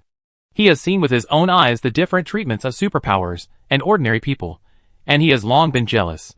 When this kid next to him was sent in yesterday, he was still injured and looked sick, but he didn't care too much. Who knew he was also a superpower, and there are some small connections with the military. He is now regretting his actions, hating himself for not seeing clearly yesterday. If he had known earlier, he should have made good friends with him from the beginning. Maybe he, who is a roommate, could also rise to prominence. Sun Yang glanced at him indifferently. Although he is not very old now, and does not know much about the ways of the modern society, he can now very sensitively feel the different attitudes and true thoughts of others towards him. For example, Qin Jiala risked her life to save him, and the concern she showed for him was not fake at all. He could feel her kindness towards him. But the newly assigned roommate didn't even look at him at first, but now that he knew he was a superpower, His attitude was completely different. Sun Yang sighed. I don't know her well, I'm just the target of her rescue mission. He could feel that this man should want to gain something from his relationship with Qin Jiala. Sun Yang didn't want Qin Jiala to be implicated, so he didn't say anything. The boy was stunned for a moment. Hey, your relationship seems to be more than just unfamiliar. Hey, I don't mean anything else, it's just... Sun Yang snorted coldly, opened the door and walked out, almost slamming the door on his roommate's nose. The boy was stunned for a moment after the door was closed, as if he didn't expect to be treated like this. After a moment, he rubbed his face and rolled his eyes at the door with disdain. What's so great about it? Without superpowers, you are nothing. After walking out of the door, Sun Yang sneezed violently. Qin Jiala was in the corridor, not far away. When he saw Sun Yang coming out, he immediately waved happily. Here, Sister Lele. Sun Yang limped over. I'm a little nervous. Does it have to be today? Qin Jiala was puzzled. Why are you nervous? Can he eat you? Sun Yang looked very guilty. I'm afraid that I can't use my superpowers. Will you be? So that's what you're worried about. Qin Jiala suddenly realized, it's okay, the instructor is very kind. The kind instructor who was still waiting in the training room at this moment had already impatiently taken out the second cigar, flipping through the uploaded information with his brows tightly knitted together. Besides, Qin Jiala said, you know, when we are on a mission, we will wear a small device to record our mission situation. Sun Yang was a little surprised. He had never seen anything except a mess of guns, ammunition and cold weapons on Qin Jiala. Is there such a thing? Of course. Qin Jiala nodded proudly. I think the situation when your superpower was activated should have been recorded. If I guess correctly, it may have been uploaded to the military's data. So you don't have to worry. Sun Yang breathed a sigh of relief. That's good. After really meeting Luo Yunshin, Sun Yang began to doubt whether he had drawn a conclusion too early. The man in front of him wore his military uniform meticulously, buttoned up tightly to the first button, and the metal button was still reflecting light. Except for the straight line in the middle of the pants, there were almost no other wrinkles. The military boots were so shiny that they could almost reflect a person's face. Such an instructor must be very strict. Sun Yang muttered in his heart. Luo Yunshin glanced at him coldly and said, Sun Yang, Earth-type supernatural, 15 years old. Sun Yang was stunned. After a moment, he realized that Luo Yunshin was talking about his most basic personal information. He stood there, not knowing whether he should salute. Because in those TV dramas, all soldiers who answer questions from their superiors have to do this. But in the end, because he really didn't know how to do that, he had to give up. Sun Yang nodded stupidly, yes. Luo Yunshin sighed in his heart. The boy in front of him looked similar to the little apprentice he had just accepted. They both had an expression that was always out of the situation, making it impossible for you to do anything. At the same time, they had to put on an innocent look, which made people hate them. Okay. Luo Yunshin couldn't help but have a hint of helplessness in his tone. Can you still use your superpowers now? Do something for me to see. Sure enough, Sun Yang's heart sank. He knew that he was called here to see his strength clearly. Qin Jiala opened her mouth. She didn't believe that Luo Yunshin didn't know what injuries Sun Yang had suffered. There were still bandages on his shoulders and legs. But why did he have to use superpowers when he was already injured? She wanted to speak, but received a sharp look from the instructor, which clearly meant don't meddle in other people's business. Qin Jiala admitted his defeat, and stood aside without saying anything. Sun Yang looked at Sister Lele, who had shut up desperately, knowing that he had to pass this level today. He did not try to explain his injuries to Luo Yunshin, but closed his eyes, and stretched out his hands, imagining the appearance of the earth wall in his mind, imagining how each detail was accumulated, making it stronger in his imagination. 10 seconds later, the earth wall rose directly from the ground, almost 2 meters high, 1/3 of the height of the training room. But the width is not so good, even lower than when they blocked Qin Jiala and the others in the kindergarten. It's a bit bad. Qin Jiala secretly complained in her heart. This wall looks good, but she knows that Luo Yunshin's requirements are definitely much higher than these. Sure enough, the unkind instructor Luo raised his lips and said in a very peaky tone, That's it? Is this all you can do? Sun Yang's nose was sweating, and he was breathing slightly. If that's the case, Luo Yunshin continued to criticize mercilessly, then I can't help you. Instructor. Qin Jiala couldn't help but speak. Sun Yang was a little at a loss. I just haven't found the real method yet, so I came. Luo Yunshin looked down at the information on his mobile phone tablet, picked out one at random, and projected it directly into the air above the tablet. It was a video. Because it was a projection, all the lines were blue, and even a little intermittent. However, the two of them still understood it. It was a video recording of a fight, and Sun Yang found that it was exactly his performance when facing Qin Jiala. Luo Yunshin looked at Qin Jiala and said reluctantly, "In this video, you faced someone who did not restrain your superpowers, but you were beaten without any ability to fight back." Sun Yang blushed and did not even know what to say as an excuse. "Of course, you are younger, but when you use superpowers, you are just like a beginner." Luo Yunshin continued, "You haven't even gotten started yet. If I go out with the group next time, I'm afraid I'd be bitten to death by zombies in a few bites." Sun Yang listened, his eyes suddenly lit up.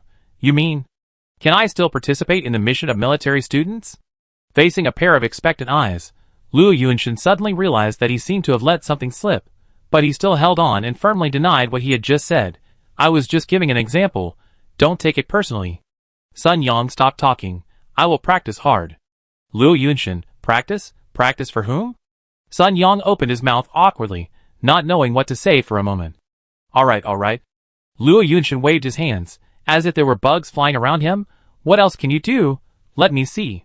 Sun Yang pursed his lips and waved his hands, and large and small pieces of soil fell to the ground with a plop. Luo Yunshin, Now, not to mention Instructor Luo, even Qin Jiala himself felt a little embarrassed. The clods were uneven in size, and looked like those thrown by children during a fight. Not to mention attacking, she found it ridiculous as a bystander. Sun Yang's self-esteem was probably hit, and he didn't even want to try hard. Qin Jiala took a deep breath. "Instructor, I think we should stop here today." Luo Yunshin, aren't you very confident in him? Why didn't you say anything? Qin Jiala cleared his throat. "I think it's mainly because of the injury." "Injured?" Luo Yunshin laughed sarcastically. "How can it be okay if others are injured?" Sun Yang didn't dare to look up even more. He felt that Qin Jiala must have said a lot of good things to him in front of Luo Yunshin, but his performance today completely let him down. He was always very confident in himself. Sun Yang stopped talking and stared at the ground in silence. Qin Jiala bit his lower lip, not knowing what to say. "That's enough." Luo Yunshin waved his hand. "If you really want to make some achievements, then work hard." His words were really ambiguous, not giving Sun Yang enough opportunities, but not disappointing him either. Qin Jiala didn't know how many times he had said these things in his heart. He had already remembered all of Luo Yunshin's nitpicking today, and secretly labeled this instructor with a few more labels. If people have colors, Sun Yang must be gray now, a deep gray with a hint of green. Qin Jiala couldn't stand it anymore, thinking how could this kid be more dejected than the zombies outside, so he couldn't help but pat him. "It's okay, Instructor Luo. Hard on the outside but soft on the inside." Sun Yang looked up speechlessly. "Why can't I see any signs of softness in him?" Qin Jiala tried to enlighten him. "Don't be discouraged. Look, didn't he say anything in the end? He even asked you to work hard." Sun Yang was very confused. "Isn't that just a polite remark?" Qin Jiala, "No, you misunderstood. How could someone like Instructor Luo say polite words?" Sun Yang, "What should I do now?" Let alone following Qin Jiala. Whether he has the guts to train now is another matter. Qin Jiala guessed what he wanted to say, so he had to think of a compromise. "How about this, you follow me to the training room tomorrow, we will do the most basic training there. When your physical fitness gets better, you can consolidate your superpowers." Sun Yang nodded. "Okay. However, Sister Lele, I'm sorry to disappoint you." Qin Jiala shook his head. "What are you talking about, disappointment or not? After all, you are injured, and you just didn't perform well, but it doesn't mean that your value is denied." Sun Yang smiled bitterly. His dormitory was already in front of him, and he could vaguely see the house number on it. "Then I will go back first. Sister Lele, you should also do your thing." Qin Jiala was still a little worried. "Then be careful. I will come to pick you up tomorrow." Sun Yang nodded. Qin Jiala watched Sun Yang walk into the dormitory, and suddenly felt his left eyelid twitching. For some reason, she always had a bad feeling in her heart. After seeing Sun Yang come back, his roommate jumped up from the bed, as if he had been waiting for Sun Yang to come back. Although he was very surprised why he came back so late, he still walked over with a smile. "What's wrong?" he asked carefully, because Sun Yang's face looked really bad, and he didn't know what happened. Sun Yang was in no mood to respond to these, and said lightly, "Nothing." The roommate had a lot to say, but Sun Yang was a pushover, so he didn't know what to say. "By the way, do you know when the selection of students is?" he asked. "Selection?" Sun Yang perked up a little. "What selection? Don't you know?" The roommate was surprised. Oh, that's right. You may not need such a qualification exam. After all, you know all the official students. Sun Yang interrupted the man's endless chatter. What selection is it? The roommate was shocked. It's a selection where ordinary people can be selected as formal students. I heard there will be one. This news rekindled hope in Sun Yang's heart. If Luo Yunshin really didn't want to accept him, then he could actually pass this selection to get the qualification to train together. As long as he passed this selection, he didn't believe that Luo Yunshin could find faults. When is the selection? He stood up suddenly and grabbed his roommate's collar. Why are you so excited? The roommate felt very wronged. Chapter 79. Sun Yang took a deep breath, and he realized that he might be a little too excited. He swallowed his saliva and nudged his roommate's arm like a brother. Ahem, just asking. The roommate was not happy and felt like he had revealed something good, so he moved his arm. Why do you want to go? Don't you know a formal student? Let him take you in. Sun Yang rolled his eyes and immediately came up with a plan. He didn't want to tell his roommate the real situation. As a child, he still had a little self-esteem. He changed his words. You know, we have to go through the motions. It might not be a good idea to be recruited like this, because the minimum requirement seems to be 16? It's 18. The roommate explained reluctantly, and in order to show off that he knew more, he even added, if you are good enough, maybe you can be a minor. Is that so? Sun Yang's enthusiasm did not diminish, as if after hearing the news, the relationship between the two strangers suddenly became better. Then you know a lot. Of course. The roommate's nose turned up. After I learned about such an organization, I immediately started to learn about it. It's a pity that I'm not a superpower. He immediately looked at Sun Yang with jealousy. This guy looks ordinary. His calves are about the same thickness as his arms. How can he be a superpower? Or should I say, superpowers don't look that amazing?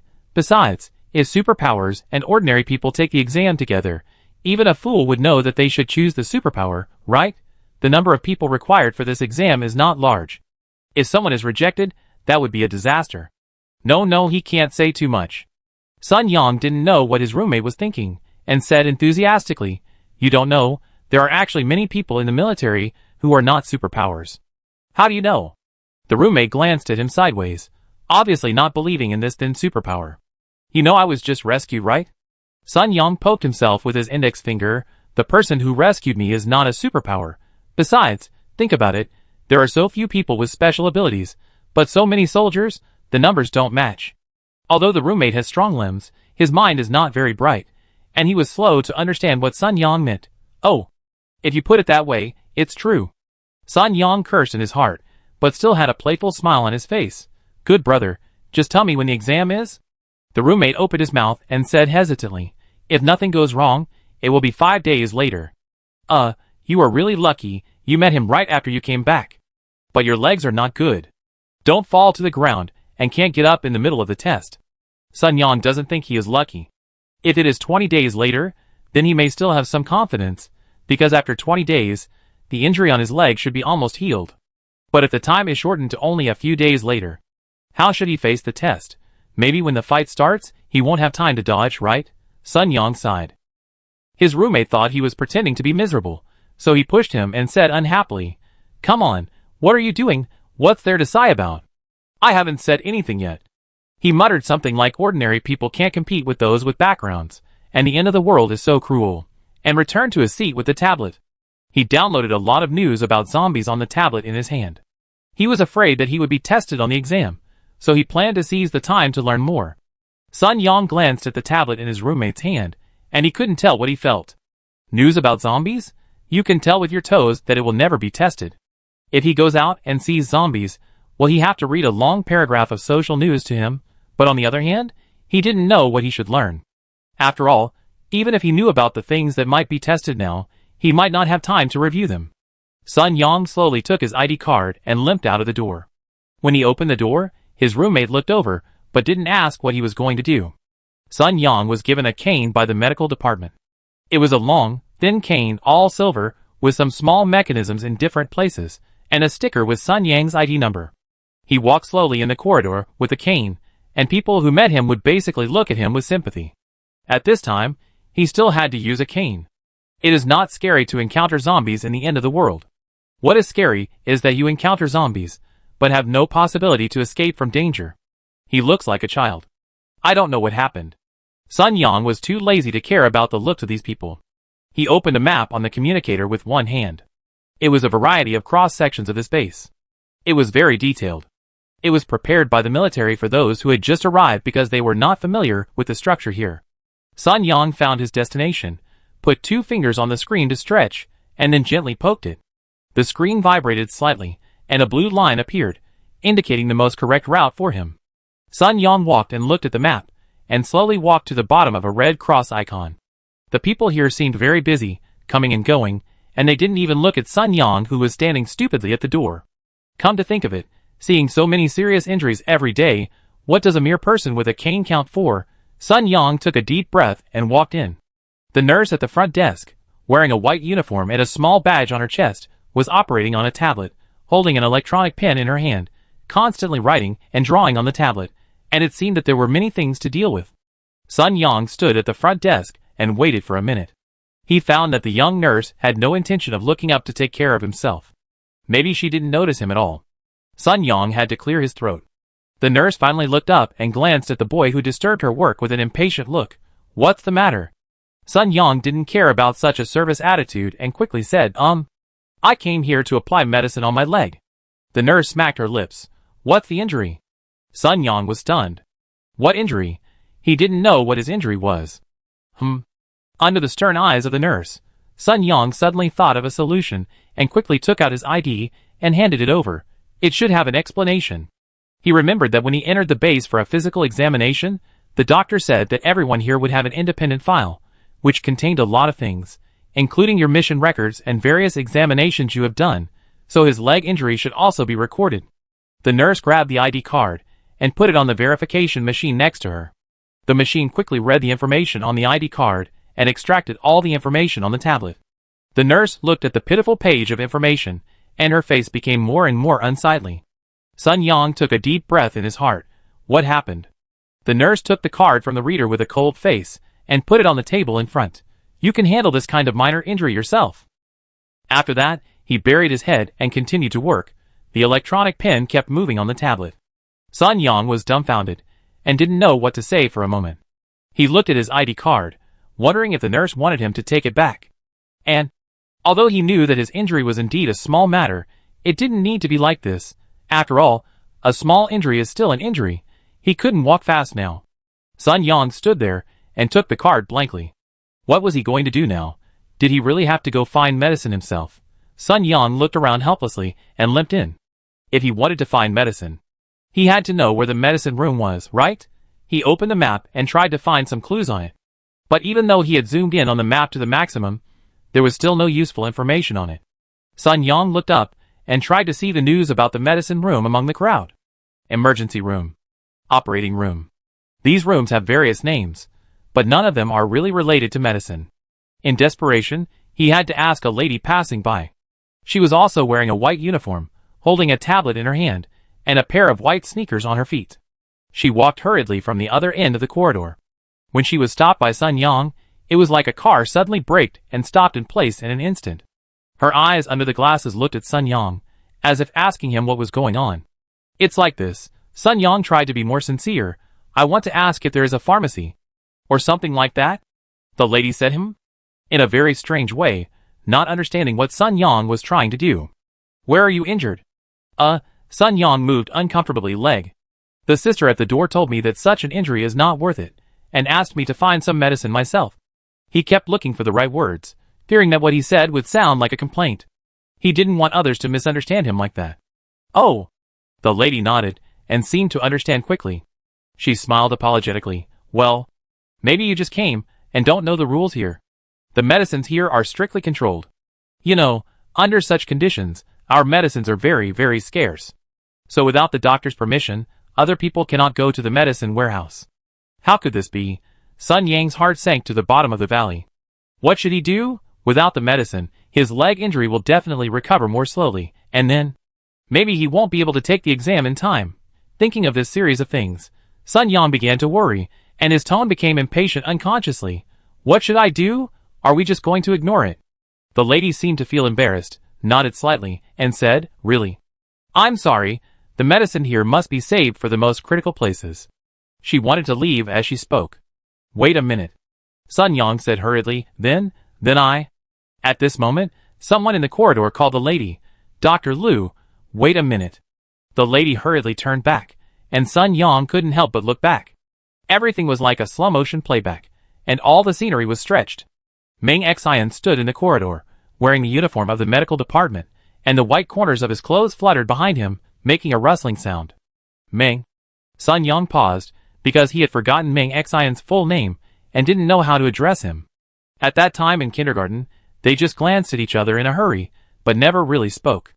Even when he helped me treat my wounds at the end, he was already half unconscious. Meng Xian also froze in place. He looked at Sun Yang and touched his head. Sun Yang, why are you here? Compared to Sun Yang, he could remember this little boy who had a lot of problems in the first mission better. Do you know each other? The lady asked. Meng Xian looked at him strangely and gestured to Sun Yang, as if to tell him to wait by the side. Then he turned his head, took out the tablet in his hand, clicked something on it, and stood with the lady and whispered. Sun Yang could only vaguely hear what they said, words like virus and vaccine, which were not very clear. However, these words that he caught were enough to make a huge splash in his heart. Vaccine? The army has found a vaccine? Does that mean that there is a glimmer of hope for them to solve this apocalypse? The lady kept shaking her head and saying something. Sun Yang tried to listen, but he didn't hear anything. However, judging from her attitude, she didn't support what Meng Xian said. The two talked for about 10 minutes, and the lady ended with a roll of her eyes. She left quickly, just like when she came. Meng Xian stood there, biting his lower lip, with a flat blue light on his face. He thought for a moment, then suddenly woke up, as if he had just realized that there was a patient waiting here. He walked over and said to Meng Xian, "What's wrong?" Sun Yang felt that he had hit enough walls today, and he really didn't want to waste words to explain anything, so he chose the most concise and said, "I want to change the dressing on my leg injury." Meng Xian suddenly realized, "Is that so, then? What did they say?" Sun Yang was full of grievances. They said there was too little medicine, and refused to show it to me. Meng Xian let out an ambiguous laugh, obviously not taking it seriously. Hey, forget it, come with me. I think the people in the medical department wouldn't care too much about this kind of injury, but Sun Yang is really silly and cute. Chapter 80. Sun Yang followed Meng Xian into his office, like a kid. It's called an office, but it's actually a place where many people sit together, with a small space for each person, and some random things that might be used are placed on it. Wait a minute. Meng Xian said, and just after Sun Yang came in, he closed the door of the office and quickly locked it. Sun Yang, who had seen a series of weird actions, couldn't help asking, why lock it up? Closing the door is understandable. The tablet in Meng Xian's hand almost fell on Sun Yang's head. Before he could do it, he suddenly remembered that it was a tablet in his hand, not a piece of light paper. In the end, he didn't do it hard, but just touched Sun Yang's shoulder with the sharp corner of the tablet. Silly boy, I've said that the medical department has been in a panic recently. Of course, we have to close the door to do this kind of thing. Sun Yang couldn't help but complain in his heart. Why does this sound so weird? He just came in to apply medicine and change gauze. Why did he say it so disgustingly? Meng Xian put the tablet in his hand on the table and raised his chin to Sun Yang. Lift your legs up. Let me see. Sun Yang honestly supported his legs with one hand, and put them on the table unsteadily. Because of the inconvenience of the movement, he looked like an old man who was going to do morning exercises. Meng Xian, forget it. He stood by and very patiently removed the gauze on Sun Yang's leg, gently patted the skin near the wound, and Sun Yang screamed out in pain. Meng Xian looked at him with a condemning look. What are you yelling for? Sun Yang grinned. Actually, he was already injured now, but he felt that for some reason, it was even more painful than when he was injured. Be gentle. Meng Xian pouted. It's getting better quickly, or is it that the recovery speed of psychics is really amazing, but you seem to be getting inflamed here. You'd better not move around too much recently. Sun Yang didn't say anything. He didn't dare to say that he was still thinking about taking the exam. He could guarantee that if the doctor in front of him heard such news, he would definitely scold him. Meng Xian searched on his desk. In addition to the tablet he had just put on it, there were also 2 electronic pens, some gadgets that Sun Yang couldn't figure out, and even a pot of unknown green plants in the corner. Sun Yang was shocked. He was almost in awe of the doctors in the medical department. They were already under such work pressure, but they still had the leisure to raise these things? Ming Xian noticed his gaze, followed his gaze, and couldn't help laughing. He fiddled with the potted plant and messed up its round leaves. I saw this before the mission. Many people worry about not being able to grow it. Plants need at least some sunlight, and so on. They all thought about leaving it outside the base. I saw it by chance and took it back.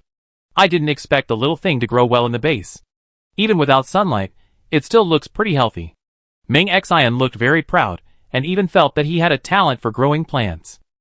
Sun Yang didn't agree, and reluctantly glanced at the pot of plants. Maybe. Okay, stop talking nonsense. Ming Xian returned to work. Fortunately, I still have some anti-inflammatory medicine here, otherwise I would have to shamelessly ask you for it. He opened the drawer impatiently, and took out a large but inconspicuous bottle of medicine from the bottles and jars inside. There was a piece of tape on it, and something was written with a pen, but Sun Yang couldn't understand it. He unscrewed the lid, and the smell of alcohol immediately filled the air. Sun Yang sniffed. This time, Ming Xian did not pour the entire bottle of medicine on Sun Yang's wound, as he did during the mission. He just took out a cotton swab, put the cotton in the bottle, dipped it in the medicine, and slowly applied it to Sun Yang's wound, like a normal doctor.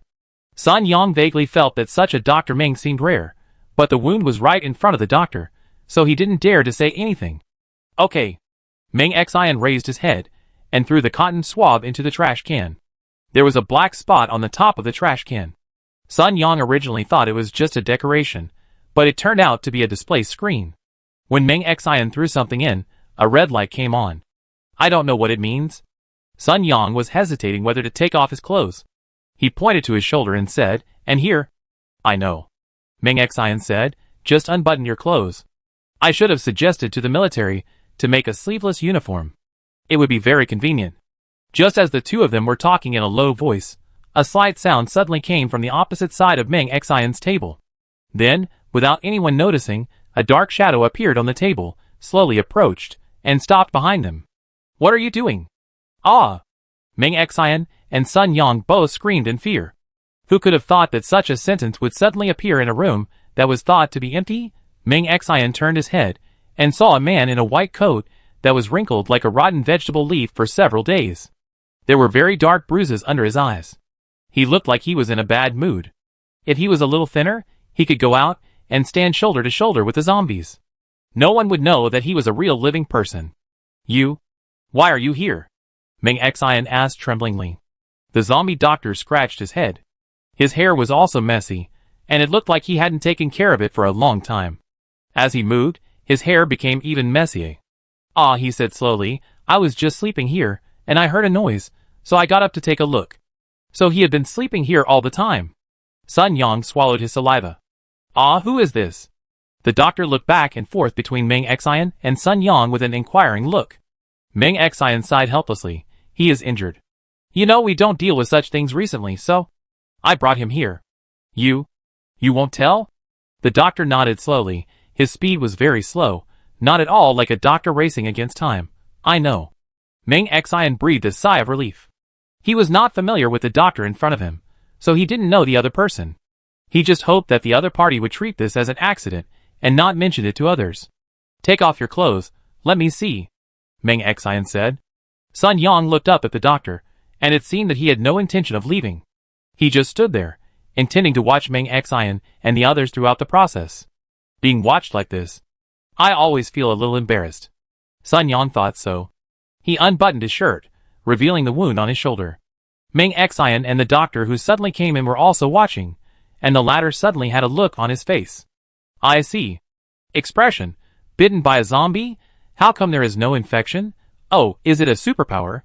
His speech speed obviously accelerated when he mentioned superpower. Ming Xian nodded hastily, changed a bottle of medicine, and also used a cotton swab to apply it on Sun Yang's wound. How does it feel? He asked. Sun Yang answered very honestly. It's cool and quite comfortable.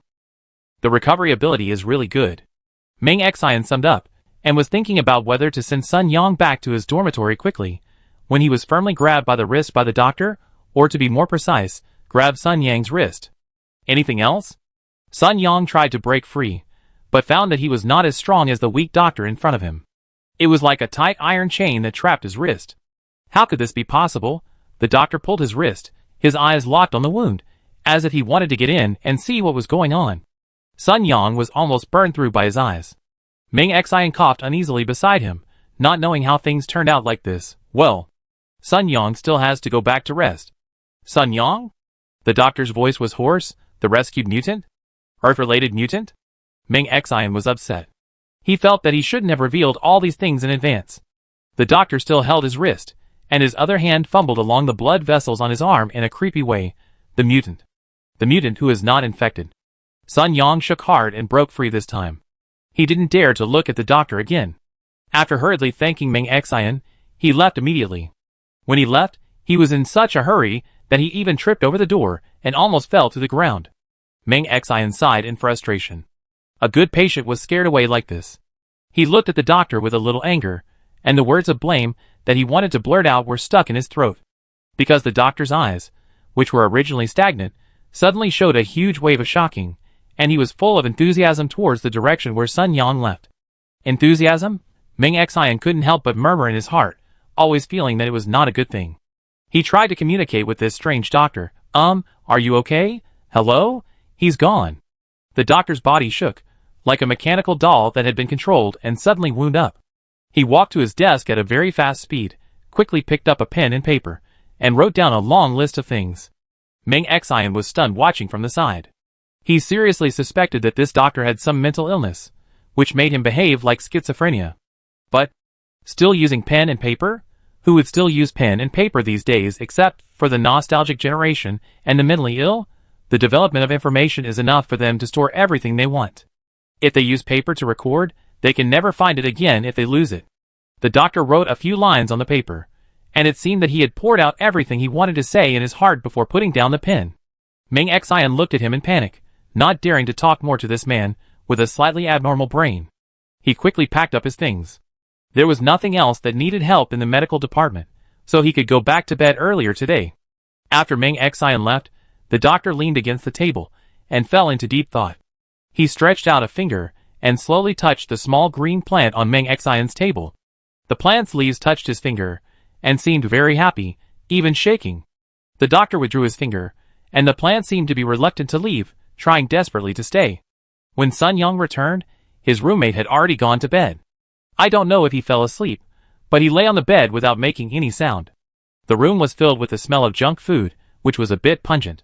Sun Yang stood there angrily, and after a while, he walked to the vent, pressed the button hard, and turned on the ventilation device.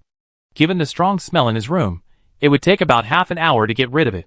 Sun Yang put his crutches on the other side, washed himself, and sat on the bed. He tried to walk without crutches, but on his own 2 legs, and almost fell to the ground. And the leg after using it still gave off a piercing pain. Didn't you say that it had almost recovered? Why does it still hurt so much? Sun Yang frowned and thought.